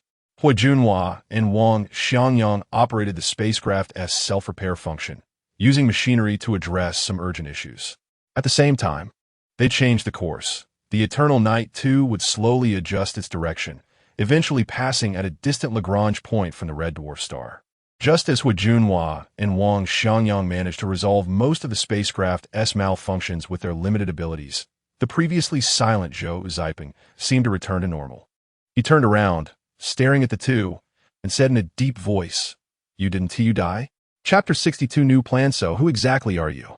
Zhou Ziping stared at the 2, no longer speaking. He had figured everything out and understood Zheng Yu's intentions. He had regained his rationality and ability to think.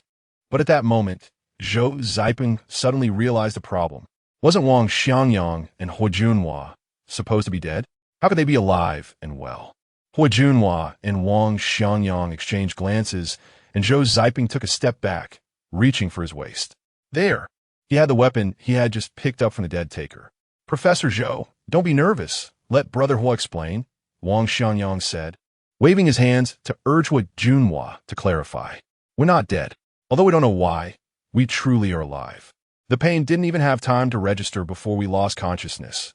And when we woke up, we were back in a concentration camp. Concentration camp? Zhou Ziping frowned in skepticism. Yes, of course, we just call it concentration camp. In fact, not only the two of us survived, but other compatriots are alive as well. The previous events felt like a dream. If it weren't for our mutual corroboration and the vivid memory of others' blood splattering on us, we wouldn't even dare to believe that everyone had been shot in the head. What Junhua narrated, with Wang Xiangyang nodding along. It seemed they weren't lying. Although he couldn't detect any signs of deceit, he vividly remembered the scene. Each person had been shot in the head with electromagnetic guns. Their brains splattered everywhere. How could they possibly be alive? With their heads turned to mush, even the best doctors wouldn't be able to save them. So, how could they be alive? Yes, why were they alive after being shot in the head? Zhou Ziping drew his gun, aiming at the two. The two exchanged glances, genuinely unsure how to explain Zhou Ziping's question. From their perspective, they indeed felt alive, and there was no difference from when they were first captured. Wang Xiangyang had lost a leg upon being captured, and it was still the same leg. The wound hadn't changed at all. The others were the same. In the concentration camp, they had studied each other, and no matter how concealed a mole was, it had not changed. Those who were supposed to lose hair still lost hair, and those with rhinitis still had it. Their bodies were undeniably their own, and they were completely sure their consciousness was intact, without any signs of hypnosis. Their memories were coherent and showed no signs of alteration. Everything proved that nothing had happened, and they were all alive and well. The only possible explanation for the situation was that the scene of killing in front of Zhou Ziping was actually fabricated. It was highly likely that the takers had used virtual reality interactive technology to digitally synthesize the shooting scene, and they had merely participated in a performance. At the moment of death, they were simply disconnected. The two shared the information they speculated about the concentration camp with Zhou Ziping. Zhou Ziping remained expressionless. After listening, he did not show any reaction, neither confirming nor denying, but carefully scrutinized the two. At that moment, he only trusted his own judgment. After a moment, upon close observation, there indeed seemed to be no problem. At least Wang Xiangyang and Hua Junhua before him were undoubtedly human and had not changed in their species characteristics. However, Zhou Ziping still did not believe it. He did not believe that the two had come back from the dead. Either they had not been the ones who died back then, or the ones alive now were not them. As for the virtual reality interaction issue, Zhou Ziping believed that the technology of the Taker Empire was absolutely inferior to human civilization, and he had seen the pinnacle of virtual technology in human civilization. It was definitely not like that. Confusing the true with the false was possible, but it was absolutely impossible to create a situation where one could not distinguish at all. So, if you don't mind, please cooperate a bit. I need to conduct some tests on you with instruments. Wang Xiangyang and Hua Junhua naturally agreed to cooperate. The spaceship did not have ready-made biological testing equipment related to human biology, but that did not stump Zhou Ziping.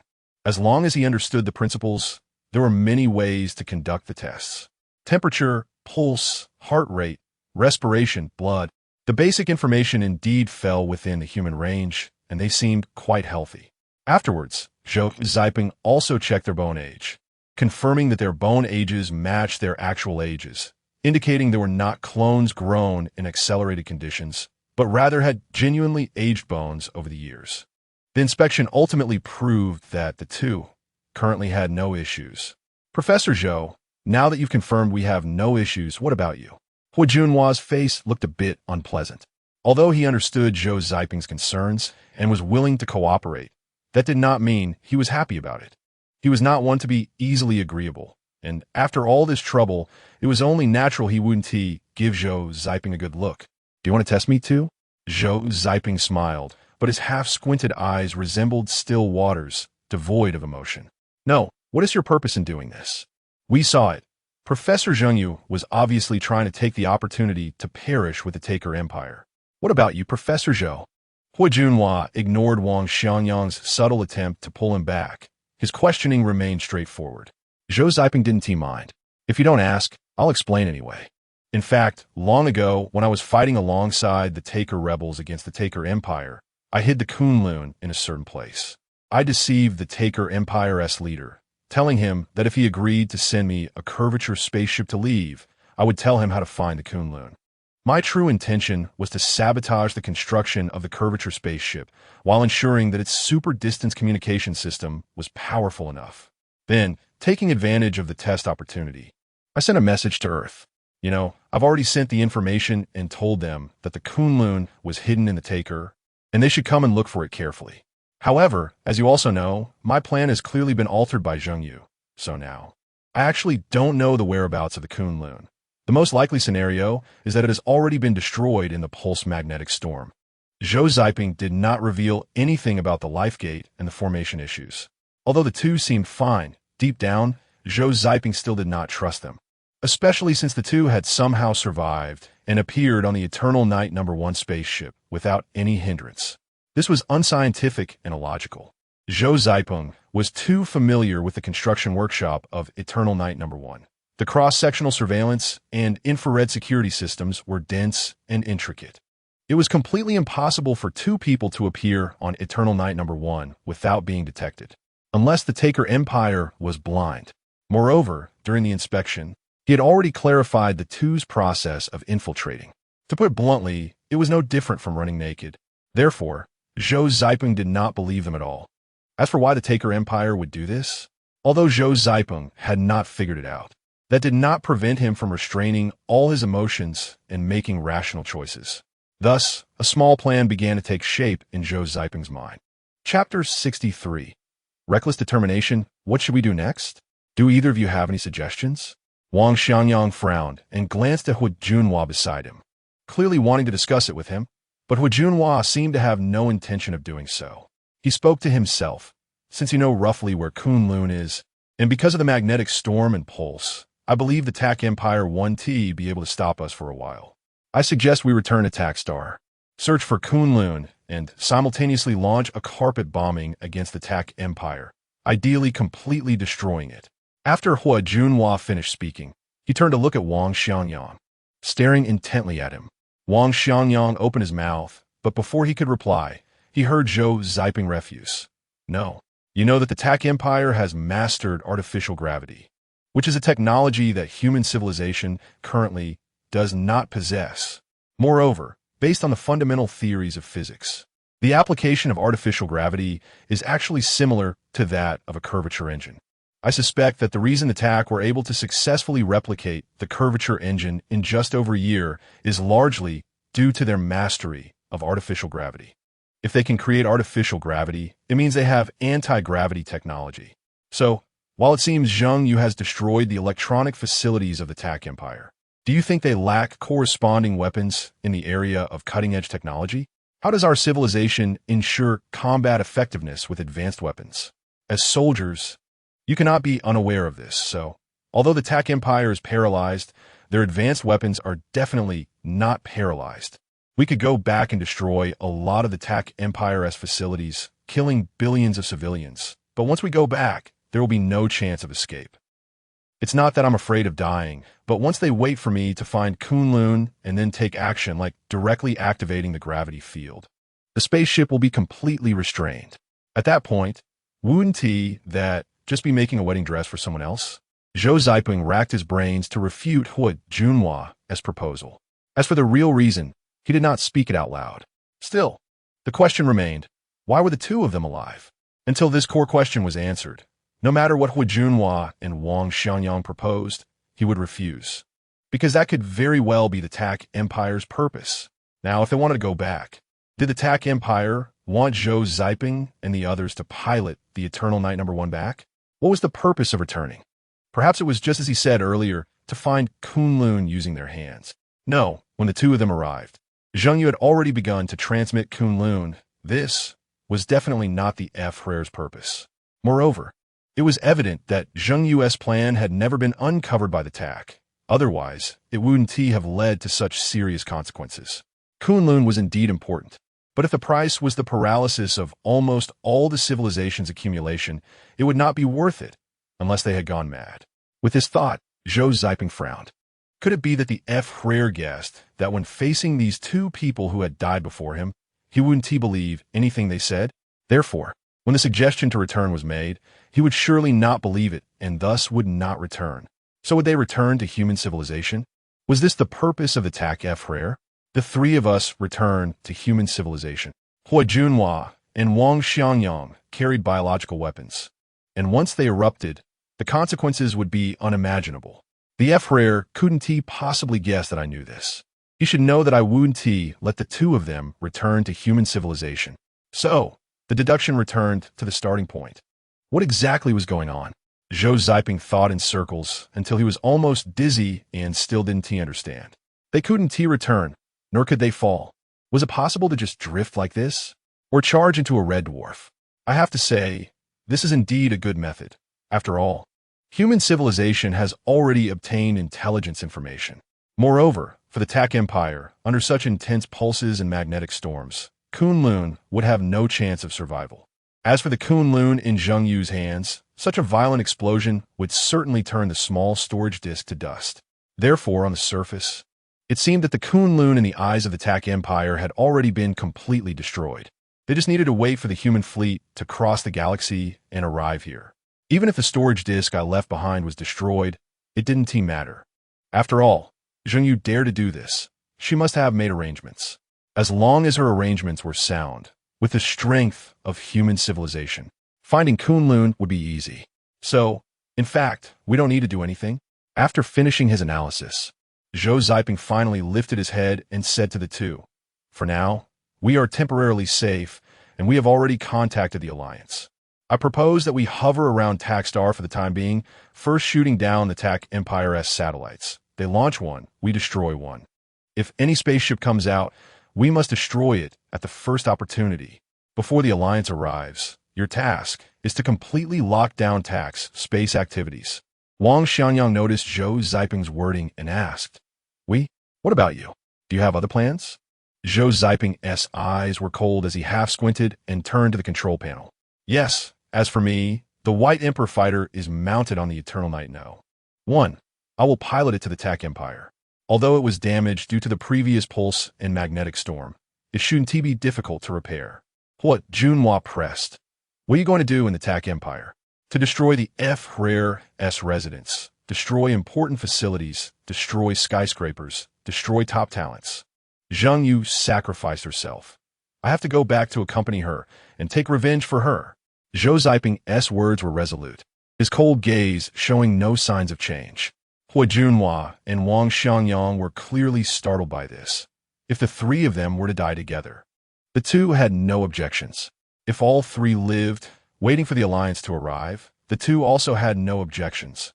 But to let Zhou Ziping conduct a suicidal attack alone was something they would never agree to. Just as the two were about to retort, Zhou Ziping said again, "You don't need to persuade me. I have made up my mind. If you obstruct me, I will commit suicide. You must believe that you cannot stop a biologist from committing suicide." The Eternal Night, number 1, traced a beautiful arc, skimming past the edge of the red dwarf and gradually moving away. It was as if a small mosquito teased a prehistoric giant beast. Inside the spaceship, the three fell into a long silence. The two soldiers from the Alliance had also formed families, and they understood Zhou Ziping's feelings at this moment. They also admired how he could remain rational and analyze the best solution under such circumstances. Perhaps this was the greatest reason why human civilization could develop to its current level in such a short time. In addition to the relentless pursuit of truth and a better life, it was also due to the spirit of sacrifice that originated from the core of humanity. For the greater good, for the nation, for love, for ideals, for justice. Too many ancestors have fought recklessly for this. Chapter 64. Thank you for your help, Wang Xianyang and Hua Junhua ultimately failed to persuade Zhou Ziping to stay. The other party threatened self-termination, and the two could only agree to Zhou Ziping's request. 2 days later, after the restoration of the White Emperor fighter jet, Zhou Ziping returned a military salute and boarded the aircraft amidst the salutes of the two Alliance soldiers. The energy required for the super-distance communication on the eternal night-no. One was enormous, and according to its energy storage level, it would take about a week to use it again after each activation. After I leave, you can contact the Alliance. Remember to receive information first before launching. Otherwise, after launching, the super-distance communication system will enter a self-check silence and will be unable to receive information. Also, regarding the biological weapons in your bodies, I have submitted them to the Alliance in previous intelligence reports, along with the solutions I have speculated. You can rest assured that with the strength of the Alliance, as long as it's not a surprise, they will definitely be able to solve your problems. Don't forget, the biological technology of the fish people far exceeds that of humans, so you don't need to feel too much pressure. Besides, when we take down Tuck, we will definitely find relevant data or scientists related to the production of biological weapons. Live well, and when everything is resolved, remember to come to Tuck to commemorate us and tell us that we have won. The shortwave communication would remain open, and once weapons related to artificial gravity from the Tuck Empire were detected, he would relay the information at any time. Zhou Ziping's arrangements echoed in Wang Xiangyang and Hui Junhua's ears, their eyes red. In their view, the White Emperor started up the hatch of the eternal night-no. One opened, and the White Emperor slowly departed, disappearing beyond the gradually closing hatch. On the White Emperor fighter jet, Zhou Ziping, fully armed, switched to manual driving mode and dove down, heading straight for the Tuck planet. In fact, Zhou Ziping had reported on the situation of other survivors, not just Wu Junhua and Wang Xiangyang. However, he had not come up with a good solution for the biological weapons in their bodies. But some words, whether spoken or not, have completely different effects. Now, Zhou Ziping was completely sure that no matter what was happening with the two, as long as there was hope, they would definitely not choose to end their lives. The defeat of Tuck was already set, as long as they weren't fools. They would definitely stay here to contact the Alliance and wait for its arrival. As for going back now, Zhou Ziping believed that the two wouldn't be foolish enough to not understand how the Alliance would respond to soldiers equipped with biological weapons. Humanitarian destruction might not be the case, but they would definitely be strictly isolated and confined until the problem was thoroughly resolved. Therefore, staying here to achieve merit was their best choice. The White Emperor passed through the clouds and descended rapidly. In Zhou Ziping's view, the Tuck city lay in ruins. This was the area closest to the explosion point, and almost all the skyscrapers had collapsed. The once uniquely shaped F. Rare S residence had turned into a sizable pit. Zhou Ziping's expression remained unchanged as the White Emperor flashed by. The Academy of Sciences, however, appeared to be intact. Zhou Ziping narrowed his eyes and fired the weapons. The mounted missiles howled away, and in an instant, the Academy of Sciences building erupted in a thunderous explosion. Flames erupted, flying debris shot through the air, and thick smoke billowed into the sky. Zhou Ziping, expressionless, fired a few more rounds, turned the aircraft, and charged straight toward a nuclear power plant in Tuck. At this moment, underground in the F. Rare S residence, the lights were bright. The F. Rare stood next to a slightly shrunken prophet, surrounded by many ministers. Everyone was watching the scene before them. The Academy of Sciences engulfed in thick smoke and the White Emperor fighter jet soaring overhead. The F. Rare is wise. Zhou Ziping is indeed flying toward the nearest nuclear power plant, one minister exclaimed. The F. Rare glanced at him, but said nothing. His gaze returned to the screen, and after a moment, the White Emperor fighter jet had reached the vicinity of the nuclear power plant. The nano-intelligence left on the Eternal Night No. 1, which was part of the Prophet, had already split.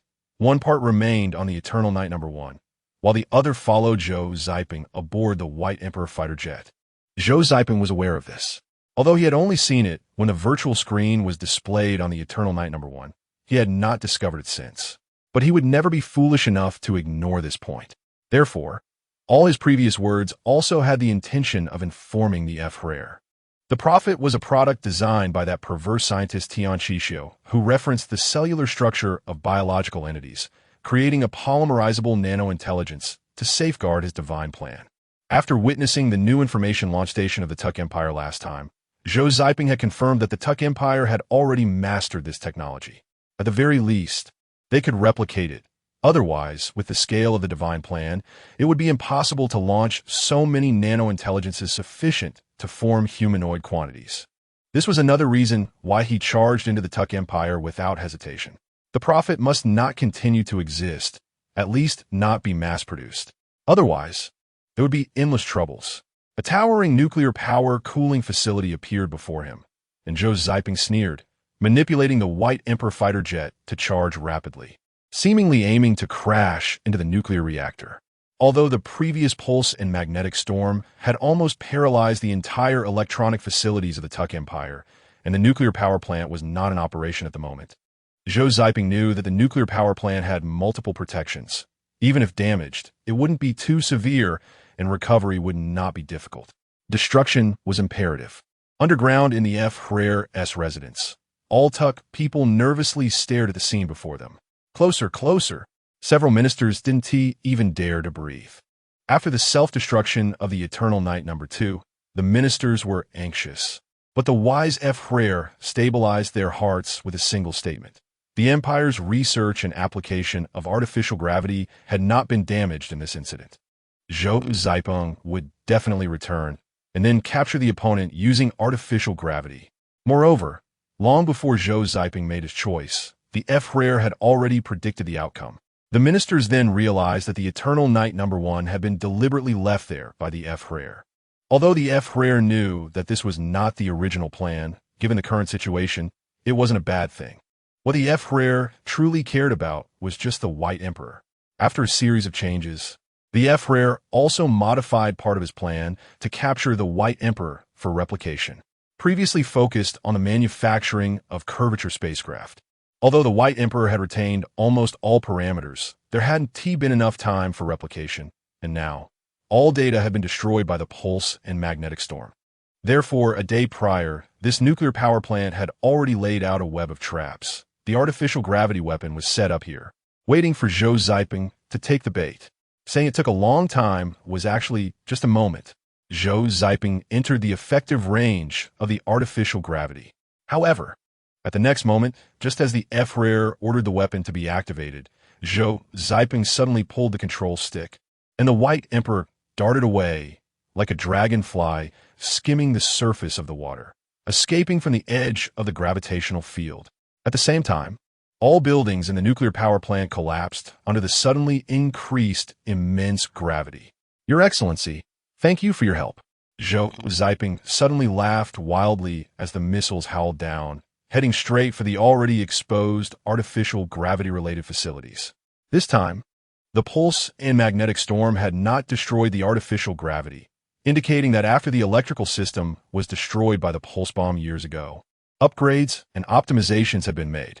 Zhou Ziping was uncertain whether the missiles would still be effective, but they had to be used nonetheless. Chapter 65.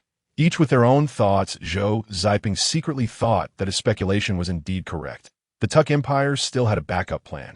All along, Zhou Ziping had not underestimated the IQ of the Tuk leader, trying to view it from a higher perspective. The facts proved that he still underestimated the leader's intelligence. Otherwise, Zheng Yu would not have sacrificed herself or contributed to perfecting his plan at the cost of her life. Over the past 2 days, Zhou Ziping also figured it out.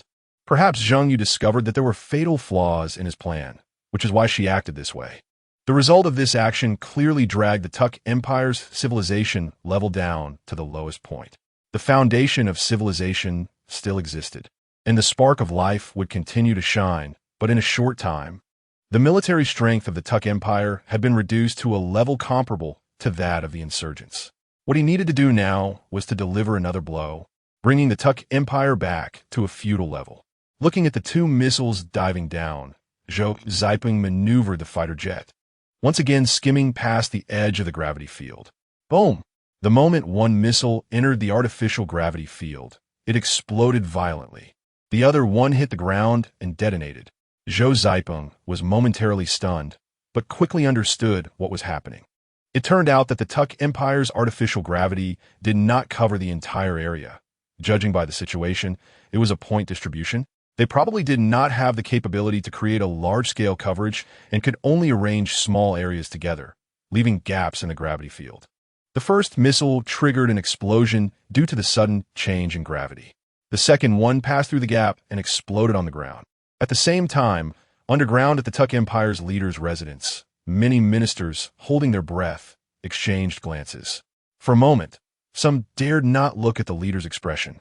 Zhou Ziping's voice had long been transmitted through the nano-intelligence, and the leader's face was as dark as water. "Your Excellency, why not activate the nano-intelligence to penetrate his brain?" said the prophet beside the leader. All the ministers nodded in agreement. Yes, although nano-intelligence was extremely small, it was still a material entity, and passing through a biological brain at high speed would certainly lead to death. In fact, when everyone urgently retreated underground, some wondered why the leader did not order the nano-intelligence to attack Zhou Ziping and the others. On Zheng Yu's side, the pulse-magnetic storm composite bomb was designed based on a curvature engine. It was useless for killing. Activating the engine meant activating the bomb, and the ministers completely understood the reasoning.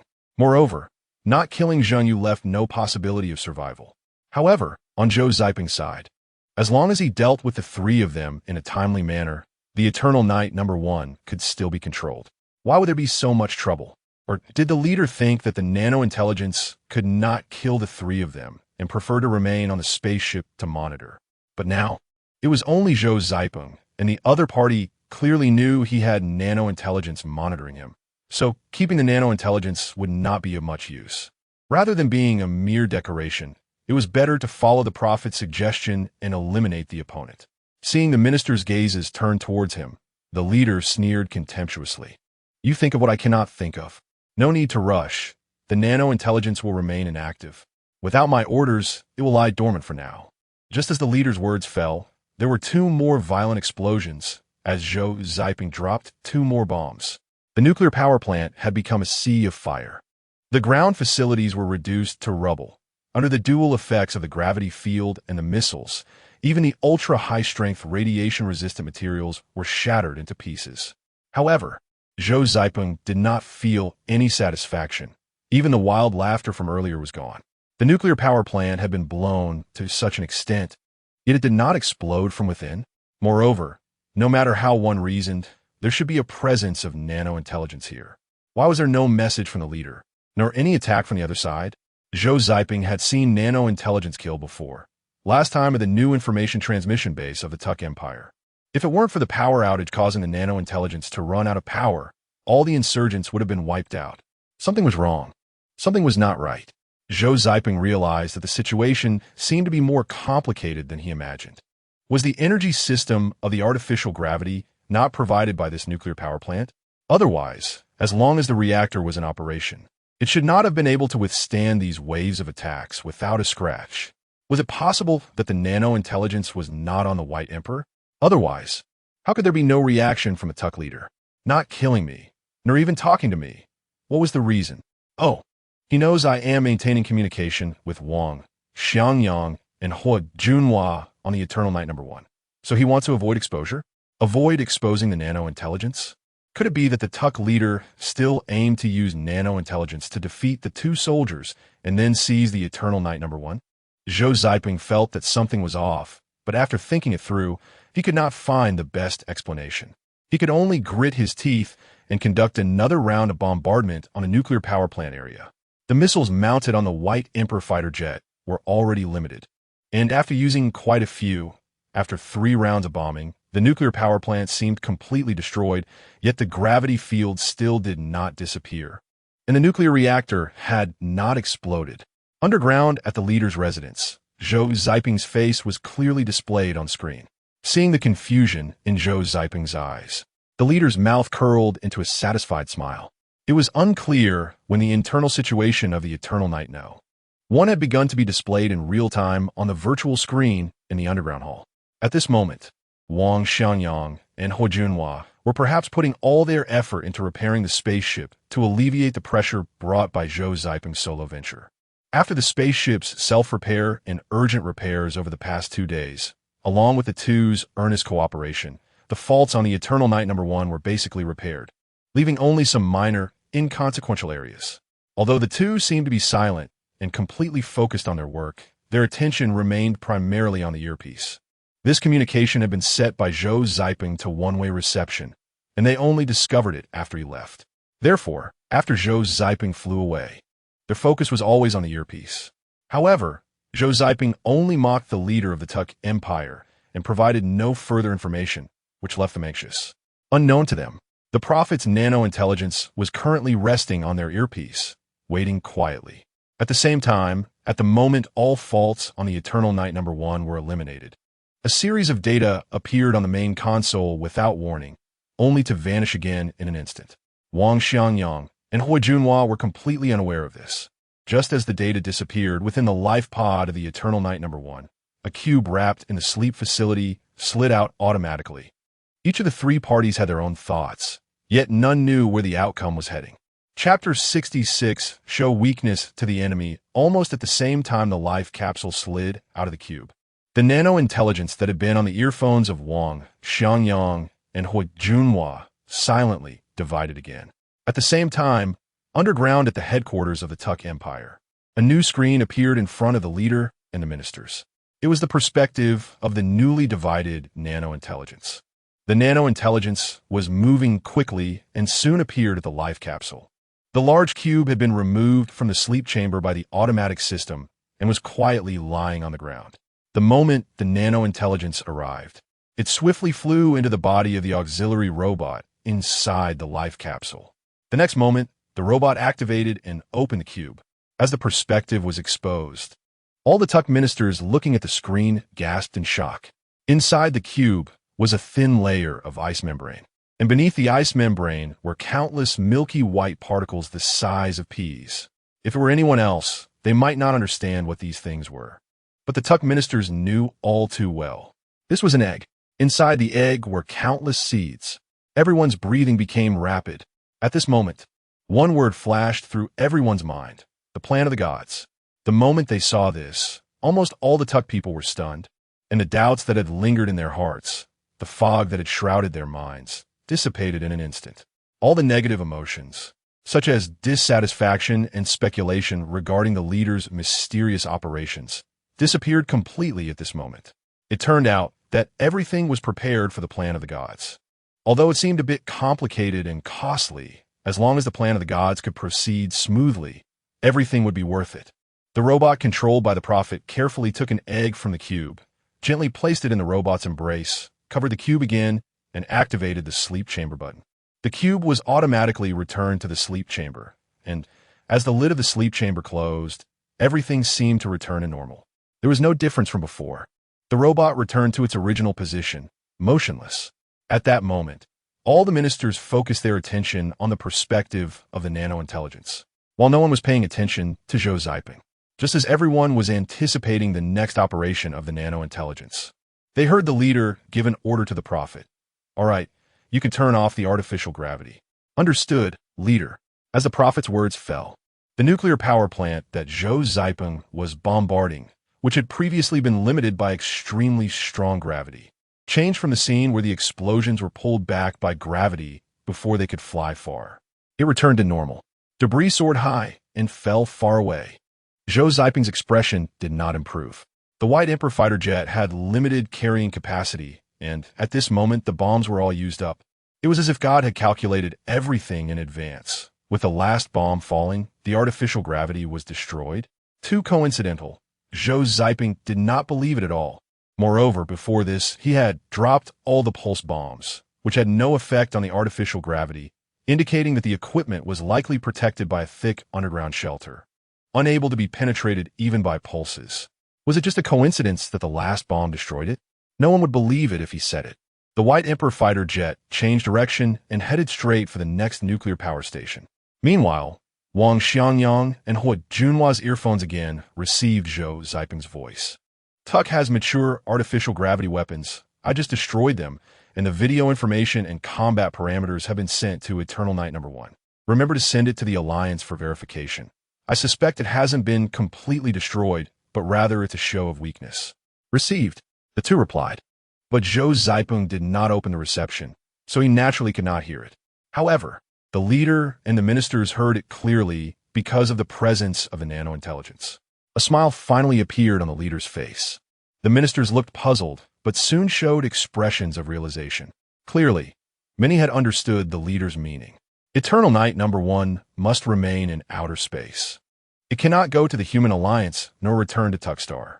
It stays there, ostensibly to provide data and intelligence to the human alliance, while simultaneously locking down Tuck Empire's aerospace technology, keeping the Tuck Empire completely grounded.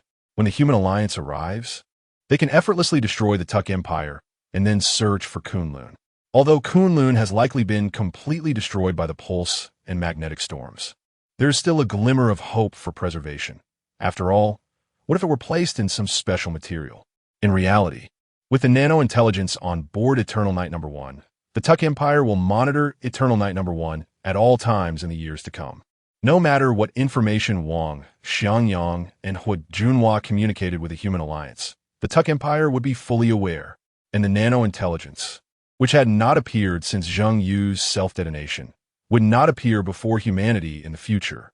To make Zhou Ziping and the human alliance believe that the weak nano-intelligence had completely perished in the magnetic storms and pulses. This way, with the enemy in the light and oneself in the dark, the Tuck Empire would have a complete understanding of the human alliance's actions. Not to mention, there were biological bombs inside Wang, Xiangyang, and Hu Junhua. By the time they entered the core of the human alliance due to their merits, they would at least become favored individuals before the human alliance officials come into Tuckstar. After all, the newcomers are unfamiliar with the terrain, while these two are quite familiar with Tuck. When the biological weapons erupt, it might be possible to take down the Alliance Expeditionary Force without shedding blood and accept the technological resources of the human alliance that come knocking.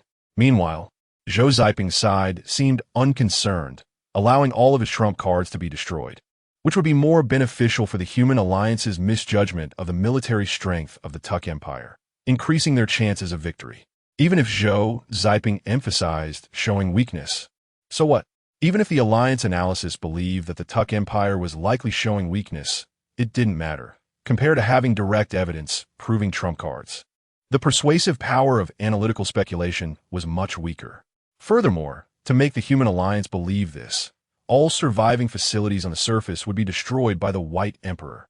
With such a high price, who would the human alliance believe? The leader expressed great anticipation. However, so far, aside from a few ministers who knew the details, others still had not figured out how to ensure that Zhou Ziping could cause destruction without exposing any trump cards while capturing the White Emperor fighter jet intact. Seeming to guess the minister's thoughts, the leader smiled and nodded at a low-profile minister beside him. How to get the White Emperor fighter jet? You tell everyone. Everyone looked over, even more puzzled. They all recognized the minister. He was a biologist. But what does biology have to do with cosmic fighter jets? Just as the Tuck ministers were confused, the biologist spoke. Have you ever wondered why those humans died in the leader's mansion that day, yet later they were still alive? Chapter 67. Safe Journey. The words of the biologist were like a sudden awakening. The group of Tucker ministers, who had almost no hesitation, suddenly had an eerie look in their eyes as they focused on the biologist. They were not like the humans, such as Zhou Ziping, who knew almost nothing about the true situation of the Tucker Empire, but were at the center of power in the Tucker Empire. Although each was responsible for different departments, they were not completely ignorant of the affairs of other departments. The biologist's words made them think of a possibility in an instant. You mean biomechanics? Someone asked. With the biologist's nod, everyone suddenly understood. However, there were some ministers who clearly had never heard of it, and the biologist continued to explain. In simple terms, it involves using the Internet of Things to put the human body into hibernation while providing energy and excretion functions in a manner similar to a hibernation pod. The human brain consciousness is connected to cloned biomechanics through machines. Humans will naturally believe that the cloned biomechanics are themselves. Therefore, what dies of the biomechanics? While they have always been living in the hibernation pod.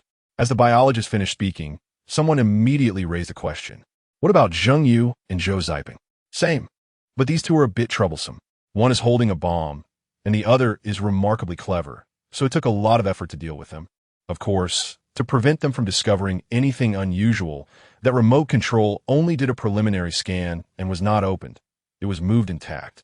If only we had conducted a thorough investigation on the remote control back then. The biologist's face showed an expression of deep regret. So Zheng Yu is still alive? Another minister inquired. Alive, but the situation is not optimistic. She did swallow the bomb, and at that time, only the upper half was left. She has been in critical care these past few days, the biologist continued to explain. What about the two on Eternal Night 1? Will they expose everything when the human alliance arrives? New questions were thrown out by other ministers. The leader had already thought of this. This time, the two on Eternal Night 1 are the originals. The biologist slightly bowed to the leader. The minister's eyes began to shine. This way, it would be foolproof. They just needed to wait for Zhou Ziping to pilot the White Emperor fighter to destroy all the facilities he wanted to destroy. And at the moment of preparing to commit suicide, they could directly cut off the signal connection. Wouldn't the White Emperor soon be unmanned? An unmanned White Emperor, combined with the existing nano-intelligence on the White Emperor. Capturing the White Emperor would be a piece of cake. Thinking of this, the ministers were full of admiration for the leader's strategy. On the screen before them, Zhou Ziping was still bombarding the Takar Empire, while Wang Xianyang and Hui Junhua returned to the main control room to arrange daily tasks after fully repairing the Eternal Night spacecraft. Leader, how will the egg from the divine plan be launched? A minister asked a new question. The leader did not answer, but rather the prophet beside him said, the seeds of the divine plan were already transported onto the spacecraft during its construction. On number 1, all auxiliary intelligent robots have hidden doors that can be controlled by nano-intelligence. Zhou Ziping thinks we know nothing about his ultra-distance transmission modifications, but in fact, the leader has been aware of everything from the very beginning. Therefore, within the underlying structure of ultra-distance transmission, there is also a sending device. Every time ultra-distance transmission is activated, an egg is sent out. The charging process of the ultra-distance transmission requires the assistance of intelligent robots, which can place the egg in the launcher at any time. The initial speed of the launcher is obtained from the huge magnetic field generated during the ultra-distance launch, and the launch targets are already written in the underlying logic of the spacecraft, adjusting with each launch. At the same time, the launcher is equipped with a nuclear battery to provide power for mid-acceleration and later deceleration. Each launcher has a nano-intelligence and a chip that stores all Takar technological knowledge. After each egg successfully lands and survives, the first task is to establish ultra-distance communication facilities under the guidance of the nano-intelligence. Therefore, if we successfully harvest technological resources from the human alliance and maintain independent survival, then, in several years, Takar civilization will become a super civilization spanning several star systems. As for the Kunlun that humans pursue, it is actually not that important unless it is to obtain the evolution equation. As the prophet finished explaining, the ministers were greatly shocked. Scenes of Takar civilization flourishing across countless light years unconsciously appeared in their minds. For a moment, the ministers were inexplicably excited. The leader was evidently very pleased with their performance. Now, do you all understand? He said. Thus, the next task is to replicate it as quickly as possible after capturing the White Emperor. I know that with the destruction of the infrastructure, we need to rebuild a new technological ecosystem, which will require tremendous effort and time. However, the humans will arrive at the latest in 5 years, and at the shortest, in 2.5 years. We need to build a force capable of competing with the human expeditionary force during this period. The Takar leader simply initiated a post-disaster reconstruction conference, assigning tasks one by one. The ministers, filled with enthusiasm, all assured that they would complete the tasks. It must be said that the Takar leader's intelligence was indeed high. Summarizing various tasks, it came down to absorbing wild people into the Takar army, granting them official Takar resident status, and then using the army to rebuild power and mechanical processing factories to solve the wild people issue while restoring the 2 major systems.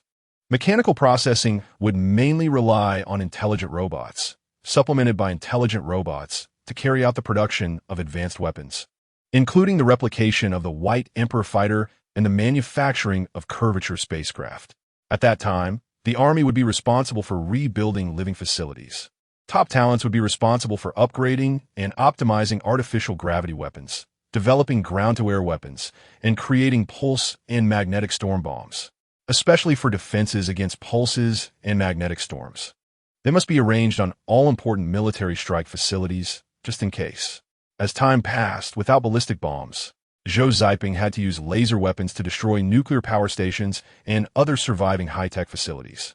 Unlike the first nuclear power station, the others exploded to varying degrees during the destruction process, and it could be confirmed that the nuclear reactors were definitely destroyed. Therefore, when the last nuclear power station was completely leveled, Zhou Ziping turned his gaze back to the place where gravity weapons had been deployed. Currently, all power generation facilities in the Takar Empire had been destroyed and should be unable to be rebuilt in the short term. Zhou Ziping's expression was cold as he said to himself, "The Takar Empire's nano-intelligence was on Eternal Night 1. I am sure it is still there. Find it, at any cost."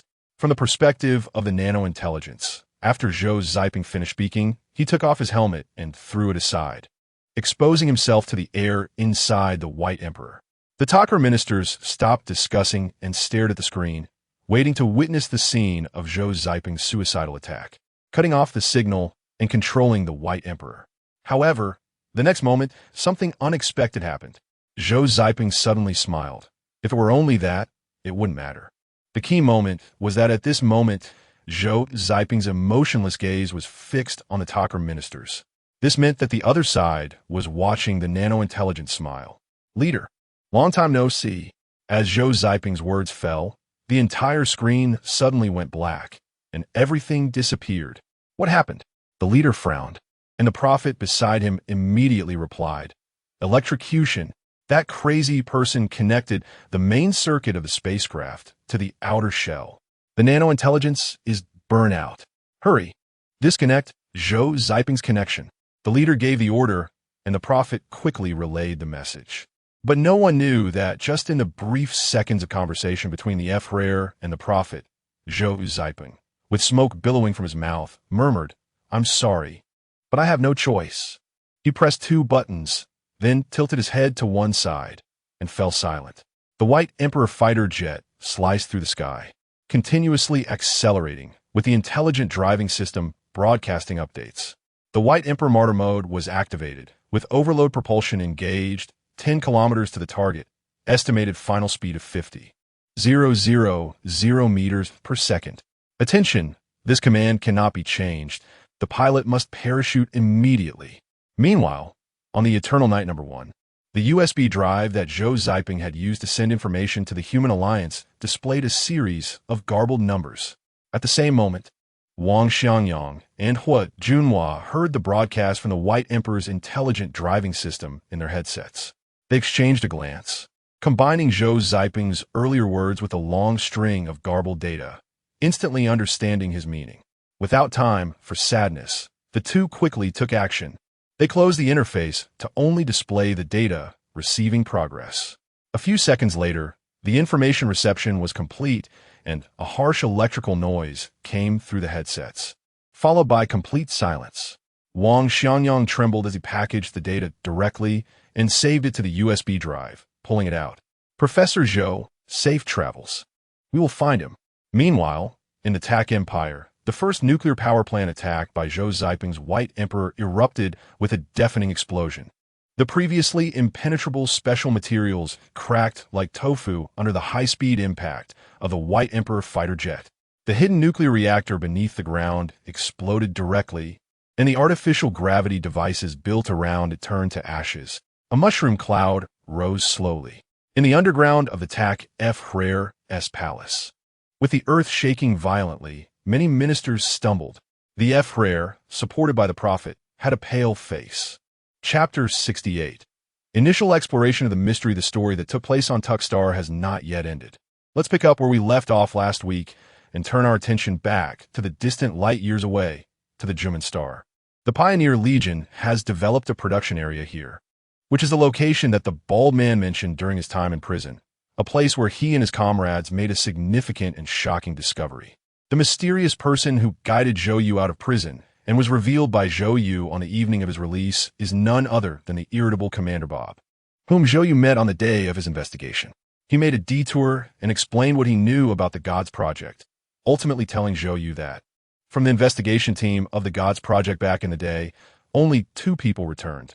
One was Junhua, and the other was the head of the Alliance Security Committee, Wang Xiangyang.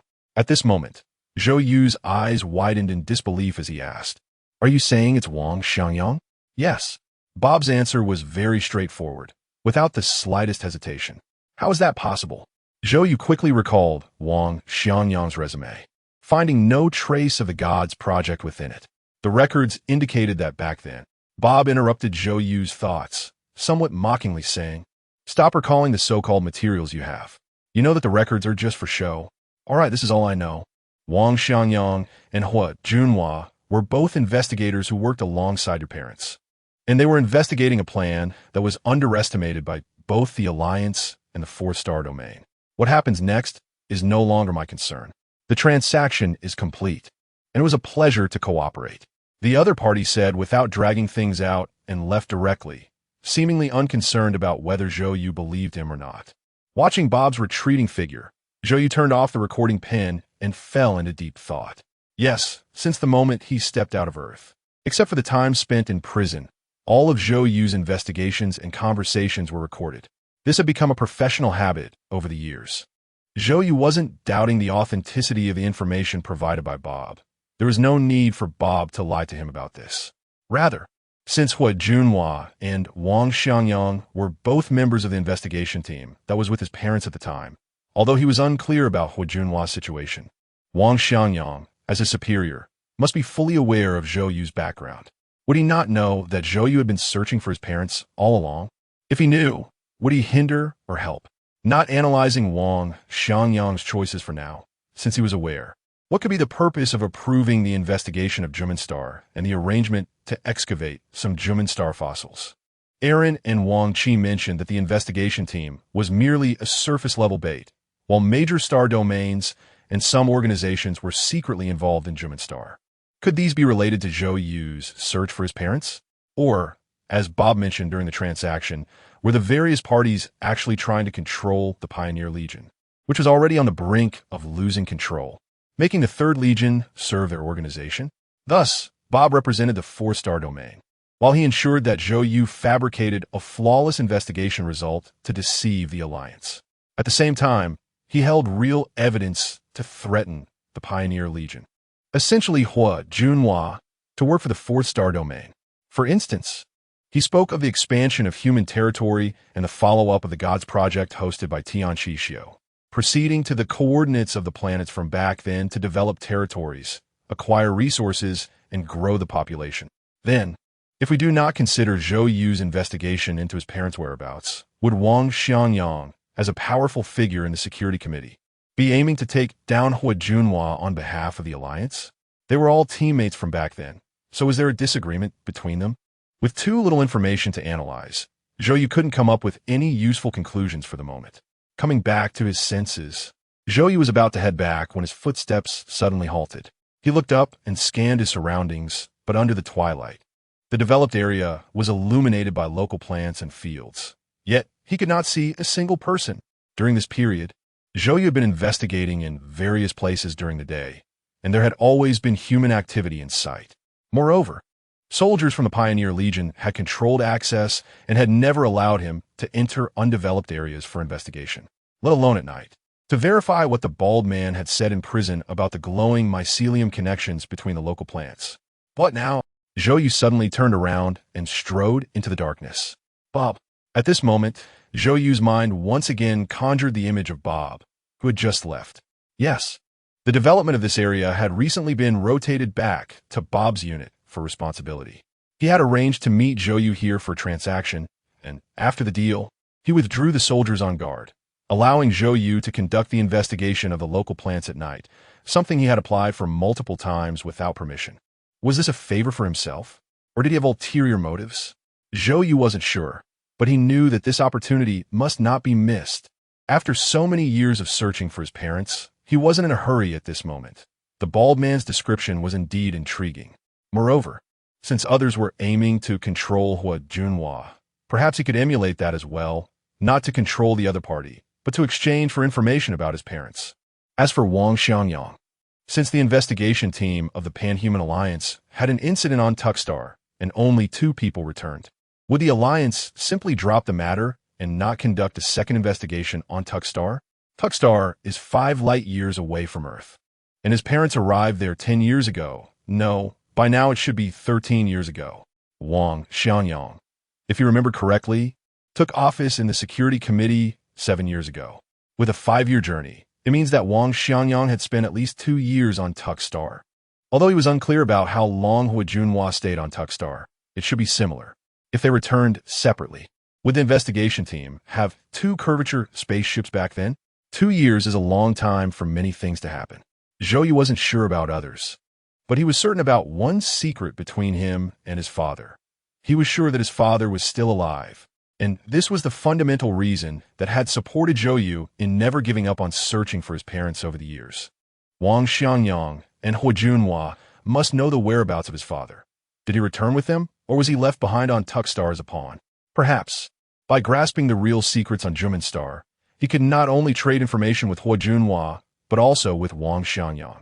Understanding the current situation, Zhou quickened his pace. After a while, he had already crossed the developed area and arrived at the place where the chemicals were sprayed during the day. The twilight deepened. The originally lush green vegetation now appeared dark. Zhou observed for a moment and found no abnormalities, then stepped into the sprayed area, pushing aside the vegetation and moving forward. After walking a few steps, Zhou suddenly paused. An issue that had been overlooked all along surged to the forefront of his mind. It seemed someone had said that Juman Star was cleaner than a sterile operation table in a lab. Here, apart from the endless green plants covering the mountains, there were no animals, nor bacteria or viruses. So, last time Bob said the liquid sprayed was for disinfection, sterilization, and pest control. Isn't that contradictory? Zhou stopped and listened. Apart from the rustling of the breeze, there were indeed no insect sounds. Moving forward again, Zhou soon saw the flag marking the sprayed area, as well as the black curtain that blocked the unsprayed area connecting the flags. Whether what the bald man said was true or not, whether the chemical sprayed for clearing out the so-called glowing mycelium, everything would become clear beyond this point. Taking a deep breath, Zhou lifted the curtain and slipped through. Chapter 69. Like a dream all along, the expansion of the map of pan-human civilization, that is, the development of habitable extraterrestrial planets, has remained at the level of data and illustrations for Zhou. He had never felt, or rather, experienced it. This time on Juman Star, he could say he truly understood what it was like for humanity to develop a planet that had never been touched before. It was vastly different from his imagination. Of course, this might be due to his limited understanding or only grasping one aspect of it. However, in any case, the native life on this planet had indeed suffered tremendous trauma. Although it wasn't as bloody as the colonization of the Americas recorded in history, it was very likely just because the traumatized beings were plants. As he pulled back the curtain, under the increasingly dim twilight, the untouched primitive scene of Juman Star came into Zhou's view. In the next moment, Zhou was completely stunned. What kind of scene was before him? How could he describe it? Zhou stood there in a daze. All the chaotic information in his mind seemed to have been pressed the delete key at that moment. Everything was cleared out, leaving nothing behind. Only the scene before his eyes, captured through his eye sockets, transmitted through the optic nerve to his brain, instantly filled his soul. With the last touch of the evening glow on the horizon, Zhou was completely astonished by the scene before him, just as the bald man described. The sunset on Juman Star was not the fiery orange-red nor the radiant golden-yellow. Instead, it was a refreshing and delicious light green, akin to matcha. Zhou could fully understand this, theoretically, because of the different refractive indices of the atmosphere to light.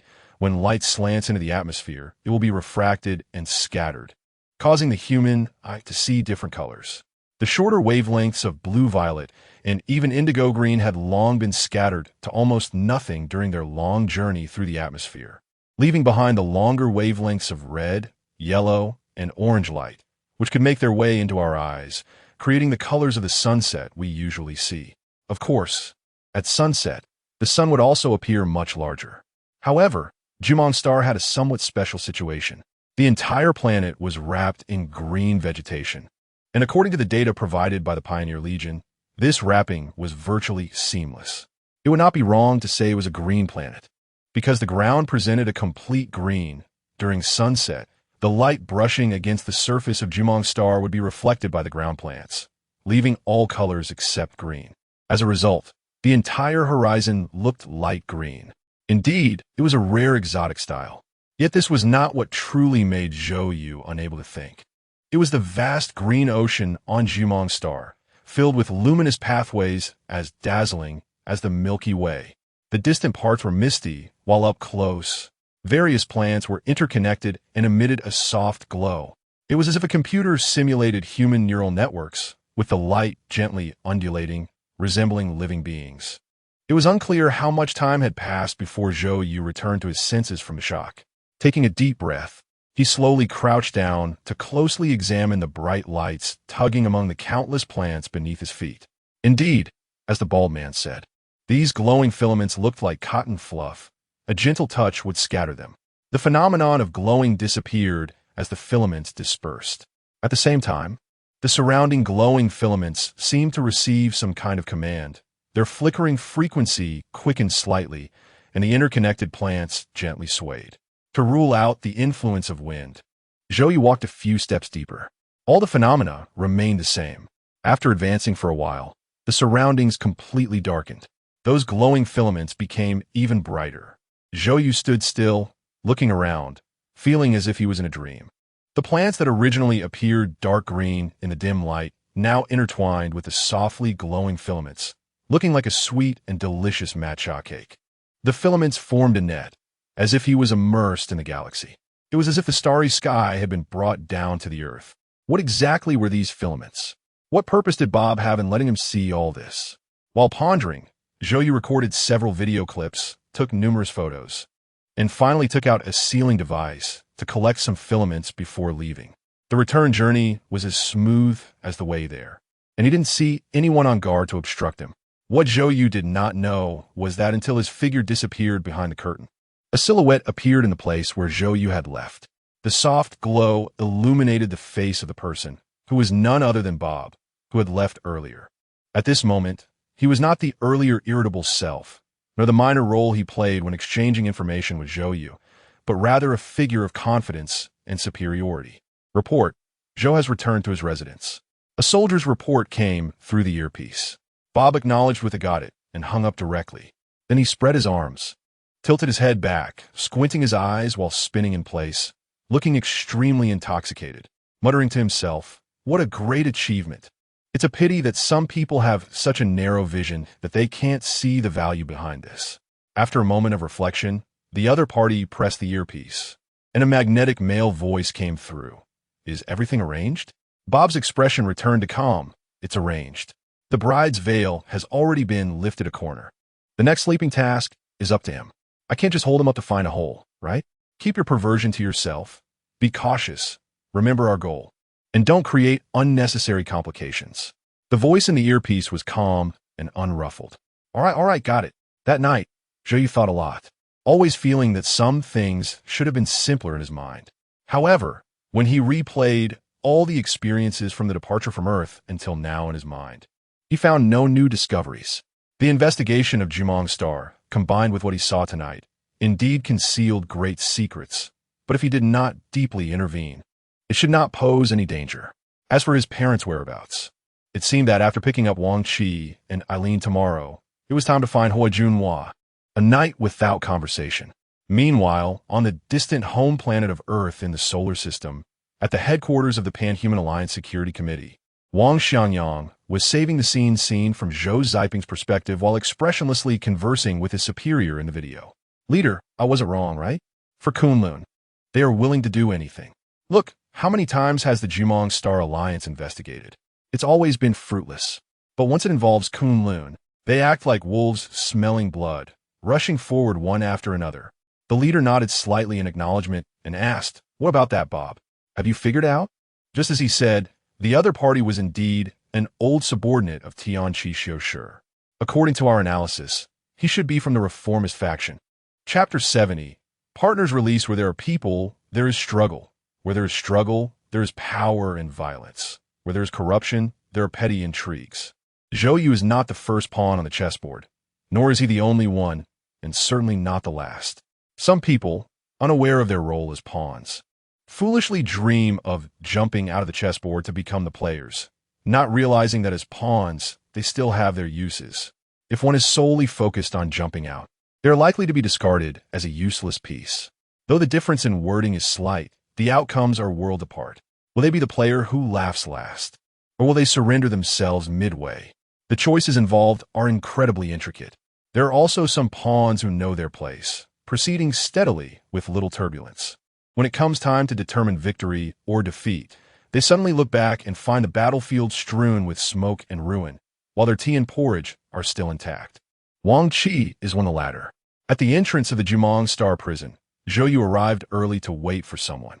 With technological advancements and the flourishing of civilization, some aspects of human history seem to have transformed as dramatically as the heavens and the earth, while others remain unchanged, just as they were in the past. The scene of welcoming someone at the prison gate is still as described in the storybooks. At 8 o'clock, Wang Qi and AI Lin were released. Unlike AI Lin's calm demeanor, Wang Qi rushed toward Zhou Yu, who was already waiting at the gate, calling out dramatically, "Ah, Xiaozhou, finally see you. 65 days. A full 65 days." Just as Zhou Yu felt a bit moved, Wang Qi changed his tone and exclaimed, "Brother Wang, I haven't had a good meal in 65 days. Let's go. Hurry up and show me some good food to soothe my poor stomach." As he spoke, Wang Qi slapped Zhou Yu's shoulder vigorously. Zhou Yu quickly interrupted Wang Qi, pushing his arm aside, and suggested to AI Lin, "Stop. Don't rush. I've already made arrangements. Sister AI Lin, let's go take a shower at Buckingham first, then we can eat. Today I'm treating." Seeing Zhou Yu wink at her, Wang Qi turned around and met AI Lin's cold gaze. Wang Qi rubbed his stomach, licked his lips, and suddenly found Zhou Yu's suggestion very reasonable. "Zhou Yu, how did you get out early? How's the investigation going?" The three of them walked together, and AI Lin asked as they walked. Knowing that AI Lin and Wang Qi would ask, Zhou Yu didn't hesitate and replied directly, "I was released through someone's efforts." Before he could elaborate, Wang Qi stepped forward, dramatically wrapping his arm around Zhou Yu's neck and exclaimed, "Wow, you kid or something else? Even in the corners there are relatives? You have quite the connections." Zhou Yu shook his head with a wry smile, denying it, but added, "It's a long story. I'll tell you in detail when we eat." AI Lin's response remained short and to the point. "Okay." Buckingham is not far away. Within the Alliance, such bathing facilities are plentiful. However, on Jumong Star, perhaps due to it being newly developed or the planet's limited freshwater resources, there is only this one place available in the areas developed by humans. Although Zhou Yu had bathed the night before, as the host today, he definitely couldn't wait in the lobby. In less than an hour, the three of them finished washing up. Wang Qi and AI Lin, who initially looked unwell, appeared rejuvenated. They then moved to the dining table. Knowing Wang Qi's fondness for good food, Zhou Yu was extravagant today, preparing a feast that included both the Alliance's well-regarded dishes and Jumong Star's local specialties. After eating for a while, AI Lin paused and looked at Zhou Yu. Wang Qi, still eating, waved his hand and muttered, "Tell me about it, I'm listening." Someone reviewed the surveillance from the Pandragon and conducted a detailed investigation, claiming that I was incited by Sister AI Lin and that it was without my knowledge. Then they changed my verdict and I was released the next day. Furthermore, the day before that, there was a riot among the inmates at the prison factory, right? Someone took advantage of the chaos and slipped me a note, saying I would be released and to meet him at a certain place afterward. By the way, that place was mentioned to me earlier by a cellmate. Zhou Yu didn't hide much, starting from his deal with the bald man. He introduced the transactions he had with Bob during this time and the information Bob needed. Bob provided convenience. I participated in the investigation and basically identified all the places that violated the Pan-Human Alliance's alien colonial management laws concerning the Pioneer Legion, as a condition for his assistance. After the investigation concluded, I compiled all the information and provided him with a report that posed no issues for the Alliance. At this point, Wang Qi set down his bowl and chopsticks, puzzled, and asked why. Before Zhou Yu could respond, Wang Qi seemed to realize something and hurriedly pressed on. "Why did you have to listen to him? Were you threatened? If that guy threatened you, tell Brother Wang. I'll make sure he pays for it. AI Lin, though silent, clearly looked curious. Zhou Yu paused for a moment. He originally didn't plan to mention the other layer of the deal, but not explaining it would make things seem incoherent. After a bit of thought, he decided to tell them. Actually, the leader assigned me a hidden task, and this was the condition for exchanging information regarding that hidden task. Before the two could question him, Zhou Yu cut them off. The hidden task involves confidentiality, so I can't discuss it. The two were skeptical of Zhou Yu's explanation. But considering the task their leader had individually assigned, something about the investigation not being important, but the emphasis on protecting Zhou Yu's safety at all costs, they believed him to some extent. However, this operation is against the rules. What if there's a mistake one day? And you end up back in prison? Wang Qi frowned and said worriedly. Zhou Yu smiled, drawing a puzzled look from Wang Qi. I promised not to give the Alliance the real investigation data, but that doesn't concern you too. Old Wang, you and Sister AI Lin can investigate a piece of data and send it back, right?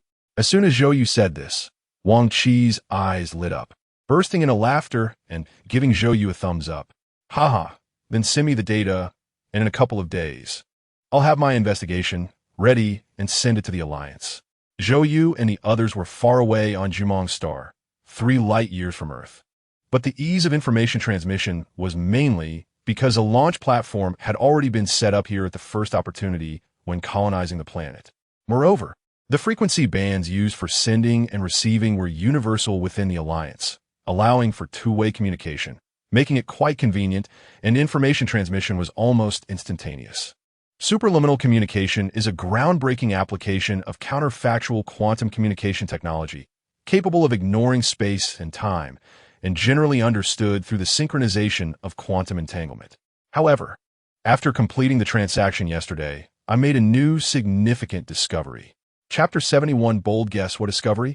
Aaron was straightforward. When I was in prison, my bald cellmate mentioned a major discovery. I want to check it out last night, and what he said is true. As soon as Zhou Yu said this, the two became restless. Earlier, when Zhou Yu introduced the investigation during this period, he mentioned the bald man's discovery, and they thought it was just the ramblings of a speculative inmate trying to escape. They never expected it to be real. Immediately, Wang Qi hurriedly asked for details. Zhou Yu didn't hold back, introducing his findings while opening his personal terminal to display the photos and videos he had taken. Aaron's calm reaction was simple and direct. So beautiful. Wow. Incredible. Unbelievable, she exclaimed. Such a dreamy scene, but there must be a problem. If it were just beautiful, the Pioneer Corps wouldn't need to hide it at all. Wang Qi briefly analyzed the situation and added, I wonder if it's edible and what it tastes like. Zhou Yu automatically skipped the question about edibility and looked at Aaron, asking, Sister Aaron, what do you think this is? Why would the Pioneer Corps want to hide it? Aaron's guess was succinct and useful. I know a bit about biology. Could it be some kind of symbiotic relationship? A symbiotic system established between the plants of the Zhumang star and some organisms, where you can't live without me, and I can't live without you. As for why the Pioneer Corps is hiding this fact, perhaps, as Aaron said, it has some significant function. Zhou Yu thought this made some sense, but quickly shook his head. It's unlikely. If it really has some extraordinary use, the Pioneer Corps would definitely collect or harvest these. Let's call them mycelium for now. It shouldn't be for this reason. Otherwise, they wouldn't leave it unharvested. Over the past 2 months, we haven't found any signs of their collection. Wang Qi tugged at his hair and pondered, then speculated. Could it be something unimportant? Then why is there not a single mention in the reports to the Alliance? Otherwise, with such a spectacular site, photography, and tourism, why wouldn't they try to make some profit? Or do these blockheads in the third star domain not understand art at all? Zhou Yu shook his head again. It can't be something unimportant. Otherwise, why would they spray potions and cover it with a curtain? Unless they are doing it on purpose, pretending it's something significant to mislead investigators into thinking it's something extraordinary and completely diverting the investigation. Wang Qi looked at Zhou Yu in surprise, and Aaron also showed curiosity. What are you looking at me for? Wang Qi gave a thumbs up, praising you kid or something else, full of schemes. But to be fair, there really is a possibility. Aaron added, you have a good brain, but you're thinking too far off. Returning to the essence of the question, there is only one possible answer. These mycelium might be the intelligent life of Zhumang star, and their intelligence level is not low. They have a certain civilization. So they don't report it, because once they do, according to the Alliance's planetary colonization laws, this planet cannot be colonized or occupied. It can only be incorporated into the Alliance like the fish people of Europa. Although Aaron's statement was very reasonable, Wang Qi and Zhou still found it hard to believe, because this answer was simply too unbelievable, despite the fact that, from a biological perspective, the manifestations of life forms are diverse, and scientists have even proposed the ideas of silicon-based life, quantum life, and plasma life. However, an intelligent life form that has developed a civilization existing in the form of mycelium, and so fragile, unable to resist humans, easily wiped out by spraying a little potion, it was simply too far-fetched. Didn't you preserve the samples? Wang Qi wiped his mouth, stood up, and said, "Let's go find a lab to study what this is all about." "Okay, but I'm not really knowledgeable in this area," Zhou said somewhat awkwardly. Although he had been influenced by his father when he was young and had some knowledge of biology, he really didn't have any confidence when it came to research. The most advanced research he had done was probably grafting before specialization. "No problem, I will," Aaron said, already packed and ready to lead the way before Wang Qi could boast about how capable he was. The development of a civilization, in finer terms, is nothing more than the subjective creation and manufacturing pursued by civilized individuals for a more comfortable life. And the so-called capital exists to provide convenience for creation and manufacturing through resource integration, thereby extracting the vast majority of the value generated from creation and manufacturing. Therefore, when a new thing appears, and the first batch of creators and manufacturers explores and discovers mature rules, capital will come sniffing around. Planetary colonization, a mature system that has been in place in the Pan-Human Alliance for several hundred years, has long become a battleground for capital competition. As soon as Zhou star was developed, various capitals rushed in. Of course, since it is the territory of the third star domain. The capital is also from the third star domain. Biological laboratories as standard equipment for colonial capital groups had naturally already settled in Zhou star. Ordinary means could not be used in these laboratories. Even if you offered money, they wouldn't let you use them. However, by revealing their identities as investigators from the Security Committee and applying for laboratory cooperation while reimbursing expenses, the three successfully found a laboratory to use. The results surprised the three, yet made sense. The specimens collected by Zhou had already died, or it would be more accurate to say they had no biological activity left. Through observation, Aaron discovered that the specimens Zhou collected had become desiccated proteins. Yes, proteins. They had never been seen before in the human civilization protein database. As for their composition, it was similar to the components found in the human civilization protein database. The protein structure analysis chart is out. Take a look. After a dazzling series of operations, Aaron finally opened the smart drawing instrument, and a clear holographic image appeared on the virtual screen. It was a long object with swollen ends. This structure is quite similar to the neuron cells of Earth animals. I suspect the mycelium is likely a channel for information exchange communication rather than a separate existing organism. From a structural standpoint, it lacks any characteristics of independent existence or of being a standalone organism. This also explains why the samples you collected at the nodes have already died in such a short time. Chapter 72, Experimental Results, Eileen pointed to the diagram and explained to the two without holding back on her language at all. So, this could possibly be part of a limb emitted by some organism? Like human hair? Wang Qi asked, and Eileen nodded, correcting him. It is indeed a part, but not something like hair. It's nerve tissue. It's everywhere, and if this is part of some organism and it resembles nerve tissue, how big must it be? Zhou understood and tried to imagine it, suddenly exclaiming in surprise. Wang Qi's imagination ran even wilder, following Zhou's line of thought and proposing another guess. It doesn't necessarily have to be that big. Perhaps these mycelia are communication pathways between plants, and the real intelligent life forms might be those plants we see everywhere. As Wang Qi finished speaking, the three fell silent, all shaken by this idea. Throughout history, aside from the mythical creatures of ancient times, there has never been a precedent for plants possessing intelligence in reality. If that's the case, it's also possible that all the plants on the surface of Zhou star are actually part of an intelligent being, and the mycelia are part of it. Like a neural network. Is the planet its skeleton? Recalling the scenes from last night, Zhou Yu's imagination began to expand as well. Once this thought was spoken, the three fell silent again. If this hypothesis were true, it would mean that Zhou star is not actually a planet, but a space organism. The concept of space organisms was proposed a long time ago, but to this day, it has never been proven and is not believed by most people. It's too far-fetched to mention, and just considering a living being comparable to a planet, acquiring energy and transmitting emergency responses at such a scale is an incredibly difficult task. These protein-like mycelia have lost any activity, and we cannot obtain more information. To verify whether this is the case, we should go back to the scene and take a look, Eileen said, turning off the machine, deleting the data, and tidying up the laboratory equipment. Zhou Yu actually planned to finish up with the two and go find Hui Junhua, but after today's discussion, the existence of the mycelia turned out to be the greatest secret of Zhou star. Compared to the black materials investigated during this period, the existence of the mycelia is much more intimidating. He had to suppress his urgent desire to learn about his parents' situation for now. With stronger evidence at hand, perhaps Hui Junhua would be easier to talk to. Otherwise, even if he knew about Zhou Yu's parents, what could he do if he didn't tell him? After some discussion, the three unanimously decided to investigate the area developed outside Zhou star again. At the same time, Eileen connected her personal terminal to the Zhou star network system, beginning to search for clues related to the mycelia. I found something, Eileen said. Wang Qi leaned closer to ask, what is it? Did someone mention mycelia on the Zhou star network?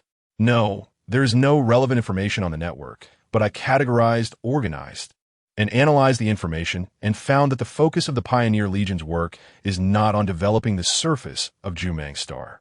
Of course, while this is also a top priority, according to the statistical data, the Pioneer Legion has a larger portion of manpower and material resources concentrated on another matter. Zhou Yu was puzzled. What matter? Eileen's answer was only 4 words. Quantum supercomputing. What is going on? The three thought for a long time, but couldn't figure it out. Quantum supercomputing, as a mature computing project within the Alliance, is generally established in the major star regions and the scientific circles of the countries within those regions. And there are almost no precedents for being built on colonial planets. After all, this involves data processing and computation. Only mature civilizations with functioning ecosystems need it. And newly colonized planets wouldn't find much use for it once established. Not understanding what was going on, they decided to remain skeptical for now, purchase some equipment, and head straight outside the city. They needed to pass through the construction teams of the Pioneer Legion surrounding the entire city, then cross the veil to take a look. According to the bald man's statement, there was nothing unusual outside the veil during the day. However, the three were not worried at all. If nothing was there during the day, the variable was obvious. It must be the light. Therefore, after arriving at the location, the three planned to observe and study using light as a variable. To prepare for this, aside from the necessary items, Wang Qi also specifically bought a large piece of blackout cloth. This time, at Wang Qi's suggestion, Zhou Yu and the others changed their route and did not go to the place Zhou Yu had reached last time. Instead, they chose a completely opposite direction. With their identity as investigators, the officer responsible for drug spraying, similar to Bob, did not make things difficult for them. Entering under the guise of investigation, they collected the potion and plant specimens, gradually approaching the edge area. Just as they were almost alongside the soldiers spraying the drug, a voice stopped them. Stop! Ahead is an undeveloped area. Cease advancing, where you'll be dealt with according to military law. The speaker was the officer in charge of the area.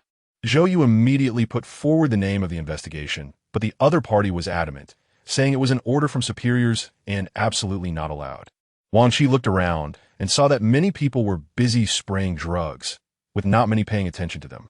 He took a few steps forward, leaned closer to the officer, lowered his head, and spoke in a hushed voice. At first, Zhou Yu was puzzled, but upon hearing the faint sounds coming from Wang Qi, he was instantly speechless. Wang Qi was holding a money card, trying to hand it to the officer. This guy actually attempted to bribe him.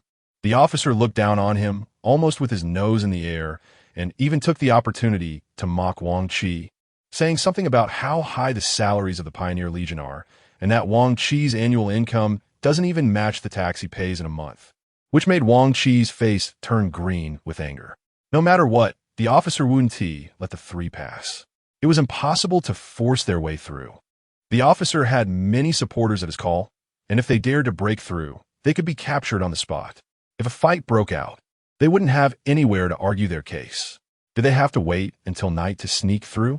That wouldn't work either, aside from Bobside yesterday. There were patrols every night, and with some high-tech equipment monitoring, sneaking across was simply absurd. Just as Zhou was racking his brain for a solution, Wang Chi, with a shameless grin, transformed his earlier green face and started chatting with the officer. Zhou had no idea what they were discussing, but within 5 or 6 minutes, Wang Chi was actually getting along famously with the officer. He even took the officer's hands, chatting animatedly. A couple of minutes later, the officer was already in tears. Zhou only vaguely heard him say something about missing his mom. Moments later, Wang Chi returned with a confident smile. It's all sorted out. Sigh. The officer isn't having it easy either. He's just a person of emotion, he said, willing to lend us a helping hand. Chapter 73 Field Investigation. Wang Chi's words not only surprised Zhou, but also piqued Aaron's curiosity. Fortunately, Wang Chi didn't keep them in suspense and quickly explained the situation.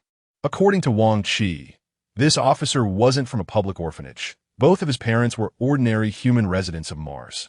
After joining the army, he was assigned to the Pioneer Corps, and having been over 40 years old, he hadn't returned home for 20 years. Wang Chi seized on this point, stirring the officer's nostalgia for his parents and hometown, and with just a few words, he had the officer in tears. Utilizing his eloquence, he managed to persuade the officer to agree to the trio's request. However, they had to change into military uniforms to go to the front lines. Of course, the emotional strategy was merely the key to opening the door. The core reason was a transaction. At that moment, the three quickly donned the military uniforms provided by the officer, took the spraying equipment, and swaggered forward. In a short while, they reached the construction site, where the solution was completely atomized and sprayed out, creating rainbows in the sunlight. Once the atomized droplets condensed on the plant's surfaces, they reflected a deep green. The three observed carefully, whispering to each other, and found no unusual conditions. Why are they using manual spraying? With such a large area, wouldn't automated equipment or drones be faster and more effective? Wang Chi asked, puzzled while spraying the solution. His confusion was shared by Zhou and Aaron. Indeed, as Wang Chi said, given the current level of human civilization, automated devices could easily handle this task. There was no need for manual spraying, which was inefficient and prone to emissions. I don't understand, and I've noticed that on the entire Jumang star, all construction is basically done manually with relatively primitive, non-intelligent machinery. I hardly see any smart equipment, Zhou replied, adding, could it be that the Pioneer Corps is too poor? Upon hearing this, Wang Chi immediately rebutted. What are you talking about? The Pioneer Corps has spent all these years either colonizing new planets or on their way to colonize new planets. According to the Alliance Charter, no matter the purpose of a new colony, for the first 50 years, 30% of all tax revenues go to the developers, 30% to the local government, and 40% to the Alliance. Don't be fooled by the fact that 30% seems small. You need to know that the Pioneer Corps has colonized no fewer than 20 planets in the last 50 years. That's a huge amount of money. Moreover, the income of the Pioneer Corps isn't just from taxes. They developed these new planets. Do you think those who obtain mining rights, construction rights, and immigration tourism are not their people? Being poor is the least likely reason. Wearing military uniforms to spray chemicals is just a cover-up. After pretending to work for a while, they reached the edge of today's task area, which had already been cordoned off. A 2-meter-high black curtain blocked their view. Do you think it's possible that what's enclosed has already been processed? The truly primitive state is outside the curtain? Zhou speculated while looking around to see if anyone was paying attention. Let us go and have a look, then we'll know. Wang Chi took the lead, bent down, and directly pulled up the curtain to slip through. The part fixed to the ground was surprisingly torn open by Wang Chi. Seeing that no one was paying attention, Zhou and Aaron also lifted the curtain and slipped through. It appeared that there was no change in the area before and after the curtain. There were no glowing mycelium, and apart from the lush greenery, there was nothing unusual. Let's move further away to avoid being discovered. Zhou led the way, and the three headed straight into the depths of the dense forest. Although it was called a dense forest, the plants here, whether tree-like or resembling annual herbaceous plants, were no taller than 2 meters. They resembled shrubs on earth more than trees. After a moment, Zhou stopped, and the three collected plant samples, conducted infrared scans. Using every small device they could think of, previously, Zhou had collected samples at night. Now, during the day, they collected another set to compare with the nighttime samples. Of course, they didn't neglect the soil either. Meanwhile, Erin scanned all around with her instruments, looking for any protein structures. Unfortunately, there were no discoveries. That's enough. Let us put up the shading cloth and see what's going on, Zhou said. After opening the shading cloth, Zhou and Wang Qi covered a small area. The next moment, a thrilling scene unfolded before the three. As time passed, in the area covered from sunlight, glowing mycelium began to appear. It looked as if it was slowly growing from the leaves and branches of the plants, gradually extending and eventually connecting together. The three held their breath. Erin took photos with her personal terminal while switching instruments to check. Then she had Wang Qi and Zhou remove the shading cloth. As the sunlight fell, the fluffy mycelium immediately softened, gradually drooping down and falling onto the plant surface, then seeping into it. It looked as if it had melted away in the sunlight, merging into the plant. After repeated experiments, the mycelium grew out of the plant again after being shaded. Erin focused on her experiments. Wang Qi frowned in thought, while Zhou, watching the romantic scene, suddenly recalled some distant memories. As a child, his father had often shared some macrobiological perspectives with him. In that moment, certain memories that had long been buried in his mind were suddenly awakened. Coupled with the trio's speculations and associations, Zhou couldn't help but ask, Sister Erin, is there a way to connect this mycelium with our smart devices, or to read whether this mycelium transmits certain information? Zhou's suggestion immediately brightened Wang Qi and Erin's eyes, but the next moment, Erin shrugged and said, without equipment, there's no way. They had no choice but to give up for now, planning to try again once they obtained the equipment. However, with so much on-site video footage, that would be enough for the Alliance. Let those scientists worry about the specifics. After all, they were just investigators, not great scientists, Wang Qi concurred. Next time, we might not even be able to get in. Let's dig up a plant and take it back to try. Zhou's proposal was quickly accepted by the other two, and soon, a small plant was completely excavated. To ensure its survival, they took a good amount of soil with the roots. Immediately afterward, they opened the shading cloth and sprayed the military's chemical solution after the mycelium appeared. The changes in the mycelium were very obvious. The moment it came into contact with the solution, it shrank as if it had been scalded by boiling water, disappearing in an instant. Unlike the results under sunlight, the vanished mycelium did not merge into the plant, and reapplying the shading did not yield any results. It seemed that the Pioneer core chemical solution was not as simple as it appeared in the formula. Erin concluded. Chapter 74. A simple prelude. Zhou, filled with doubts, asked, but I've sent the samples for inspection several times, and the composition ratios are always similar. Indeed, as Bob said, they are common extermination agents for viruses, bacteria, and pests. Perhaps other chemical reactions occurred, or some trace substances are at work. We'll need to investigate further when we get back. Erin concluded, and the three of them tidied up and left. In life, everyone has their own little schemes. Even the commander, who Wang Qi believed he had moved with sincerity and emotion, was no exception. In this world, everyone is a mundane person. As the three returned to the curtain, although they didn't notice anyone else paying attention, the commander was standing with his hands behind his back, exuding an imposing presence at the spot where they pulled back the curtain. The moment the three appeared, the commander waved a small device in his hand and said with a smile, I've recorded the video of you trespassing into a military-restricted area and engaging in illegal activities. If you can't fulfill the promises you made to me earlier, I will submit the video to my superiors. I'm sure the military court of the Jumong Star Pioneer Legion will be eager to welcome you. What a clever trap. Or should I say, a fishing operation? The three were somewhat taken aback by his move, and Zhou was about to retort when he saw that Wang Qi had already put on a smiling face and approached the commander. Old Wang. Once I say something, it's set in stone. How could I go back on my word? Don't worry. I'll make sure to deliver on my promise. Moreover, once it's successful, the alliance will reward you, and you'll definitely have a share of the credit. Let me tell you, Wang Qi was trying to build rapport while earnestly inviting the commander to join them for a meal after work, simultaneously winking vigorously at Zhou Yu and Aaron. The implication was obvious: to butter him up, to soften him up. Although it couldn't make the commander drop his threat, it could lower his guard and even turn him into a friend, at least on the surface.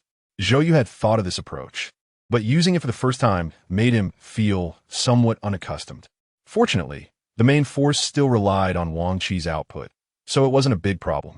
Furthermore, Zhou Yu indeed wanted to gather more intelligence. After 2 months of investigation, most of the information came from Bob, although there was actual evidence. Verifying it from multiple sources would naturally make it even more perfect. Besides, he wanted to grasp more information about the commander before meeting Hua Junhua. At last, under Wang Qi's relentless persuasion, the commander agreed to have a meal.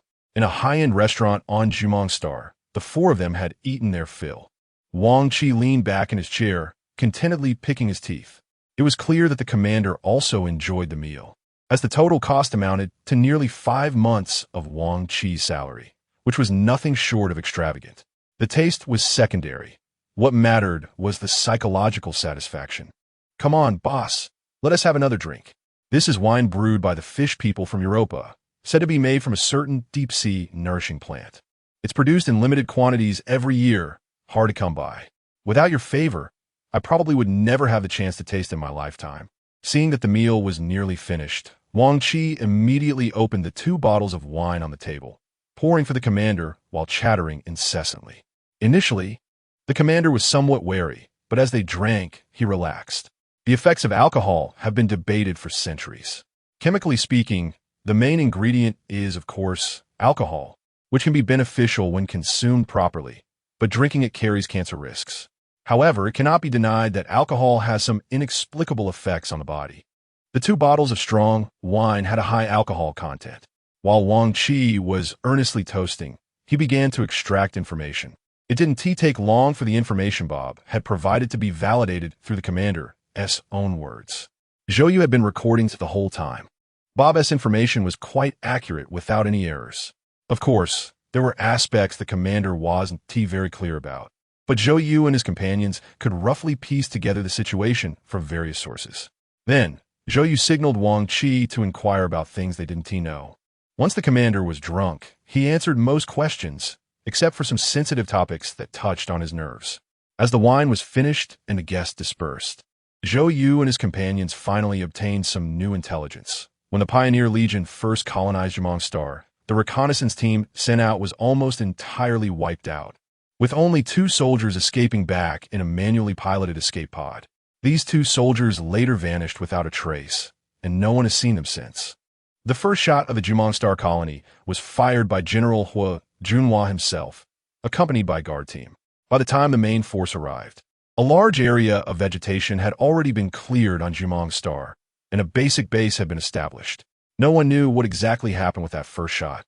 Regarding the luminescent mycelium, the frontline commander seemed to know almost everything, but was required to keep it confidential.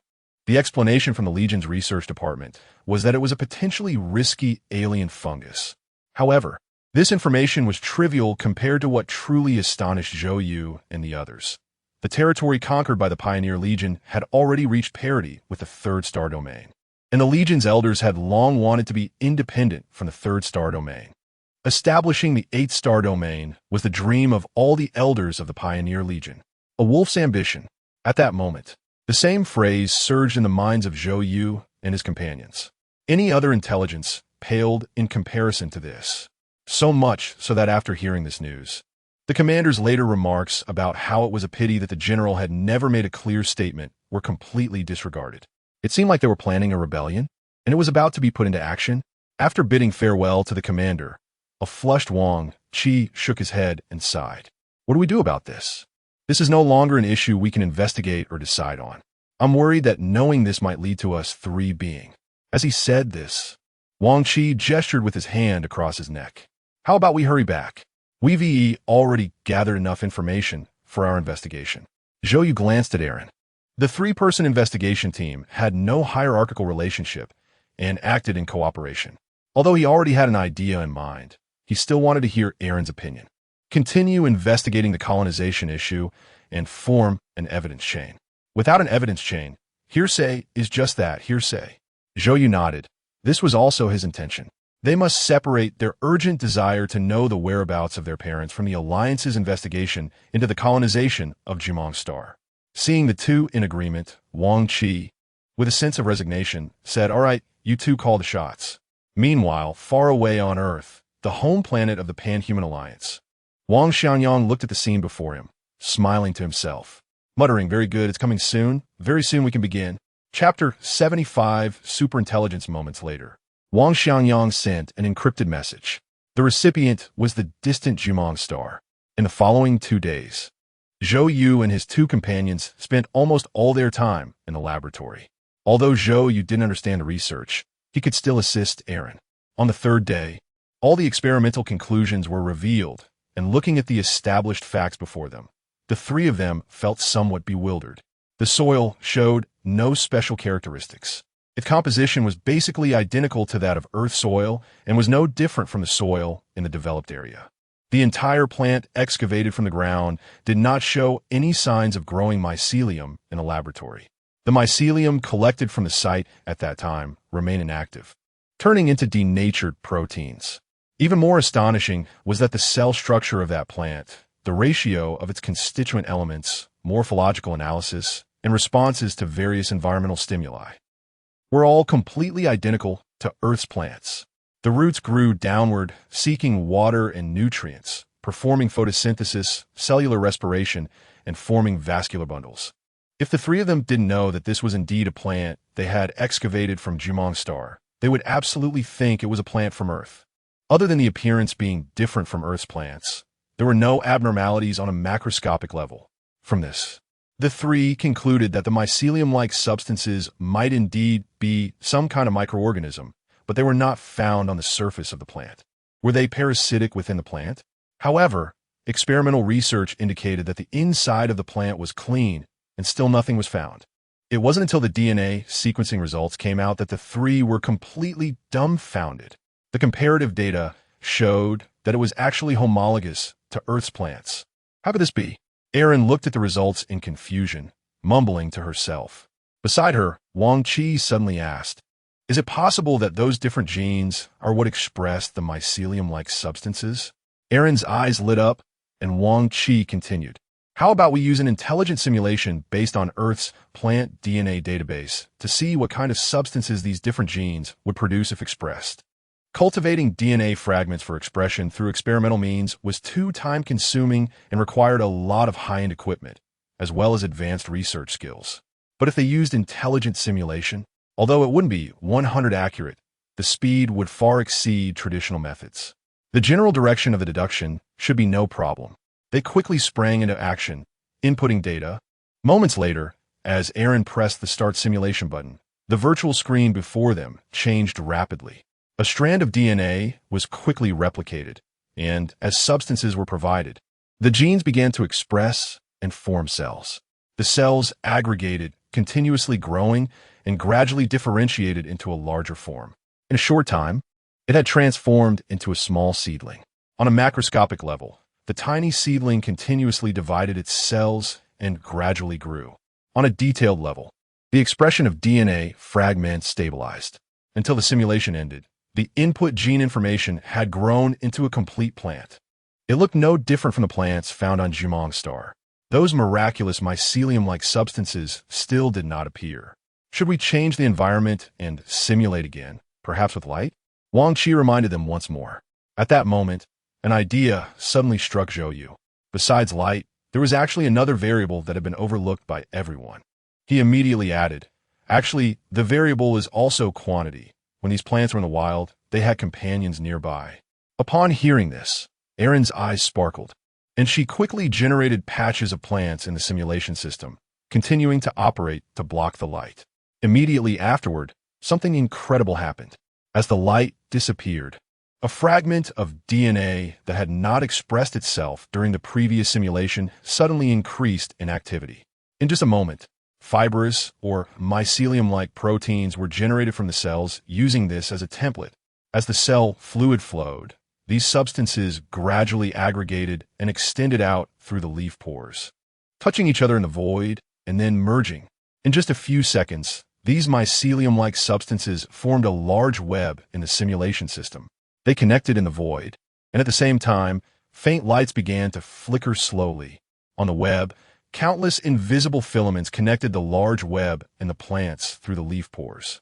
Quick, analyze the composition and function of the web immediately, Aaron said while operating.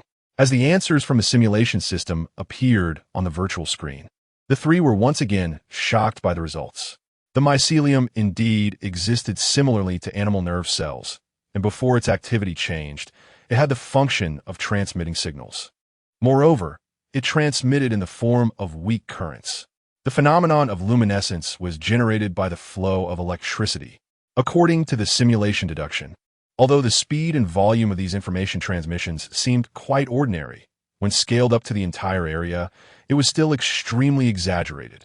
In the simulation system, the entire area of the plant growth zone was less than 10 acres, but the information volume had already surpassed that of the computer used for the simulation.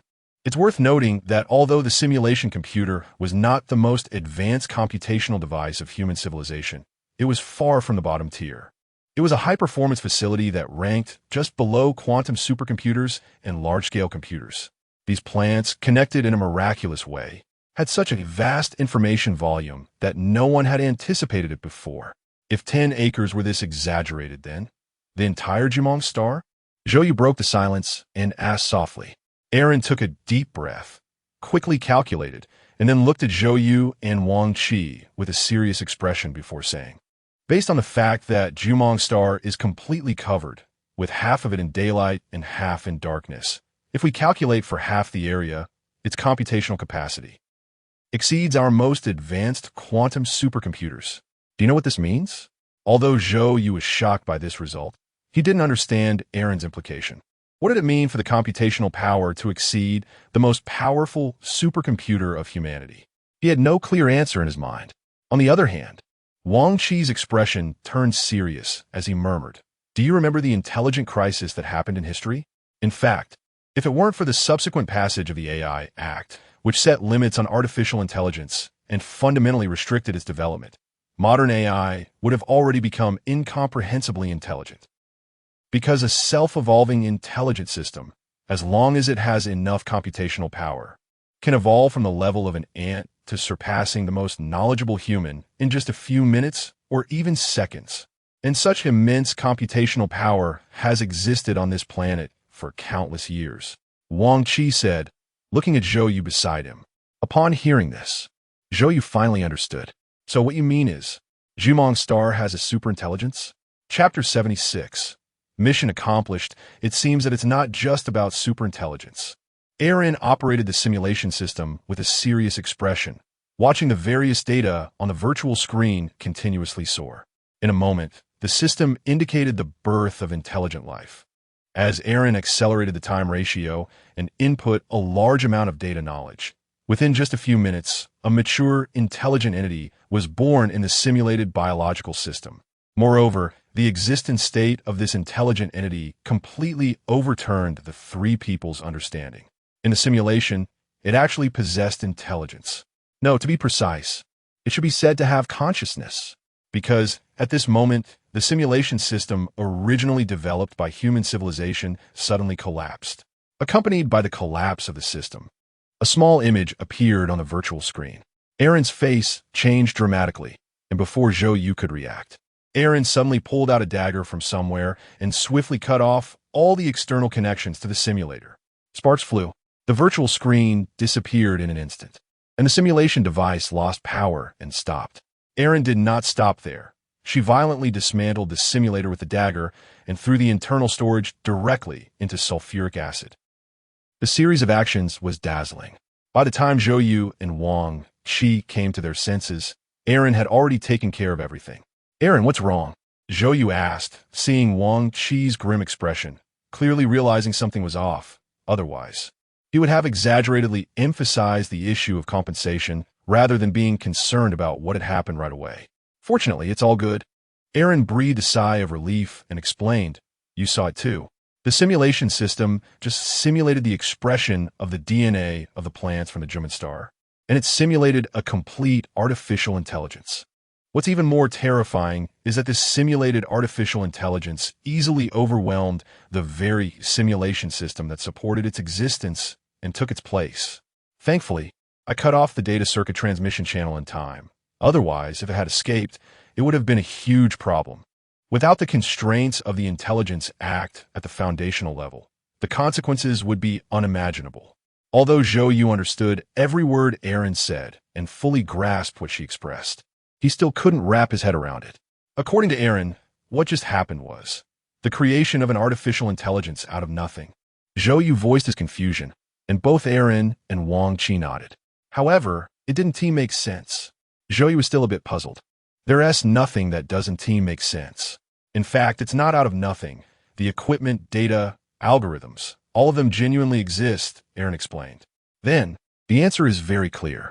On Juman star, an incredible intelligent entity was born using all plants as a loose body and mycelium as a means of information exchange. Wang Qi stroked his chin, squinting slightly. However, this intelligent entity has an immensely powerful computational capacity, but unfortunately only has a weak body. Therefore, the Pioneer Legion doesn't care about it all. They just need to develop step by step. Once they eliminate all its bodies, then whether it exists or not will be the same as not existing at all. Wang Qi paced, beginning to analyze. So in a sense, they aren't violating the Alien Colonization Act of the Pan-Human Alliance. Therefore, those potions are actually meant to dissolve the mycelium, or in other words, after spraying, when night falls and the light disappears, the genes that can produce mycelium 1T express. Thus, our investigative intelligence has formed a perfect conclusion. Wang Qi stopped and clapped his hands. We just need to report the investigative intelligence truthfully. As for whether it counts as violating the Alliance's Colonization Act, that is not something we need to worry about. Let those above deal with the headache. Aaron and Zhou nodded in agreement. However, a new question quickly arose in Zhou's mind. Old Wang, didn't you say there was a team investigating secretly? We were just a front in the open. Now that we have formed a conclusion, what about others? And didn't you say that some people wouldn't want us to investigate? They might stop us by any means necessary, but now we've completed everything, and we haven't seen anyone try and stop us. Moreover, it seems to have gone quite smoothly. Wang Qi and Aaron looked at Zhou at the same time, slightly frowning and nodding. Indeed, it was somewhat strange. Forget it for now. Let us just submit the investigation results and wait for the Alliance to arrange it. Let us not think about the unsolvable problems. Perhaps someone has secretly helped us resolve the troubles. For example, that Bob. Old Wang's reasoning was not without merit. The three organized the experimental process and results and packaged the plant gene sequencing data. Then, Wang Qi directly sent it to the Alliance's security headquarters via super-distance communication, counterfactual quantum communication, arriving in an instant. Don't forget we promised the officer something, Old Wang. You have a wide network, so I'll leave this to you. While waiting for the Alliance's response, Zhou patted Wang Qi on the shoulder and instructed. However, at this moment, more doubts lingered in his mind. Shaking his head, Zhou self-comforted, "Forget it. It's not my business. As long as the mission here is completed, that's fine." But Wang Xianyang asked me to dig up a fossil and bring it back. Thinking of this, Zhou called Wang Qi and Aaron, estimating that the Alliance would still have to hold a meeting to discuss verification and wouldn't be able to give a response in a short time. It's not easy to come all this way. Let's see if there are any gemstone fossils dug up at the construction site to buy as a souvenir. Aaron showed no interest, but Wang Qi's eyes lit up. "Hey, that's a good idea. Let's go take a look." As they spoke, Wang Qi slung his arm around Zhou's shoulder, heading out of shop. "Aaron, I've sent you the compensation plan for the lab. Please handle it first. We're going out to shop." Wang Qi called back without turning his head, waving at Aaron from a distance. "Aaron, Zhou, so this is his real reason for going out with me?" The area developed on Juman Star is actually not small, covering a vast 100,000 square kilometers. But in relation to the entire Juman star, it's still not that large. Of course, this area refers to the entire developed zone, not just the size of the urban area. In reality, the urban area is roughly equivalent to that of a small city on Earth. Wandering into the urban area, aside from the different gravitational feeling, it's not much different from Earth. Still the familiar patterns, still the familiar types of goods. At most, they just have different names. Back and forth, human civilization has occupied a territory spanning several light years, but the individual needs remain the same: clothing, food, housing, and transportation. Of course, this is the most basic need. Zhou, if you want to buy local specialties, I recommend one place. After finishing work, although the content was somewhat concerning, old Wang was still cheerful. What place? The museum. Chapter 77 New Discoveries. The development of human society, starting from ancient times, began with the utilization of fire, and has seen tremendous leaps in productivity due to improvements in production tools. It can almost be said that it has grown exponentially, especially after the Industrial Revolution. It has been like riding a rocket, changing rapidly. However, museums have always stored the crystallizations of human civilization's wisdom, culture, and art from the past. From bone needles and earthenware basins to airplanes and cannons, from cave paintings to the Mona Lisa, from Sumerian clay tablets to the Yongle Encyclopedia. However, since humanity ventured into space and entered the interstellar era, museums have added something new to their collections. That is the native materials from various exotic planets, especially those that are habitable or have life. This includes, but is not limited to, biological specimens, fossils, special minerals, and videos and photos taken before development. This is a tribute to the greatness of creation and life. Of course, there are some deeper reasons that are not for outsiders to know. Therefore, Wang Qi is absolutely right. To find a specialty of a colonized planet, the best choice is to visit a museum. Although the museum's collections are not for sale, one can clearly see what the specialties are, what they look like, and where they can be bought. To avoid being fooled by strange items printed by some speculators' smart printers, just look at the local specialties sold in the waiting halls of major ports. They're basically things that even the locals have never seen. Wang Qi enthusiastically recommended it, and Zhou couldn't refuse. After all, he couldn't say that what he wanted was actually a biological fossil from Juman star, right? If it weren't for the task assigned by Wang Xiangyang, this hobby would indeed be a bit special. The museum on Juman star is not large, compared to the museums in various star regions on Earth. It is even smaller than a single exhibition hall. Visiting it is simple. There is artificial intelligence at the entrance for identity verification and registration. And if you meet the requirements, you can enter directly. Technological progress has made a world of difference in some aspects, but in others, it remains unchanged for thousands of years. For example, the display of exhibits is still under old transparent glass covers. Although this glass cover has many new functions, no matter how it changes, it is still just a glass cover. The exhibits displayed in the Juman Star Museum are mostly biological specimens from Juman Star, including various forms of plants found all over the planet. There are also some precious minerals. They even found many stones with unique patterns that can evoke associations to complete certain images.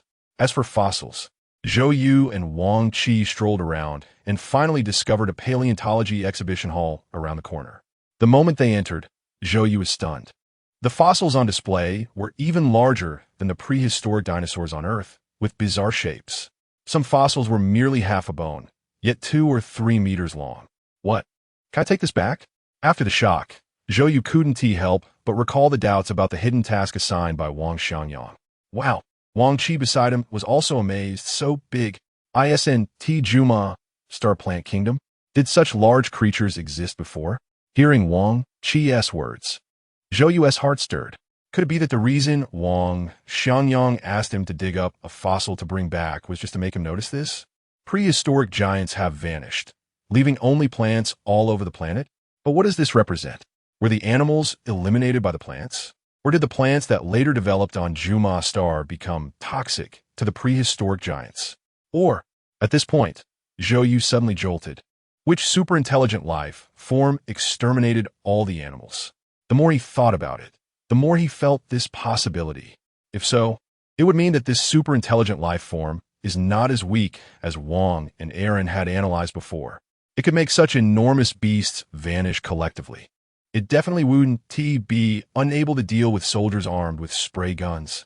It wouldn't be unable to resist human intrusion. So, what exactly is going on? Zhou frowned, various speculations flooding his mind. At one moment, he even doubted that since Wang, Xiangyang, and Hui Junhua were the last two members of the Taku Star God Plan investigation team, could they have a special relationship, and thus share information? If so, Wang Xiangyang sending him here to investigate might not have much to do with what it appears to be. Just as Zhou was deep in thought, Wang Qi suddenly patted him on the shoulder. Zhou came back to his senses and saw Wang Qi pointing at a display nearby, indicating for him to take a look. It was a bone that looked the smallest in the exhibition hall, about a meter long. It was not named, only numbered. But what caught Zhou's attention was its date, 110 years ago. Before Zhou, you could continue watching the simulated organism generated based on this bone that appeared in the virtual screen beside it. He was pulled aside by Wang Qi, who pointed to another exhibit, which was also from 110 years ago.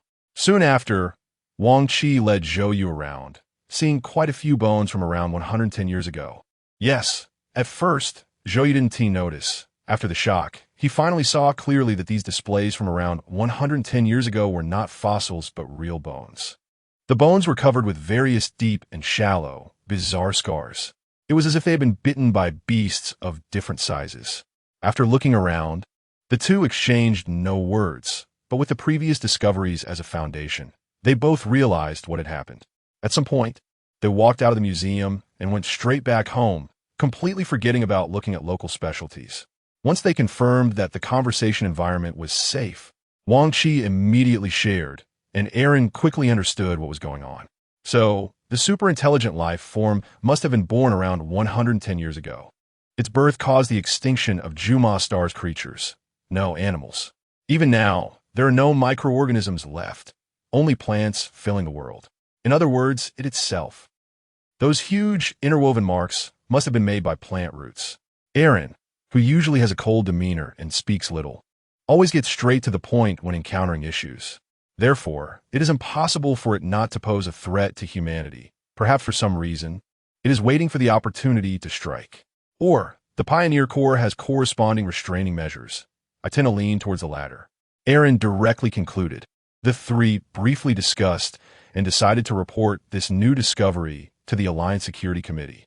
As for being afraid of danger and fleeing, none of the three had that idea, since they could deduce from limited information that the super-intelligent life form was not a benign entity. The higher-ups of the Pioneer Corps, as the actual controllers of Juma Star, would undoubtedly be aware of this, since they dared to continue advancing colonization and had some different ideas. It indicated that the situation was within their control. Just as the three reached a consensus and were preparing to send the latest supplementary investigation, the doorbell of the hotel where they were temporarily staying rang. Chapter 78. The minister's visit. As the doorbell rang, the hotel's intelligence system activated simultaneously, presenting a virtual image in front of the three in the room. The image displayed the scene outside the door at that moment. Before the three could express their confusion, they were suddenly startled by the image. The visitor was none other than Mold, the minister of the Jumang Star's Security Committee. Zhou had met Mold over 2 months ago, and although they hadn't seen each other since then, 2 young assistants of Mold had been working with Zhou. Wang Qi and AI Lin had learned about Mold through the internet, while Zhou was recounting the investigation process after their release from prison. According to AI Lin's analysis of the public information, the conclusion was, inactivity is peace. To put it bluntly, it meant, it's better to do less than more. As long as things don't get chaotic, let be. But why would such a person come personally today? And at this time, in an instant, all three understood the doubts in each other's eyes. Zhou opened the door. The moment the door swung open, Zhou put on a smile. Wang Qi had successfully proven that the value of a smile is immeasurable. Although he was unsure of the visitor's intentions, the saying never hit a smiling face held true. Facing someone with a smile could never be wrong. Minister, it's an honor to have you visit. Please come in, Zhou said, stepping aside and gesturing for Mold to enter. Mold entered without any expression, revealing no emotions, and walked straight to the sofa to sit down. His gaze swept across the three of them, just as Wang Qi poured a glass of water and handed it to him. Mold spoke up. Zhou Yu, Wang Qi, AI Lin, right? The three nodded quickly. Wang Qi, smiling even wider, leaned in and asked, "What can we do for you, Minister? We wouldn't dare trouble you to come here personally." Mold did not respond to Wang Qi, but coldly warned Zhou Yu. "For the sake of an old friend, I'll warn you. The current Zhu star is a massive meat grinder. You could turn into minced meat at any moment. Why won't you listen to the advice? The information you've sent to the security headquarters is already enough. Why stir up more trouble? I promised an old friend to protect your safety, but if you seek death yourself, I can't help you." Zhou Yu maintained his smile, but felt puzzled. From Mold's words, it seemed he was aware of their investigation results. Now, coming to warn him, could it really be a concern for his well-being? Realizing this, Zhou Yu didn't beat around the bush and directly asked, "Minister, are you saying that our investigation ends here?" Yuan Ti informed the Alliance about the possibility of a powerful super-intelligent life form emerging on Zhu star 110 years ago, which caused the extinction of all animals except plants. Mold remained expressionless. "If you want to live, don't do anything from now on. Do you think the Zhu Security Committee is unaware of the information you've gathered? Naive? Do you think you could uncover earth-shattering secrets in such a short time with your skills? Foolish. If it weren't for me providing cover, you wouldn't even know where you were buried under a building's foundation." Wang Qi opened his mouth to speak, but Zhou Yu interjected first. "I don't quite understand. Why doesn't the minister speak plainly?" Mold snorted coldly. "Speak plainly? Truly foolish. As an unstable factor, why would Bob conveniently appear at the place you're investigating? I arranged that. Why was another officer easily bribed by you? I have the data on the officials from the Pioneer Legion that was specifically picked for you. You want to investigate the Pioneer Legion on their turf? It would be easy to get lab approvals. That's the property of the Security Committee. To ensure you provide an explanation to the Alliance Security Headquarters while also protecting your safety, I carefully arranged the route for you, closing the evidence chain. Everything has been clarified. Just wait to go back. If you insist on running out." Mold's cold voice trailed off, and finally, Wang Qi couldn't help but speak up. "But Minister, since everything has been reported to headquarters, what is the harm in this little extra effort?" Mold didn't even glance at Wang Qi, as if he hadn't heard, and continued staring at Zhou Yu. "The materials from headquarters are enough. Don't add unnecessary details or complicate things. I will cover your activities for a short time so that no one finds out. I've already called Wang Xiangyang. It won't be long before you can go back. Don't send any more messages. Stay put. I promised old Wang to ensure your safety. Don't seek death yourself." After Mold finished speaking, he stood up and left, leaving the three staring at each other in confusion. As the door opened, Mold's figure disappeared, and someone immediately stepped forward to close the door. However, the person closing the door did not leave. The virtual screen still projected the scene at the door, with four people standing straight on either side of the entrance, armed to the teeth. "Xiaozhou, what exactly is your background?" Wang Qi licked his lips and turned to Zhou Yu. "I don't have any background." Zhou Yu felt somewhat exhausted, finding it all quite baffling. "I told you, when we first met, he said Wang Xiangyang promised to ensure my safety. Who knew old Wang had such clout?" From Mold's words, it seems the Zhu branch has been busy for us all this time. Seeing Wang Qi's skeptical expression, filled with confusion, Zhou Yu helplessly said, "I'm not old Wang's illegitimate child, nor am I a relative. I'm just an ordinary subordinate." AI Lin, with her brows furrowed, interrupted their unproductive conversation. "Shut up, we are under house arrest." Wang Qi responded, "Yeah, AI Lin, what should we do now? Should we just obediently listen? After all, we're on their turf. We can report once we go back or leave." AI Lin shook her head. "It's not about that. The emergence of a super-intelligent life formed 110 years ago that led to the extinction of all life except plants. Compared to previous information, isn't particularly special. Why can't we report it to the Alliance?" AI Lin's brows remained tense. "I don't know." Wang Qi shook his head repeatedly, sipping the water he poured. Half lying on the sofa, staring blankly at the ceiling, AI Lin's gaze fell on Zhou Yu. Zhou Yu slightly shook his head, and just as AI Lin was about to feel disappointed, he suddenly said, the elders of the Pioneer Legion want to establish their own independence. There's a super-intelligent life form here. Theoretically, it's an existence that transcends artificial intelligence. It's not terrifying. It can be easily destroyed. What will the Alliance do after obtaining this information? Chapter 79. Multiple gains. Zhou, you had developed the habit of thinking more and reflecting deeply over the years. Because the truth often hides in the details. If one can grasp the blackhead of the truth, then no matter how big the acne hidden beneath the skin, it can all be squeezed out at once. Of course, if the information at hand is too complex to connect into a logically coherent event, one should analyze it from a different perspective, interpreting the value of the information from the standpoint of motives. Standing in another position, one can theorize how others would act by using their own mindset. With Zhou Yu's reminder, Wang Qi, who had been lying down, immediately sat up.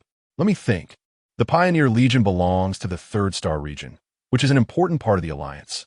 But if the 8th Star region emerges, it still belongs to the Alliance, which means no loss for the Alliance and instead a benefit.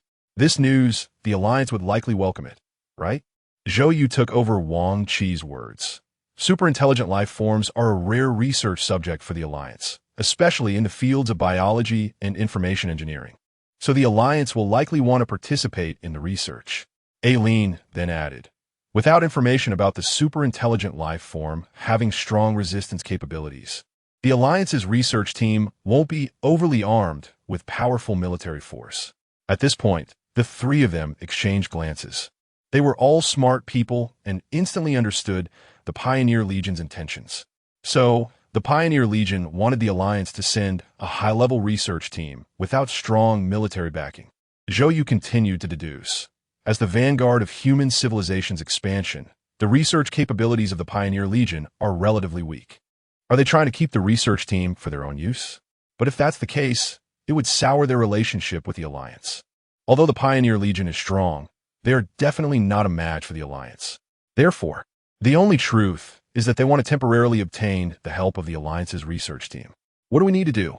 Wang Qi immediately picked up the thread. Research the superintelligent life form. Aileen raised her hand, signaling the two to stop. Then, amidst their puzzled looks, she waved her hand and said, "Why does Minister Mold know all our actions?" The two were taken aback and realized a serious problem. Mold was fully aware of their actions. Wang Qi immediately laughed heartily and downed the water in his cup. Who cares? Anyway, we are under house arrest, so let's just stay here. It's not dangerous. Zhou Yu squinted his eyes, knowing what Wang Qi was doing, and waved his hand to stop the discussion. Since everything was under their surveillance, the closer their analysis and discussion got to the truth, the more dangerous it would be for the three of them. However, following the direction of the previous conversation, Zhou Yu basically understood the situation without further discussion. Overall, if the Alliance learned of this news, the other major star regions would certainly be aware of it. Therefore, in the face of the superintelligent life form on Zhou star, there would likely be research teams from all major star regions arriving. The Pioneer Legion dared to let the research team come, and it certainly wasn't to share. The most likely scenario was to use the strength of the team to subdue the superintelligent life form. Thinking of this, Zhou Yu recalled the quantum supercomputer under construction in the development area of Zhou star. Aileen had said that in recent years, resources on Zhou star were mainly concentrated on the construction of supercomputers. Moreover, as a superintelligent life form, it is similar to an artificial intelligence. Therefore, the constructed quantum supercomputer was likely prepared for it. Furthermore, it should be nearing completion or already completed. The Alliance wouldn't care if the Pioneer Legion separated from the 3rd Star region. The other star regions would certainly welcome this situation. Thus, regarding the Pioneer Legion's separation, only the 3rd Star region truly cared. By then, in addition to the United Research Team, there would likely be other military forces arriving in the 3rd Star region. If I were Hua Junhua, the ones coming would likely not be enemies, but friends who have already been subverted to jointly establish the 8th Star region. Moreover, they could use the superintelligent life form as a bargaining chip to appease the Alliance and other star regions, to shut them up or speak on their behalf. In this way, the matter of the superintelligent life form would be resolved, the 8th Star region would be successfully established, and they would have made friends with other star regions besides the 3rd Star region. More importantly, without revealing the superintelligent life form's capability to exterminate all animals. The Pioneer Legion's military force would likely be used to deal with the superintelligent life form. By the time the armed forces of the Third Star region arrive, if they're not one of their own, it would just provide the Pioneer Legion with an excuse for their separation. Thinking of this, Zhou couldn't help but marvel at the clever calculations. But what role does Wang Xianyang play in this? Is the Pioneer Legion part of the alliance? Zhou thought carefully. It seemed right, yet also seemed wrong. For a moment, he couldn't make up his mind. Meanwhile, back in his office, Mold received reports from his subordinates. Upon learning that the three had discussed halfway and then subsided, he chuckled softly. They were smart and hadn't completely lost their wits. He then looked out the window and murmured to himself, "Old Wang, compared to worrying about distant crises that may not happen, paying attention to current developments is actually more important. Why don't you all understand this?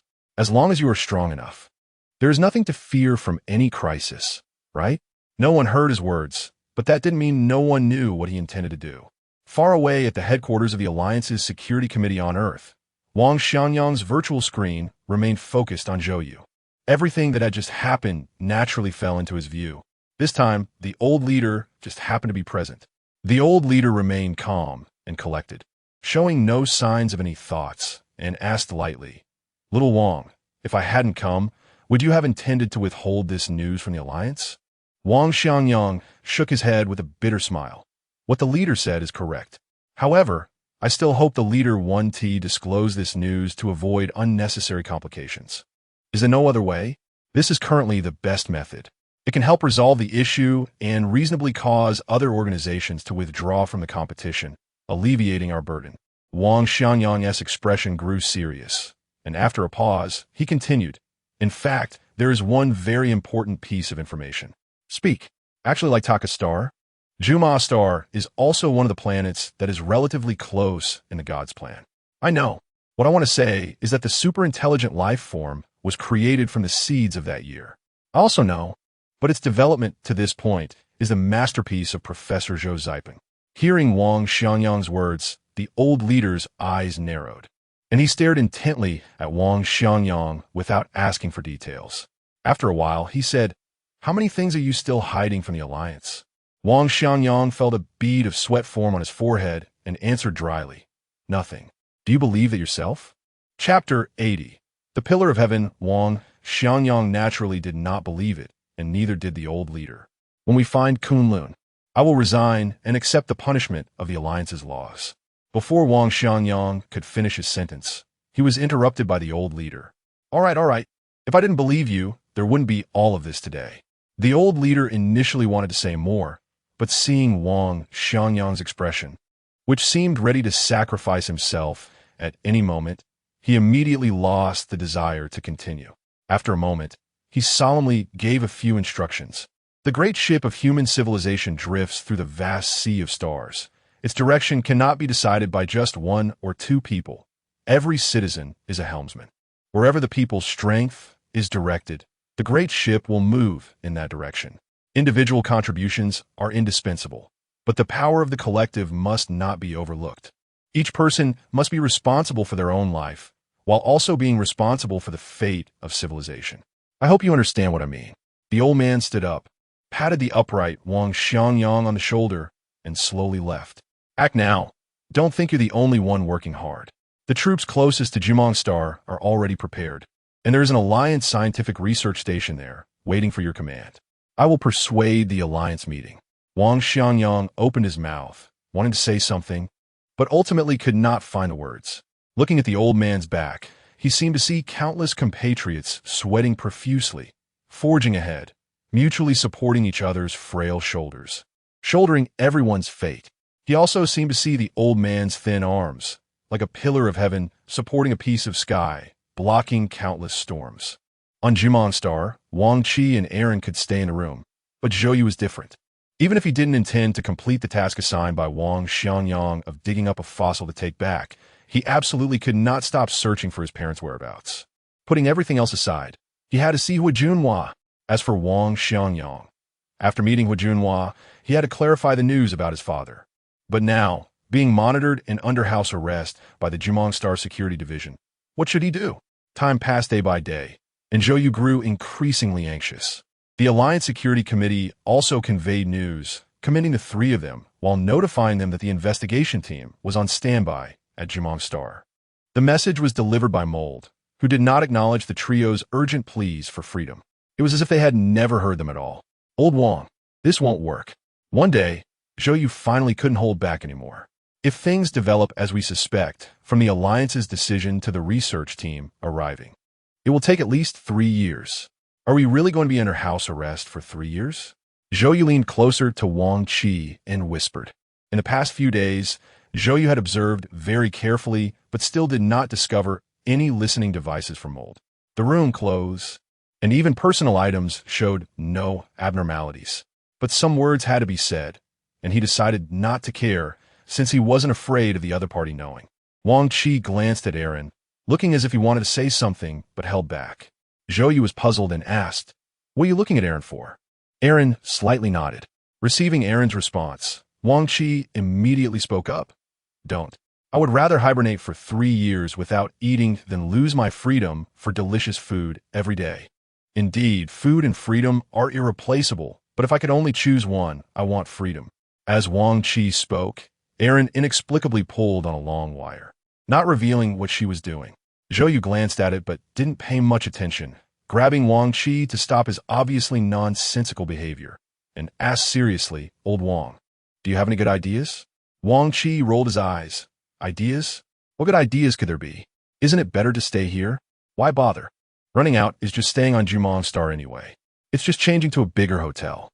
Wang Qi's gaze drifted, and while speaking, he quietly pulled away from Zhou. "Do you think there's a difference?"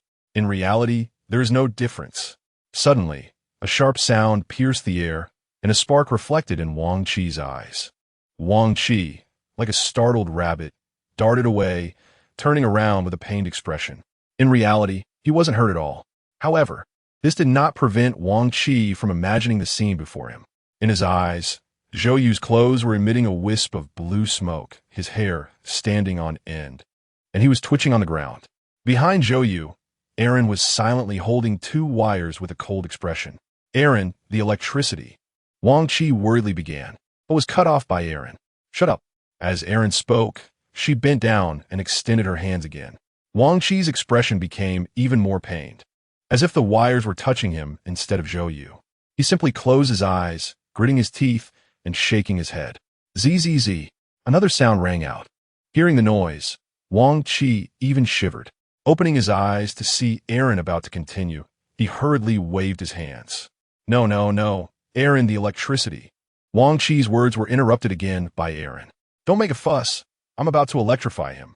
Just as Aaron was about to continue, at that moment, Zhou, lying on the ground, had already emitted unconscious giggles, no longer twitching.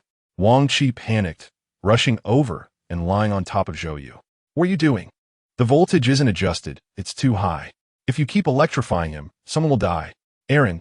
Zhou woke up 15 minutes later. "Did I get electrocuted?" Zhou felt that he couldn't muster any strength and asked in confusion. "No, not really. It's a long story." Seeing Zhou wake up, Wang Qi obviously breathed a sigh of relief, awkwardly saying. Zhou strained to turn his head, and Aaron was standing on the other side. But this time she wasn't looking at him. Instead, she was staring at the ceiling, as if there was some mystery up there. Following her gaze, Zhou didn't see anything special. He was puzzled and asked, "What's going on?" "I should have been electrocuted." Wang Qi glanced at Aaron, raised his voice. "Then I'll say it." Aaron has no reaction. Only then did Wang Qi explain. The more Zhou listened, the wider his eyes grew. It turned out that ever since Minister Mold personally came to visit, not only was Zhou searching for surveillance devices on the 3 of them, Aaron and Wang Qi were also searching. However, as they checked their surroundings and eliminated each possibility, Wang Qi and Aaron reached a final conclusion. The problem likely lay with Zhou. Thus, the 2 of them discussed a lot of things behind Zhou's back, and in the end, even devised a plan to break the surveillance. But since there had been no response from Mold, they boldly concluded that the problem lay with Zhou. The specifics, through their reasoning and analysis, gradually locked onto him. Among the 3, Zhou was the only one. Chapter 81. The coming storm through Mulder's words. It is easy to infer that the other party surveillance has been ongoing alongside the investigation, including Zhou Yu's independent investigation before Aaron and Wang Qi were released from prison. Initially, there were doubts about the two newcomers arranged by Mulder, but they were quickly dismissed by the two. Not to mention that Zhou Yu was not always accompanied by the two during the investigation. Many times, he acted alone. After Aaron and Wang Qi were released, they sent the two newcomers away, so they had no opportunity to monitor the subsequent investigation. Therefore, the ultimate answer can only be one: Zhou Yu himself. However, no surveillance devices were found on Zhou Yu, whether in his clothing, accessories, or on his body. Yet, surveillance was indeed occurring. According to Zhou Yu's account, before he was arranged to be released and began his investigation, he had met with Mulder. At the same time, he encountered the service of an intelligent robot. Aaron and Wang Qi had reason to suspect that Mulder had instructed the intelligent robot to leave something on Zhou Yu. Although they were unclear about what exactly was left or where, Aaron and Wang Qi quickly devised a countermeasure. Electric shock. So far, while various known surveillance methods exist, those that can be linked to robots can all be destroyed by high-voltage electricity. Thus, the previous scene occurred. To avoid Mulder detecting their plan, they kept Zhou Yu in the dark throughout. Then Aaron forgot to adjust the voltage and delivered 220V directly to me. Zhou Yu asked, on the verge of tears, feeling somewhat wronged. It was just too uncomfortable. He was almost psychologically traumatized. Wang Qi smiled politely, feeling awkward, while Aaron finally turned around and coldly said, "I'm sorry." As Aaron's words fell, a blush appeared on Zhou Yu's cheeks. With a long sigh, he instinctively wanted to respond that it was okay, but suddenly had a flash of inspiration in his mind. The next moment, Zhou Yu trembled as he asked then, "Why not use a pulse weapon? That should be safer than electrocuting me, right?" Wang Qi and Aaron both froze, feeling awkward again. It makes sense, but we really didn't think of that. Forget it. With 220V, even a couple of shocks would deal with any surveillance. Zhou Yu awkwardly got up and took the water from Wang Qi's hand, drinking it all in one go. Only then did he realize that the surrounding environment had changed drastically. It was no longer the hotel they were in before. "Did we escape?" Zhou Yu asked, and Wang Qi immediately took over the conversation. Yes, we took care of the surveillance. And we were worried that Mulder would react and send more people to keep us under house arrest. So, after we took care of the surveillance, we immediately brought you out. We found this place after going around most of the development zone. Don't worry, it's absolutely safe here. No one will find us." As Wang Qi said this, he reached out to pick up a bag from the side. Zhou Yu was very familiar with this item.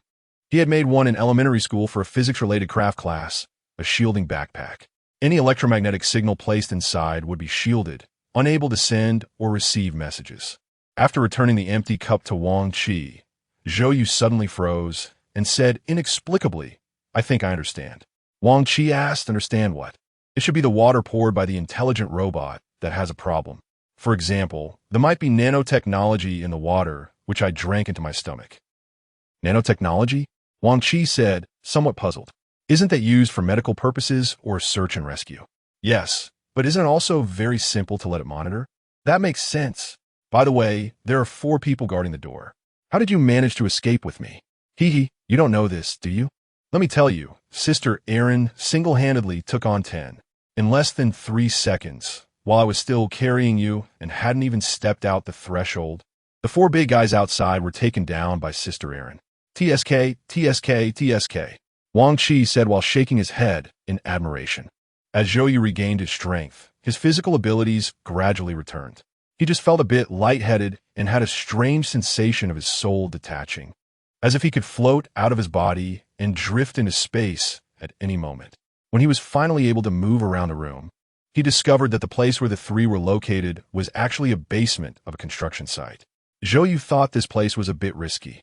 After all, an unfinished construction site only had machinery and workers coming in and out. Unless they never left, it would be impossible for them not to be discovered. However, Wang Qi assured him everything was okay, appearing quite confident, so Zhou Yu decided to go along with it. What the 3 did not know was that at this very moment, in a local branch of the German Star Security Committee, Mulder sat in his office with a dark expression, his chest heaving violently, clearly quite angry. Several security staff stood with their heads down in front of Mulder's desk, obviously having been reprimanded for quite some time. It's been 5 or 6 days, and you still haven't found them? What have you been doing? The staff continue to keep their heads down, remaining silent. Get out. Go find them. Come back to see me when you find them. The staff let out a sigh of relief and quickly turned to leave. Once they were far away, Mulder finally calmed his breath and asked the intelligent robot beside him, "Are you sure the nanotechnology was destroyed in an instant?" The robot's handsome face still bore a sunny smile. "Yes, Minister. If it hadn't been instantly destroyed, the subsystem would have returned feedback about the danger encountered. Can you be sure of the method?" "No, but the probability of electric shock is the highest, because that's almost the only method they could use. I've reviewed the entire surveillance process and found no signs that they had other means. Damn it. I hope that kid isn't dead. How much voltage is needed to instantly destroy nanotechnology? Can a human body withstand it? 220V, a healthy young adult can withstand it. That's good. If we can't find them, it would be fine if nothing happened, but what if something does happen? How do I explain it to old Wang?" The intelligent robot remained silent, still smiling brightly as it stood by. At the same time, far away on Earth, Wang Xiangyang was happily watching Zhou Yu, who was jumping and doing rehabilitation training on the virtual screen in front of him. Those little guys certainly have a lot of tricks up their sleeves, but we need to hurry. How long until the third star domain's Pluto Legion and the scientific expedition team arrive at Juman Star? Wang Xiangyang spoke into the void, and a voice responded from the speaker below the virtual screen. "Minister, 10 days. Good. What is the Pluto Legion's current attitude?" "To capture Hua Junhua, control Juman Star, and await the judgment of the Third Legion." "All right." After arranging a couple more things, Wang Xiangyang hung up the call. Unlike Wang Xiangyang's situation, where everything was under control, and unlike Mulder's furious outburst at the second star domain office, Esk was reprimanding Jim. Chapter 82. Storms across the city. How could a perfectly fine person just disappear? Find him for me. We cannot let the light of Kunlun vanish from our sight. We must find him at all costs, if necessary. We can cooperate with people from other star domains. Tell those who inform us that I have only one requirement. Find him, follow him, and obtain Kunlun. Jim repeatedly agreed. A nearly identical scene unfolded at the third star domain office, the fifth star domain, the sixth star domain. Only at the fourth star domain office on the home planet Earth, the young general of the Empire was once again sitting across from the old man. This time, they were not drinking red wine or tea, but a cup of rich coffee. "Commander, Zhou Yu has disappeared, and other star domains are searching for him. Are we really not going to take action?" The general took a sip of coffee, and the intense bitterness instantly chased away his fatigue. The old man, the commander in the general's eyes, who had always been confident, gently blew on his coffee, then took a deep breath as the steam from the cup visibly entered his nostrils. A look of enjoyment appeared on the commander's face. "Is there any news from the Panlong ship?" "No." "Any significant movements from the first star domain or the Alliance?" "Nothing has been discovered in secret." On the surface, after receiving the investigation team's report, a meeting was held, and it was decided to dispatch the nearest military and scientific teams to handle it. So why should we care? The general furrowed his brow and pondered for a moment before lifting his head to ask in confusion, "Commander, I don't quite understand." "You're still too anxious. Doing things is like drinking water. Different waters require different methods of consumption. We have risen to a high position, standing outside the situation. So we must observe the development of events with a cold eye. Why meddle?" The commander's words left the general even more perplexed. However, the commander was a figure the general had revered since childhood, a sage with boundless wisdom. What the commander said was undoubtedly correct. It was just that he felt too foolish to grasp the commander's profound knowledge. If only the commander could be more straightforward. Instead of speaking in veiled hints like those from the first star domain, the commander seemed to notice the general's confusion, took a sip of coffee, and put down the cup, saying, "Even if Jumang star explodes, it doesn't matter. Zhou Yu is on the Panlong ship, almost at Taker star, so whatever happens there is irrelevant. I would not have cared about Jumang star if I weren't afraid that the fourth star domain would react. Those old fellows would suspect me. No matter what he is doing, he must return to Taker to find Kunlun. We just need to keep an eye on Taker star. Now, Go down and tell our people not to ask the higher-ups why there are no orders or anything like that. When there are no orders, they should do whatever others do. No need to be special. The commander raised the coffee cup again and drank it all in one go. He sighed deeply, looking satisfied. The general stood up to take his leave and also finished the coffee in his cup in one gulp. He then strode away. The coffee seemed to penetrate his stomach, saturating his lungs, and the breath he exhaled was bitter. The commander had arranged everything. Being able to follow him was a blessing, but also a kind of pain. Zhou Yu's recovery was surprisingly slow. Everything else was fine, but his head still felt off. It felt as if some string had been plucked wrong. However, after nearly 10 days in the basement, his body was fine, and although his head was uncomfortable, it wasn't a big issue. It was time to find Junhua.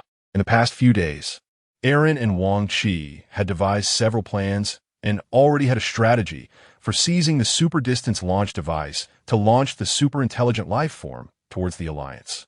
Sister Aaron, Old Wang, according to you two, Mold, and the others who came with us are all looking for us.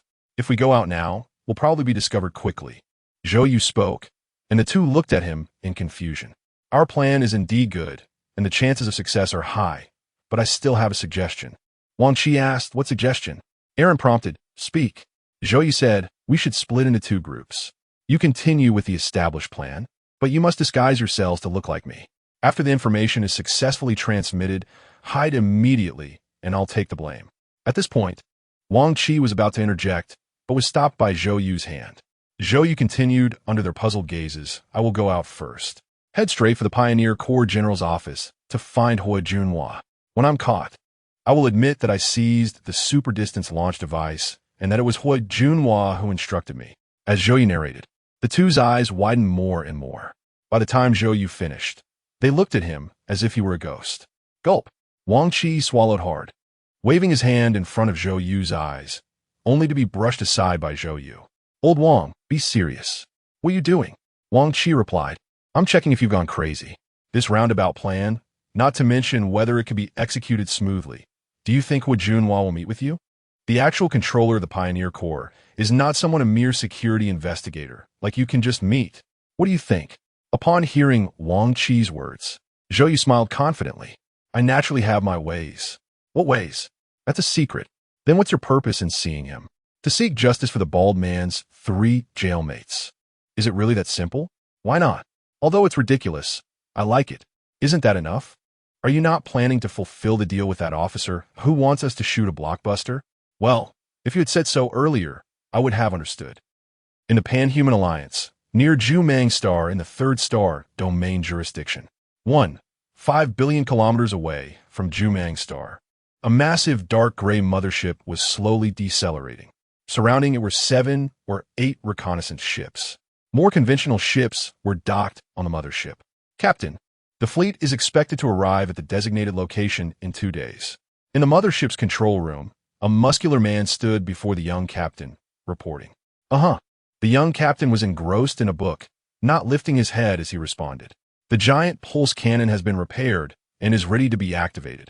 But the research team is making a lot of noise, insisting that the pulse cannon must not be used. The captain turned a page of his book, seemingly unfazed by the man's report. He blandly asked, Can the research team issue orders in my place? The muscular man was taken aback, quickly lowering his head. Sorry, it's my fault. I shouldn't question the captain's decision. The captain's gaze slowly shifted, and it was clear he was seriously reading line after line of text. No, questioning the superior's orders is normal. I support you doing that. Just when the muscular man sighed in relief upon hearing the captain's words, he was horrified by the captain's next sentence. Chapter 83. Split actions, however. Changing orders at a moment's notice is not a good habit, especially when the subordinates change based on what they say. Titan, am I right? The captain's tone was very casual, and his gaze had never left the book. Titan trembled slightly and buried his head a little lower. Understood, Captain. Everything will proceed as originally planned. Titan slowed his speech and spoke decisively. After so many years, the crew had already figured out the captain's temperament. The gentler he was, the more terrifying, the more approachable, the more dangerous the person enjoying that gentleness was. On the contrary, when he was cold, everything would be fine. The captain gently turned a page, squinting his eyes for a moment as if he had a slight realization. The book said that truth is not discerned without distinction, and different viewpoints require verification, so one should not always let differing voices sway their thoughts. Titan shook his head repeatedly. Although the captain's words had been gentle from start to finish, he knew that it was all just an appearance. Anyone who truly believed that the refined captain in front of them was as he portrayed would definitely not know how they died. Captain, should the super-large pulse cannon be fired at the critical point, encompassing the entire Juman star, or should it be fired at the perigee, targeting only the development area of the Pioneer Legion? Please make a decision, Captain. After following the captain for a long time, Titan had summarized some ways to avoid the captain's attention. Never engage in casual conversation with him, as it easily leads to trouble. Once the captain showed signs of wanting to chat, he would immediately bring up work-related matters, and the casual conversation would be temporarily set aside. As long as work was arranged, the crisis would be considered averted. What's the difference? The captain asked. Covering the globe would inevitably weaken the intensity, and the impact on the far side of the planet would be minimal, with some devices equipped with shielding or protective measures remaining undestroyed. A precise strike would have high intensity, rendering ordinary protection ineffective. But there was a chance that devices located outside the strike zone would remain unaffected and continue to function normally. The captain read another page, turning the book as he said, that's a problem. After a brief pause, he asked, our people should have arrived at Juman Star by now, right? It's been 7 or 8 days. 7 or 8 days. And we still haven't confirmed whether there are any high-tech devices outside the development area. Not in the past couple of days. Titan originally wanted to explain to the advance team that various forces on Juman Star had been very active recently, with the security committee searching everywhere, making the advance team's work very difficult. However, he chose to give up on saying it. As expected, the captain's next words proved how correct Titan's choice was. Give them another 24 hours. If they still can't complete the task, then there will be no need to carry out missions in the future. As for the attack plan, fire one shot at the critical point, and then fire another at the perigee. In war, sometimes it's like taking a life exam. There are not only multiple choice questions. Don't tell me about the difficulty. If there were no difficulty, what would the ship's experts be for? Experts are just people who specialize in solving difficult problems. Titan dared not say more and took his leave. To fire 2 super pulse cannons at Juman Star. Even though Titan was not an expert, he understood the difficulty involved. The time was too short. Whether it was charging or equipment wear, it was a huge challenge. However, it was just right to give those noisy guys something to do. The massive mothership was still decelerating uniformly, occasionally correcting its direction and posture. On Juman Star, as dawn broke, Wang Qi disguised himself as Zhou and dashed out of the construction site, heading straight for the Super Distance Information Transmission Center on Juman Star. In previous attempts, with the endorsement of the security committee, applying for a launch was incredibly smooth. Now, with 3 people just short of being wanted, how could they let Wang Qi enter the launch? To achieve this, they would naturally have to use some unconventional means. 5 minutes after Wang Qi left, Eileen, disguised as Zhou, also exited the construction site and headed straight for the Super Distance Information Transmission Center. The 2 of them were quite agile. They had not been noticed when they first entered the construction site, and this time they deliberately concealed themselves, so naturally they went unnoticed by others. It wasn't until Wang Qi reached the entrance of the transmission center that he was discovered. Wang Qi said nothing and charged in recklessly. The security at the transmission center was not to be underestimated, and they quickly surrounded him. Seeing this, Wang Qi immediately turned and ran. It's Zhou. Quickly catch him. The members of the security committee hidden in the transmission center had stayed up all night and were just groggy in the early morning when they heard the commotion. Upon looking, they found that the Zhou they had been searching for was actually brazenly appearing at the entrance of the transmission center. And he had a conflict with security. Without time to think, they shouted and a group of people rushed out to chase. Wang Qi said nothing and ran with his head down. Fortunately, there are many people going to work in the morning with trams, personal flying devices, public transportation, and cloud rail, trams, all intermingling. Wang Qi zigzagged through, using pedestrians and vehicles to evade pursuit. For a while, he managed to avoid capture. Moreover, as Wang Qi fled, Those passengers who had arrived with him at Zhou appeared sporadically along his escape route. Oh no! The old man with white hair, who had spoken to the artificial intelligence, was staring at Wang Qi as he ran toward him. The moment Wang Qi brushed past, the old man let out a cry and fell to the ground, tripping 4 or 5 members of the security committee who were closely following him. The same scene happened from time to time. As the distance widened, the heavily breathing Wang Qi quickly jumped through a window into a mall, turning a few corners and disappearing from sight. In a fitting room somewhere, Wang Qi suppressed his breathing and slowly adjusted. Despite the lower gravity on Zhou making running feel like flying, after this frantic escape, Wang Qi still felt like his lungs were about to explode. Now, suppressing his breath only made the buzzing in his mind more pronounced. Strange, those people seem to be helping us. What's going on? In less than a minute, members of the security committee rushed into the mall to begin their search. Wang Qi's escape as Zhou attracted a lot of attention. When Eileen arrived at the information transmission center, there were only 2 security personnel at the entrance. Although Eileen was disguised as Zhou, she wrapped herself in a large trench coat. Unlike Wang Qi, who charged in recklessly, she turned a few corners and slipped into the sewer. Although the security level of the information transmission center was not low, for Eileen, who had been there several times, infiltrating was not a difficult task. After all, she was a professional. The lining of her trench coat was made of refractive and reflective film, making it invisible to the security system of the information transmission center.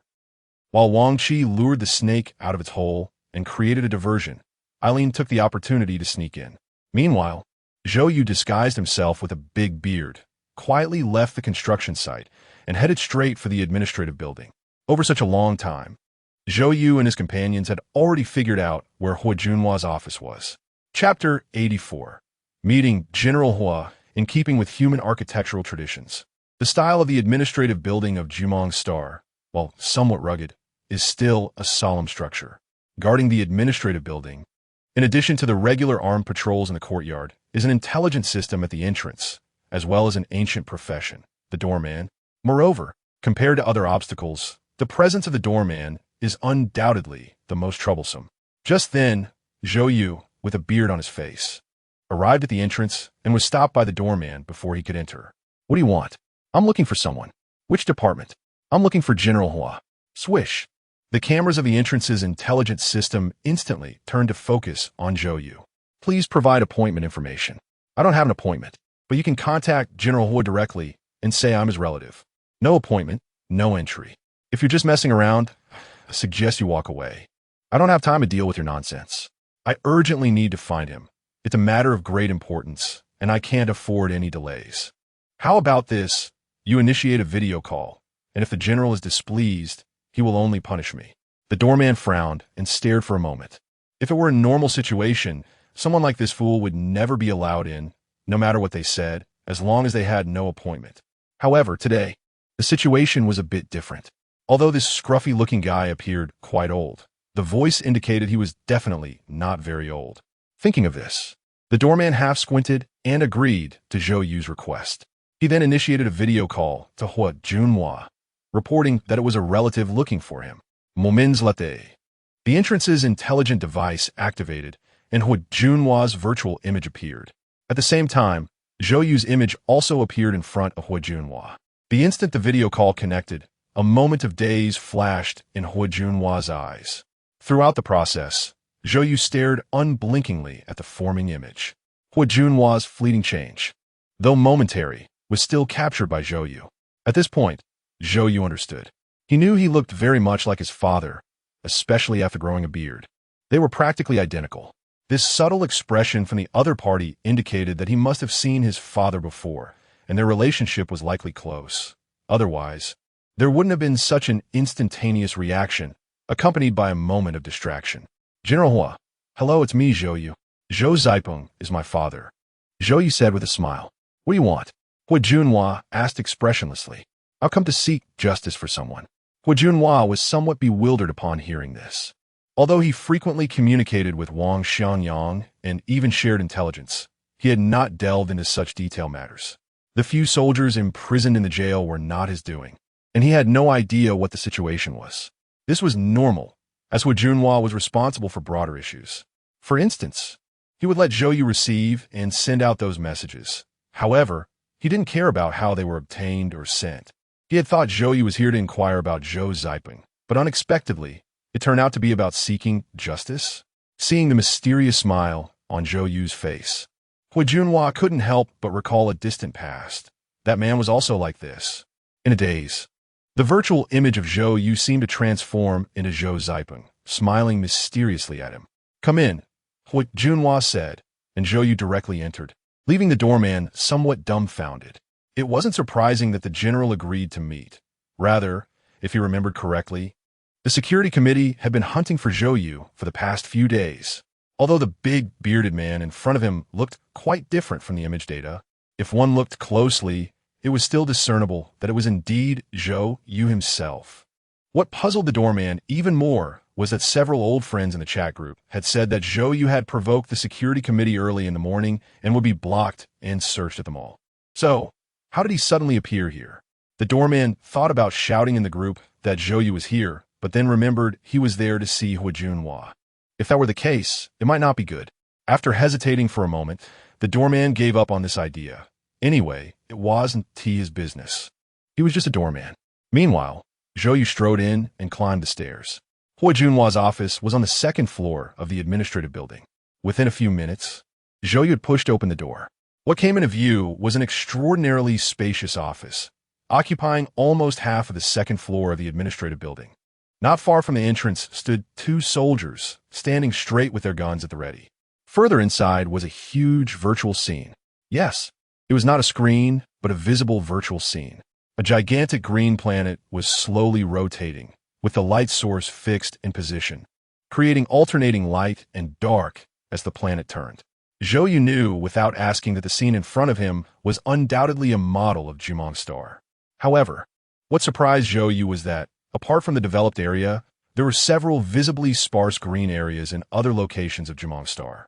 It looked as if a gigantic, untextured green tennis ball had been stripped of some patches. It ruined the aesthetic, making it look somewhat ugly. As Zhou Yu advanced, he gazed at the massive, slowly rotating green planet. On one side of the night, just as Zhou Yu had seen before, there was a dazzling expanse of starlight. Had they even simulated the bioluminescent mycelium released by night plants? The Pioneer Legion truly knew everything. Zhou Yu sighed inwardly. Just as he was about to move aside, he suddenly froze. The next moment, he turned his head in disbelief. What did he see? Not far from Jumong Star, a small gray point of light, as tiny as a mosquito, was slowly approaching. Moreover, along the orbit of this gray point of light, a glowing virtual line extended, connecting to this side of Jumong Star. On the virtual line, there were two special markers. Zhou Yu's gaze was drawn to it, and as he followed the trajectory of the virtual line, his eyes fell on the positions of the special markers, but he couldn't discern anything. Zhou Yu leaned in a bit closer, carefully examining the gray point of light. The next moment, he was even more shocked. A mothership, one of the few curvature ships of the Pan-Human Alliance. Its shape was crystal clear in Zhou Yu's mind. It could be said that any member of the Pan-Human Alliance was familiar with it. There were 12 curvature ships, and what each one looked like was almost a compulsory lesson for all members of the Alliance. Who didn't he know? Zhou Yu was certain that the mothership currently navigating near Jumong Star was the Shi Rang, directly under the command of the Alliance's leader. What was going on? Why was the Shi Rang here? Before Zhou Yu could process this information, he heard Hu Junhua's voice from behind. What do you want from me?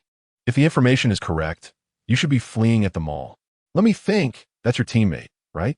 So what about the other teammate? Should have gone to send a message. Not bad, young man, very insightful. Zhou Yu did not respond to the question. As a major player, this kind of information was not hard to grasp. It was very normal for the other party to know so clearly. Zhou Yu also didn't beat around the bush. From previous information, he knew that Hu Junhua had always been a rather straightforward person. Of course, it could also be possible that the other party was maintaining an image. But what did that matter? When he first arrived at Jumong Star, he spent a few days in prison, and a cellmate entrusted him to seek justice for him after he got out. He and his comrades discovered the secret of Jumong Star, believed they had made a significant discovery, reported it to their superiors, and ended up having their achievements swallowed by the higher-ups, resulting in all three being thrown into jail. They hoped I could help report the great discovery and seek justice for the three of them. Hua Junhua had not spoken yet when another voice suddenly came from one side. It was ethereal and melodious, with a hint of mechanical stiffness. Closing it is to protect them. This matter was done by Bob. The general ordered that the true condition of Jumong's star must never be leaked to the ordinary soldiers. Before the voice finished speaking, Hua Junhua's expression turned cold, and he spoke up. Then keep it closed. It was evident that it was the voice of an intelligent assistant. What else do you want from me? Speak quickly. As you can see, the Shirong is right at hand, and I have a lot to do. Hua Junhua fixed his gaze directly on Zhou Yu. Zhou Yu was momentarily stunned. Was Hua Junhua really this direct? You know my father, right? I do. Where is he? If you're asking about now, I don't know. Did you know where he was, what time, and what place? 7 years ago, Taker Star, a research institution of the Taker Empire. Chapter 85. Shocking secrets. Hua Junhua's directness was beyond Zhou Yu's imagination. It was almost as if he answered every question immediately, without any pause. As if he had not thought at all. This made Zhou Yu extremely uncomfortable, even though he had prepared quite a bit before coming. He still felt that the other party's directness was like acting. Zhou Yu even regretted that if he had known Hua Junhua would speak so straightforwardly, he should have come to see him earlier. What was the use of gathering so many pieces of evidence after wasting so much time? It was a waste of effort. Hua Junhua looked at him expressionlessly. When Zhou Yu paused after asking a few questions, Hua Junhua remained indifferent, continuing to look coldly at him. However, in his emotionless gaze, there was still a suppressed emotion that was almost about to erupt. Zhou Yu did not notice that the soldiers in the general's office were too far away. The only artificial intelligence that could read Hua Junhua's gaze could not understand this.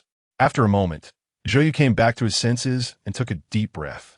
Since Hua Junhua was so direct, regardless of how much of what he said was true or false, he might as well listen first. He then asked directly, I want to know what happened with the God Project back then. Why you and Wang Xiangyang came back while my parents are still missing. And what happened to the others? Please tell me the real answer. Zhou Yu said all this in one breath. For some reason, even though he had prepared everything before coming and had not felt any fear after arriving, except for Hua Junhua's directness, everything else was within his plan. However, when Zhou Yu directly asked all his inner doubts, his heart, which had been calm, suddenly started to race. It felt as if a strong and powerful drumbeat from his heart was resonating in his brain. The skin on his neck had a distinct sense of rising and falling. Zhou Yu had never experienced the flow of blood and the feeling of filled blood vessels so distinctly, but his breathing was steady and his gaze was firm, staring intently at Hua Junhua. Hua Junhua's breath did not change because of Zhou Yu's question, and his facial expression remained the same as a moment before. It was as if he heard something completely unrelated to himself, as if the person standing in front of Zhou Yu was not a living, breathing human, but a synthetic silicone robot. The Gods Project is still under the Alliance's confidentiality period, and you cannot know without authorization, Hua Junhua said. Zhou Yu's breath suddenly stopped. Just as he was about to refute, he heard Hua Junhua continue. However, according to the Alliance's charter, relatives have the right to understand the victim's case files. Zhou Yu was momentarily taken aback, but Hua Junhua seemed completely unaware, continuing to speak to himself. It's too tedious to go into detail, and time is pressing. Let me summarize for you. 120 years ago, the chief scientist of the fourth star domain, Tian Qixiushi, proposed the Gods Project with strong support from the fourth star domain, while also receiving authorization and support from the Alliance. The plan was to send nanoprobes, or nano-intelligences, to planets theoretically within the habitable zone of human observation. This was to collect accurate data from various planets to serve the expansion of human civilization and the Alliance's extraterrestrial colonization. However, secretly, while sending out nano-intelligences, Tian Qixiushi also sent genetically engineered embryos and made modifications to the core program of the nano-intelligences. The purpose was to allow all nano-intelligences that reached the planets to control the development of the engineered embryos and, through a series of complex intelligent controls, evolve them into organisms adapted to the climate of the target planets. This would then guide the birth of intelligent life and have the nano-intelligences teach the technological achievements of human civilization to develop a higher civilization in the shortest time, spreading the seeds of human civilization throughout the universe. Upon hearing this, Zhou Yu's eyes widened in shock, and grand scenes erupted in his mind. Hua Junhua still had no expression. Continuing, Takashi Star was one of the habitable planets selected by the Gods Project. The engineered embryos carried by the nano-intelligences successfully bred the Takashi people on Takashi Star, helping them to cross all the processes that human society has experienced to reach a level of 7 civilization in just 100 years. Moreover, the Takashi people established the Takashi Empire on Takashi Star, and during the evolution of the Takashi people, the nano-intelligences that arrived with the engineered embryos not only replicated themselves, but also contacted Tian Kixiyushi. With his intervention, they collected 100 years of evolutionary data on the Takashi people and completed the optimal plan for artificial intervention in evolution, which is what Tian Kixiyushi referred to as the evolution equation. In 100 years, the Gods Project was sent out one by one. But neither the Alliance nor the four-star domain had any idea about Tian Kixiyushi's true plan. They all believed it was just the proposal presented on paper. However, with the increase in civilization activities on Takashi Star, the Alliance discovered something unusual and investigated some irregularities. Therefore, they suspected that the fourth-star domain was doing some unusual things behind the Alliance's back. However, it seems that the information the Alliance had at that time might have been more than I thought, which led them to contact various star domains to form an investigation team to investigate Takashi Star. This is the origin of the Gods Project investigation team that you know about. Unfortunately, when the investigation team arrived at Takashi Star and had not yet had a chance to conduct any investigation, they were destroyed by personnel arranged by Tian Kixiyushi, who destroyed the Noah's Curvature spaceship. Most members of the investigation team perished in the destruction of the Noah, but a portion still successfully landed on the surface of Takashi Star and found the information transmission base station set up by Tian Kixiyushi. The mad Tian Kixiyushi was not satisfied with his hidden true purpose. He had an even crazier pursuit. He wanted to send the evolution equation completed on Takashi Star to every target planet that the Gods Project had previously launched. With the help of the evolution equation, he aimed to conduct more precise and comprehensive interventions on all launched engineered embryos, promoting a more perfect evolution. Moreover, when the first batch of engineered embryos for the Gods Project was launched, the underlying system of the nano-intelligences also carried. The newly born civilizations would continue to execute the underlying logic of the Gods Project. After landing on Takashi Star and finding Tian Kixiyushi, the investigation team learned of his mad plan, and during the process of stopping him, most members sacrificed themselves. However, because of everyone's sacrifice, they destroyed the information transmission base station, killed Tian Kixiyushi, and seized the evolution equation and all the true coordinates of the engineered embryo launch targets. The surviving members at that time included your parents, me, Wang Xiangyang, and 5 other members of the Anti-Human Alliance. We took 2 conventional spaceships, and during our escape, your parents chose to use the escape pod to land on the surface of Takashi Star to find an opportunity to send the news of the Noah's destruction and the obtained evolution equation and coordinate data to the Alliance. The other 7 of us took another spaceship to attract the attention of the Takashi Empire, entering suborbit to evade missile attacks from the Takashi Empire. Later, your parents, alone and after a series of hardships, sent a message about the Noah's accident to the Anti-Human Alliance in the form of electromagnetic waves a year later. Unfortunately, the evolution equation and coordinate information, due to the massive data volume, could not be sent in time and were saved on a disk. Later, we called it Kunlun. Chapter 86, being manipulated as for the other 7 of us. During the process of diverting the attention of the Tarkar Empire, we were captured by the enemy, and the white Emperor fighter jets we were piloting were also seized. Your parents, in order to send the data of Kunlun to the Alliance, tried every means possible and ultimately engaged in a transaction with the Tarkar Empire to ensure their survival in exchange for helping to complete the construction of the Curvature spaceship. However, during the construction process, your father modified the spaceship transforming its super-distance transmission launcher into an ultra-distance, ultra-intensity signal transmission and reception device. Your mother, on the other hand, went even crazier, converting the spaceship's engine into an ultra-large, ultra-intensity pulse and magnetic explosion bomb. During the testing of the two spaceships, your mother piloted one and self-destructed over the Tarkar Empire, instantly destroying almost all of the Tarkar Empire's electronic equipment and causing severe geomagnetic disturbances on Tarkar planet.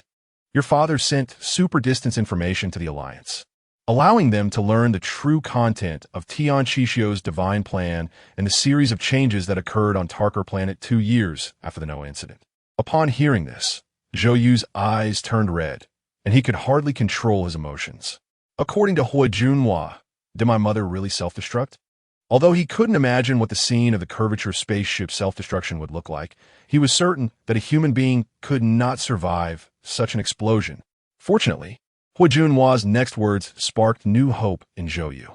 After sending the super-distance information, your father piloted the fighter jet originally mounted on the spaceship into the Tarkar Empire to clear out other electronic facilities that your mother hadn't destroyed, ultimately perishing together with the Tarkar Empire's artificial gravity facility. However, they did not sacrifice themselves at that time.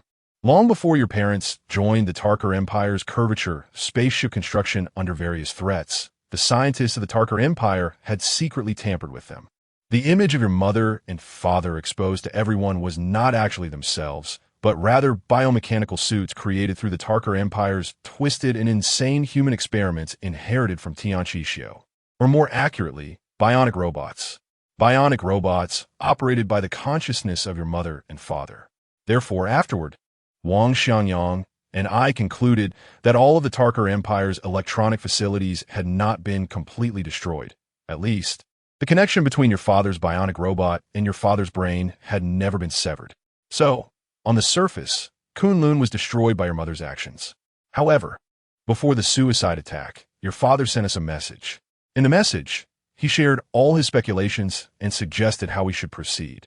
Wang Xianyang and I stayed on the curvature spaceship, monitoring the situation on Tarkar planet while contacting the Alliance and following their arrangements to return to Earth.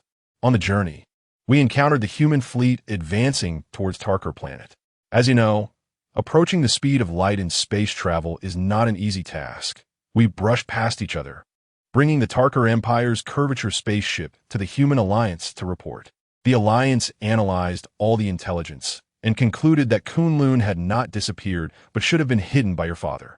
The artificial embryos contained human genetic information, and the Alliance was doing everything possible to ensure the safety of the race. The latest news was that the human fleet had thoroughly searched Tarkar planet, but had found no trace of Kunlun. They also had not found your parents or the other 5 comrades. Hui Junhua paused here, watching the complex expressions on Zhou Yu's face change, his eyes squinting slightly. He still showed no emotion, and no one knew what he was thinking. After a moment, Zhou Yu finally snapped back to reality from his shock. How many years had it been since his parents went missing? The pillar that supported Zhou Yu in secretly searching and investigating various clues had been his firm belief that his father was still alive. As mentioned earlier, Zhou Yu's certainty stemmed from the secret he shared with his father. Now, receiving confirmation from Hui Junhua that his father should indeed still be alive further strengthened his confidence in finding his parents. However, after the shock, a greater doubt surged in his mind. According to General Hua's words, my parents should be in the hands of the Tarkar Empire. Based on the level of civilization of the Tarkar Empire, even if the super-strong pulse and geomagnetic storm did not destroy all electronic facilities, the devastating blow to their technological achievements was still unprecedented. Faced with the human fleet, the Tarkar Empire had no room for resistance. How could I not find my parents? Hui Junhua shook his head slightly, responding with a blank expression. I don't know, but the fact is as it is. All right, I've told you what you need to know. I have more important things to do, so I won't keep you. Hui Junhua was issuing an eviction order. However, Zhou Yu did not move an inch. At that moment, he frowned. Countless pieces of information were converging and dispersing in his mind, and more doubts surged like a tide in an instant. He had countless questions he wanted to ask, but he didn't know where to start.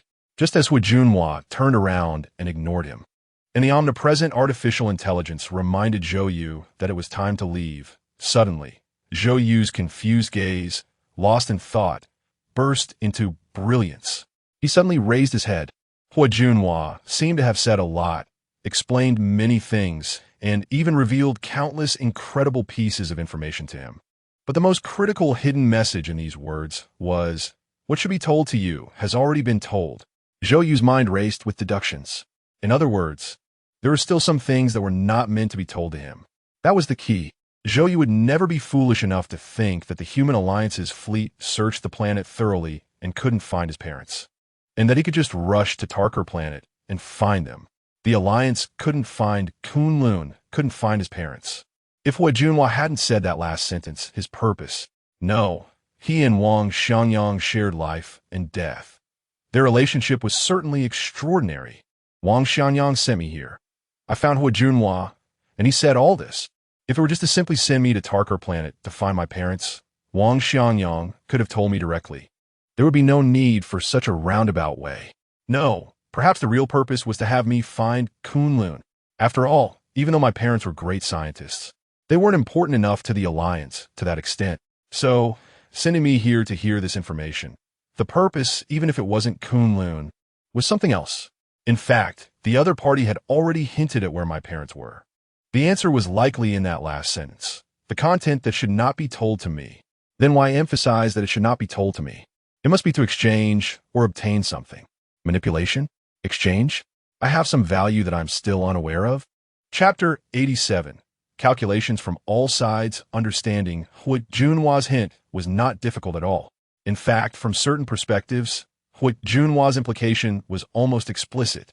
With a slight turn of thought in his mind, Zhou Yu understood the other party's meaning, just as Zhou Yu had analyzed earlier. It was inevitable that he would have to exchange something to obtain the information that he should not know. As the saying goes, life is nothing more than struggles and social dealings. The back and forth of transactions is the simplest and most effective means within these social dealings. However, there was one thing Zhou Yu couldn't figure out.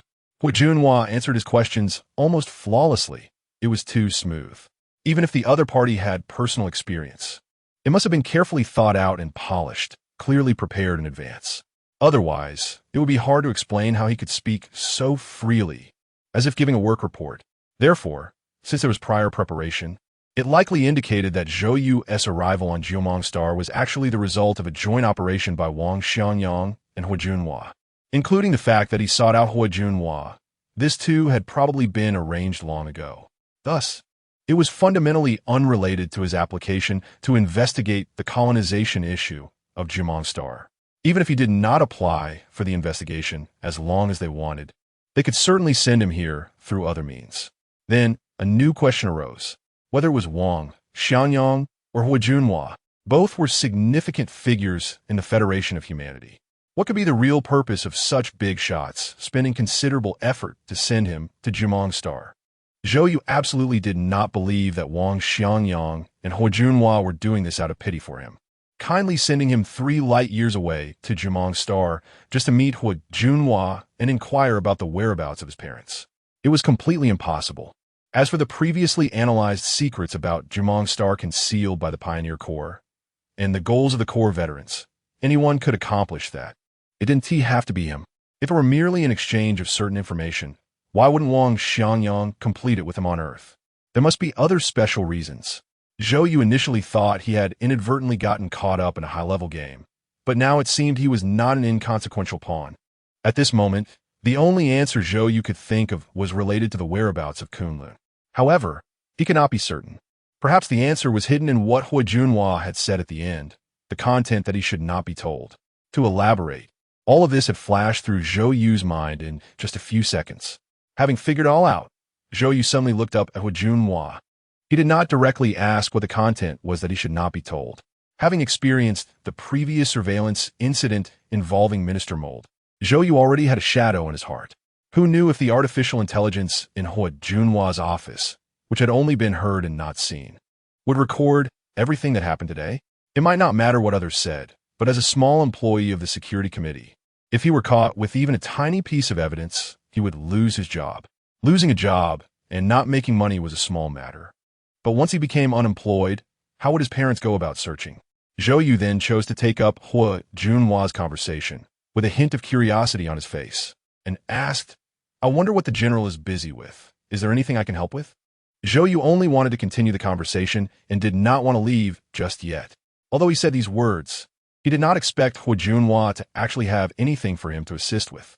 Of course, this statement was also an indication to the other party that he was open to an exchange for information he should not know. However, Zhou Yu did not expect that Hua Junhua's subsequent answer would leave him dumbfounded. Meanwhile, on distant Earth, the virtual screen in front of Wang Xiangyang continued to display Zhou Yu's current scene. A faint smile appeared on his face, seemingly very satisfied with everything happening in the footage. The images of other passengers on the Panlong ship were also minimized and floated around him. Wang Xiangyang's gaze rarely strayed beyond Wang Qi and Eileen's images. On Jumong Star, at the Security Committee branch, Mold was very angry, extremely angry. Having been stationed on Jumong Star for many years, Mold was naturally well aware of the current situation of Jumong Star, or rather, the Pioneer Corps. Since the arrival of the Panlong ship, members from various star regions and other organizations had come. Although others acted relatively discreetly, they were still unable to hide from the eyes of the Security Committee on Jumong Star.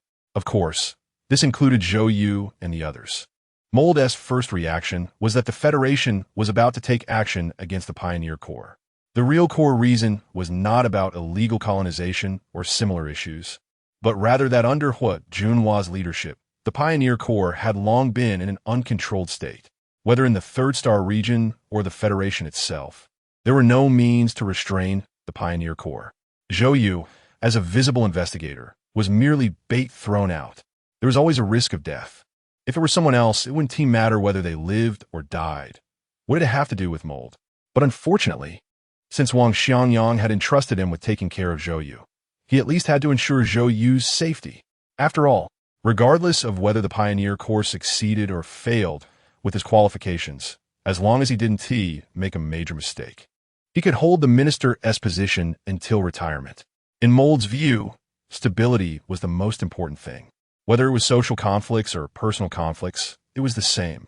Therefore, the late-to-the-game Mold, upon discovering that the Federation had dispatched Zhou Yu and his group to this place, and that the Pioneer Corps was secretly cooperating, causing the entire incident to become convoluted, quickly understood the situation. In his view, the Federation was supporting the Pioneer Corps in developing the 8-star region. After all, rather than allowing an already established and thriving organization to continue growing to the point of being unwieldy, it was better to cultivate new forces with the old powers of the past. This would keep society in a state of continuous emergence of new vitality. However, Zhou Yu and his companions were completely disobedient. He had kindly helped them to facilitate this result, creating reasonable and good conditions for both the Federation and the Pioneer Corps. How nice it would have been had they just behaved. Instead, they had to stir up trouble. Now, not only had the crucial information been leaked, but the three had also caused major trouble, brazenly violating laws and regulations. Hua Junhua had already made up his mind to directly detain the three of them in the station, releasing them only when the matter was over, to avoid further complications. However, Mold did not know that hours earlier, the captain of the Shirong ship had already sent Titan down to arrange for offensive measures. He also did not know that far away on Earth, Wang Xiangyang had already known all the secrets before Zhou Yu and the others sent out their investigation information. Even less did he know that the combat forces subordinate to the Federation had already been carrying out missions near Jumong Star before the Panlong ship had even set out. The world is a place of fame and fortune, where all beings are busy and hurried, and a lifetime still cannot escape the word calculations. Chapter 88. A Mission in Crisis, Jumong Star, Office of the Supreme Commander of the Pioneer Legion. When Zhou Yu entered, he saw the virtual three-dimensional model still slowly rotating. Hua Junhua maintained his previous posture and coldly said to Zhou Yu, "Jumong Star is facing a major crisis, and we indeed need your help." Zhou Yu almost instinctively asked, "What crisis?" However, as soon as he spoke, he realized that it was likely related to the intelligence that he and others had been investigating. His expression immediately became strange. What should he do about this? Should he send the Alliance a new piece of intelligence, saying that he had made a mistake before, and come back? Nonsense. Zhou was sure that if he did that, the Alliance would not only not believe him, but would also become even more convinced of the authenticity of the previous intelligence. Junhua seemed to have thought little about it and directly said, "You just saw it too. The Alliance's ship, the Shirong, is on its way to Jumong Star. What do you think they're coming for?" "I don't know," Zhou replied bluntly. It was a joke. Even if he knew, he would have to say he didn't. Although he was sure that Junhua definitely knew about their activities, he might even be secretly assisting them. Knowing was one thing, but it was better not to say it. After your investigation intelligence was sent to the Alliance, the Shirong set off from a nearby planet. Zhou blinked and remained silent, waiting for Junhua's next words. Almost all personnel have been mobilized and are heading straight for Jumong Star. The crisis I mentioned regarding Jumong Star indeed comes from them. Zhou continued to blink, thinking to himself that he was right, but still said, "Why?" Junhua did not care about Zhou playing dumb and instead asked, "Do you know why Bob is helping you?" Zhou initially planned to continue joking, but seeing Junhua's expressionless face, he decided to be straightforward. After all, the other party knew everything, and it was even possible that their actions were arranged by the other side. He replied directly, "Is it the general's arrangement?" "Yes." Zhou had not expected the other party to admit it so directly. This meant that Mold was undoubtedly one of the Pioneer Legion's people. After all, Mold had previously said that Bob was arranged by him. Bob is a subordinate of Tian Qixio from the 4th Star Domain. He is part of the organization under Tian Qixio's command, which has infiltrated the Pioneer Legion for many years. After Tian Qixio's death, his old subordinates jointly formed a secret organization scattered throughout the Alliance and have been dedicated to the new Gods plan, attempting to penetrate the upper echelons of the Alliance to activate and execute the plan from the standpoint of human civilization. A group of fanatical evildoers. Pushing him out is preparing to clean up the restless elements within the Alliance. The personnel list involved in your transaction is likely members of their organization. Zhou felt somewhat speechless. Indeed, they knew everything. His transaction with Bob, even Aaron and Wang Qi only knew a little. Yet Junhua here even knew about the list.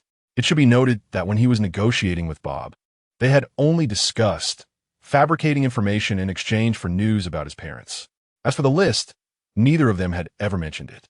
They had only hinted at it and acted accordingly. But even with such secrecy, the other side still found out. Zhou suddenly felt a chilling sensation. If they knew this, it meant that the surveillance device on him was probably not just simple nanobots. Moreover, it proved that during this period, he had been completely exposed in front of Junhua, with no secrets at all. Realizing this, Zhou simply let go. No wonder General Hua spoke so directly. He had already known everything. The Shirong ship of the Alliance military is not what you hope for them to come, right? Sorry, it's not as you think. But one thing you said is very correct. The Pioneer Legion has developed extremely rapidly in recent years, with a permanent population and coverage area even surpassing that of the 5th Star Domain. Therefore, the territory of the 3rd Star Domain has long exceeded that of other star domains. You also know that before the successful development of superluminal ships, the larger the territory, the more serious the redundancy of social structure and the lower the efficiency of operations. Thus, the Elder Council of the Pioneer Legion believes it is necessary to establish the 8th Star Domain and increase the members of the Pan-Human Alliance. Therefore, when Wang Xiangyang sent you to investigate the colonization issue of Jumong Star, I took the opportunity to bring this issue to the table to solve it early, which is also beneficial for the development of civilization. However, according to the information we have, the captain of the Shirong has not acted according to our and the Alliance's expectations. Reliable sources indicate that the Shirong will launch attacks on Jumong Star from 2 locations, using super-large interstellar pulse cannons to destroy all electrical facilities on Jumong Star. The first location will cover the entire planet, meaning that the whole of Jumong Star will be within the attack range, except for the relatively smaller impact on the dark side of the planet. The entire Jumong Star will be covered without any blind spots.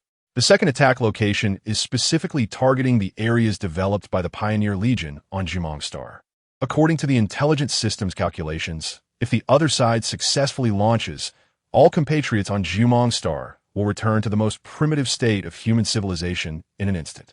The Pioneer Legion will have no chance of resistance. As Hu Junhua spoke, he stepped forward a few steps, approaching the huge virtual projection, pointing at the two special markers on the dashed line in the direction the Shirong was heading. According to our calculations, these two positions are ideal attack points. Based on the speed of the Shirong, they will reach the first attack point in 20 hours, at which point the location of the developed area on Zhumong star will just be facing them, while covering the entire planet. The developed area will also be the first to bear the brunt. So, I need your help. Hu Junhua's earlier words were understandable, but this last sentence was a bit of a leap in logic. Zhou, you could not see from the other party's narrative where he could help. What can I do to help? It was not until this moment that Hu Junhua revealed a slight smile, staring at Zhou Yu and said, I need you to represent Zhumong star, or rather represent the Pioneer Legion, to take a conventional warship to the Shirong and have a face-to-face conversation with its captain. Persuade him not to launch the interstellar pulse cannons against Zhumong star. Convince him to either not interfere with the independence of the Pioneer Legion or join the Pioneer Legion to jointly develop the 8th star domain. Zhou Yu was simply stunned by Hu Junhua's words. What was he saying? Did he have such great power? He was just an ordinary investigator from the Security and Stability Committee. He was neither a diplomatic genius nor a persuasive negotiator. How could he possibly accomplish such a task? Was this a joke? Before Zhou Yu could refuse, Hu Junhua continued, Of course, I can't let you take risks for nothing. As long as you complete this task, then based on your merits, there are some things you shouldn't have access to that you'll have a right to know. Goodness. So this was what he was waiting for. This was a call to duty in a crisis. Chapter 89. Journey to negotiation regarding the request made by Hu Junhua. Zhou Yu found it impossible to refuse, both publicly and privately. From a rational standpoint, according to the Charter of the Alliance established by the highest council of the Pan-Human Civilization Alliance to develop new members, a highest council meeting must be convened to decide whether to admit a new organization into the alliance. Years ago, after the war between the Fishman civilization of Europa and human civilization, they reached a peace agreement. Originally, the Fishmen aimed to become an independent major star domain organization and join the alliance.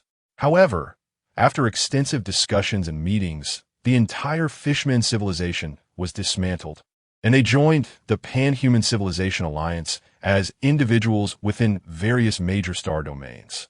Only in the 4th star domain did the number of Fishmen exceed slightly. Since the establishment of the alliance, no major star domain has ever split into two due to its own excessive development, creating a precedent for adding new members to the Pan-Human Civilization Alliance. Of course, the regulations regarding this aspect in the Charter of the Alliance still require a decision from the highest council of the Alliance. Therefore, no matter how tacitly the Pioneer Legion and the Alliance accepted the division of the 3rd star domain or the addition of the 8th star domain, it is still not in accordance with the Charter's provisions. Logically, Zhou Yu should prevent all of this and stand on the side of justice. However, emotionally, he had been searching for his parents for over 10 years, and although he recently obtained a lot of information, he still hadn't found any crucial clues. As an investigator for the Alliance's Security Committee, Zhou Yu was very clear about the distinction between information and clues. Hu Junhua's straightforward disclosure of everything was to gain his trust. Once trust was established, they could negotiate. What Hu had yet to disclose must be the most important, and it might even directly be a clue. Zhou Yu had no reason to refuse. Yes, Zhou Yu ultimately agreed to Hu Junhua's request.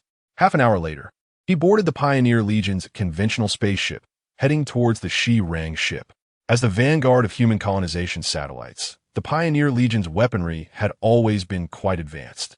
It wasn't until Zhou Yu boarded the ship and left the gravitational pull of Zhumong star that he suddenly realized this. The situation seemed a bit illogical. Since Hu Junhua had already discovered the Shirong ship and obtained detailed intelligence, why not take other measures? After all, the conventional military equipment of the Pioneer Legion was not weak and could easily organize a counterattack. Even if they did not want to engage in war to maintain the political stance and peaceful image of the Legion, they could fully defend themselves and adopt a non-aggressive posture to express their position. There was no need to place the safety of the entire Zhumong star or the hope of the Pioneer Legion solely in his hands. This made no sense both emotionally and rationally. Zhou furrowed his brow, various thoughts racing through his mind. Although not a formal researcher, he understood the nature of pulse cannons. Since it was established that the enemy's attack mode was to destroy electronic devices and paralyze the entire infrastructure of Zhou star, corresponding defensive works could be constructed. For example, building metal walls to shield against the pulse cannon's attacks. Even electromagnetic shields could achieve this. There were many methods. Why not use them? Zhou fell into confusion. The spaceship was silent, and outside, the vastness of space was punctuated by scattered lights in the boundless darkness. Staring out the window, Zhou felt as if he were submerged in an endless ocean. A tremendous pressure pressed in from all sides, making it hard for him to breathe. Somehow, he felt a bit dazed, a wave of lethargy washing over him. Since boarding the ship, Zhou had remained silent, and Wang Qi and AI Lin beside him had also not spoken a word. Zhou had already informed them of the situation before boarding. They had a brief exchange while on the way to the ship. After AI Lin sent the information, she was captured, and Wang Qi was also pulled from the changing room by the security committee. After Zhou agreed to Hua Junhua's deal, Hua Junhua ordered them to be taken to the office building to accompany Zhou to the military airport for takeoff. After learning the basic situation from Zhou, their feelings could be described as complex. The situation was too bizarre. Like Zhou, they were lost in endless thought. What puzzled them the most was that since Zhou was sent as a negotiator and peace envoy, why were they two accompanying him? If they had a task, that would be one thing, but there was no explanation for them just tagging along. It made no sense. After thinking it over, they felt the most likely reason was for the safety of the two of them. No, to be precise, it was likely to ensure the safety of all three of them. The ancient tradition that a messenger should not be harmed during wartime remained effective even in the interstellar era, especially for human civilizations with the same cultural background. Regardless of whether war occurred or not, the three of them as envoys would not face life-threatening danger. Since they couldn't analyze the process of the event, they decided to analyze it from the results it produced, and that was the conclusion they reached.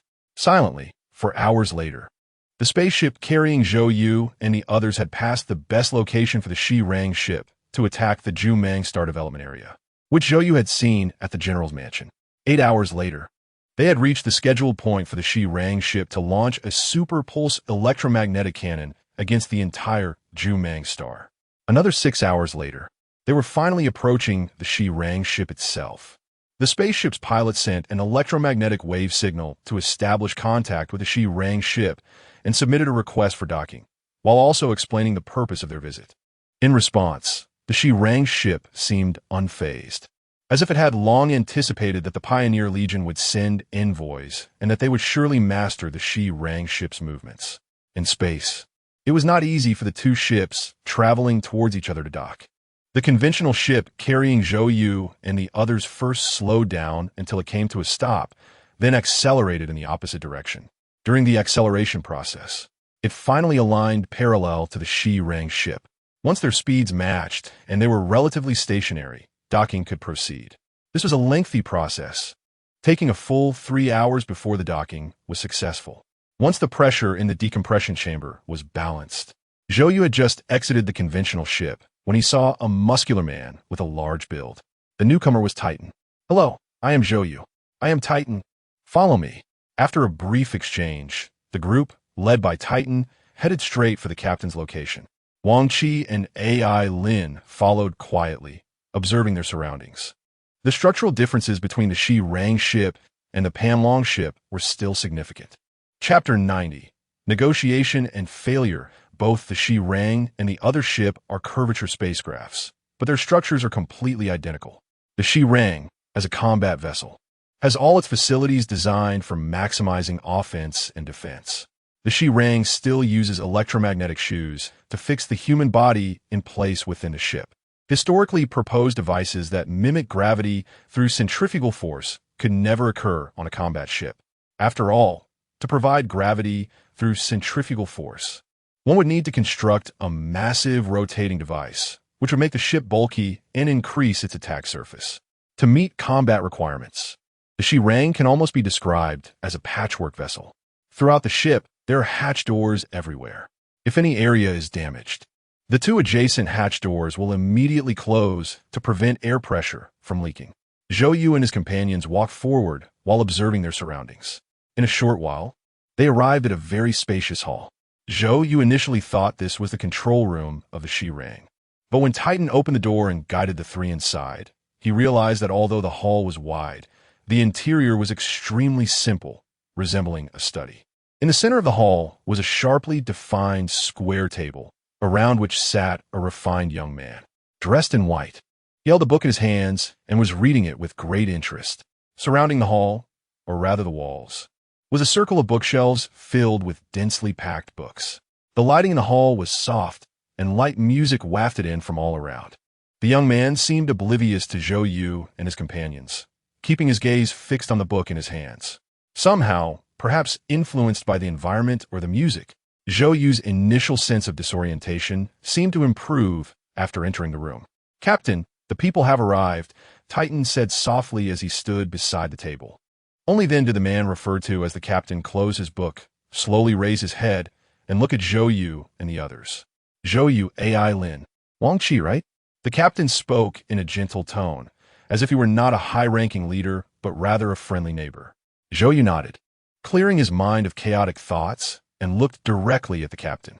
Without beating around the bush, he said, "Hello, Captain. I represent the Pioneer Legion of the Third Star Domain, here to negotiate." The captain did not respond verbally, but nodded slightly, prompting Zhou to continue.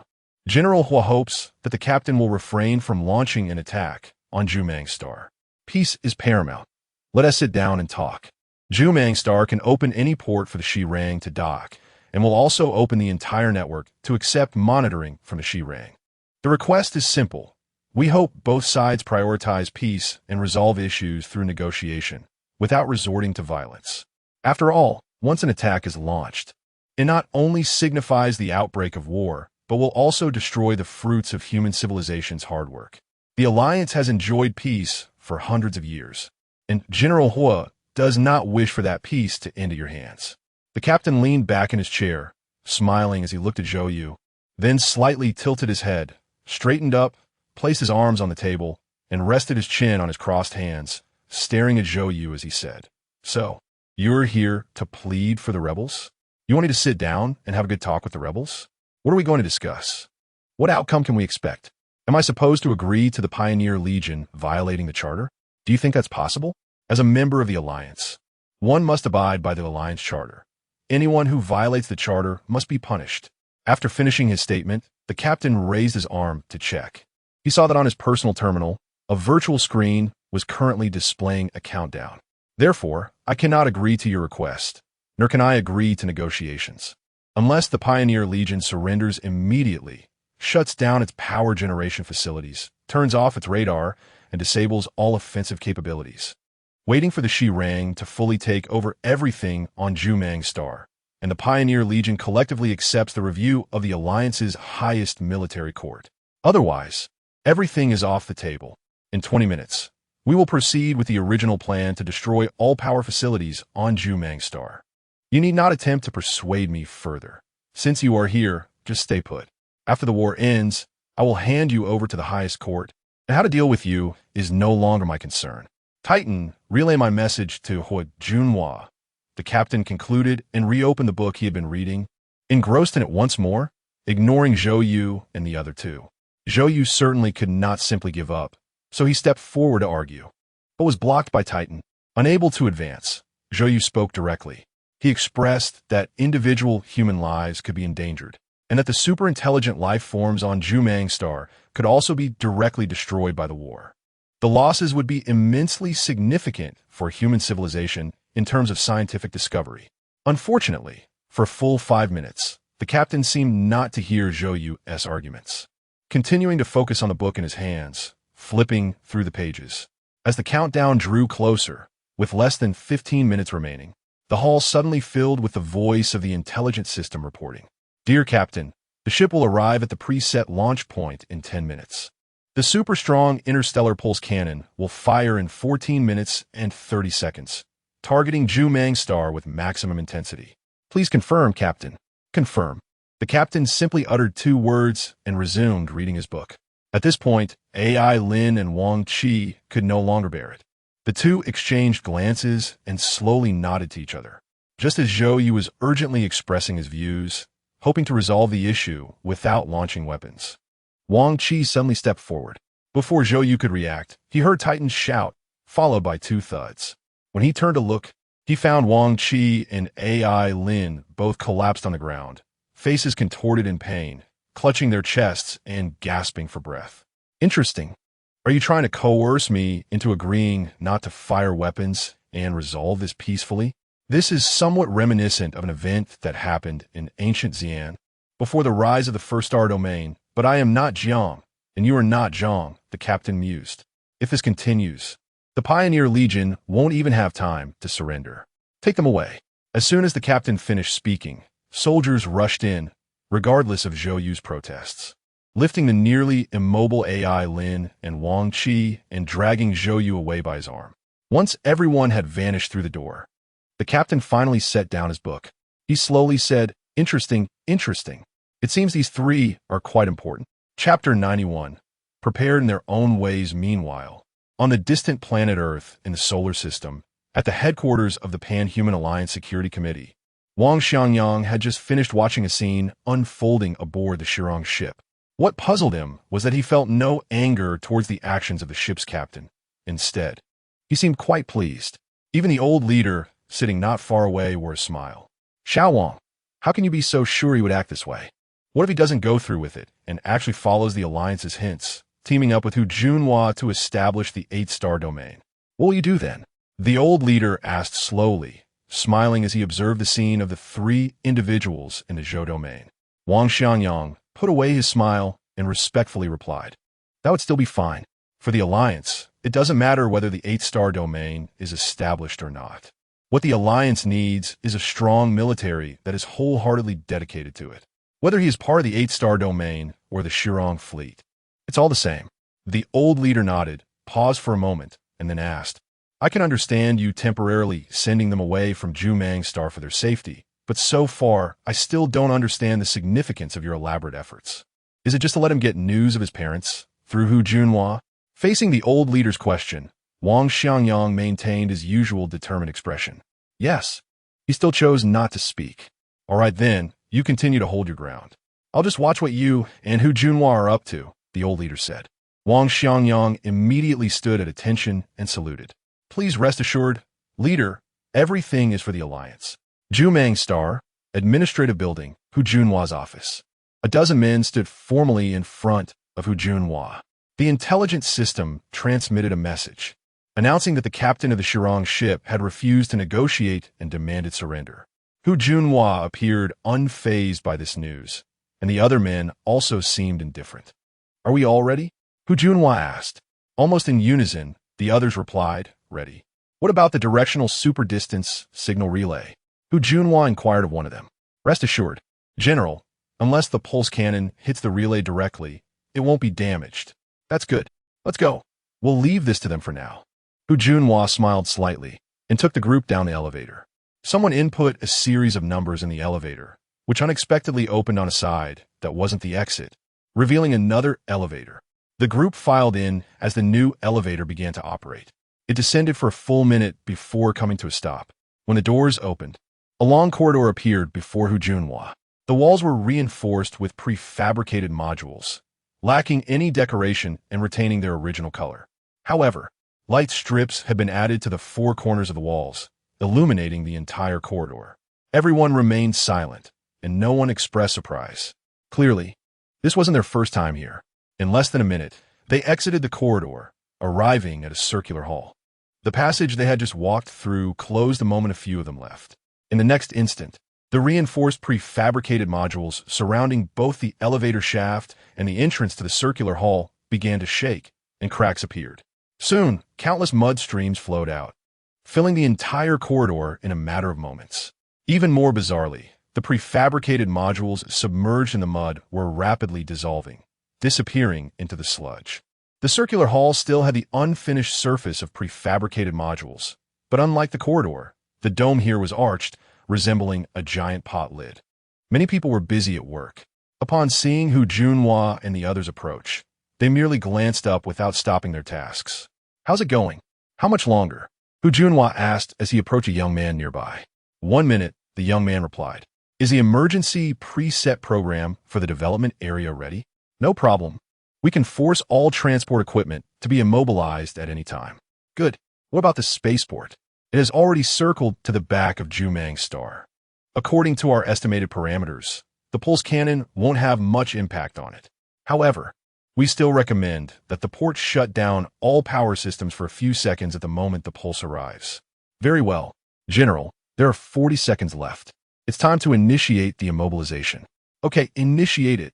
Zhumang Star, Pioneer Legion Development Area.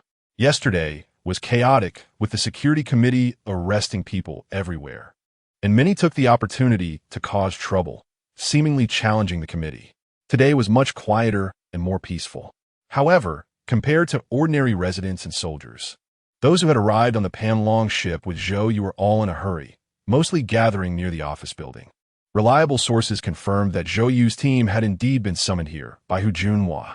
But over 20 hours had passed, and there was still no trace of the three. The elderly man with white hair sat anxiously under a tree opposite the office building, wearing a small hat and a sweat towel around his neck, slowly spinning 2 large beads in his hands. His gaze never left the entrance of the office building. "Hey, old man, how are you? Long time no see." A young voice suddenly came from beside him. The old man withdrew his gaze and looked up.